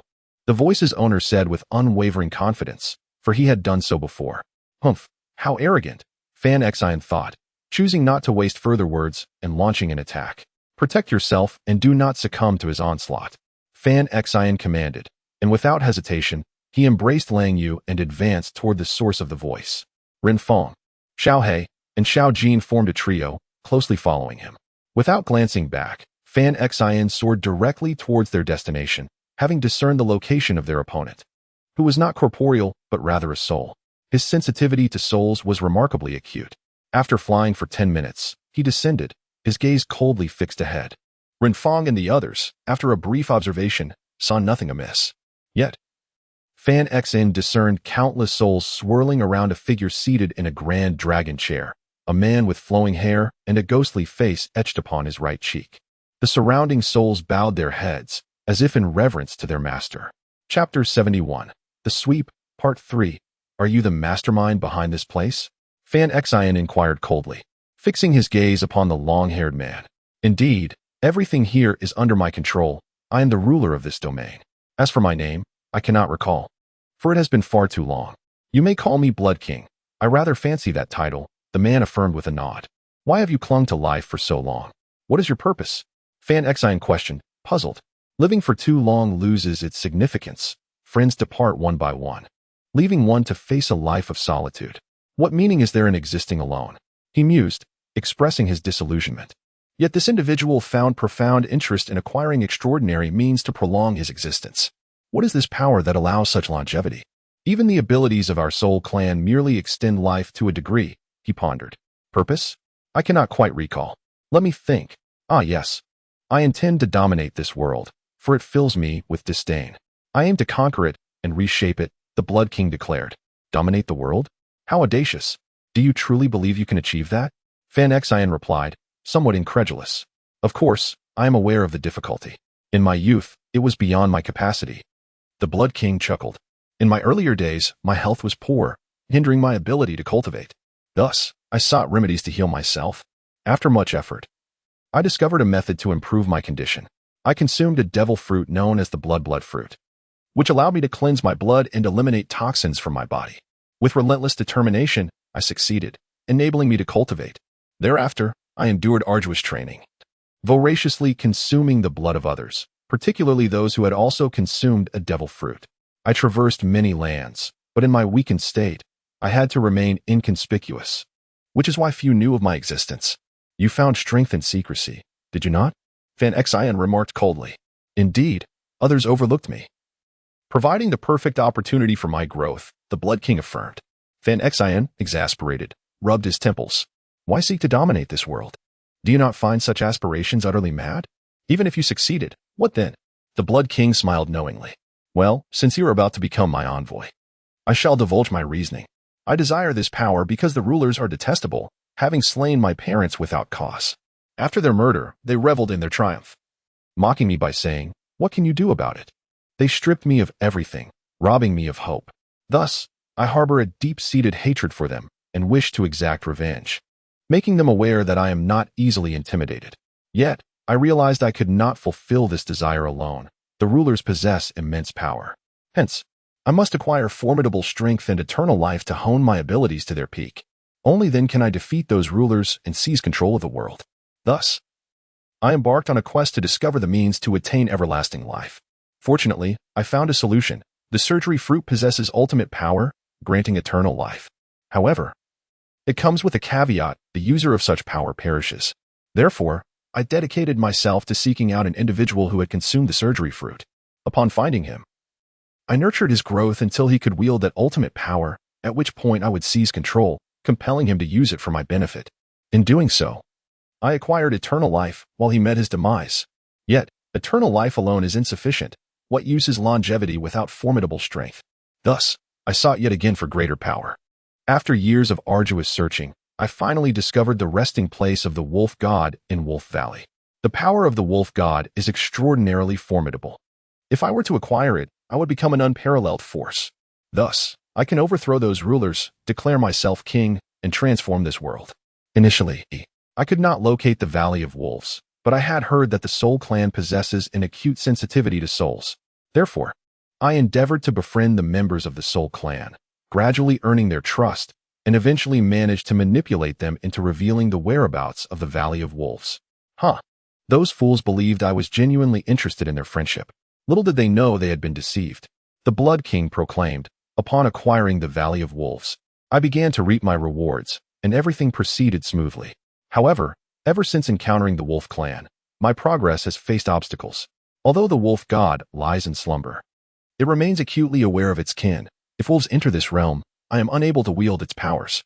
Nevertheless, after all these years, I have fully developed the abilities of the Devil Fruit, and I have also acquired a significant portion of the Wolf God's strength. With these two powers, I can attain anything I desire.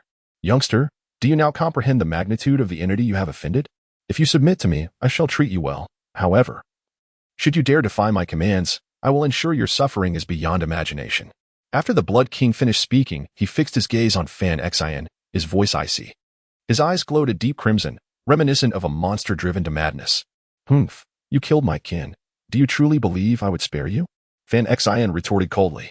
He harbors an intense hatred for those who harm his family. This individual has committed such an atrocity and will not escape unscathed. What do you possess to contend with me? Your strength is pitifully weak. To end your life would be a trivial task. The Blood King scoffed. Chapter 72. The Cruel Training Part 1. You are indeed formidable. However, that does not imply you are devoid of weaknesses. Fanxin scoffed lightly and spoke. The adversary has remained hidden here. What could be the reason? He claims to seek dominion over the world, yet staying here will not enable him to achieve that. Thus, he should be venturing outside. Yet, he chooses to cower within the tower, indicating he is subject to some form of limitation. Once again, he is a wielder of the Devil Fruit's powers, and such individuals do possess vulnerabilities. They fear seawater. Should I manage to submerge the 9th layer, his demise would be assured. These are his weaknesses, and if I seize the opportunity, success is within reach. What of weaknesses? In my presence, you face only a dead end. The Blood King retorted, Enough of this banter. I shall ask you one last time. Do you consent to be my spokesperson? If you agree, I shall refrain from harming you.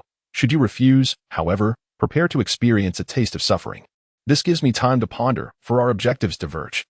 Upon hearing this, Fanxin paused for a moment before responding. Oh, you mean to say you are still inclined to become my spokesperson, correct? The Blood King was momentarily taken aback, regarding Fanxin with a hint of surprise. Just moments ago, Fanxin had outright rejected the notion. Yet now he displayed a semblance of hesitation, leaving the Blood King bewildered. Nevertheless, he dismissed the thought, confident in his ability to overpower Fanxin, convinced that the latter could not devise any tricks. Very well, I shall grant you 10 minutes. After that, should you refuse, do not expect mercy. The Blood King declared generously. Fanxin nodded and promptly retraced his steps, returning to Renfong and the others. The Blood King observed without interference, as they were well within his line of sight. Fanxin, you cannot genuinely wish for Renfong to see you approach, can you? One of them expressed concern. Having overheard the Blood King's words, he recognized that the adversary was undoubtedly a formidable villain. If Fanxin aligned with him, he too would become a great fiend. Fear not, how could I possibly follow him? This is merely a strategic delay. Fanxin chuckled. I have devised a plan to confront him. But I shall require your cooperation. Very well, what shall we do? Renfong inquired. Little Gold, share a portion of your essence with me. Fanxin did not speak immediately, but turned to the golden puppy perched on Renfong's shoulder. Little Gold appeared perplexed, but ultimately relinquished a fraction of its essence to Fanxin. You must depart the 9th layer at once. I will communicate the specifics to you through Little Gold. Allow it to relay the information. Do not inquire further. Understand? Fanxin instructed. Will there be any repercussions? Renfong asked. There will be no issues, rest assured. Now, hasten your actions. That fellow has granted me only 10 minutes, and time is of the essence. Fanxin urged. Renfong and the others nodded slightly before slowly retreating towards the entrance.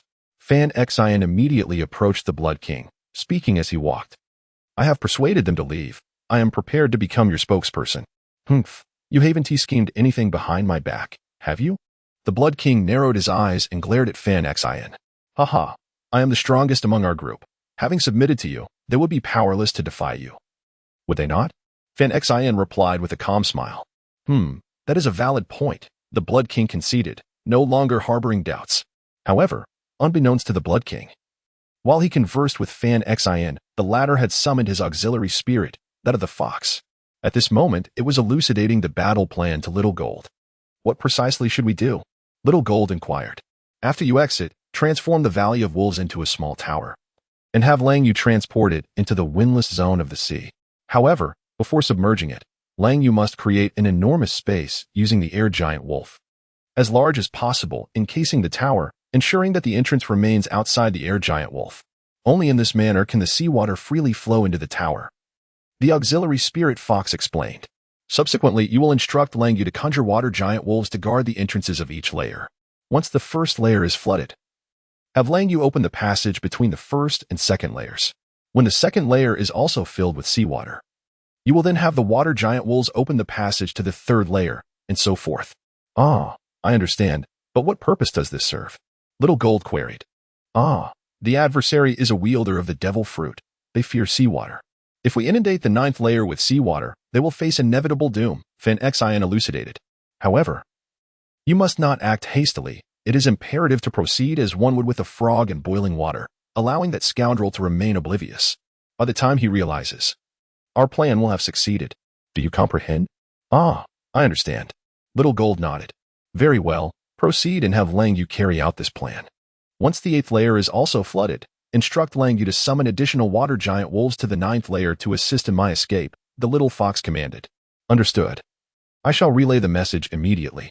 Little Gold nodded, then promptly closed its eyes to begin transmitting the information. A subtle connection existed between the various parts of Little Gold's body. Even when separated, they could sense each other and understand one another's thoughts. This is precisely why Fanxin wished to retain it. By holding on to it, Fanxin could divulge the battle plans, rendering even the Blood King oblivious to them. Shortly thereafter, a portion of Xiao Jin's corporeal form informed Fanxin that the message had been successfully dispatched, and that Lang Yu and the others were already executing the combat strategy. Upon hearing this response, Fanxin exhaled in relief. What are your plans moving forward? Fanxin inquired, scrutinizing the surroundings. I require a physical body. In my current ethereal state, I am utterly incapable of any action and can only linger here.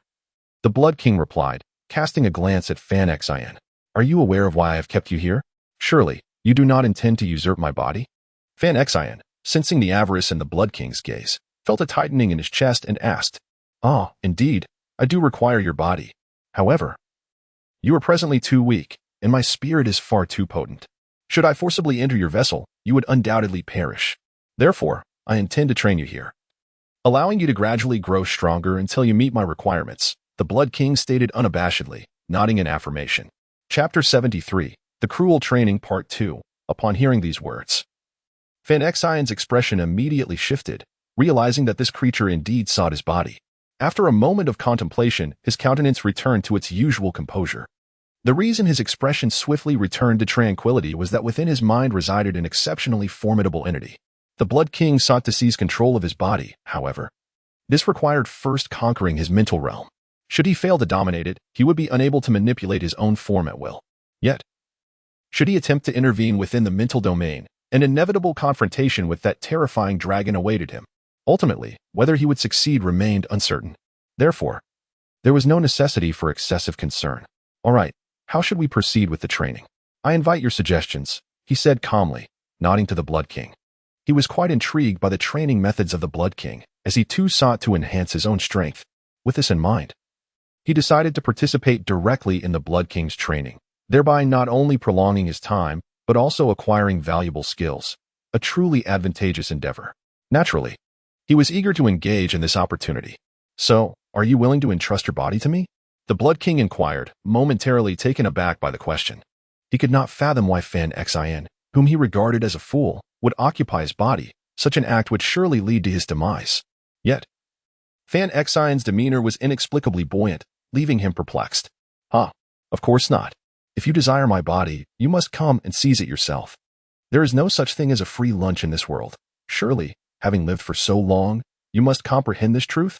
Fanxin remarked with a grin.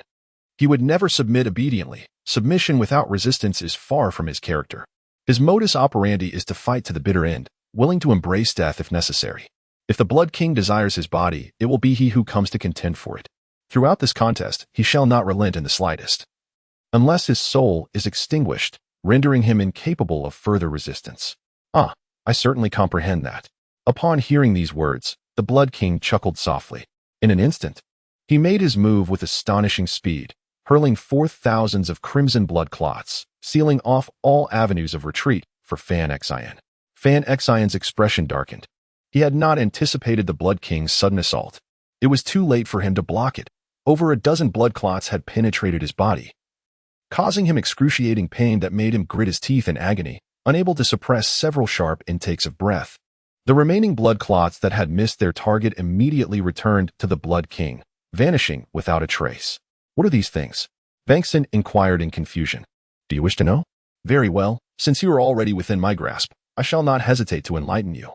The Blood King chuckled and said, These are clots formed from my own blood. I am the wielder of the blood fruit, capable of manipulating blood. Once my blood enters another's body, it will devour their blood. The primary purpose of my blood consumption is to exert control over others. He waved his hand, and moments later, the several blood clots that had entered Fanxin's body immediately surged forth, returning to his grasp. He then extended his right hand and pressed downwards. Fanxin was initially perplexed by the Blood King's intentions, but soon comprehended their meaning.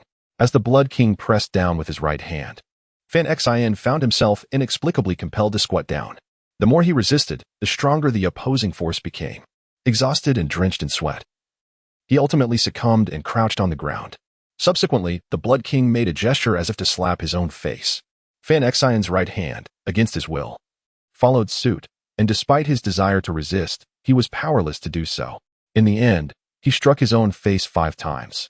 Raging with indignation, Fanxin felt utterly humiliated. This fiend was forcing him into self-torture. At this rate, he would be driven to his demise.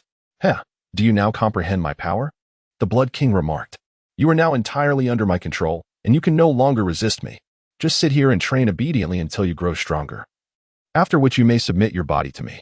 Humph, that is contingent upon your ability to seize it. If you cannot, then I shall remain unscathed. Fanxin retorted through gritted teeth, enduring the pain. Such a stubborn disposition. Just wait, I will ensure you comply in due time, the Blood King scoffed. He then released Fanxin and commenced his training. The Blood King conjured 3 blood beings, entirely composed of blood, to spar with Fanxin. These 3 entities possessed formidable strength, closely rivaling that of the Blood King himself. As Fanxin engaged in combat with them, he suffered considerable setbacks. Nevertheless, despite the adversity, he knew he must persist. The seawater had yet to fully inundate the 8th layer, and he could not afford to act recklessly, lest this madman take his life. His dreams remain unfulfilled, yet he does not wish to depart this world so abruptly. He endured the pain, engaging in combat with 3 formidable blood warriors. Each time he was knocked down, he rose again, continuing the struggle. He had lost count of how many times he had been defeated. His mind was somewhat muddled, focused solely on the battle, leaving no time to contemplate anything else. The Blood King chuckled, stood up, and departed, moving towards the horizon, his intentions unknown. The 3 blood warriors surrounded him, mercilessly assaulting him without granting him a moment's respite, as if intent on beating him to death. Outside, Renfong, Langyu, the little black cat, and Xiao Jin gathered together. Renfong, Langyu, and the little black cat's gazes were fixated on Xiao Jin, who served as their link to Fanxin. They could not see Fanxin and could only glean information about him through Xiao Jin. How is Fanxin? Please tell me quickly, Renfong implored. Xiao Jin opened her eyes, looking at Renfong, Langyu, and the little black cat, and said, Fanxin's condition is dire. That creature known as the Blood King seeks to seize control of Fanxin's body and emerge from within. However, due to Fanxin's weakened state, he is yet to act immediately. Instead, he is training Fanxin, helping him grow stronger step by step. His methods are oppressive, creating 3 blood warriors to relentlessly attack Fanxin, leaving him in a pitiful state. What shall we do? He hasn't informed us of how to proceed. Langyu asked urgently. Xiao Jin shook her head and replied, Fanxin did not say. He only mentioned that we should focus on our own tasks. He did not elaborate further. What are we to do? That Blood King appears exceedingly powerful. We are no match for him, nor is Fanxin. Even if we flooded the 9th layer with seawater, that creature might still have a way to counter it. What shall we do then? Renfong remarked. Her brow furrowed in concern. That is a valid point. However, since Fanxin has said this, he must have a plan in mind. We need only fulfill our responsibilities and swiftly fill the 8th layer with seawater. Lang Yu pondered for a moment and declared, Fanxin is a person of great intellect. This method must be part of his strategy. Otherwise, he would not remain behind to contend with the Blood King alone. Indeed, let us proceed in this manner. We shall divide our tasks and accomplish our respective duties, Renfong concurred, recognizing the wisdom in this approach. Having spent 2 years with Fanxin, she understood him well. He was not an impulsive individual, especially considering he had yet to see his parents. He would never recklessly gamble with his life. Lang Yu, you will handle matters in Wolf Valley. Xiaojin, you will be responsible for relaying messages to us daily. Little Black, you must create weapons of greater lethality. This way, when we confront the Blood King, they may prove useful. Renfong assigned the tasks after a moment of contemplation. Understood, Lang Yu, the little black cat. And Xiaojin nodded, signaling their comprehension. Excellent, let us act accordingly. I will prepare meals for you, Renfong stated. After they all nodded in agreement, they began to execute their tasks. Renfong mounted the airwolf and departed for their island residence in search of food, her responsibility being to cook for the group. Thus, she needed to find delectable provisions.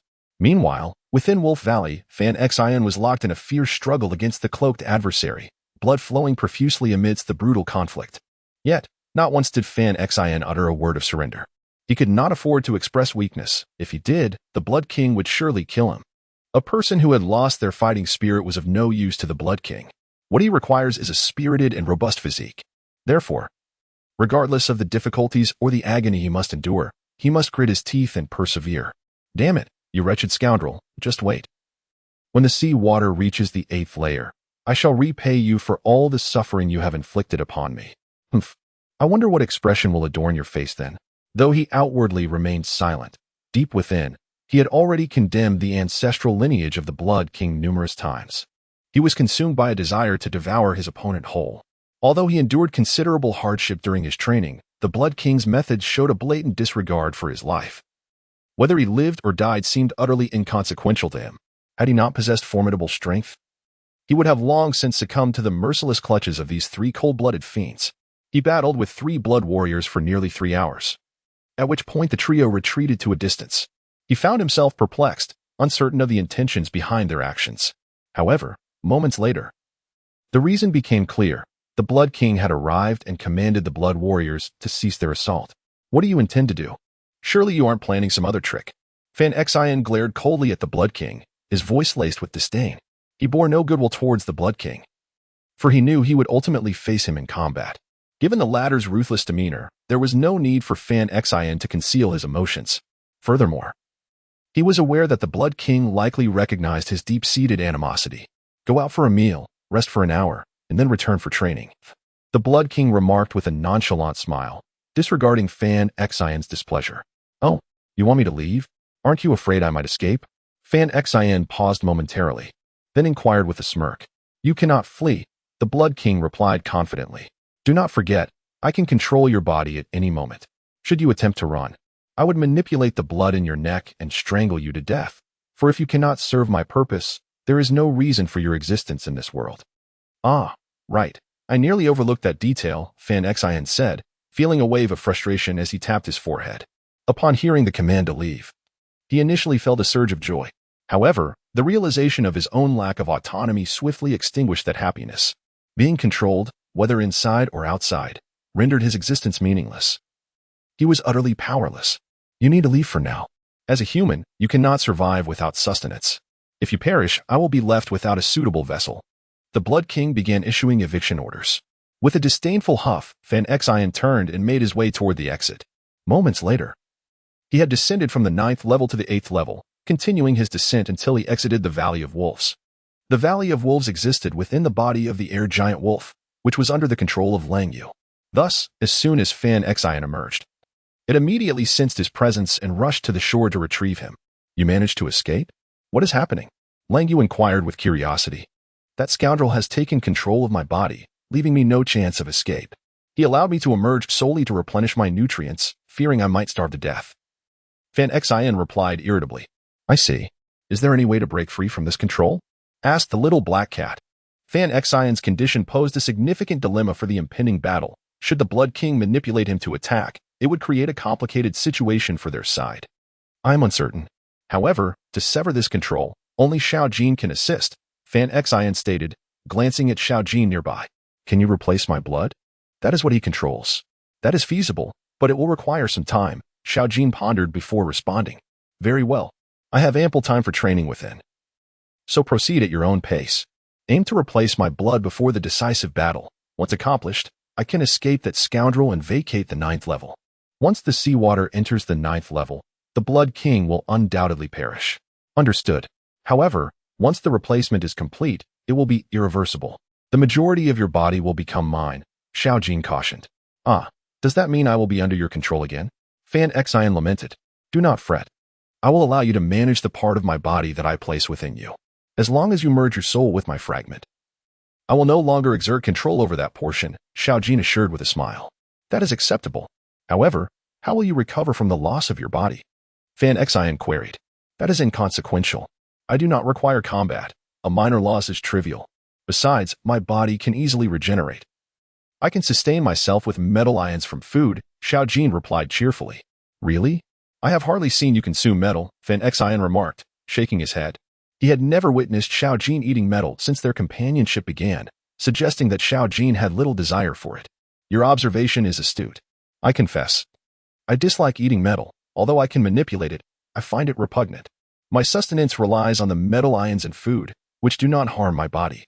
Rest assured. I will replenish myself by consuming more daily, Xiaojin explained. Understood. Once we deal with the Blood King. Let us hunt a sea king and feast to your heart's content, Fanxin proposed with a smile. Agreed. But you must keep your word, Xiaojin replied playfully. Absolutely. If I break my promise, I shall consider myself a little dog, Fanxin vowed. All right, take a moment to rest. I will urge Renfong to prepare the meal swiftly. Soon, we shall dine together, Xiaojin said. Yes, inform her to hurry. I have only an hour before I must return to my training, Fanxin instructed. Xiaojin nodded and promptly departed. Langyu, little black. Do not remain idle during this time. You must train diligently. Until the seawater has filled the 8th level, do not concern yourselves with my affairs. Fanxin advised Langyu and little black. He remained uncertain of when the confrontation with the Blood King would occur, as the details were beyond his control. It would be futile for Langyu, little black, and Renfong to wait idly. Doing so would squander their precious time and hinder their training. Understood. During our free moments, we will spar with Renfong to improve ourselves, Langyu affirmed. Good. Once we resolve this Blood King matter, we shall depart and continue our journey. Our opportunities for training will diminish from here on, Fanxin remarked. Indeed, but we will grow stronger. For we understand the challenges that lie ahead, Langyu concurred. Following Fanxin, they anticipated battles against the naval admirals, inevitably leading to encounters with other formidable foes. Without strength, they would face dire consequences, and none wished for such an end. That is sufficient. Let us refrain from discussing bleak matters. Instead, let us converse about other topics, Fanxin suggested, waving his hand dismissively. He felt he had expressed all that needed to be said. Trusting that Langyu and the others had absorbed his words, there was no need for repetition. After a brief interlude, he engaged in discussions with Langyu and Little Black about various subjects. Shortly thereafter, Renfong and Xiaojin arrived. Renfong carried a large box, approaching Fanxin. Upon reaching him, Renfong promptly set down the box, opening it to reveal a delightful array of dishes, fish, meat, and fragrant roasted chicken. Ah, I shall begin to eat. You may indulge as you wish, Fanxin declared, washing his hands before unceremoniously tearing half of the roasted chicken and devouring it voraciously. This time, Langyu and Little Black exhibited remarkable decorum, refraining from competing with Fanxin for food. On ordinary days, they would have been vying for the dishes. But they understood the hardships Fanxin had endured within the tower. If he did not satiate his hunger, it could lead to dire consequences. Thus, they ate slowly, allowing Fanxin to fill his empty belly. After over 10 minutes of eating, he finally felt satisfied and glanced at the others. All right, I must return. You all need to train diligently. Do not fall behind. Be cautious, they all responded, nodding at him with a broad smile. Fanxin turned and headed back toward the tower. Renfong watched him until he vanished from sight before retracting her gaze. In the afternoon, "You shall accompany me for training. I must grow stronger," Renfong announced, surveying Lang Yu and Little Black, while Fanxin fought valiantly within. She felt a deep discomfort from her inability to assist. She recognized that her lack of strength prevented her from contributing. If her power matched Fanxin's, he would undoubtedly have her join him in the fray. Currently, they faced a formidable adversary, and should they encounter more in the future, their inadequacies would prove detrimental. If they cannot cope, what then shall be done? Thus, she resolved that while Fonshine trained within, she too would train externally, ensuring she would not fall behind Fonshine. "Very well, we were just about to suggest this to you. Since you have brought it up, it simplifies matters," Lang Wei remarked this afternoon. "We shall accompany you in your training." Agreed. Renfong nodded, and without further hesitation, began to eat. "Back already? Quite punctual, aren't you?" As Fonshine entered the 9th level, the Blood King's voice echoed in his ears. Upon hearing this, Fonshine smiled and replied, "Of course, I must be timely. You are quite the troublesome figure. I have no desire to be tormented for no reason, hence my early return." It seems you are in good spirits." "Very well, speak your mind. After all, you will ultimately be mine, so let your grievances flow." The Blood King disregarded Fonshine's sarcasm, sitting there smoking a cigar, quietly lost in thought. Observing him, Fonshine felt a pang of loneliness for the Blood King, a fleeting sense of pity. Yet, this sympathy lasted only a moment, for the Blood King sought his life. Regardless of the sorrows he bore, such feelings could not be tolerated. He found a place to sit down and rest, disinterested in engaging in idle chatter with the Blood King. After finishing his cigar, the Blood King cast a glance at Fanxin and inquired, "What has become of the world now? Could you enlighten me?" Taken aback by the question, Fanxin hesitated, uncertain of the king's intentions, and replied, "What do you wish to know this for? Surely, you are not scheming something again." "Humph, in my current state, what could I possibly scheme? I merely wish to know how the outside world has transformed," the Blood King retorted with a slight huff, visibly displeased. Chapter 76, 3 Months, Part 2. "I'm not entirely sure of the specifics, as I have only just set sail not long ago," Fanxin replied, shaking her head. He did not deceive the Blood King, for he truly possessed little knowledge. Until mere months ago, he had lived in the forest until he turned 18. Now, although he has ventured beyond, he has only explored a handful of places, spending the remainder of his time meandering along the sea. Never mind. It is pointless to inquire further." The Blood King, upon hearing this, retorted with dissatisfaction. "Let it be then." Fonshine shook his head, casting a glance at the Blood King, and said, "We shall continue training shortly. Do not disturb me." The Blood King had initially wished to engage in a meaningful conversation with Fonshine. Yet Fonshine's ignorance left him somewhat exasperated. Thus, he decided against further trivialities and retreated to rest. Fonshine, feeling helpless, shrugged and took a moment to rest in place for over 10 minutes. He continued to engage in battle with the 3 bloodthirsty foes. The conflict was endless. Amidst the strife, he lost all awareness, consumed solely by the pursuit of strength. Unbeknownst to him, 3 months had elapsed. After this period, his spirits had remarkably improved, for he had learned from Xiaojin that the blood within him had been entirely replaced. Now, the Blood King could no longer exert control over him. A wave of joy surged through him, for once the ocean inundated the entire 8th layer, he would possess the means to confront the Blood King. He did not reveal his intentions. To prevent the Blood King from becoming suspicious, he instructed Xiaojin to release a portion of the Blood King's blood into his own body. In this way, should the Blood King attempt to exert control over him, he would be able to respond accordingly, leaving no discernible flaws for the Blood King to detect. He awaited patiently, and after several days, a piece of good news arrived. The 8th level had been completely submerged by seawater. As soon as the passage between the 8th and 9th levels was opened, the seawater would surge into the 9th level. 3 months had passed, and your strength had improved significantly. However, you have yet to meet my expectations. So you must continue your training, the Blood King remarked, casting a glance at Fanxin. Currently, Fanxin possessed the strength to eliminate a single blood man. Yet he was unable to defeat 3 in succession. In contrast, the Blood King could vanquish 3 at once. Thus, the disparity in strength between Fanxin and him was considerable. Should his soul enter the body of Fonshine, the latter's cerebral domain would undoubtedly be overwhelmed. Thus, he cannot yet inhabit Fonshine's form. He must continue to wait and train Fonshine further. How much longer must this endure? Will I ever transform into a formidable being? Fonshine inquired. His words were not mere fabrications, but rather heartfelt truths. He intended to confront Akainu, and without formidable strength, success was evidently unattainable. However, power is not something that can be acquired overnight. He must engage in diligent training. As for the duration, he was uncertain. Yet, he held a firm belief that Blood King was aware, for Blood King sought to dominate his very being. Thus, when would he take action? That would signify his emergence as a formidable force. Otherwise, how could such an arrogant individual as Blood King deign to inhabit his body? At least 2 years would be required. Young man, you appear quite anxious, Blood King remarked with a chuckle. Indeed, I yearn to grow stronger sooner, Fanxin replied candidly. Nodding in agreement. You wish to grow stronger swiftly and then leave my side, do you not? Blood King continued, smiling. Precisely.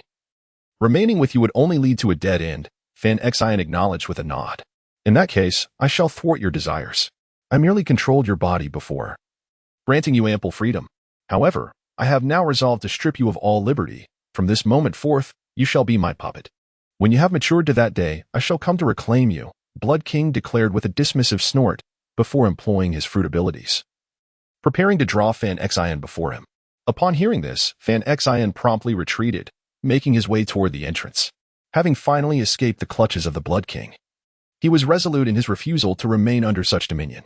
Once more, he found himself pondering the Blood King's intentions towards him, uncertain of what sinister plans lay ahead. Thus, he resolved to flee. After all, everything was in place. He merely needed to unlock the passage between the 8th and 9th layers, and the sea would surge forth, leaving the Blood King with no avenue of escape.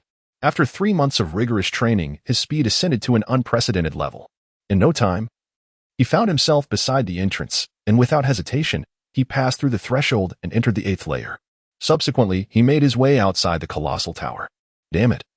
How did he escape my control? The Blood King, witnessing the ineffectiveness of his fruit ability, immediately wore a grim expression. It had taken him considerable effort to find a suitable vessel. Fanxin, being of the Soul Clan, was the ideal host for his soul. His essence could seamlessly integrate into Fanxin's body without any loss, as the bodies of Soul Clan members nurture souls. Hence, he had sought to control Fanxin, intending to claim him for his own. His training of Fanxin was also part of a grander scheme. However, to his dismay, Fanxin had now eluded his grasp. Aware that his life was in jeopardy, Fanxin would undoubtedly avoid remaining within this place. The Blood King seethed with rage at the loss of such a promising vessel. You little brat, unless you forsake this tower, you shall still fall into my hands, he declared menacingly. Fanxin's desire for the tower had led him into this predicament. Had it not been for that, he would have had no ties to it whatsoever. He cannot depart from this place, lest he is left to stew in his own frustration. Nevertheless, he firmly believes that Fonshine shall surely return, for the secrets of this tower lie within the confines of the 9th level. He waited calmly here. Outside, Fanxin had emerged, drenched and resembling a soggy chicken. Lang Yu, it's your turn. Fill the 9th layer with seawater. That scoundrel is about to make his move against me, Fanxin said to Lang Yu without a moment's hesitation, disregarding his own soaked appearance. He cannot remain inside, for the Blood King seeks to capture him. If the Blood King were to devise another means to deal with him while he stayed hidden, he would find himself in dire straits. Thus, he resolved to have Lang Wei create water wolves to confront the Blood King within. The water wolves, if captured, would not jeopardize Lang Wei, for the connection between Lang Wei and her creations is but a subtle thread, imperceptible to the Blood King. I understand. I shall conjure countless water wolves to inundate the 9th layer, Lang Wei nodded, and began her task. Moments later, a multitude of water wolves emerged from the ocean's surface, swiftly entering the towering edifice through its gate, making their way directly to the 9th layer. Upon reaching the entrance to the 8th layer, the water wolves immediately opened the passage between the 8th and 9th layers, then darted into the 9th layer. Within, the water wolves instantaneously dissolved into pools of seawater. Soon after, more water wolves arose from the depths, following suit, and once again transformed into seawater.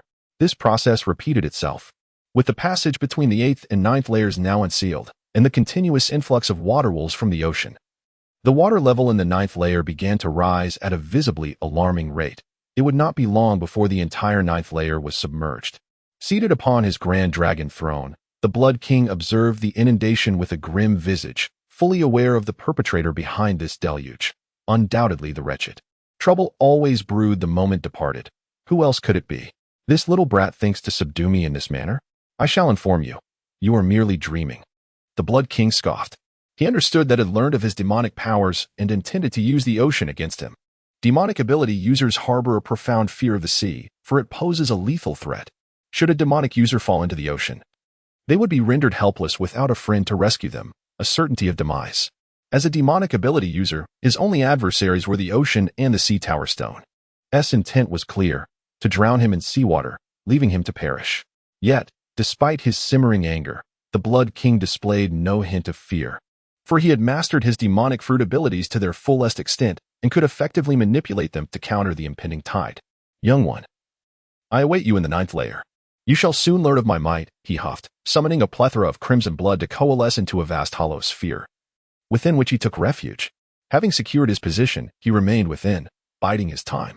Outside, the little black cat and Renfong stood by.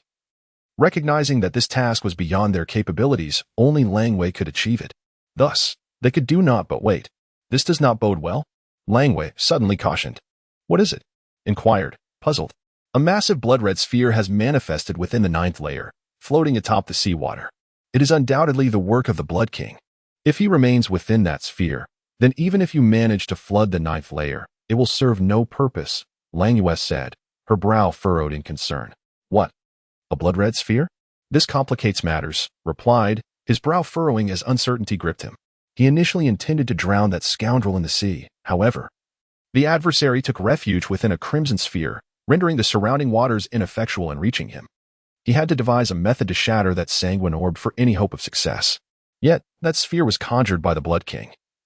How could it be so easily breached? Their collective offensive power was insufficient to even dent that contraption. What should he do? Should they persist? Langyu inquired. Continue. Let us first submerge the 9th layer, Fanxin contemplated briefly before nodding in agreement. Langyu acknowledged and resumed their efforts. Meanwhile, Fanxin lay disheartened upon the grass, pondering how to proceed. I shall prepare a meal, Renfong remarked, observing Fanxin deep in thought. Without disturbing him, she took her leave with the little black cat, returning to their dwelling island in search of sustenance to prepare lunch. What should be done? What should be done?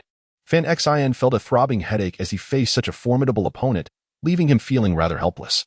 If their strengths were somewhat comparable, he could engage in a confrontation.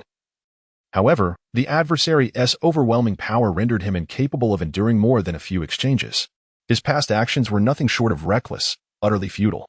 A solution must be devised. This Wolf Valley is a prize I must obtain at all costs. I must eliminate that madman. Fan's eyes glinted with unwavering determination as he declared. He has devoted nearly 10 months to the Tower of Wolf Valley. Should he ultimately achieve nothing, all his efforts during these months would be in vain. Although his strength has indeed seen significant enhancement, his ambitions extend beyond mere power. He yearns to possess the very Wolf Valley itself. Ah, indeed, my strength may be modest, yet the power of the Sea King is likely formidable. With this thought in mind, he turned his gaze and a plan began to formulate. He approached Langwei and whispered, Langwei, immediately dispel the air giants surrounding Wolf Valley and restore it to its original form. However, what is your purpose in doing so? Langwei nodded and promptly dismissed the dozens of air giants. Moments later, Wolf Valley began to expand gradually, transforming into a colossal tower. Yet, due to its considerable weight, it was slowly sinking towards the ocean floor. Keep a close watch. We must not allow it to descend into the depths, for retrieving it afterward would be nearly impossible. Fonshine promptly cautioned. He was not willing to lose the tower. If it truly sank to the seabed, retrieving it would prove to be a formidable challenge. Furthermore, given that this place served as a lair for the Sea Kings, the difficulty would be exponentially increased. Rest assured, I am well aware, Langwei chuckled lightly. Subsequently, he conjured several water giant wolves, instructing them to grasp the colossal tower in their jaws and gradually drag it to the island's edge. Upon reaching the island's perimeter, he commanded the water giant wolves to topple the tower, with its apex resting upon the land while its base remained submerged in the ocean. Are you satisfied now? Langwei teased, glancing at Fonshine. Fonshine nodded and replied, this will suffice. With half of the tower on the island and the other half submerged, it will not be an easy feat for the tower to succumb to the depths.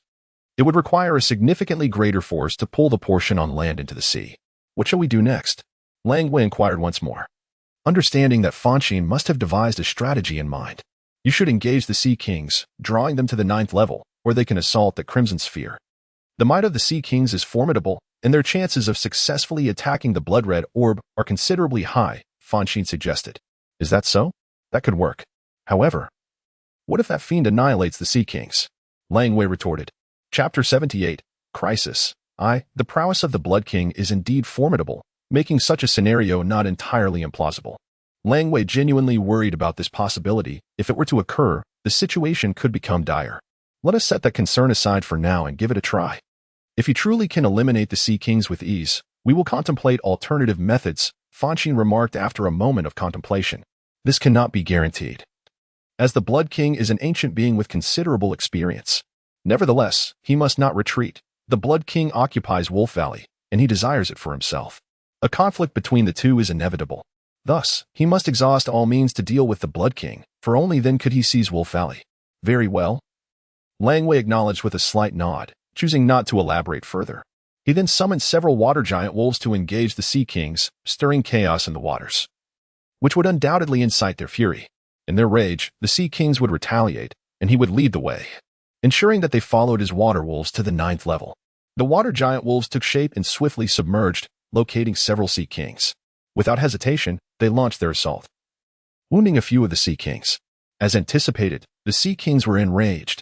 This was their domain, and the audacity of challengers was tantamount to courting death.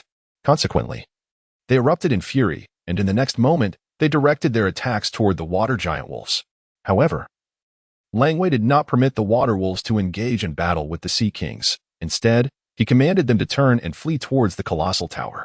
The Sea Kings did not relent, pursuing closely behind. The water giant wolves led the way with remarkable speed, swiftly entering the 9th level. The Sea Kings, too, were not sluggish. As soon as the water wolves stepped into the 9th level, they followed closely. Upon reaching the 9th level, the water giant wolves immediately approached the blood-red orb, incessantly provoking the Sea Kings, aiming to incite them to attack the orb. Enraged, the Sea Kings began their assault on the water wolves. The water wolves shrank in size and vanished behind the blood-red orb. Unbeknownst to the Sea Kings, who were obstructed by the orb, they falsely believed the water wolves had hidden within it. Thus, the Sea Kings frantically assailed the blood-red orb, hoping to draw out the troublesome water wolves. Several Sea Kings exchanged blows with one another, thoroughly engrossed in their fray. Some even opened their massive jaws wide, attempting to bite through the blood-red orb. Under the onslaught of the Sea Kings, the orb sustained several cracks, evidently strained by the Sea King's formidable strength. Sea Kings? How could there be Sea Kings here? Within the blood-red orb, the Blood King sensed the disturbance and paused momentarily. He projected his mental energy outward, discovering that several Sea Kings were attacking his orb. His expression shifted slightly, revealing a hint of agitation. Although the Crimson Sphere can withstand seawater, it remains vulnerable to excessive force and could shatter. Should the sphere break, he would face dire consequences. Was it that scoundrel who managed to infiltrate? How infuriating. The Blood King immediately summoned his demonic powers to mend the cracks, then launched an assault on the Sea Kings, injuring them and diverting their attention from the Crimson Sphere. Once the Sea Kings expelled the sphere, he deftly maneuvered it away, creating distance between himself and his pursuers. However, his attack had provoked the Sea Kings, who were not easily deterred and pursued him once more, preparing to assault the Crimson Sphere. Reluctantly, the Blood King continued to control the sphere, engaging in a game of cat and mouse with the Sea Kings. All of this unfolded before the eyes of the water giant wolf, who relayed the information to Lang Yu. Lang Yu promptly shared the entire account with Fanxin. His retreat indicated that he still feared the sphere might be compromised. If it were to break, he would be in peril. Fanxin remarked, "Thus, my plan should prove effective. The key lies in immobilizing the opponent. Once we secure the Crimson Sphere, everything else will fall into place. But how can we immobilize it? The Blood King can retaliate with his attacks. Anyone attempting to restrain him will suffer his wrath," Lang Yu lamented. Wait a moment, Lang Yu. Is there a way to draw the Crimson Sphere outside? Fanxin pondered for a moment before suddenly inquiring. "Yes, but what do you intend to do?" Lang Yu asked, perplexed. "That fellow has been hiding in the Wolf Valley for years, never venturing out. This indicates he cannot leave the 9th layer. If we forcibly extract him from the 9th layer, what do you think the consequences would be?" Fanxin said with a smile. "Well, I suppose we won't know until we try," Lang Yu replied, shaking his head. "Then let us give it a shot. Perhaps something unexpected will occur." Fanxin suggested with a grin. "Very well, I shall take care of it." Nodding, Lang Yu sprang into action. He conjured dozens of water giant wolves and directed them into the ninth layer. Subsequently, he commanded the wolves to attack the Crimson Sphere relentlessly, pushing it toward the entrance between the ninth and eighth layers. With the assistance of several Sea Kings, the Crimson Sphere's retreat path was cut off, and it was gradually forced toward the exit, unable to backtrack. However, as they neared the entrance, the Crimson Sphere stubbornly resisted any further movement. No matter how much they pushed, it would only advance slightly before retreating back. Fanxin, this is proving futile. That scoundrel seems aware of the impending exit. And the more we push, the more fiercely it resists. Lang Yu expressed his frustration.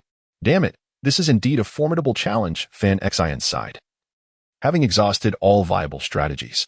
Yet, they were still unable to subdue the Blood King. Perhaps we should abandon this endeavor. If he chooses to remain inside, let him be.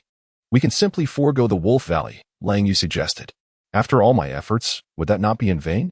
Absolutely not. We cannot give up so easily, Fanxin insisted. But we have no other options, Lang Yu replied hopelessly. Send me in. I will confront him, Fanxin declared after a moment of contemplation. What? You wish to enter? No, that is absolutely out of the question. You have only just escaped. To re-enter would be akin to walking into a trap. Lang Yu resolutely shook his head. He refused to agree, preferring that Fanxin abandon the Wolf Valley altogether, for the Blood King desired nothing more than Fanxin. Should she enter, it would serve his purpose perfectly. Not necessarily, the outside is filled with seawater. He poses no threat to me unless he seeks his own demise, Fanxin countered. How can you be certain? If he ensnares you within that blood sphere, escape would be impossible, Lang Yu warned. Then we will remain stuck here. Unable to contend with the Blood King, Fanxin expressed his frustration. He was reluctant to waste any more time, having already lingered here for nearly a year. He needed to search for his parents and had little time to spare. Rest assured, I shall take care of myself. If danger arises, I will flee immediately. Fanxin reassured Lang Yu with a gentle push. Lang Yu could create air giant wolves, which would be essential for him inside. Humans cannot endure for long underwater. Without oxygen, they would suffocate. If he had air giant wolves, he could replenish the oxygen he needed. Let us wait for Renfong and Xiaohe to arrive before making any decisions, Lang Yu mused. He dared not take such a risk alone, should anything go awry. Renfong and Xiaohe would hold him accountable. Once they arrived and deliberated together, he would feel more secure in his choice. Fine, we shall await their arrival. Fanxin agreed, feeling rather helpless. The air giant wolves belonged to Lang Yu, and without his consent, there was little point in pressuring him. Half an hour later, Renfong and Xiaohe returned, bringing a sumptuous lunch. Upon reaching Fanxin and Lang Yu, they set a board on the ground and placed the food atop it. Renfong served each of them a bowl of rice, saying, "All right, eat up. It will be unpleasant if it gets cold." Fanxin nodded, picking up his bowl and chopsticks to eat. He needed to fill his stomach before facing the Blood King. Without sustenance, he would be ill-prepared for battle. Lang Yu remained silent, focused on his meal. Once they had finished eating, Fanxin proposed his plan, eagerly watching Renfong and Xiaohe for their approval. If they consented, it would simplify matters greatly. Absolutely not. What you propose is tantamount to courting death. Renfong firmly rejected the idea. She could not bear the thought of Fanxin meeting his end at the hands of the Blood King. I cannot agree either, Fanxin. We have been friends for over a decade. I cannot watch you perish, Xiaohe declared earnestly, rising to her feet. Very well. If you both disapprove, then please offer me a solution to deal with the Blood King, Fanxin implored the group. Upon hearing this, Renfong, Xiaohe, and Lang Yu fell silent, for they had no solutions to offer. If they had possessed a viable plan, they would not be idly waiting here while Fanxin endured torment at the hands of the Blood King. Precisely. One must be willing to take risks to achieve their goals. Therefore, I must take this chance. Rest assured, I shall not perish. I have unfinished business, Fanxin asserted confidently. In that case, go ahead, but you must return alive, understand? Otherwise, I shall hold a grudge against you for eternity. Renfong warned after a moment of contemplation, her tone fierce. Fanxin had saved her life. Without him, she might still be suffering. She had yet to repay him, so she could not allow him to die. If he were to perish, any chance of repayment would vanish. Her fierce demeanor was merely a means of urging him to exercise utmost caution. The situation within was perilous, and a moment's carelessness could lead to his demise. Indeed. You need not worry. Fanxin nodded slightly. The little black cat cast a glance at Fanxin, remaining silent, which was tantamount to an unspoken agreement. Fanxin then turned to Lang Yu and said, Create 2 air giant wolves for me. I am about to enter. Very well. Lang Yu, observing that Renfong and the little black cat had no objections, reluctantly nodded in acquiescence. It summoned its abilities to conjure 2 air giant wolves and positioned them before Fanxin. Report your status at all times. Should anything seem amiss, I shall release all the seawater from within the Wolf Valley, Lang Yu stated. Fanxin nodded in response and proceeded with the air giant wolves into the towering structure. He strained to swim, and after 20 minutes, he surpassed the 8th level and entered the 9th. He approached the crimson sphere and gently tapped upon its surface. He refrained from launching an assault, for even the Sea Kings had not destroyed this entity. Thus, he would undoubtedly be unable to do so either. His intention in doing so was to inform the Blood King of his arrival. Indeed, the Blood King, situated within the crimson sphere, immediately sensed it. He grinned widely and remarked, "Kid, I knew you would come in as long as you desire this Valley of Wolves. Blood King, shall we strike a bargain?" Fanxin pondered for a moment before speaking. "A bargain? What sort of bargain?" The Blood King was taken aback and inquired. "Hee, don't you want my body? Very well. I shall grant it to you. However, whether you can take it is entirely up to you," Fanxin replied. "In exchange, you must relinquish this Valley of Wolves to me." "Humph, your body has already become mine. What do you need this Valley of Wolves for?" The Blood King questioned, perplexed. "This is the Valley of Wolves, the resting place of the Wolf God. I have a friend who belongs to the Wolf clan. You have seen him before. I intend to gift this to him. If you agree, I shall consent. If not, I will depart immediately. From this moment forth, you shall remain confined within this minuscule blood sphere, and I shall never return or concern myself with you again. After my demise, I will consign the Valley of Wolves to the depths of the ocean. Humph, you will languish alone in the infinite darkness." Fanxin chuckled softly and added, "Surely, you do not wish for such a fate? Humph, you are quite adept at understanding human emotions, managing to grasp my heart. Indeed, I do not desire to remain imprisoned here." The Blood King nodded and said, "Very well, I accept your terms. Then I shall agree as well. Furthermore, I will grant you one condition. Should you fail to seize my body, I permit you to reside within my cerebral domain. However, be aware that your lifespan will be limited thereafter." Fanxin smiled and remarked, "Whether you agree or not is entirely your concern." "How can you be so certain that I will fail?" the Blood King asked with curiosity. "Hee, because I am not someone who can be easily defeated." "The likelihood of your failure is quite high," Fanxin replied with a smile. Chapter 80, Crisis, Part 3. "Is that so? I fear you may be disappointed." The Blood King scoffed, not believing that a weaker individual could cause him significant loss. "Whether it is true or not, one must try to find out. Now, step into my cerebral domain. Once inside, you may do as you please, provided you succeed," Fanxin said. "Then I shall not hold back." The Blood King responded with a chuckle. His previous need to control Fonshine stemmed from the apprehension that Fonshine might resist, preventing him from entering his mental domain. Now that Fonshine offers no resistance and readily permits him to enter, he is naturally elated. He manipulated the crimson sphere to draw near to Fonshine's body, gradually enveloping her within its sanguine embrace. "This is your own choice. You cannot blame me," the Blood King chuckled mischievously, his delight reminiscent of one who has stumbled upon a rare treasure. "I return this phrase to you. Reflect upon it." Fonshine replied without an ounce of fear. The Blood King nodded and, without further hesitation, darted into the depths of Fonshine's mind. Upon entering, the crimson sphere, lacking his control, instantly disintegrated into a pool of vibrant red liquid, staining the surrounding seawater. Fonshine chuckled softly and swiftly swam towards the surface, soon escaping the towering structure and returning to the island. "You emerged so swiftly. What of the Blood King?" Langway inquired, momentarily taken aback at Fonshine's return. For less than half an hour had elapsed since her entry. Could the Blood King have been so easily vanquished? She was filled with doubt. "He resides within my mind," Fonshine replied with a smile. "Ah, so he has taken possession of your body?" At this revelation, Renfong, Xiaohong, and Langwei were struck with astonishment. "Not at all. I invited him to dwell there. This is the sole means to resolve the matter. Fear not, I shall not perish easily," Fonshine assured them. "In my mind, it is he who stands to lose." "Why are you so confident?" Langwei queried, puzzled. However, Renfong and Xiaohong displayed a calm demeanor, for they had witnessed Fonshine's triumph over the little fox before, though the method remained a mystery. That troublesome little fox had indeed been subdued on the battlefield within Fonshine's mind. Thus, they held considerable faith in Fonshine's words. "Do you possess certainty?" Renfong asked. "The Blood King is a formidable adversary, akin to the little fox, presenting certain challenges. Nonetheless, I firmly believe that I shall ultimately prevail, Fonshine replied with a smile. He knew that a formidable ally dwelled within his mind. It was the dragon that had previously subdued the little fox. He was confident that the Blood King would find it no easy feat to conquer the dragon. That is reassuring, Renfong nodded, choosing not to elaborate further. Fonshine had made his decision, and she resolved to support him. Hey, stop with the riddles. Enlighten me, will you? Langwei exclaimed in frustration.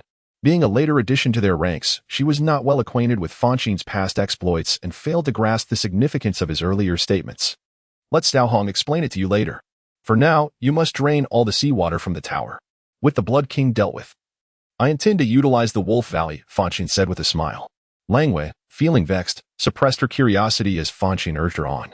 Consequently, she conjured dozens of airwolves, directing them to lift the tower high into the air, allowing the seawater to flow freely from its entrance. After 3 hours, the water from the Wolf Valley had all been released. Place it upon the island, Fonshine instructed. Langwei complied, commanding the airwolves to relocate the tower to the island. Once positioned, Fonshine eagerly approached the tower, intent on thoroughly examining what lay at its pinnacle. He had explored every other level but had not scrutinized the 9th layer in detail. However, he was aware that the core of the Wolf Valley resided there. Thus, it was imperative for him to ascend to the 9th layer, locate the control core, and claim it as his own. In doing so, the tower would wholly become his weapon. Langwei, Renfong, and Xiaohong followed closely, equally curious about the tower's potential capabilities. Upon reaching the 9th layer, Fonshine proceeded toward the area frequently visited by the Blood King, surmising that it might hold the key to the Wolf Valley's core. He swiftly made his way towards that direction, but after a brief moment, he abruptly halted. What's wrong? Renfong inquired, puzzled. Fanxin, usually the most proactive, had come to a standstill, leaving her somewhat bewildered. I sense danger. This tower seems to be targeting me, Fanxin said, her expression grave. He furrowed his brow, unable to comprehend the situation, as he had been in this place for several months without sensing any peril. Now, having driven away the Blood King, he suddenly felt a sense of threat. Do any of you feel it? Fanxin asked Renfong and the others, seeking to ascertain whether he was the only one experiencing this danger. I don't feel anything, Renfong replied. Neither do I, the little black cat added. I do. It feels as though something is calling to me, Lang Yu suddenly interjected. Are you certain? Fanxin asked. Yes, I'm sure, and I am 100% certain. Lang Yu affirmed with a nod. Oh my, could it be that the wolf god is so biased? Fanxin remarked, a hint of frustration in her voice. He most ardently desired to attain the Valley of Wolves, yet it seemed that the valley was now targeting him. Meanwhile, Langwei had merely harbored a curiosity towards the valley, and now it was astonishingly summoning him. A wave of frustration surged within him, as he felt as though all his efforts had been in vain. You may go. But do remember to convey my regards to the wolf god. I have exerted considerable effort as well, understand? Fonshine said with a gloomy expression. Upon hearing this, Renfong and the little black cat exchanged amused glances, finding Fonshine's predicament rather pitiable. Langwei chuckled lightly and replied, I shall surely mention it. But whether the wolf god will take note of you, I cannot say.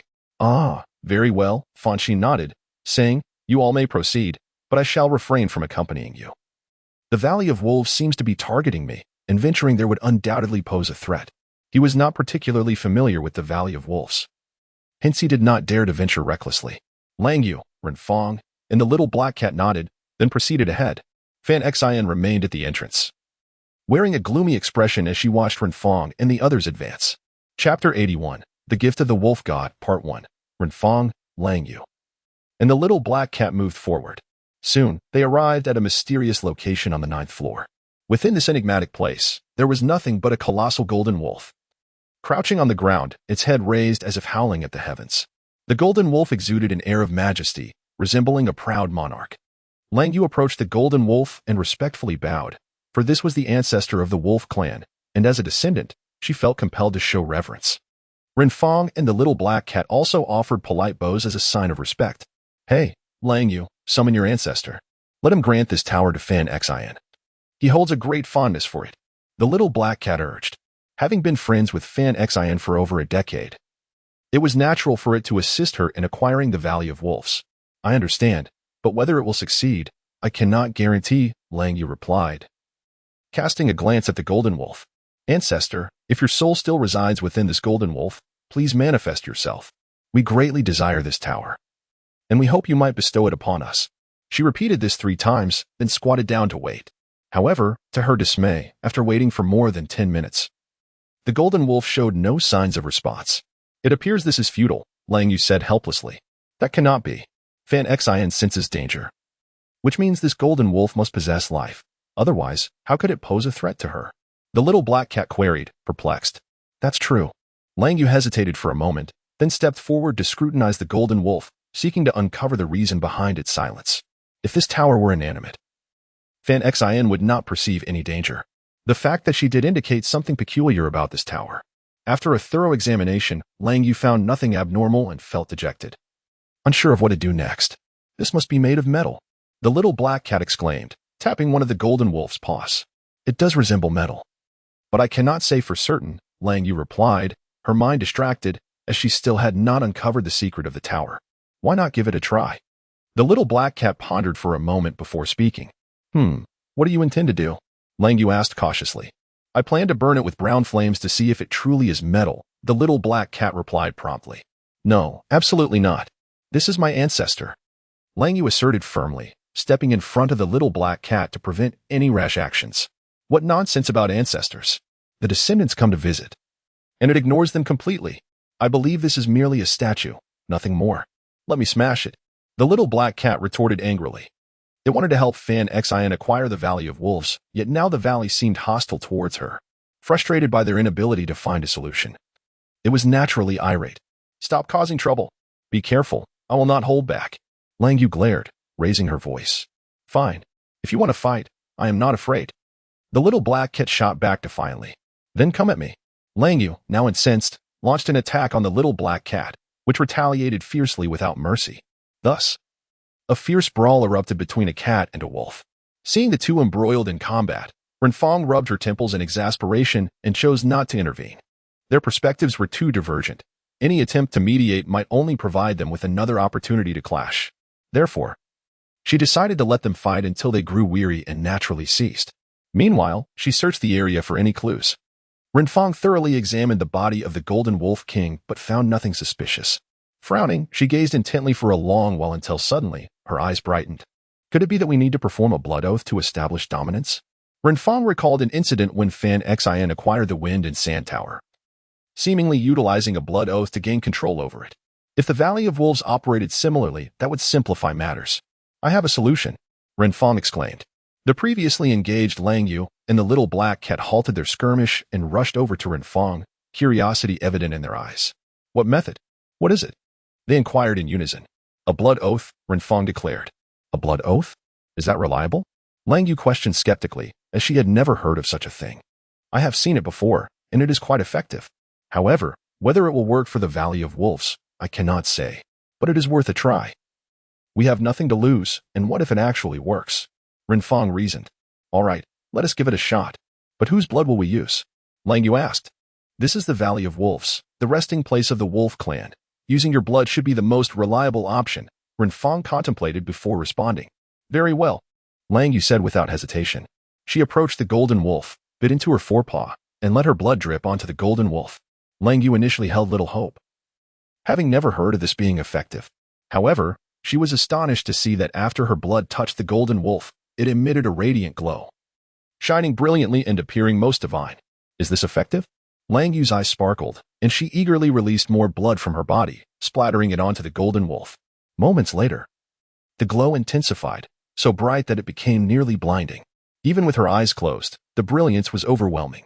After what felt like an eternity, as the light became less blinding, they opened their eyes to behold that the statue of the golden wolf had vanished, replaced by a genuine golden wolf, full of vitality and curiously observing them.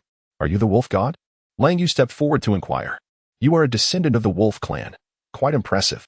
Your bloodline is strong. The golden wolf regarded Lang Yu and replied, Indeed, I am the wolf god, though I am but a remnant of my former self. A mere fragment of my soul now. Oh, I see. Now that you have awakened, I wish to discuss something with you. Could you entrust the Valley of Wolves to us? Lang Yu asked, recalling something. You wish to claim it? Very well, take it. We have perished. This relic holds no value for us. The golden wolf contemplated for a moment before saying, I have witnessed all your endeavors within the great tower.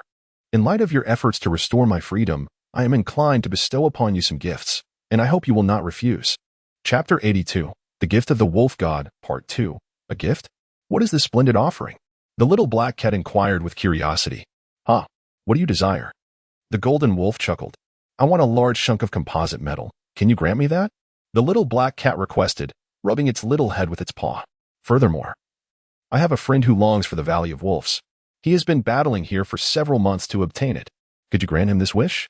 I only have these 2 requests, which are not too excessive. Surely, the great wolf god can fulfill these modest desires. The little black cat's eyes rolled playfully as it grinned and spoke. Your request poses a bit of a challenge for me. The golden giant wolf mused after a moment of contemplation. As for the first request, I cannot oblige. I am yet unaware of the nature of the composite metal you seek. You must embark on that quest yourself. However, for your second request, I can acquiesce. I have long since perished, and this tower holds no significance for me. Very well, if I can achieve one of the requests, then I shall settle for that. The little black cat replied, a hint of disappointment flickering within. It had hoped for the composite metal to forge its own super battleship. Nevertheless, it felt helpless in the face of the wolf god's refusal. Despite the disappointment, it felt a surge of joy for Fonshine, who would finally acquire the Valley of Wolves. Now, summon your friend to come here, the golden giant wolf instructed the little black cat. Are you no longer targeting him? The little black cat inquired. Previously, Fonshine had expressed a desire to approach, but sensing danger, he hesitated. The little black cat was certain that the golden giant wolf had been reluctant to allow Fonshine to draw near. Despite the wolf god's current words, it remained apprehensive about potential misfortunes, prompting its inquiry for assurance. I was not targeting him, but rather the entity within him. Now that I have regained my freedom, that entity poses no threat to me. Let him come. The golden giant wolf chuckled. Understanding dawned upon the little black cat. Very well, I shall fetch him immediately. It nodded and hurried towards the entrance. Upon reaching Fonshine, it called out, informing him that the wolf god had summoned him. Fonshine sprang to his feet with the agility of a spring, rushing towards the wolf god. He had been growing impatient while waiting, initially wanting to approach but fearing the wolf god's disapproval. If the wolf god intended to confront him, he would find himself in a predicament. Hence, he had been stuck in a state of boredom. With the wolf god now permitting his approach, he wasted no time in complying. Upon arriving before the golden giant wolf, he bowed respectfully in acknowledgement. Do you wish for the Valley of Wolves? The golden giant wolf queried. Fonshine nodded affirmatively.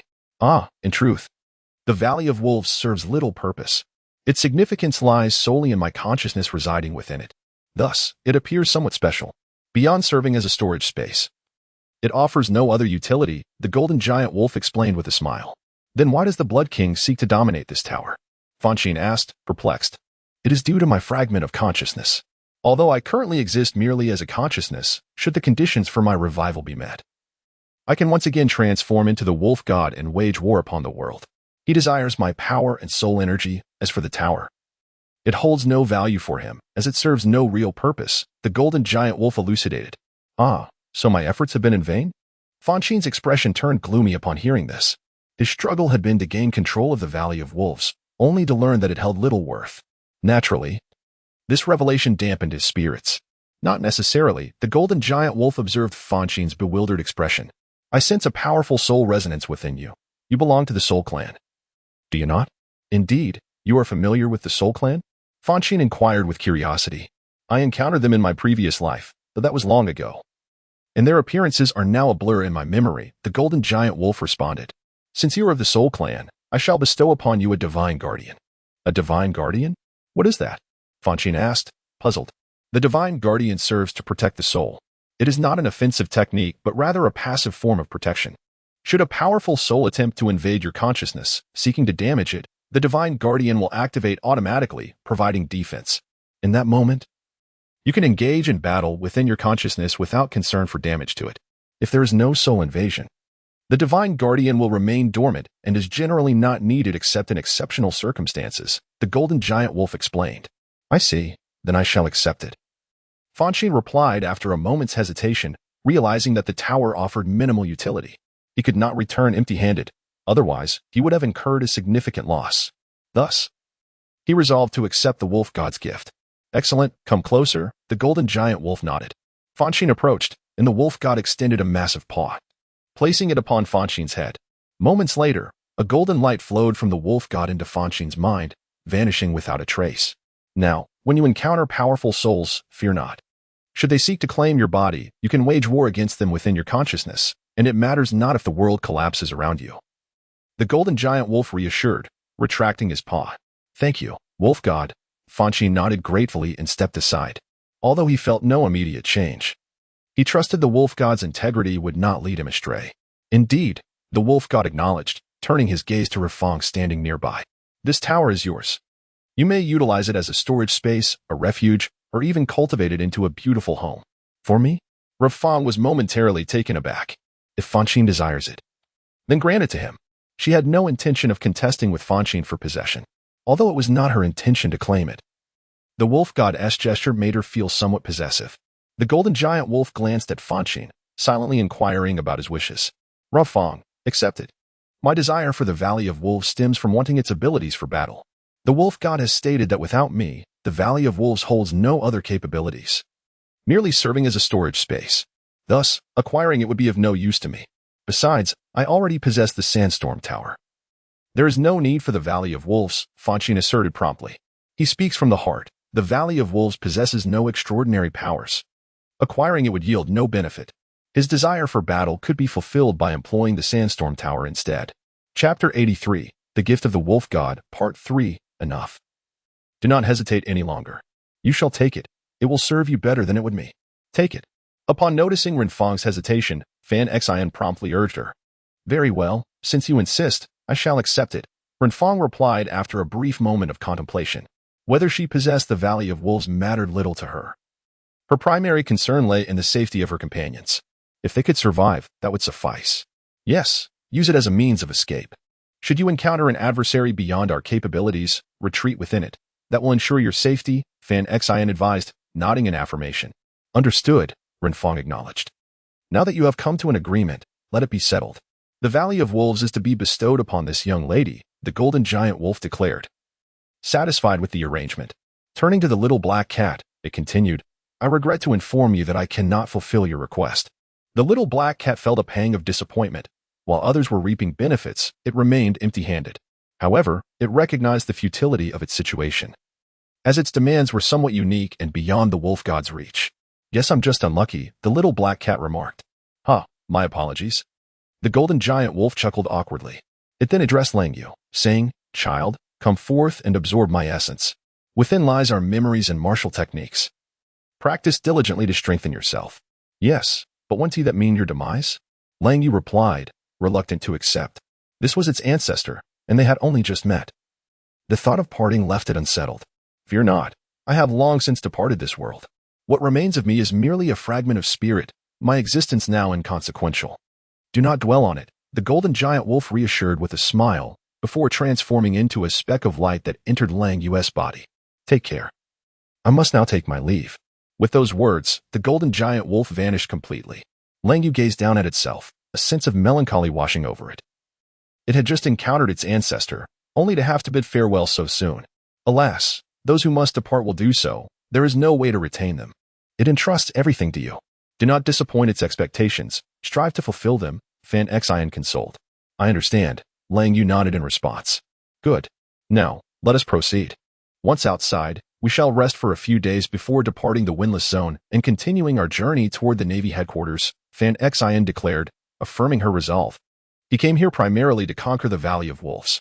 Now that the valley has been subdued, although he did not acquire its powers, he still reaped certain rewards. Thus, he harbors no regrets about his journey to the windless zone.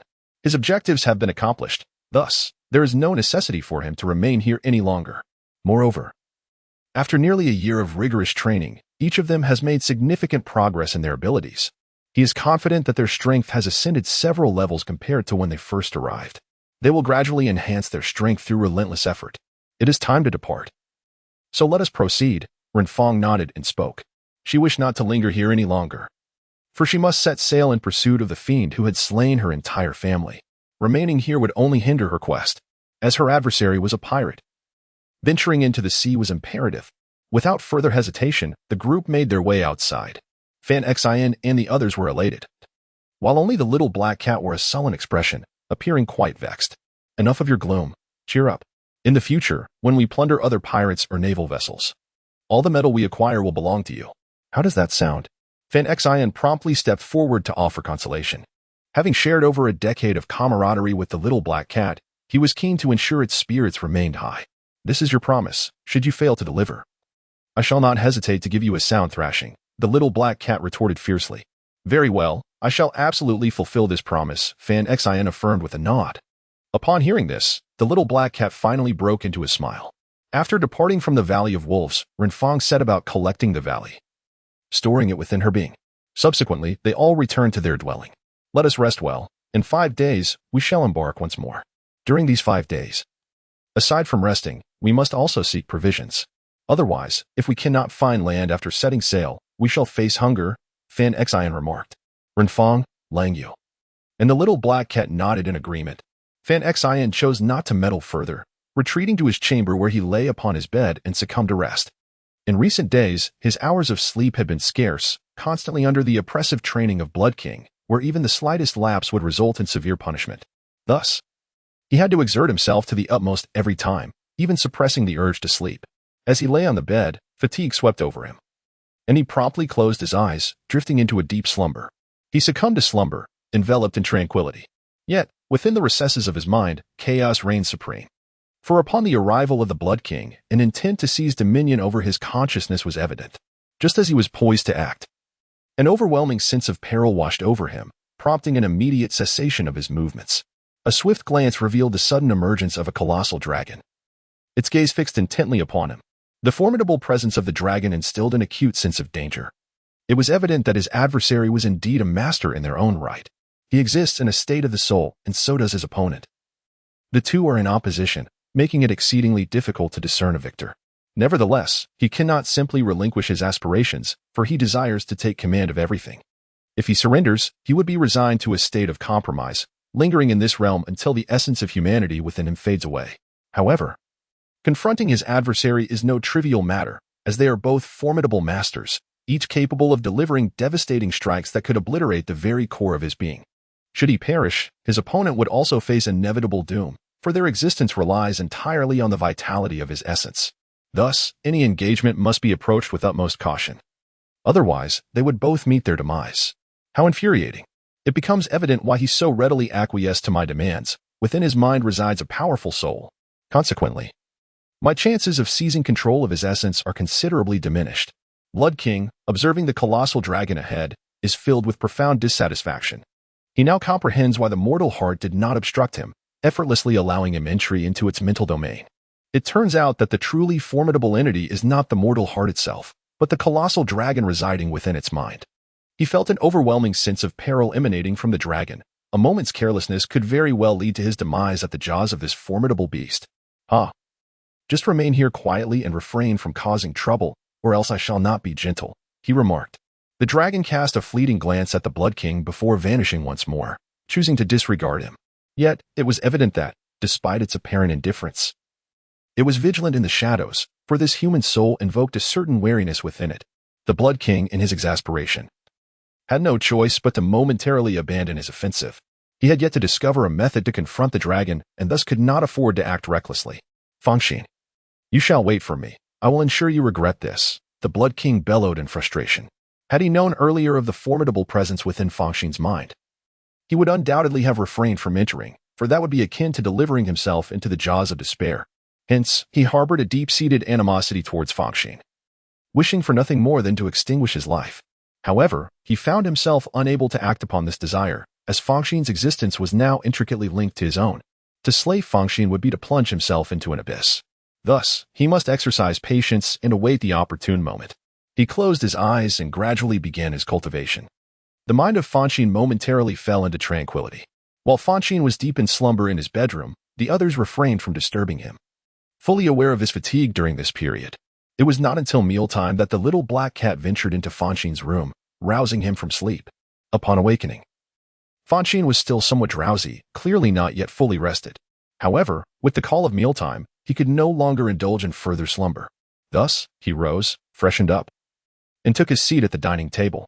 The meal was sumptuous, featuring fish and meat, along with some peculiar items that Fonshine could not identify. likely foraged by Renfong and her companions. The lavish spread was prepared by Renfong to celebrate their liberation from the clutches of the Blood King, a moment worthy of festivity. During the time they were ensnared by the Blood King, their spirits were heavy with worry for Fonshine's safety. Fortunately, all ended well. Otherwise, they would have found themselves in dire straits. Fonshine, are you heading to the island center tomorrow? The little black cat inquired. Yes, you have mentioned it several times. Are you particularly intrigued by that place? Fonshine replied, slightly taken aback. The little black cat had previously broached this topic, but Fonshine had been too preoccupied with the Blood King's entanglement to pay it any mind. That place is quite mysterious. It may harbor treasures, the little black cat asserted. Nodding. In that case, let us go after lunch tomorrow. We shall explore together and see what lies within, Fonshine decided, nodding in agreement. The little black cat had mentioned it so often that Fonshine believed the place must indeed be extraordinary. Otherwise, the cat would not have brought it up repeatedly. He too was eager to uncover the secrets it held. Wonderful! The little black cat exclaimed joyfully. Renfong and the others exchanged resigned glances and continued their meal. After dinner, they rested for a while before retiring for the night. The night passed without incident. The following day, after lunch, they set off towards the island's center, ready to explore the enigmatic location. Upon entering the forest, they became vigilant, wary of potential ambushes. After a grueling 3-hour trek, they arrived at the island's heart. Their surroundings revealed crumbling ruins, overgrown with weeds, clearly remnants of a bygone era. The area was eerily silent, exuding an unsettling atmosphere. Prepare for battle. Let us proceed, Fonshine declared, stepping forward, with Langwei, Renfong, and the little black cat swiftly following suit. Soon, they found themselves amidst the ruins. Fonshine scanned the area, but saw nothing suspicious, only debris and overgrowth. His brow furrowed. Why had the little black cat insisted on coming here? Little black cat, did you see something? Fonshine turned to ask. I thought I glimpsed a shadow moving here, but it vanished in an instant, too swift for me to follow. I feared something might go awry, which is why I hesitated to explore, the little black cat replied. A shadow on such a secluded island surely indicates something unusual. Yet, I see not even a ghostly figure, Fonshine said, exasperated. I assure you, I could not have been mistaken, the little black cat insisted firmly. In that case, let us split up to search. But remember, exercise caution. Otherwise, we may face grave consequences, Fonshine advised.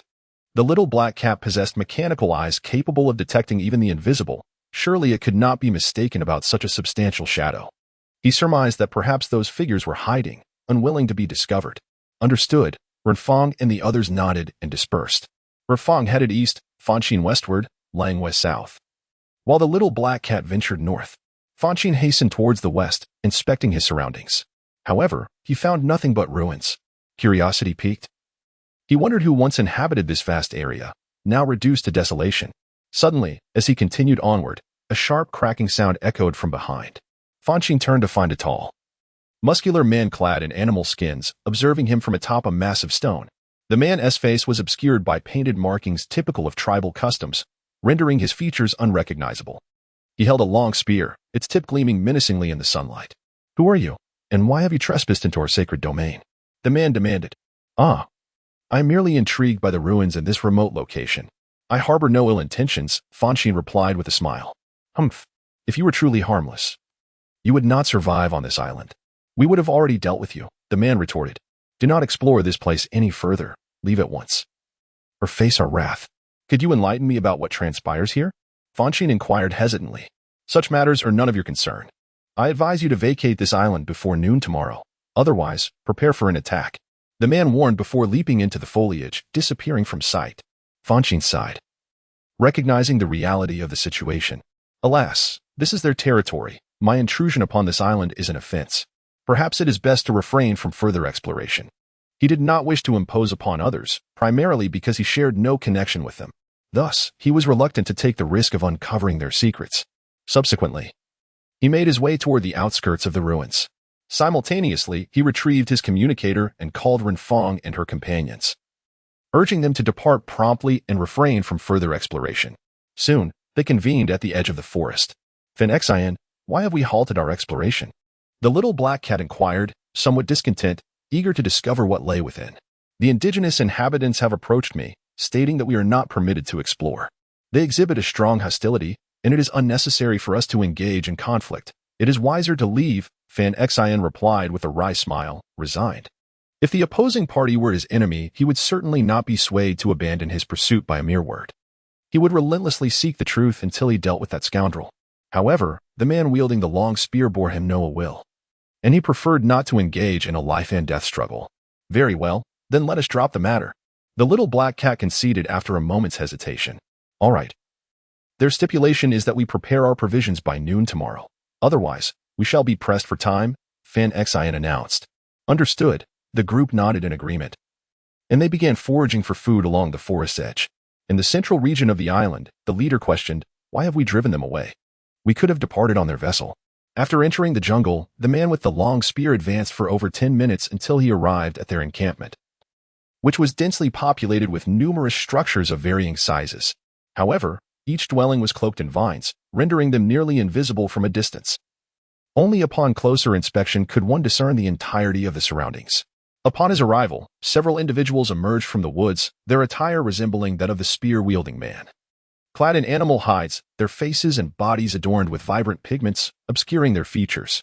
They confronted the man with the long gun, a perplexed expression adorning their faces. "Do you wish to depart? Do you yearn to tread upon that grotesque world?" The man with the long gun retorted sharply, "Do not forget how our ancestors were treated. Even when we sought refuge here, they relentlessly pursued us, obliterating this sanctuary. Had we not been within the castle at that time, we would have been slaughtered. We are aware of this, yet remaining here is not a viable solution.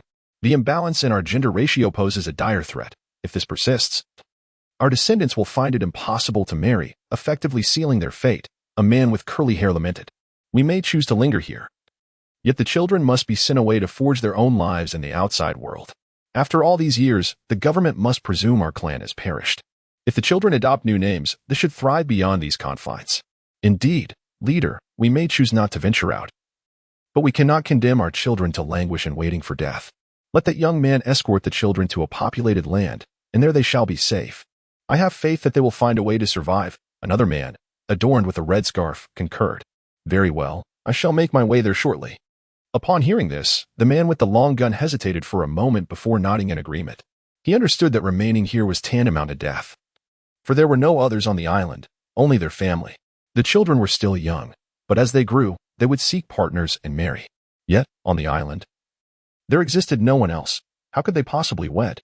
It seemed utterly impossible. Thus, they had to venture beyond. However, his prior objection stemmed from the perilous nature of the outside world, as they were fugitives. If they stepped outside, the government would pursue them relentlessly. Consequently, they could not leave. Yet, thinking of the children, he felt compelled to take this step. "Prepare some gifts. I shall take them to present later," said the man with the long gun. "What should we prepare?" inquired the man with the curly hair. "Let us offer them that fruit," replied the man with the long gun. "Ah, you wish to give them the devil fruit? Is that not a bit too extravagant?" The curly-haired man hesitated, responding thoughtfully. "In their clan, there exists a devil fruit, which they acquired by chance. However, they have refrained from consuming it, for the devil fruit possesses a singular vulnerability. Once ingested, an individual is rendered incapable of swimming. They possess remarkable swimming abilities, and when pursued to the brink of desperation, they typically leap into the sea to escape. However, should they consume a devil fruit, such an act would spell their demise upon entering the ocean. Consequently, they have refrained from indulging in these fruits, fearing such a dire predicament. Nevertheless, despite their vulnerabilities, the devil fruits are exceedingly valuable, fetching a staggering sum of 100 million gold coins on the black market, a considerable fortune indeed. Alas, we find ourselves in this hiding place, devoid of anything of worth. The only item of value is that particular fruit," the spear-wielding man declared. "None of us will consume it. It would be a waste to keep it. Let us give it away." "Indeed," another agreed. "Let us bestow it upon someone else, hoping they will ensure that children reach a populated land." The curly-haired man and the others nodded in unanimous agreement. In comparison to the future of the children, a single devil fruit holds little significance. Having reached a consensus, they no longer hesitated. They promptly entered the dwelling to retrieve the devil fruit, placing it in the hands of the spear-wielding man. It was a fruit shaped like a cantaloupe, adorned with numerous peculiar stripes of unknown significance. After receiving the devil fruit, the spear-wielding man glanced at his comrades and instructed, "Gather the children and inform them. If that young lad agrees, we may not have time tomorrow." The curly-haired man and the others nodded before swiftly entering the house. Armed with his spear, the man ventured towards the edge of the forest. He was aware of where Fonshine and the others resided. Thus he did not take a detour but headed straight there. At that moment, Fonshine was frolicking by the seaside, accompanied by Renfong and a few others. Engaged in a playful water fight, thoroughly enjoying themselves. They had prepared all the food, and with tomorrow's arrival, they would be able to depart from this place. With nothing else to occupy their time, they indulged in merriment by the shore. Fonshine, someone is approaching, chirped the little black cat. Instead of joining the water fight, it remained on the beach. Having consumed a devil fruit, it could not venture into the sea without risking drowning. To avoid such a fate, the little black cat opted out of the game. It held a telescope, scanning the surroundings, when it suddenly spotted a strangely dressed individual walking towards them. It paused momentarily before promptly alerting Fonshine and the others. Upon hearing this, Fonshine immediately halted, gazing in the direction indicated by the little black cat, and was taken aback. He recognized the man, recalling their previous encounter when the stranger had attempted to chase him away. He was uncertain as to the purpose of the other party's visit. However, since they had already arrived, he felt compelled to go and greet them. After exchanging pleasantries with Renfong, he concluded the water fight game. He approached the man and, standing before him, inquired, "What brings you here? Surely, you do not intend to expel us again, as you had decreed we should remain until noon tomorrow." He assumed the man had come to issue another eviction order.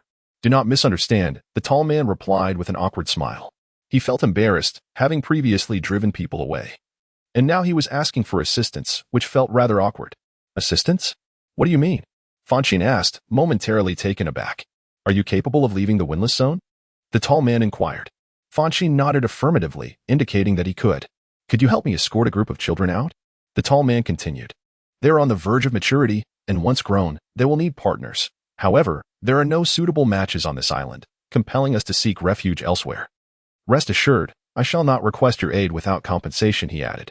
"That is not an issue, but I fail to comprehend why, if you can enter, you cannot exit," Fonshine questioned. "Indeed, in the past, we could freely come and go, for several of our ancestors consumed the devil fruit, granting them the ability to fly, thus allowing them to traverse in and out at will," the tall man lamented.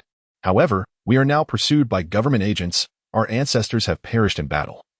And without their flying abilities, escaping this island has become exceedingly difficult. The windless zone is the lair of the sea kings, and a moment's carelessness could result in becoming their prey. Therefore, we dare not take that risk. In the past, we were not in haste, as there were still others on the island. Yet, as time has passed, our numbers have dwindled, and now only our own children remain. We cannot allow siblings to marry, for that would be utterly unacceptable. Hence, we must facilitate their departure." "That is a valid point. However, why do you not leave? Are you content to await death here?" Fonshine probed. "Alas, we are fugitives. How could we dare to venture out? If the government were to discover us, our fate would be dire," the tall man replied helplessly. "If it were not for this, I would not wish to hide in such a desolate place. It is dreadfully dull." "Fugitives? And what of it? As long as you evade capture by the government, what does it matter?" Fonshine chuckled lightly. "I too am a fugitive, yet I continue to roam freely outside. It is of little consequence. The government's designation of fugitive does not necessarily reflect the truth. It is merely a label affixed by certain individuals within the government for their own selfish gains. Ultimately, in order to conceal their own misdeeds, they manipulate their authority to brand others as fugitives." He suspected that his family might share the same fate, as the government sought to apprehend them, ostensibly to conceal their nefarious deeds against the Soul Clan. "What? You are also a fugitive?" the man with the long spear asked, astonished. "Indeed. My family was unjustly slaughtered by the Navy, and I narrowly escaped their grasp. Though they have yet to discover my existence, once they do, they will undoubtedly pursue me. But what of it? Just because we are wanted, must we hide in this desolate place? I refuse to accept that," Fonshine remarked. "Moreover, the government labels you a fugitive, and thus you are one. There are numerous truths they have chosen to omit. Who knows what sordid activities they engage in behind closed doors?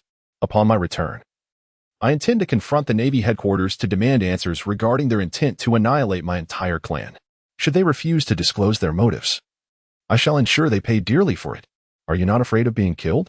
the man with the long spear inquired. Life and death are dictated by fate, and wealth is determined by the heavens. If I were to perish, then it would merely be my misfortune. However, if I survive, the Navy shall be the unfortunate ones," Fonshine replied. "I advise you to leave as well. What is the worst that could happen? If the government discovers our whereabouts, we can always become pirates, sailing freely upon the seas. It would not be so easy for the Navy to capture us, would it? Huh, you are quite carefree. Very well. I shall contemplate your words and provide you with a response by tomorrow noon. The man with the long spear chuckled at this. He then tossed a fruit to Fonshine. This can't be a devil fruit, can it? Fonshine asked, scrutinizing the fruit. He had seen a devil fruit before. The one consumed by the little black cat was one he had discovered, so he was somewhat familiar with its appearance. Indeed, I possess no other gift, only this. I hope you will accept it, the man with the long spear nodded. Huh, keep it for yourself. You need it more than I do. Fonshine smiled and added. Consuming a devil fruit grants one a unique power. At that point, even if the government discovers you, you could utilize that ability to escape, could you not? However, if one falls into the sea, that would be the end. The man with the long spear hesitated. My friend consumed a devil fruit. Did you not see that little black cat over there? It is a wielder of devil fruit powers. Yet, it continues to accompany me on the seas, exploring freely. There should be no cause for concern, Fonshine reassured him. Once you consume it, you could have a companion who has not eaten a devil fruit by your side. And that would solve everything, would it not? Chapter 84, Departure, Part 1. Oh, is that truly an option?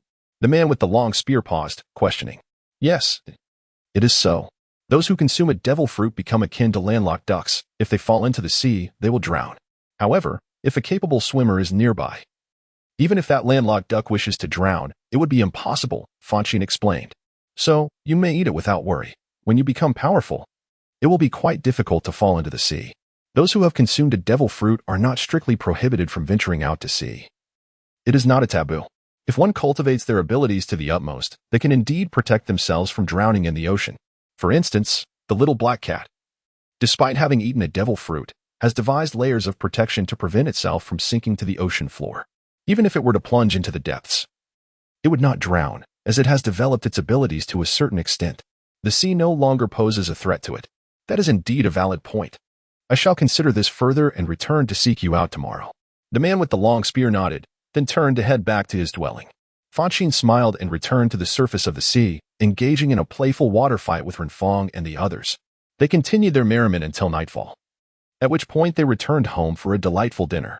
Afterward, having exhausted themselves from a day of play, they retired to their rooms to rest.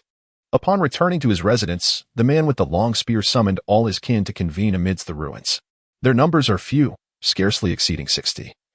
With a severe imbalance between the genders, predominantly male, with only a handful of elderly women. Should they remain here, those children would be unable to marry, and without marriage, there would be no continuation of their lineage. Thus, their clan would face extinction. Once everyone had gathered, the man with the long spear stepped forward. Casting a glance over the crowd, "Ladies and gentlemen," he announced, "I have just spoken with that young lad, and he has agreed to assist us." The children erupted with excitement. To be honest, if it weren't for their ancestors' wishes, they would prefer to leave this desolate and dreary place. Their existence here felt akin to that of savages. Now that they had the chance to escape, they would not hesitate. "Now, allow me to finish," the spear-wielding man urged, raising his hand for silence. Once calm was restored, he continued, "Though we may venture forth, we remain fugitives sought by the government. Therefore, each of you must assume a new name. This is not an act of betrayal against your family, but rather a necessity. However, should you grow strong, you may reclaim your original names. For now, in your weakness, you must endure. Do you understand?" "Understood," the crowd chorused. "Very well, I have made my decision. Tomorrow, we shall all leave this place for the outside world. Henceforth, you must prepare your belongings. We shall not return. Gather all useful items," he declared with fervor. "Are you certain, leader?" inquired a man with curly hair, momentarily taken aback. He believed he had misheard, for the leader had previously opposed their departure, permitting only the children to leave. If not for dire circumstances, he would likely have resisted allowing anyone to escape this forsaken spot. Yet now, the leader had resolved to take everyone away, an unprecedented turn of events. "Indeed, I am certain. I spoke with that young lad. He too is a fugitive. Yet, he does not evade his fate but confronts it head-on. I believe our clan is no weaker than he, merely lacking the courage to act," the spear-wielding man said.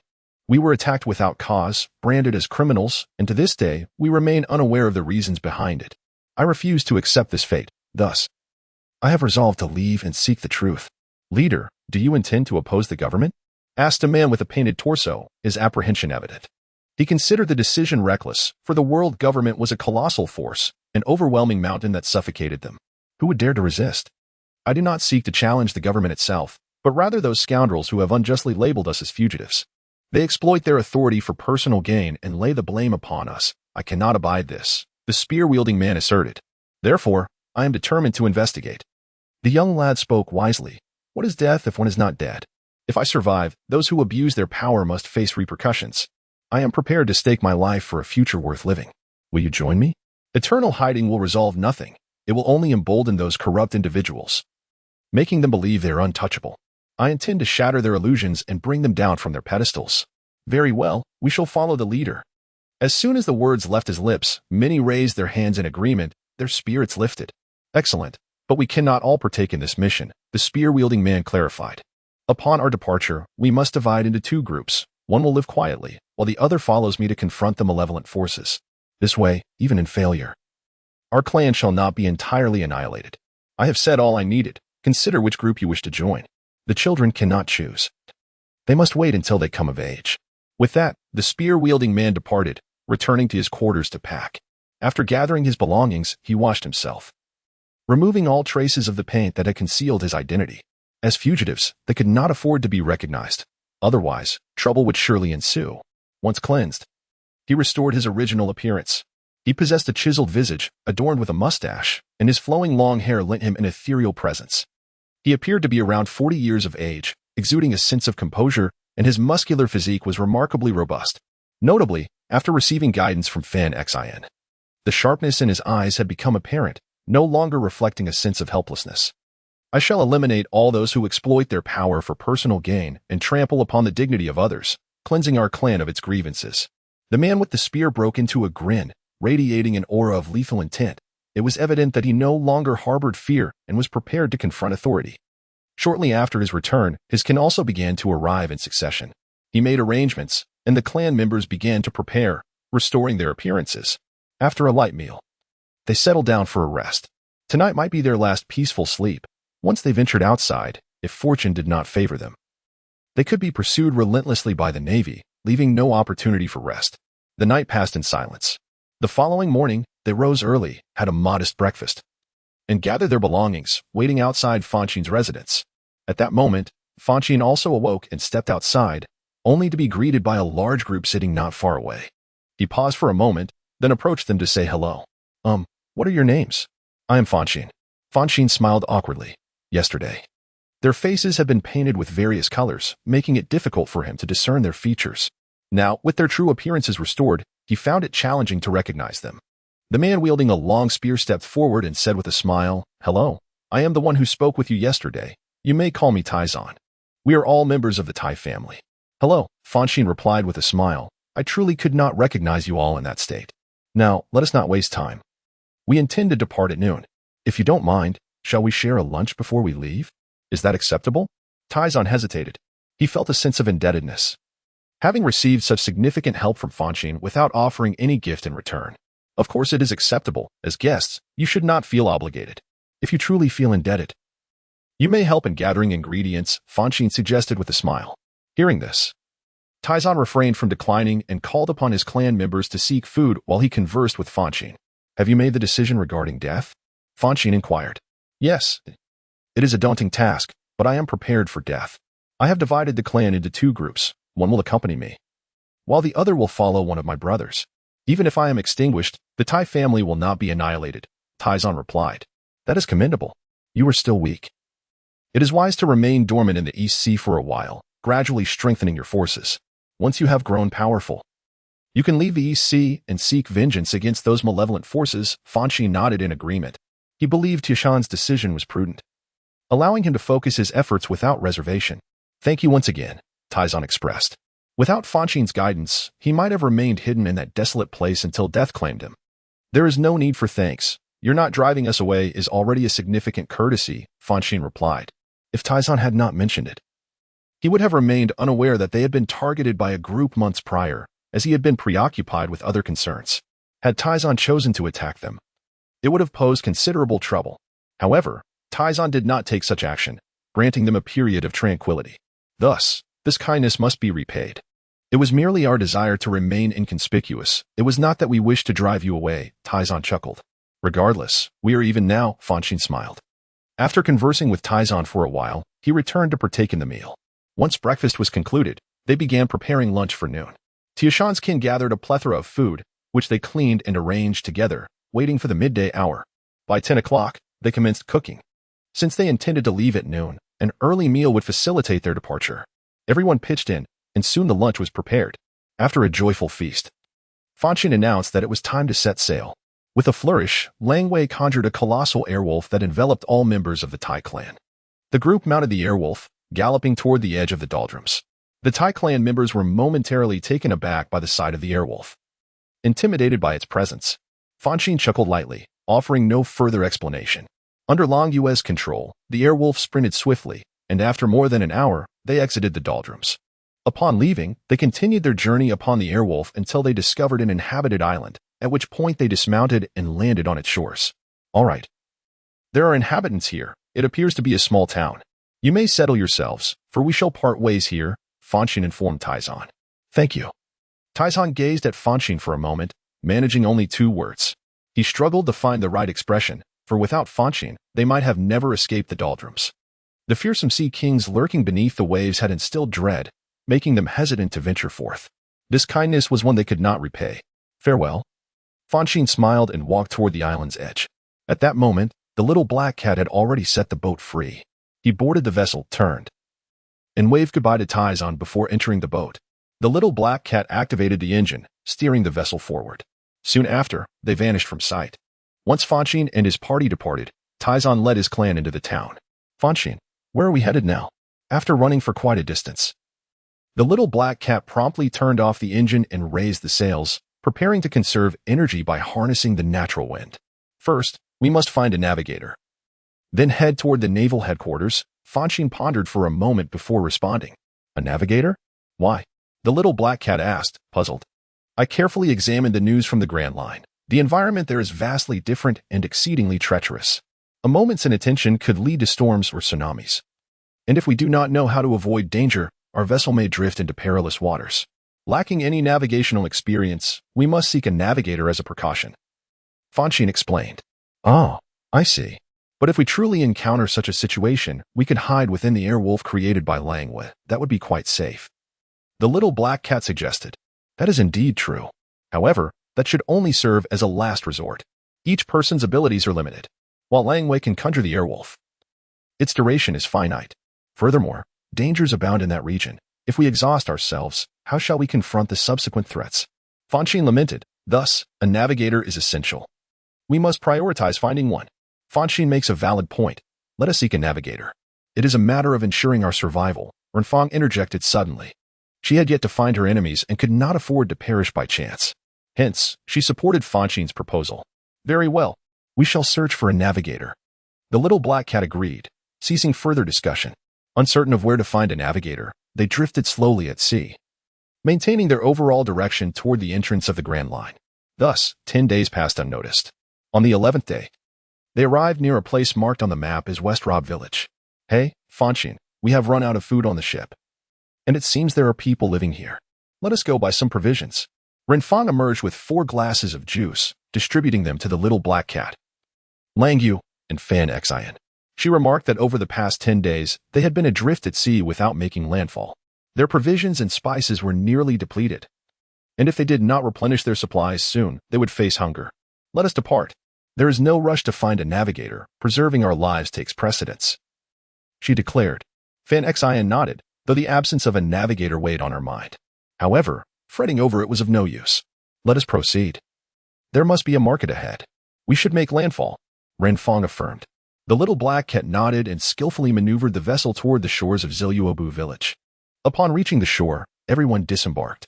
The little black cat promptly activated the boat's protective cover and guided it to submerge beneath the waves. Once the task was accomplished, it joined Fanxin, who stretched her somewhat stiff back and prepared to head toward Ziluobu village. Suddenly, they heard a sound emanating from the sea. Fanxin swiftly turned to gaze at the water, and Renfong and the others halted, curiously observing the surface. 2 small sailboats appeared, one adorned with pristine white sails, devoid of markings, while the other displayed a pirate emblem, a large skull with a comically red nose. Both vessels were also making their way towards Ziluobu village. As time passed, the two boats drew nearer. Eventually, they both reached the shore. Upon landing, three figures disembarked, one woman and two men. The woman possessed an elegant figure, her skin fair, her large eyes sparkling. She wore brown boots, a light yellow miniskirt, and a black and blue cotton top.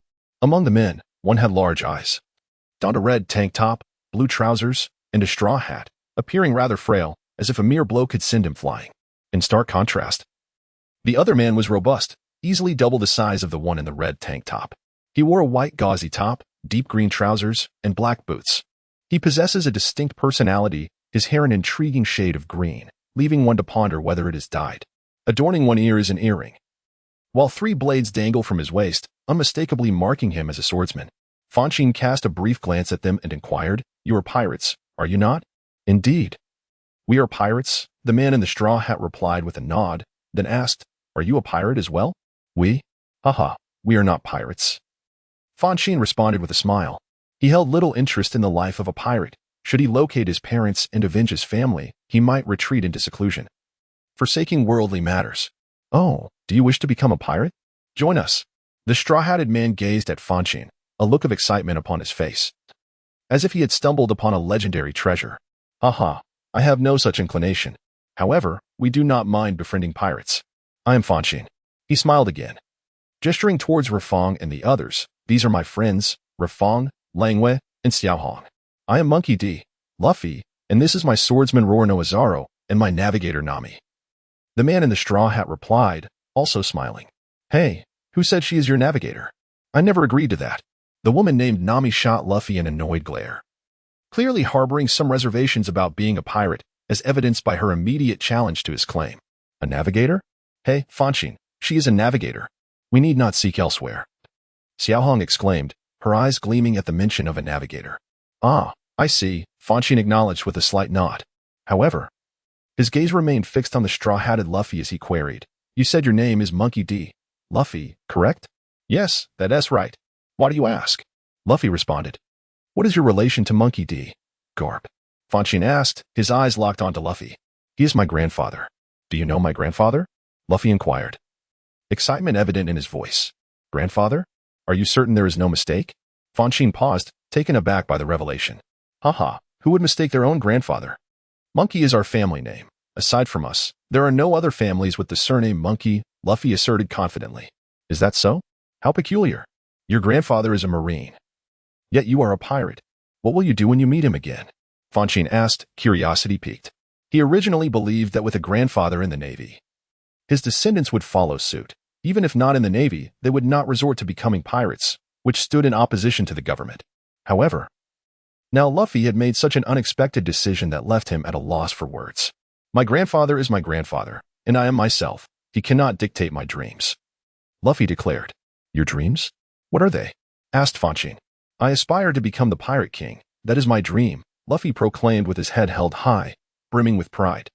"The Pirate King? You?" Fonshine scoffed, dismissing his ambition with a curl of her lip. "Do not speak so lightly. Becoming the Pirate King is no easy feat. To attain the title, one must endure countless hardships and tribulations. Remember, it is merely a possibility, not a certainty. Many pirates have faced such trials and ultimately failed to become the Pirate King. The title of Pirate King is the highest honor among pirates. Yet only one has achieved it to date, Gold, Roger, who was executed by the government over 20 years ago.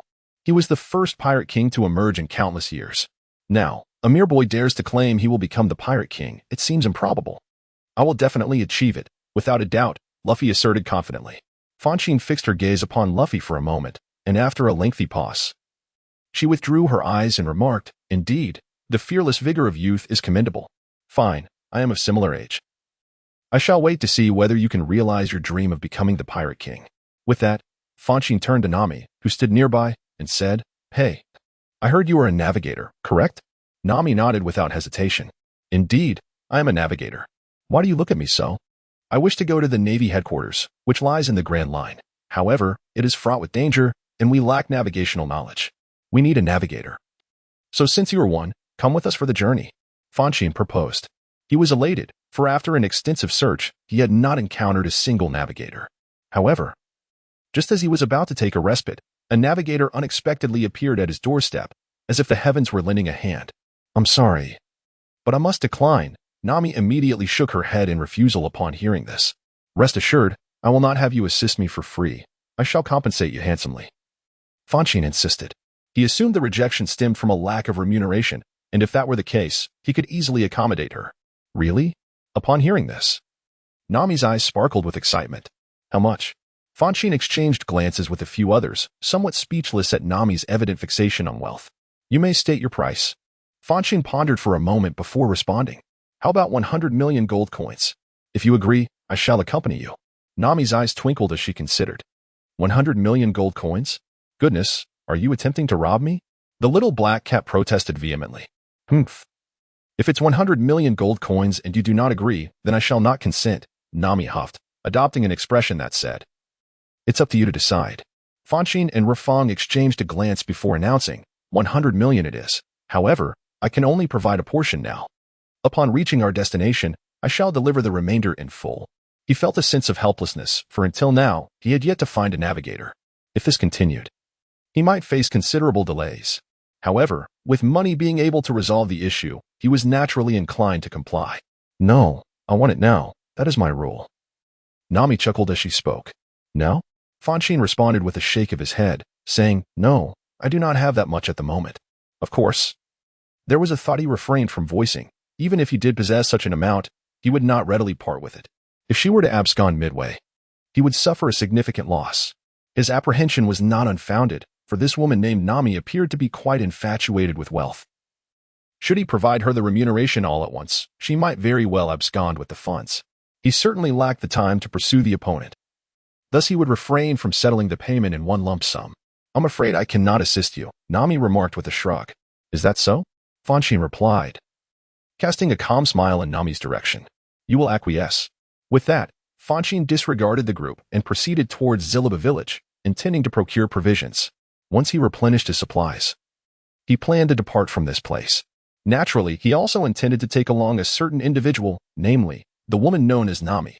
If she refused to leave willingly, he would resort to force. The little black cat, Renfong, and Langwei exchanged glances with Nami and the others before trailing closely behind Fonshine. Everyone, halt. Just as Fonshine was about to enter Zilaba village, a voice unexpectedly emerged from the thicket beside the steep slope. Fonshine and his companions paused in surprise, turning their gazes towards the foliage. After a moment, a man stepped out from the underbrush, clad in boots, carrying a bag over his shoulder. His hair fell in natural curls, and his nose was peculiar, remarkably long, rivaling the length of a human index finger. He donned a light brown scarf, beneath which lay a sniping windbreaker. Slowly, he emerged, confronting the multitude with an air of formidable strength. However, upon casting a glance at him, Fonshine couldn't help but smile.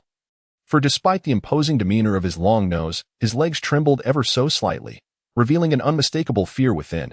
His bravado was merely a fade. Pray tell, what brings you to obstruct our path? Fonshine inquired with curiosity. Humph. This is my village, and you pirates are not permitted to tread here. Anyone who dares to step foot shall face execution without mercy, the long-nosed man proclaimed loudly. Yet, amusingly, the more vehemently he spoke, the more his legs quivered. Oh. Just you alone cannot vanquish us, Fonshine retorted with a laugh. Do not jest. I command 8,000 underlings. How could it possibly be just me? The long-nosed man shot a displeased look at Fonshine, then called out towards the thicket, Come forth, my minions. Let these detestable pirates witness our might. As soon as his words fell, a multitude of pirate flags erupted from the foliage, swaying as if manipulated by unseen hands. The sheer number of flags suggested that he might indeed possess numerous subordinates. Yet, upon seeing such a display, Fonshine and her companions remained unfazed, devoid of any hint of panic. After all, they had faced sea kings before and would not be intimidated by mere words or flags. Even if he truly commanded such a legion, they were ready to fight. On Luffy's side, his eyes sparkled with surprise, evidently taken aback. Zoro remained composed, surveying the surroundings without a clear purpose, while Nami chuckled and remarked, 8,000 underlings? Spare me the deceit. There are but 3 of you. Do you think you can intimidate me? Oh, how did you figure it out? What should I do? The long-nosed man's expression changed, cold sweat beading on his forehead. As his lie was laid bare, he had no such 8,000 underlings, merely 3 small accomplices. Chapter 85, Departure, Part 2. How did you know? The long-nosed man demanded. Hiki, you told me yourself. Nami replied with a playful grin. Ah, so it was a ruse. How careless of me to fall for your trick. The long-nosed man fretted, utterly at a loss for what to do next.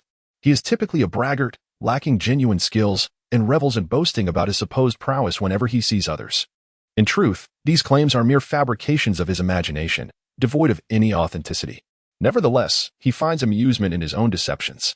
However, when confronted by someone formidable, his facade crumbles effortlessly. "Huh, do you still wish to obstruct us?" Nami licked her lips, exuding an air of greed. Yet, regardless of the context, she appeared rather endearing. Upon witnessing Nami's demeanor, Long Nose felt a tightening in his chest. He hesitated for a moment before producing a slingshot, drawing it back with both hands, aiming at Nami and the others, and declared, "Even if your lies are exposed, so what? This is my homeland, and you pirates shall not pass. Otherwise, I will be compelled to take action against you." Though his words were delivered with bravado, his body trembled increasingly. Clearly, he had never encountered true pirates before, and now, faced with authentic marauders, he was filled with trepidation.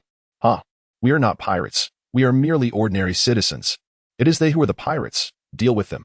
Fonshine chuckled, finding a large stone nearby to sit upon, choosing to spectate rather than engage. He had no interest in such childish games. Renfong, the little black cat, and Lang Yu quickly gathered around Fonshine, curiously observing the unfolding scene. "You rascals are incorrigible, making us bear the brunt of this," exclaimed Straw Hat Luffy, dissatisfied with Fonshine's nonchalant attitude. Who told you to be pirates?" "He is targeting pirates, after all," Fonshine replied with resignation. "Indeed, that's a fair point." Luffy shrugged, stepping forward to address Long Nose. "Hey, Long Nose, that thing in your hand isn't merely a toy, is it? It should be capable of taking a life. If so, you must be wagering your own life, correct?" That seems likely," Zoro remarked, drawing out two swords, his expression menacing as he regarded Long Nose. Upon hearing this, Long Nose's face paled dramatically. Beads of sweat the size of mung beans began to form on his forehead, continuously trickling down, until his clothing was soaked through, as if he had been submerged in water.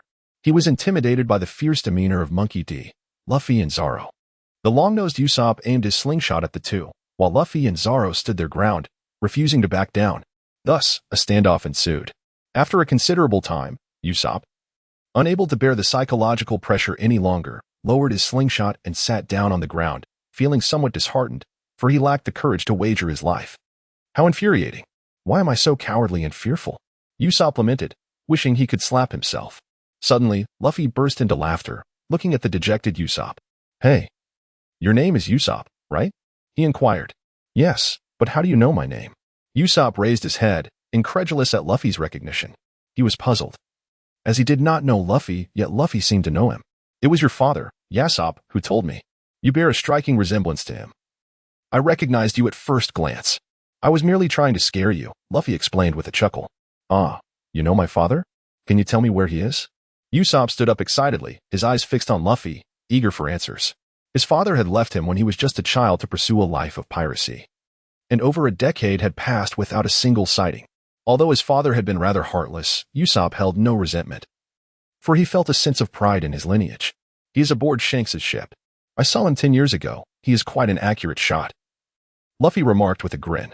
"Of course, my father is a remarkable sniper," Usopp proclaimed proudly.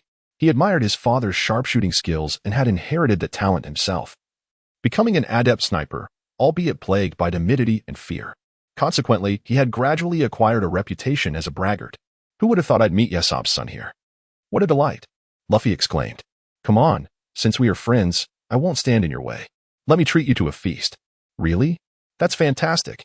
I'm absolutely famished." Luffy's eyes sparkled with excitement at the thought of food. Soon, the group followed Usopp into the village. Fonshine accompanied them, as they needed to procure provisions. "Hey, Usopp, is there a marketplace here?" Fonshine inquired, for the quantity of food he needed was considerable, and a small market would not suffice.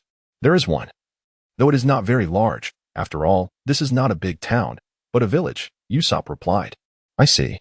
That complicates matters," Fonshine said, feeling somewhat helpless.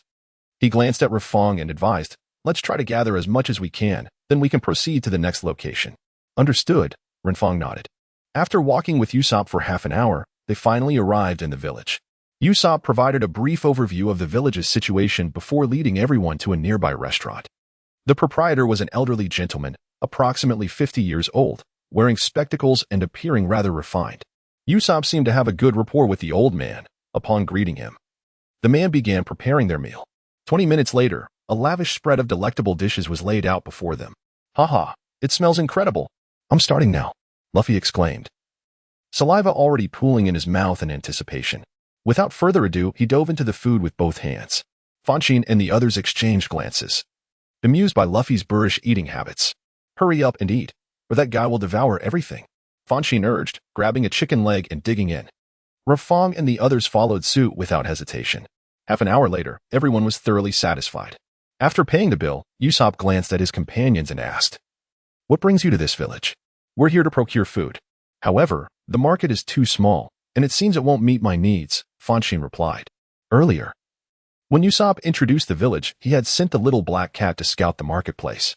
Although it was termed a market, the selection was meager, likely a collective effort of a few villagers. He is now on a quest to procure provisions for a span of 10 days to half a month, as the local market alone is insufficient to meet his needs. Consequently, he must seek supplies elsewhere. "So, what about you, Luffy?" Usopp inquired, casting a glance at the Straw Hat Captain.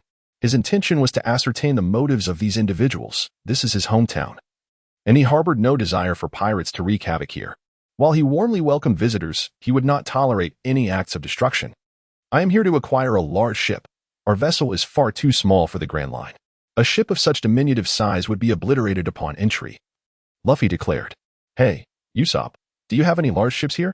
Could you lend us one?" "There are none. The villagers rarely venture out to sea.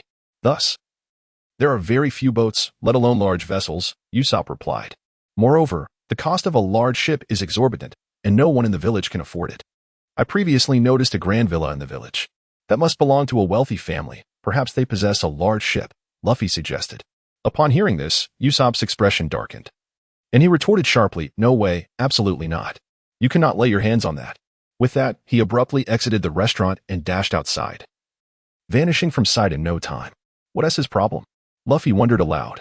The owner of that villa must have a good relationship with him. If you pursue the owner's ship, it is only natural for him to be displeased, Fonshine remarked with a smile. "Is that so? What should we do then?" "Without a ship, we cannot embark on any adventures," Luffy remarked, feeling somewhat troubled. His previous experience aboard a small vessel ended in disaster when a storm destroyed the ship. Had he not sought refuge inside a barrel, he might not have survived. Therefore, he was reluctant to risk another small boat, as it jeopardized not only his life but also that of his potential crewmates, as a small ship could scarcely accommodate many. "Let us think of a solution," Fonshine smiled, rising from his seat, preparing to take Renfong and the others to the market despite the meager offerings there. However, just as he stood up, the restaurant door swung open, and 5 individuals clad in identical black suits and hats entered. Fonshine squinted at these newcomers, sensing a palpable aura of menace around them. It was evident that some among this group had taken lives. After a moment, he dismissed them from his mind and proceeded outside with Renfong, the little black cat, and Langway. Whether those individuals had committed murder was of no concern to him, as he had no ties to them. He is not a villain. Yet he is certainly not an overly agreeable person. Each day in this world witnesses the passing of lives, a burden far beyond his capacity to manage. Fanxin smiled faintly and, accompanied by Renfong, proceeded towards the exit. At that moment, however, the last man in the suit picked up a chair and hurled it towards Renfong, who was bringing up the rear. Sensing imminent danger, Renfong swiftly retaliated, delivering a powerful punch that shattered the chair into splinters. Subsequently, Renfong gazed at the suited man and exclaimed, "Hey, we did not provoke you. So why do you attack me?" The man chuckled. "It was merely a fleeting impulse. However, your reflexes are impressive, as you managed to respond so swiftly." He possessed but a single eye, the other seemingly rendered blind by some cruel hand. A tuft of whiskers adorned his lip, and his countenance bore an intimidating ferocity, reminiscent of a feral beast.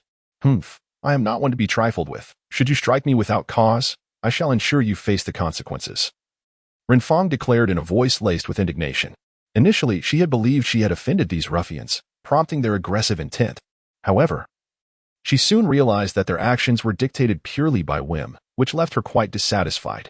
The little black cat and Langyu promptly positioned themselves beside Renfong, bracing for combat, ever ready to spring into action. "Renfong, cease at once," Fanxin commanded, steadfastly gazing out the door without turning. "Fanxin, why? These scoundrels are bullying us. Should we not retaliate?" The little black cat retorted, a note of discontent in its tone. Indeed, what insolence! Let us eliminate them. I refuse to believe that I cannot vanquish these miscreants, Lang Yu coldly asserted. True, they are indeed loathsome and deserve punishment. However, this elderly gentleman bears us no ill will. We ought not to involve him in our conflict. Our ire should be directed solely at those who warrant it. Should it not? Fanxin articulated. Upon hearing this, Lang Yu and the little black cat fell silent. Fanxin was correct. This was not the arena for a brawl. And for the time being, they should refrain from violence. Renfong nodded in agreement, then directed her gaze towards the group of suited men, stating, "We shall await you outside the village. Come if you dare. Furthermore, I must inform you that should you wreak havoc within this village, you shall most assuredly not leave alive. My sincerest apologies, dear sir, for the destruction of your chair," Renfong said, tossing 20 gold coins to the elderly gentleman from her waist before striding towards the exit. The one-eyed man in a suit observed the departure of Fanxin and the others, licking his lips as he remarked, "Humph, we shall deal with you soon. Bring us some fine dishes. Our stomachs are growling," he barked at the elderly man leading the group. He was clad in a suit, sans tie, adorned with a pair of dark sunglasses, exuding an air of coolness. Towering at an impressive height of 195 centimeters. He surpassed even the tallest of his peers by a head. His tone was light, yet his presence exuded a formidable strength. The old man, upon hearing his words, nodded in rapid succession, hastening to prepare the meal. Subsequently, 5 gentlemen clad in suits chose a large table and seated themselves. Monkey D. Luffy and his companions cast a fleeting glance at these individuals, but their interest waned, and they rose to exit the establishment. Upon stepping outside, Luffy made his way towards the villas situated in the village. "Are you truly heading there?" Zoro inquired. "Of course, without a grand ship. How can one embark on an adventure?" "I intend to procure a magnificent vessel," Luffy declared obstinately. "Honestly, you are asking for the impossible," Nami remarked, somewhat exasperated. "How can we know they will refuse unless we try?" Luffy replied with a cheerful grin. "That may be true, but proceeding in this manner feels somewhat inappropriate." Zoro responded with a hint of hesitation. Though he is known for his ferocity, it is directed solely towards pirates and those who threaten his life. He would not dare exhibit such behavior towards ordinary citizens, as it contradicts the principles of his swordsmanship. His objective is to challenge formidable swordsmen rather than to bully the feeble commoners. There is nothing inappropriate about merely inquiring. It is not as if one intends to rob. "Wouldn't you agree?" With a light-hearted chuckle, Monkey D. Luffy took the lead, making his way towards the villa in the village. Nami, exasperated, followed closely behind. Zoro glanced back at the direction of the dining hall, hesitated for a moment, and then departed. "Suhai, why did you just attack that woman?" In the dining hall. After 5 suited men settled in, the tall figure wearing sunglasses turned his gaze towards the one-eyed man in a suit and inquired, "Haha, boss?" "It was not merely a spur-of-the-moment decision, it was quite intentional," replied the one-eyed man named Suhai with a grin. "Oh, and why is that?" asked the man in sunglasses, the leader of the group known as Shangguan Yunfei. "Boss, when you all entered, those individuals had their backs to us. And as I walked in, I happened to face them directly," Suhai explained with a smile. "I recognized the appearance of that youth. He is indeed the person we are pursuing." "Oh, is he the one called Fanxin?" Shangguan Yunfei queried. "Indeed, the Navy's spies have sent over the images. And it is undoubtedly that young man. We have been searching for nearly a year without a trace of him and have grown quite frustrated. Now that we have encountered him here, we cannot let this opportunity slip away," Suhai stated with a smile. "Hey, why didn't you mention this earlier?" "They have now departed, and if they leave, we will have to exert ourselves further," grumbled a man beside Suhai, who wore a large ring on his finger. He is also a member, named Jin Haikuan, and holds the position of the third in command within this group. His appearance is unremarkable, the kind that can easily be overlooked and forgotten when lost in a crowd. He cast a discontented glance at Suhai. They had been pursuing that elusive individual for several days without success, and now, astonishingly, the target had slipped away right under their noses. How could he not be furious? The higher-ups were pressing for a swift capture of the youth, and should they allow him to escape this time, retribution would undoubtedly follow. "Indeed, Suhai, you have erred this time," remarked a man beside Jin Hakuan, a cigar clenched between his teeth. He was the second in command of the team, known as Long Shinchi. "Let it be," he added dismissively. "If that brat gets away, let Suhai bear the full brunt of the blame," spoke the third man, who had remained silent until now. He was of unappealing visage, missing several teeth, and his speech carried an unsettling rasp. His pockmarked face was thoroughly discomforting. He was the fourth member of the team, known as Sam. "Huh, Sam, you truly are heartless, expecting me to shoulder everything alone," Suhai retorted, casting an annoyed look at the unattractive Sam. "Humph, it was you who let him go. Naturally, the responsibility falls upon you. If you had informed us in a timely manner, we could have apprehended that boy, but you failed to do so, and thus, you must bear the consequences." Sam replied nonchalantly, "PSH, I never said I wouldn't inform you. Aren't we all just hungry right now? How can we fight on an empty stomach?" Suhai huffed. "Is eating more important than that boy?" Sam barked. "Lower your voice. That boy won't escape. Did you not hear? I attacked them earlier." "He is waiting for us just outside the village," Suhai asserted. "What if he merely spoke and then vanished?" Sam seemed unconvinced, countering Suhai's claim.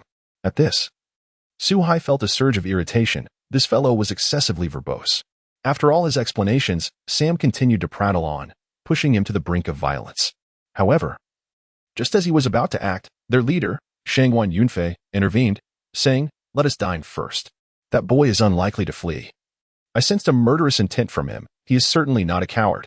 "Do you truly trust Suhai?" Sam inquired. "I have already stated we should eat first. Do you require me to repeat myself?" Shangguan Yunfei shot Sam a fierce glare, his eyes emanating a potent aura of menace, clearly indicating that he had blood on his hands. Indeed, they were no ordinary individuals but government agents tasked with eliminating targets designated by the authorities. They had undertaken numerous missions, their hands stained with an unknown amount of blood. Their task this time was to hunt down Fonshine and her companions. If they could not capture them alive, they were to eliminate them. Such were the orders from above. Upon hearing this, Sam immediately fell silent, beads of cold sweat forming on his forehead, clearly intimidated by the formidable leader. Soon, the elderly gentleman delivered a sumptuous spread, placing the dishes on the table before hastily retreating, fearful of the lethal men surrounding him. The 5 men paid no heed to the elder, engrossed in their meal. After finishing, they tossed a few gold coins onto the table and departed. "What shall we do next, Fonshine?" Renfong inquired, casting a glance at her. "Kill them all.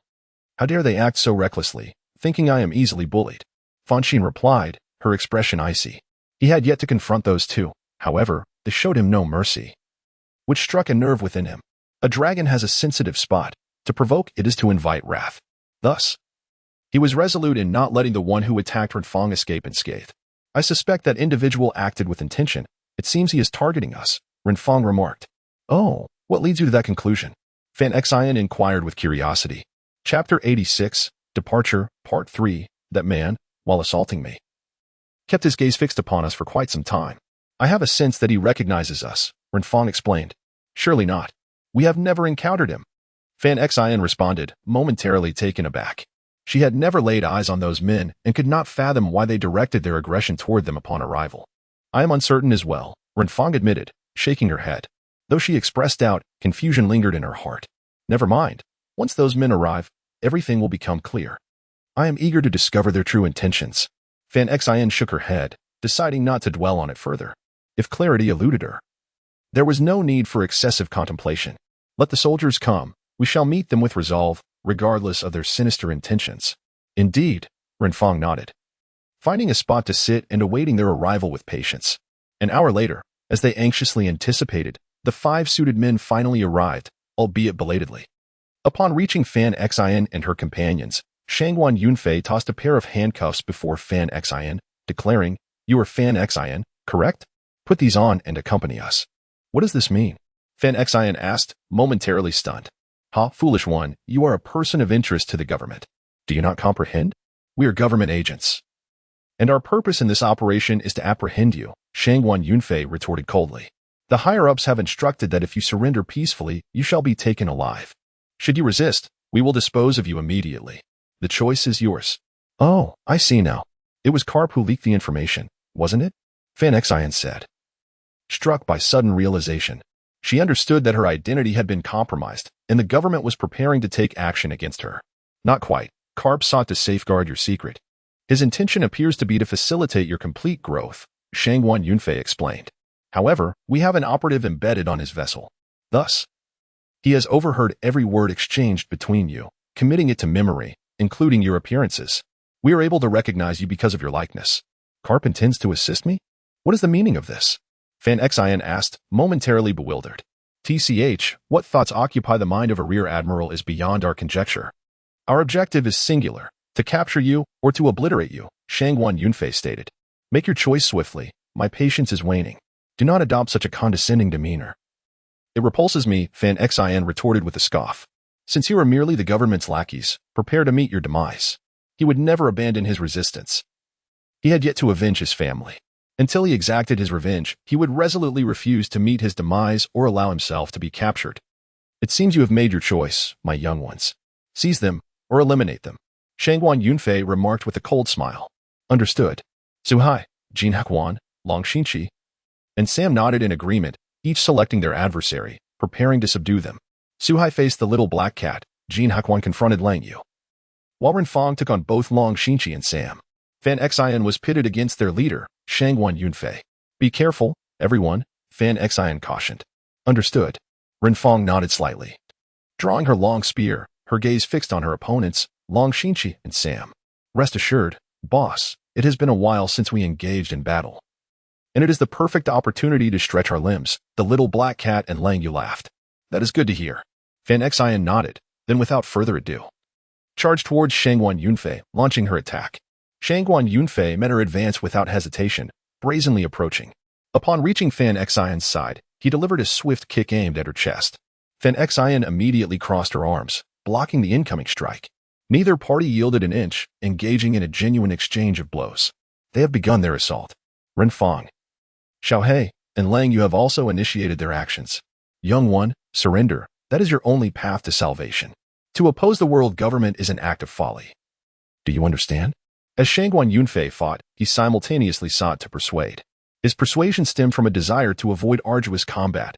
It delighted him to effortlessly subdue his opponent, thereby saving precious time. The government acts rightly, and I shall naturally comply. Yet, what does the massacre of my entire clan signify? I fail to comprehend and cannot acquiesce. Thus, spare me your superfluous words. I shall not surrender, even if it means fighting to the death. I shall never retreat. Fanxin declared resolutely. With that, he once again launched a frenzied assault on Shangguan Yunfei, his attacks fierce and relentless, offering no respite. In that case, there is nothing more to discuss. Shangguan Yunfei responded with a dismissive snort, engaging fully in battle with Fanxin. They engaged in a fierce confrontation, fist against fists, feet against feet, with no hint of evasion. After exchanging blows for several rounds, they immediately sprang apart, maintaining a distance of 10 meters while locking eyes. In the next instant, Shangguan Yunfei made the first move. With a sharp exclamation, he vanished in an instant. Fanxin squinted, somewhat astonished. He understood that Shangguan Yunfei had not merely disappeared, but had moved with such incredible speed that even his eyes could not follow. These opponents are formidable indeed. Fanxin smiled wryly. He could not achieve such swiftness, despite his own speed being considerable. However, it paled in comparison to this individual. Die. As Fanxin pondered, Shangguan Yunfei suddenly appeared just above him. A punch was thrown, seemingly aimed at the crown of his head. If struck, Fanxin would surely be in dire straits. With a huff, he leaped aside, avoiding a direct confrontation, aware that he was at a disadvantage. He could not yet perceive the opponent's attacks. Engaging in a reckless exchange would certainly lead to his downfall. Seeing Fanxin evade, Shangguan Yunfei kicked off into the air, vanishing once more. What kind of technique is this? Fanxin felt a twinge of frustration. The opponent could traverse the air, moving with such speed that his naked eye could not capture it, rendering him unable to retaliate. Nevertheless, he was not particularly afraid of the impending attacks. Should the adversary wish to strike, they would inevitably have to close the distance, at which point he could sense their presence. However, this meant he could only remain on the defensive, unable to mount an active counterattack, thus rendering victory elusive. Not only was Fanxin vexed, but Renfong, Xiaohei, and Lang Yu were equally perturbed, as they too could not discern the foe's assaults and were relegated to passive defense. Chapter 87, Soul Locking Part 1. How infuriating. Why are these fellows so fast? Xiaohei exclaimed furiously. Although equipped with mechanical eyes that allowed her to see the opponents clearly, their speed was overwhelming, making it impossible for her to react in time. Reluctantly, she took to the skies to launch her attacks from above, where she was considerably safer. Lang Yu and Renfong followed suit. On the ground, they struggled to swiftly perceive their adversary's strikes, often forced to wait until an attack was imminent before they could respond. Whenever they attempted to launch a proactive assault, their opponents would swiftly evade and retaliate fiercely from another angle. Thus, they had no choice but to remain airborne. Observing their adversary's techniques, This cannot be the power of devil fruits, Renfong observed after a moment. The opponents moved with astonishing speed, appearing instantaneously in various locations, almost as if teleporting. Each of them seemed capable of such feats, if they were indeed imbued with devil fruits. The government must be exceedingly wealthy to equip every agent so lavishly. However, she believed it unlikely that they relied on such fruits, as they were both precious and rare. Even if these individuals possessed some talent, their superiors would not casually bestow devil fruits upon them. What could it be then? Xiaohe inquired while simultaneously firing shots at the enemies. It must be a power acquired by transcending human limits, Renfong replied. Transcending human limits? What does that entail? Lang Yu asked. I have perused some materials. There are individuals who do not consume any devil fruits yet possess strength far surpassing those who do. These individuals grow strong through the development of their own abilities, as the human body is a veritable treasure trove, Renfong explained. These agents undergo rigorous training. So I believe their skills are innate rather than derived from external sources. Is it truly possible for the human body to be developed to such an extent? It seems we have a long journey ahead of us, Xiaohe remarked. Indeed, let us descend and confront our foes. Remaining aloft will only frustrate them. And they may ultimately turn their attention to Fanxin, which would spell trouble, Renfong suggested. True enough. But how should we contend with them? Their speed makes it impossible for us to land a hit. Xiaohe lamented. We must engage these impostors and gradually acclimatize ourselves to their speed. Once we match their pace, we will seize the opportunity to defeat them, Renfong mused. Evading was futile. They had fled once, but these adversaries would inevitably return. Hence, they must rely on their own abilities to vanquish them, rendering subsequent government deployments of agents less daunting. It seems this is our only course. Xiaohe and Lang Yu nodded in agreement. They promptly descended to confront their respective opponents, while Renfong positioned herself against her two adversaries, Long Xinqi and Sam. Humph. Little girl, flying so high, were you planning to escape? Why return? Sam grinned, amused. Renfong's ability to fly indeed caught them off guard. However, their primary target was not Renfong but Fanxin. As long as they could eliminate or capture him, the others were of little consequence. I had no intention of fleeing, Renfong retorted with a huff, then launched an immediate attack on Sam. Sam grinned widely, thrilled that Renfong had chosen to engage. This would provide him the chance to capture her. Long Xinqi, not idle, leaped behind Renfong, preparing to ambush her alongside Sam. Renfong remained unperturbed, drawing her twin guns as she clashed with the two. Xiaohe and Lang Yu joined the fray as well. Xiaohe, agile, darted around Su Hai, making it difficult for him to land a blow. Whenever he let his guard down, she would retaliate fiercely. Lang Yu appeared to have the easiest time among them, having summoned several giant wolves to battle Jin Huquan while she orchestrated the conflict from the shadows. Naturally, should an opportunity present itself, she would not hesitate to strike at Jin Haichuan's vital points. The two sides were evenly matched, resulting in a stalemate that showed no signs of resolution. Meanwhile, the battle for Fanxin had escalated to a fever pitch, as he discovered a method to counter Shangguan Yunfei. Though he could not visually lock onto Shangguan Yunfei's figure, he could sense the location of his opponent's soul. Before death, the soul and body are intertwined. Wherever the body dwells, the soul follows. Of course, the sole exception to this rule is the Soul Clan, whose members can separate their body and soul even while alive. However, Shangguan Yunfei was evidently not one of them. So Fanxin had no need to worry. To his left, Fanxin perceived Shangguan Yunfei's soul. Without hesitation, he unleashed a powerful punch in that direction. Shangguan Yunfei, startled, quickly used the air to propel himself away from the blow. He landed 3 meters to the left of Fonshine, gazing at her as he remarked, "You have managed to discern my location. It appears you have adapted to my combat style. Your method of fighting indeed proves ineffective against me. Yet, I am puzzled as to how you can leverage the air itself." Fonshine inquired with curiosity. There is nothing but air up there. However, in the eyes of Shangguan Yunfei, it was quite different. It seemed as though there existed a foothold that allowed him to apply force. Had it not been for this, his previous punch would have surely struck Shangguan Yunfei. Even with Shangguan Yunfei's formidable physique, he would have suffered a setback. Apologies. But I see no necessity to explain myself to an adversary. Shangguan Yunfei chuckled lightly and continued, "However, should you willingly surrender, I would be inclined to enlighten you." Humph. It's hardly a matter of great significance. Ignorance is bliss, Fonshine retorted. Come then, I can already perceive your attacks. Capturing me will not be an easy feat. Upon hearing this, Shangguan Yunfei felt a twinge of annoyance. Fonshine was clearly refusing to heed his warnings. Nevertheless, despite his irritation, He held a deep admiration for Fonshine's prowess. To endure under his relentless assault for such an extended period indicated her unwavering dedication to training, devoid of any complacency. Since you remain obstinate, I shall dispense with pleasantries. Shangguan Yunfei twisted his neck, casting a cold glance at Fonshine before launching into another assault. He continued to exploit his speed advantage, launching an assault on Fanxin.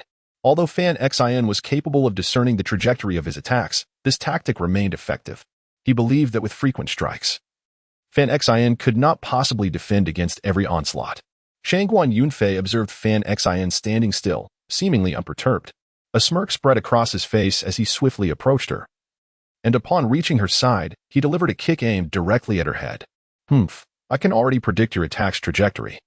To resort to this tactic again is sheer folly. Fanxin, sensing Shangguan Yunfei's intent, returned a knowing smile without turning to face him. However, his right hand was positioned toward Shangguan Yunfei's foot.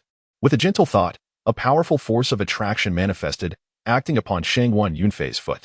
Under the influence of this force, Shangguan Yunfei was involuntarily propelled toward Fanxin. Moments later, his foot was firmly in Fanxin's grasp. With a swift motion, Fanxin exerted force and hurled him violently to the ground, resulting in a rather intimate encounter between Shangguan Yunfei and the earth. His face struck the ground first, resulting in a devastating blow. The stones beneath him lacerated his skin, causing blood to flow freely, and the pressure contorted his nose. However, Fonshine did not relinquish his grip. He swiftly severed Shangguan Yunfei's tendons, rendering him incapacitated in one leg. With such a handicap, it was utterly impossible for Shangguan Yunfei to unleash the same ferocity he had moments before. Releasing his hold on Shangguan Yunfei's foot, Fonshine clapped his hands together and remarked with a smirk, "You have become a mere shell of your former self. Capturing me is now beyond your reach." Even in perfect health, his opponent could not subdue him. Now, with one leg incapacitated, his strength was drastically diminished, making any attempt to capture him exceedingly arduous. This individual no longer posed a threat to him. "Curse you! What was that technique you just employed?" Shangguan Yunfei exclaimed, cold sweat beading on his forehead. At that moment, his body had been entirely beyond his control. Had he evaded that attack, his leg would not have been ruined, and he might have had a chance to confront Fonshine. But now, he had no opportunity left. The prospect of being killed by Fonshine loomed ominously over him. "That?" Fonshine chuckled. "I see no necessity to explain myself to my adversary. Unless you choose to end your own life, perhaps I might share that with you." Fonshine echoed Shangguan Yunfei's earlier tone, intending to provoke the self-important man further. Upon hearing this, Shangguan Yunfei was infuriated to the brink of vomiting blood. "Enough. The weak have no right to inquire," Fonshine retorted with a disdainful snort. "You may as well perish." With that, he executed the same technique once more. Drawing Shangguan Yunfei closer to him, he brandished his pistol, aimed it at Shangguan Yunfei's temple, and pulled the trigger. The bullet penetrated his skull, entering one temple and exiting the other. Shangguan Yunfei fell. Fonshine discarded Shangguan Yunfei's lifeless body onto the ground and, glancing down, muttered to himself, "Do not blame me. Our positions are irreconcilable. Since you sought to kill me, you should have been prepared for death." Subsequently, Fonshine paid no further mind to Shangguan Yunfei and set off into the distance, intent on aiding Renfong and her companions. He advanced swiftly and soon arrived at the battleground where Renfong was engaged in a fierce struggle with two agents. Renfong found herself at a disadvantage, as her adversaries exploited their speed to thwart her attacks. "How shameful it is for two men to bully a single woman," remarked Fanxin with a disdainful scoff. Renfong paused at the mention of Fanxin's name. "Are you not occupied with our boss? What brings you here?" Sam inquired. "Ah, my presence here speaks volumes." "Does it not?" Fanxin replied with a cheerful smile. "You killed our boss? That is impossible, absolutely impossible. Our boss is exceptionally strong," Sam asserted skeptically. They had all witnessed their boss's prowess. Despite their usual bickering, they dared not challenge him whenever he commanded respect, fueled by their apprehension of his strength. "Believe what you will, I have already explained myself," Fanxin said with a nonchalant shrug. He then extended his right hand towards Sam, utilizing his unique ability to draw him closer. "Become my opponent." Fanxin grinned, declaring, "What kind of trick is this?" Sam's forehead broke out in a cold sweat. Fanxin had done nothing but point his palm at him, yet he found himself ensnared within Fanxin's grip, his neck firmly held. This method was utterly bizarre. "This is the force of attraction, one of my special abilities," Fanxin explained with a smile. Originally, this power belonged to the little fox, however. After the little fox shared half of its soul with him, He assimilated that portion and thus gained its capabilities. His current soul strength, though still too weak to fully harness the little fox's potential, was sufficient to contend with these agents. The reason he was initially ineffective was due to Shangguan Yunfei's extraordinary speed, which made it impossible for him to lock onto his opponent. To execute this technique, he must first secure a lock on his adversary, otherwise he would be unable to draw the opponent towards him. Eventually, he utilized his soul perception to discern Shangguan Yunfei's location and successfully pinpointed his position.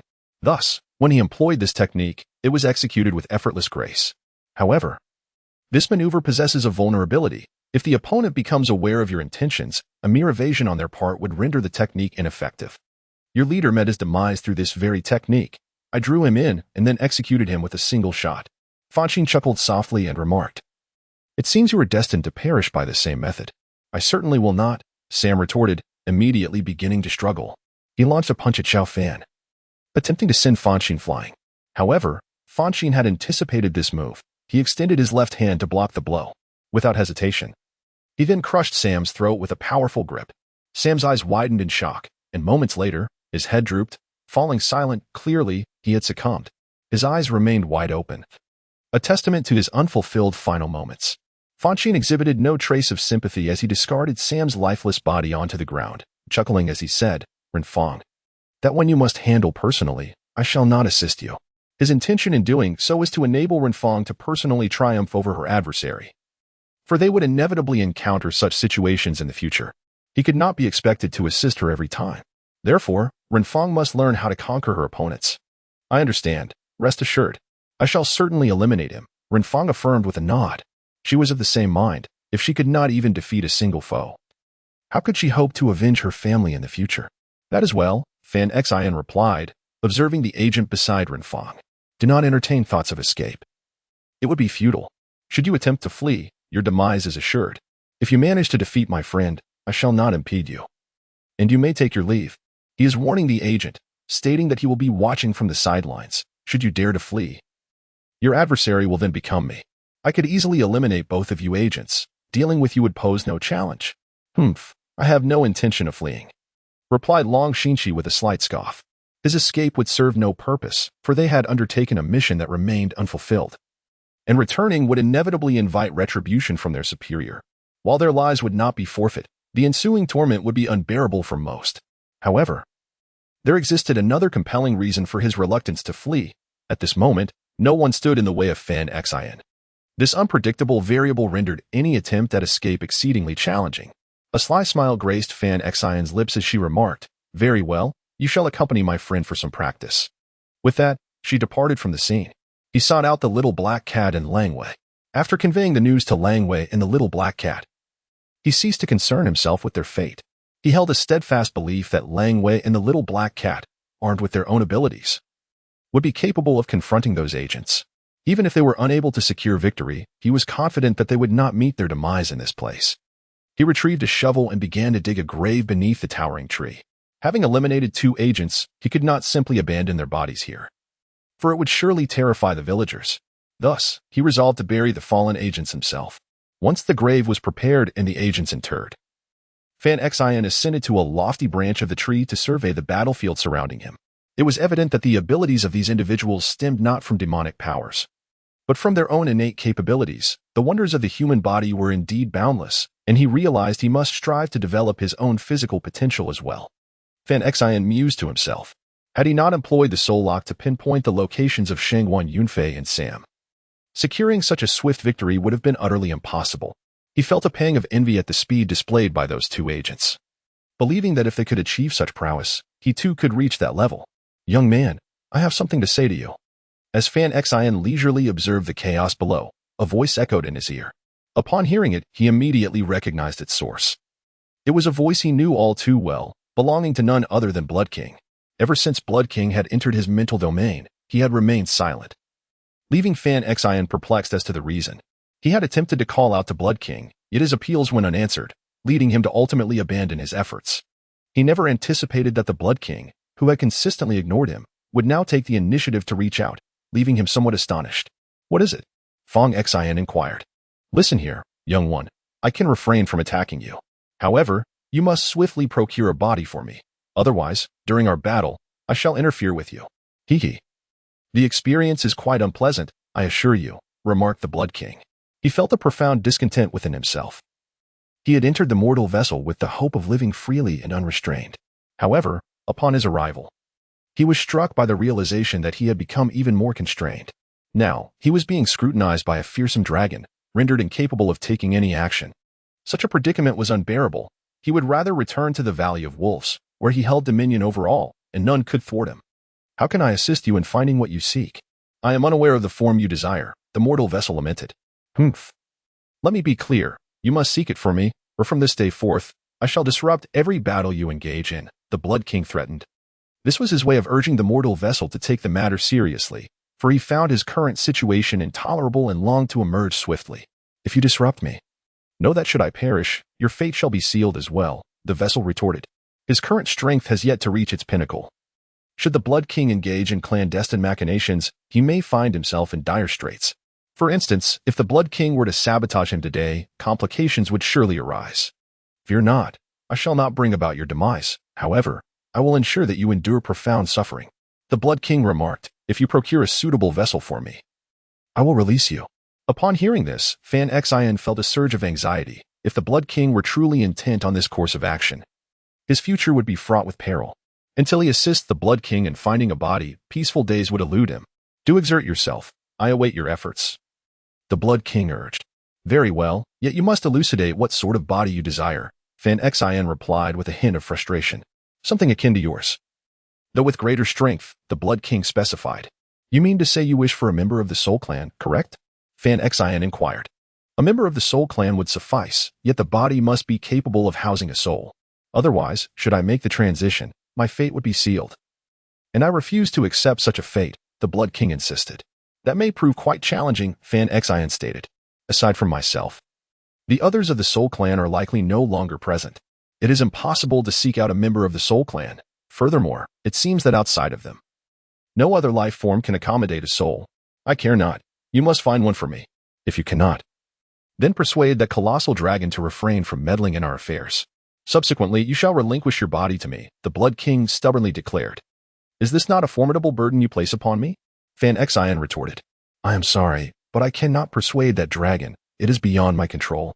If you can vanquish it, then by all means, slay it. Once it is gone, nothing will impede your progress. Humph, had I the capability to fight, I would have acted already. Your mental fortitude is exceedingly fragile. Should I engage, your demise would be inevitable, the Blood King lamented. He also yearned to eliminate that colossal dragon, as it was an incessant hindrance. However, he hesitated, for he feared that his formidable attack might obliterate the realm of consciousness of Fonshine. Should he indeed destroy Fonshine's mental domain, it would spell his own demise. Thus, he was compelled to bide his time and seek an opportunity. Oh, so that is your concern, Fonshine remarked cheerfully. If that is what troubles you, you need not worry at all. You may act without hesitation, and nothing will come of it. Chapter 88, Soul Locking Part 2.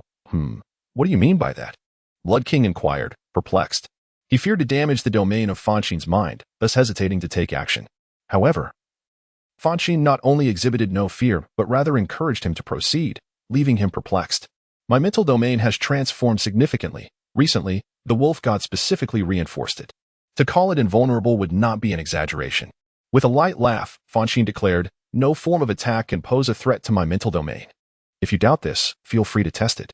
Are you certain? Blood King paused momentarily before responding. Of course. Do you think I would jest with my own life? Fonshine nodded affirmatively. Very well, I shall give it a try. Blood King considered Fonshine's words reasonable. Who would deliberately jest with their own existence? However, you must not interfere with my actions henceforth, understand? It is not that I refuse to assist you, rather, it is your own inadequacy that prevents you from occupying my body. If you can slay that dragon, everything shall belong to you. If you cannot vanquish it, then you will remain confined within my mental domain, Fonshine cautioned. He cautioned the other party, not wishing to suffer in silence. Should he engage in battle with a formidable opponent, and if the Blood King were to intervene, he would find himself in dire straits. He had no time to be entangled with the Blood King. He divulged the secrets of his cerebral realm to the Blood King, knowing that with the latter's arrogance, he would never trouble a mere insignificant being like him. The Blood King would adopt the most formidable stance to vanquish the dragon and ultimately seize his body. However, Fonshine firmly believed that the dragon would not easily succumb to the Blood King. For the dragon, defeat would only lead to one inevitable outcome: death. Such a powerful creature would not be easily vanquished by another. Should I truly engage, I would not strike at you, declared the Blood King. Very well. Then you may proceed. Fonshine smiled and replied. The Blood King snorted dismissively, choosing not to converse further with Fonshine, and immediately sought out the dragon for confrontation. Under the Blood King's relentless pressure, the dragon finally revealed itself. Glowering at the Blood King, the dragon barked. What is it? Are you prepared for mutual destruction? Our strengths are closely matched. A battle to the death would only end in mutual ruin. And what of it? You are a nuisance here. And I have no choice but to make my move, the Blood King retorted. Indeed, but even if you were to slay me, you would gain nothing of value. The dragon coiled its body, exuding a relaxed demeanor, seemingly unfazed by the impending conflict. If I kill you, everything will be mine. How could I not gain from that? The Blood King asserted, skeptical of the dragon's words, believing it was merely an attempt to deceive him into remaining passive. Allow me to speak candidly. This child cannot be controlled by anyone. Even if you were to kill me, you would not be able to dominate this boy's mind. For he is no ordinary child, the dragon sighed, seeing the Blood King's obstinacy. I am aware he is of the Soul Clan. What of it? I have slain many from the Soul Clan before. What makes this one so special? The Blood King scoffed. Ah, indeed. But have you ever encountered a member of the Soul Clan with imperial potential? The dragon inquired. Never. What do you mean by that? The Blood King furrowed his brow. Puzzled. I believe my meaning has become clear to you, the dragon replied with a smile. Are you suggesting that this child possesses imperial potential? How can that be? He is merely a little boy. The Blood King gazed at the dragon with incredulity, struggling to accept such a notion. Imperial potential is extraordinarily rare, appearing only once among millions. Such individuals, provided they survive, are destined for greatness. The dragon's claim that Fonshine possessed this potential was truly alarming. I have watched this child grow. I know him better than anyone else, the dragon stated. Days after his birth, his family was attacked by formidable invaders. The Soul Clan, rarely involved in external conflicts, lacked the strength to resist. The enemy obliterated the majority of the Soul Clan. Although their bodies perished, their souls remained. Yet, finding a suitable vessel is no easy feat. Thus, the demise of the Soul Clan was merely a matter of time. Eventually, only a handful remained, pitifully outnumbered by their foes. Just when the enemy thought they could capture the last few members of the Soul Clan, an unexpected event occurred. The child suddenly cried. His cry shook the heavens, unleashing an invisible force from his small frame that pierced the minds of the invaders. More than half of them fell into unconsciousness, while the rest, though not unconscious, suffered excruciating pain, evidently affected by a terrifying assault. Ah, what was that? I believe you already know. I shall say no more. The dragon remarked. Overbearing, conquering will, replied the Blood King. Indeed, it is the overbearing will. However, in addition to that, it is laced with a soul attack. The combination amplifies its potency, the dragon explained. With the sudden emergence of such a prodigious child among the Soul Clan, do you think they would allow him to venture into danger unprotected? Certainly not. The Soul Clan now has only him left. His parents' fates are uncertain. He's their treasure, their sole hope. The Soul Clan will not allow him to suffer. While they cannot assist him physically, they will do all they can to support him spiritually. I can assure you without hesitation that Fonshine's cerebral realm is impervious. Not only can you not harm it, but even if we were to join forces, we could not inflict any damage upon it. Thus, your desire to seize Fonshine's body is futile from the outset. All you can do is remain here patiently until Fonshine devises a plan to aid you. Your frantic movements are of no avail. I refuse to believe it. Even if he is extraordinary, I am stronger. I will surely subdue him, the Blood King insisted stubbornly. Ah, should you choose not to heed my warning, so be it. If you wish to attack Fonshine's cerebral realm, that is your prerogative. However, I must caution you, there is no such thing as a remedy for regret in this world. Should you lay a hand on Fonshine's mind, the consequence will be your own demise. The decision rests with you. Chapter 89, Soul Lockdown, Part 3, I will not regret my choice. The Blood King glanced at the dragon, perplexed, and asked, But I cannot comprehend. You are so powerful. Why would you willingly remain within the mind of a mere child to safeguard him? The dragon's strength was comparable to his own in a confrontation. Neither could guarantee the other's demise. Ultimately, the result would likely be a mutually destructive outcome. This was precisely why he was reluctant to engage the dragon in a fatal confrontation. He engaged in a fierce battle with the dragon, sustaining grave injuries that left him on the brink of death. Ultimately, it was not he who emerged victorious, but rather the carefree mortal who had been idly observing. Had he been severely wounded, the mortal's life would surely not have been spared. As a result, he wished to avoid such confrontations. Yet, with the dragon blocking his path, he had no choice but to confront it, which weighed heavily on his mind. As for me? I was raised by the Soul Clan. They are my kin. How could I possibly confront them? The dragon chuckled and said, enough of your attempts to sow discord between me and the mortal. It is futile. I will not aid you in attacking him. However, the Blood King voiced his discontent, saying, yet you obstruct me. The dragon retorted with indignation, I am assisting you. Had it not been for me, you would have perished long ago. Assisting me? What do you mean by that? Inquired the Blood King. He found himself somewhat bewildered. It was evident that the dragon was obstructing him, preventing him from taking action. Had the dragon vacated the premises, he might have succeeded long ago. What does this mean? Did I not inform you earlier? The Soul Clan has tampered with the body of Fonshine. If anyone attempts to seize control of his body, it will retaliate. If it ultimately fails to resist, it will self-destruct. The dragon continued, when a Soul Clan member's body self-destructs, they do not perish. They can survive for quite some time. However, you are not of the Soul Clan, and your path leads only to death. Do you comprehend this? The dragon's tone turned icy. If you remain compliant here, you may preserve your life. Should you act recklessly, death is your only fate. That is merely your assertion. How can I be certain? If you are deceiving me. What then? The Blood King remained skeptical, believing the dragon was merely attempting to intimidate him. Alas, it seems I cannot dissuade you. In that case, you may act at your own peril. The dragon, upon hearing this, felt a sense of resignation. If the opponent were a mere specter, a single strike would suffice to vanquish them. However, this adversary was formidable, their strength comparable to its own. Engaging in battle would yield no advantage, and it could very well lead to its own demise. Thus, after careful consideration, it decided not to impede the Blood King any further. If that fool wishes for his demise, let him pursue it. In the end, it would not be the dragon that perished. Blood King, act as you see fit. I have already warned you. The dragon remarked, logically, you should have departed from this world long ago. Why do you cling so desperately? Even if you were to seize Fonshine's body and dominate the world, it would amount to nothing more than a fleeting vanity. Your fixation on this is utterly meaningless. Farewell. With that, the dragon ceased its lingering presence, darting into the towering edifice nearby. Subsequently, it departed from Fonshine's cerebral domain, venturing elsewhere. The Blood King surveyed the now barren mental realm, feeling an inexplicable void within. He had striven to attain this space, yet upon securing it, he realized its lack of substantial utility. My intentions are beyond your comprehension. Do not cast your judgments upon me. With a derisive snort, the Blood King commenced his assault on Fonshine's cerebral domain. He dispersed his soul throughout the recesses of the realm, preparing to seize it in one fell swoop. Meanwhile, in the external world, Fonshine was leisurely observing the battlefield below when, unexpectedly, a colossal tower materialized beside him. He paused momentarily, perplexed by the sudden appearance of the structure. Fonshine, is that you? As he pondered, a voice emanated from within the tower. Who are you? Oh, right. You are the dragon residing in my mental realm, correct? How did you emerge? After a moment of contemplation, Fonshine recognized the voice's owner and curiously inquired about the tower. Alas, that Blood King refuses to listen and insists on seizing your body.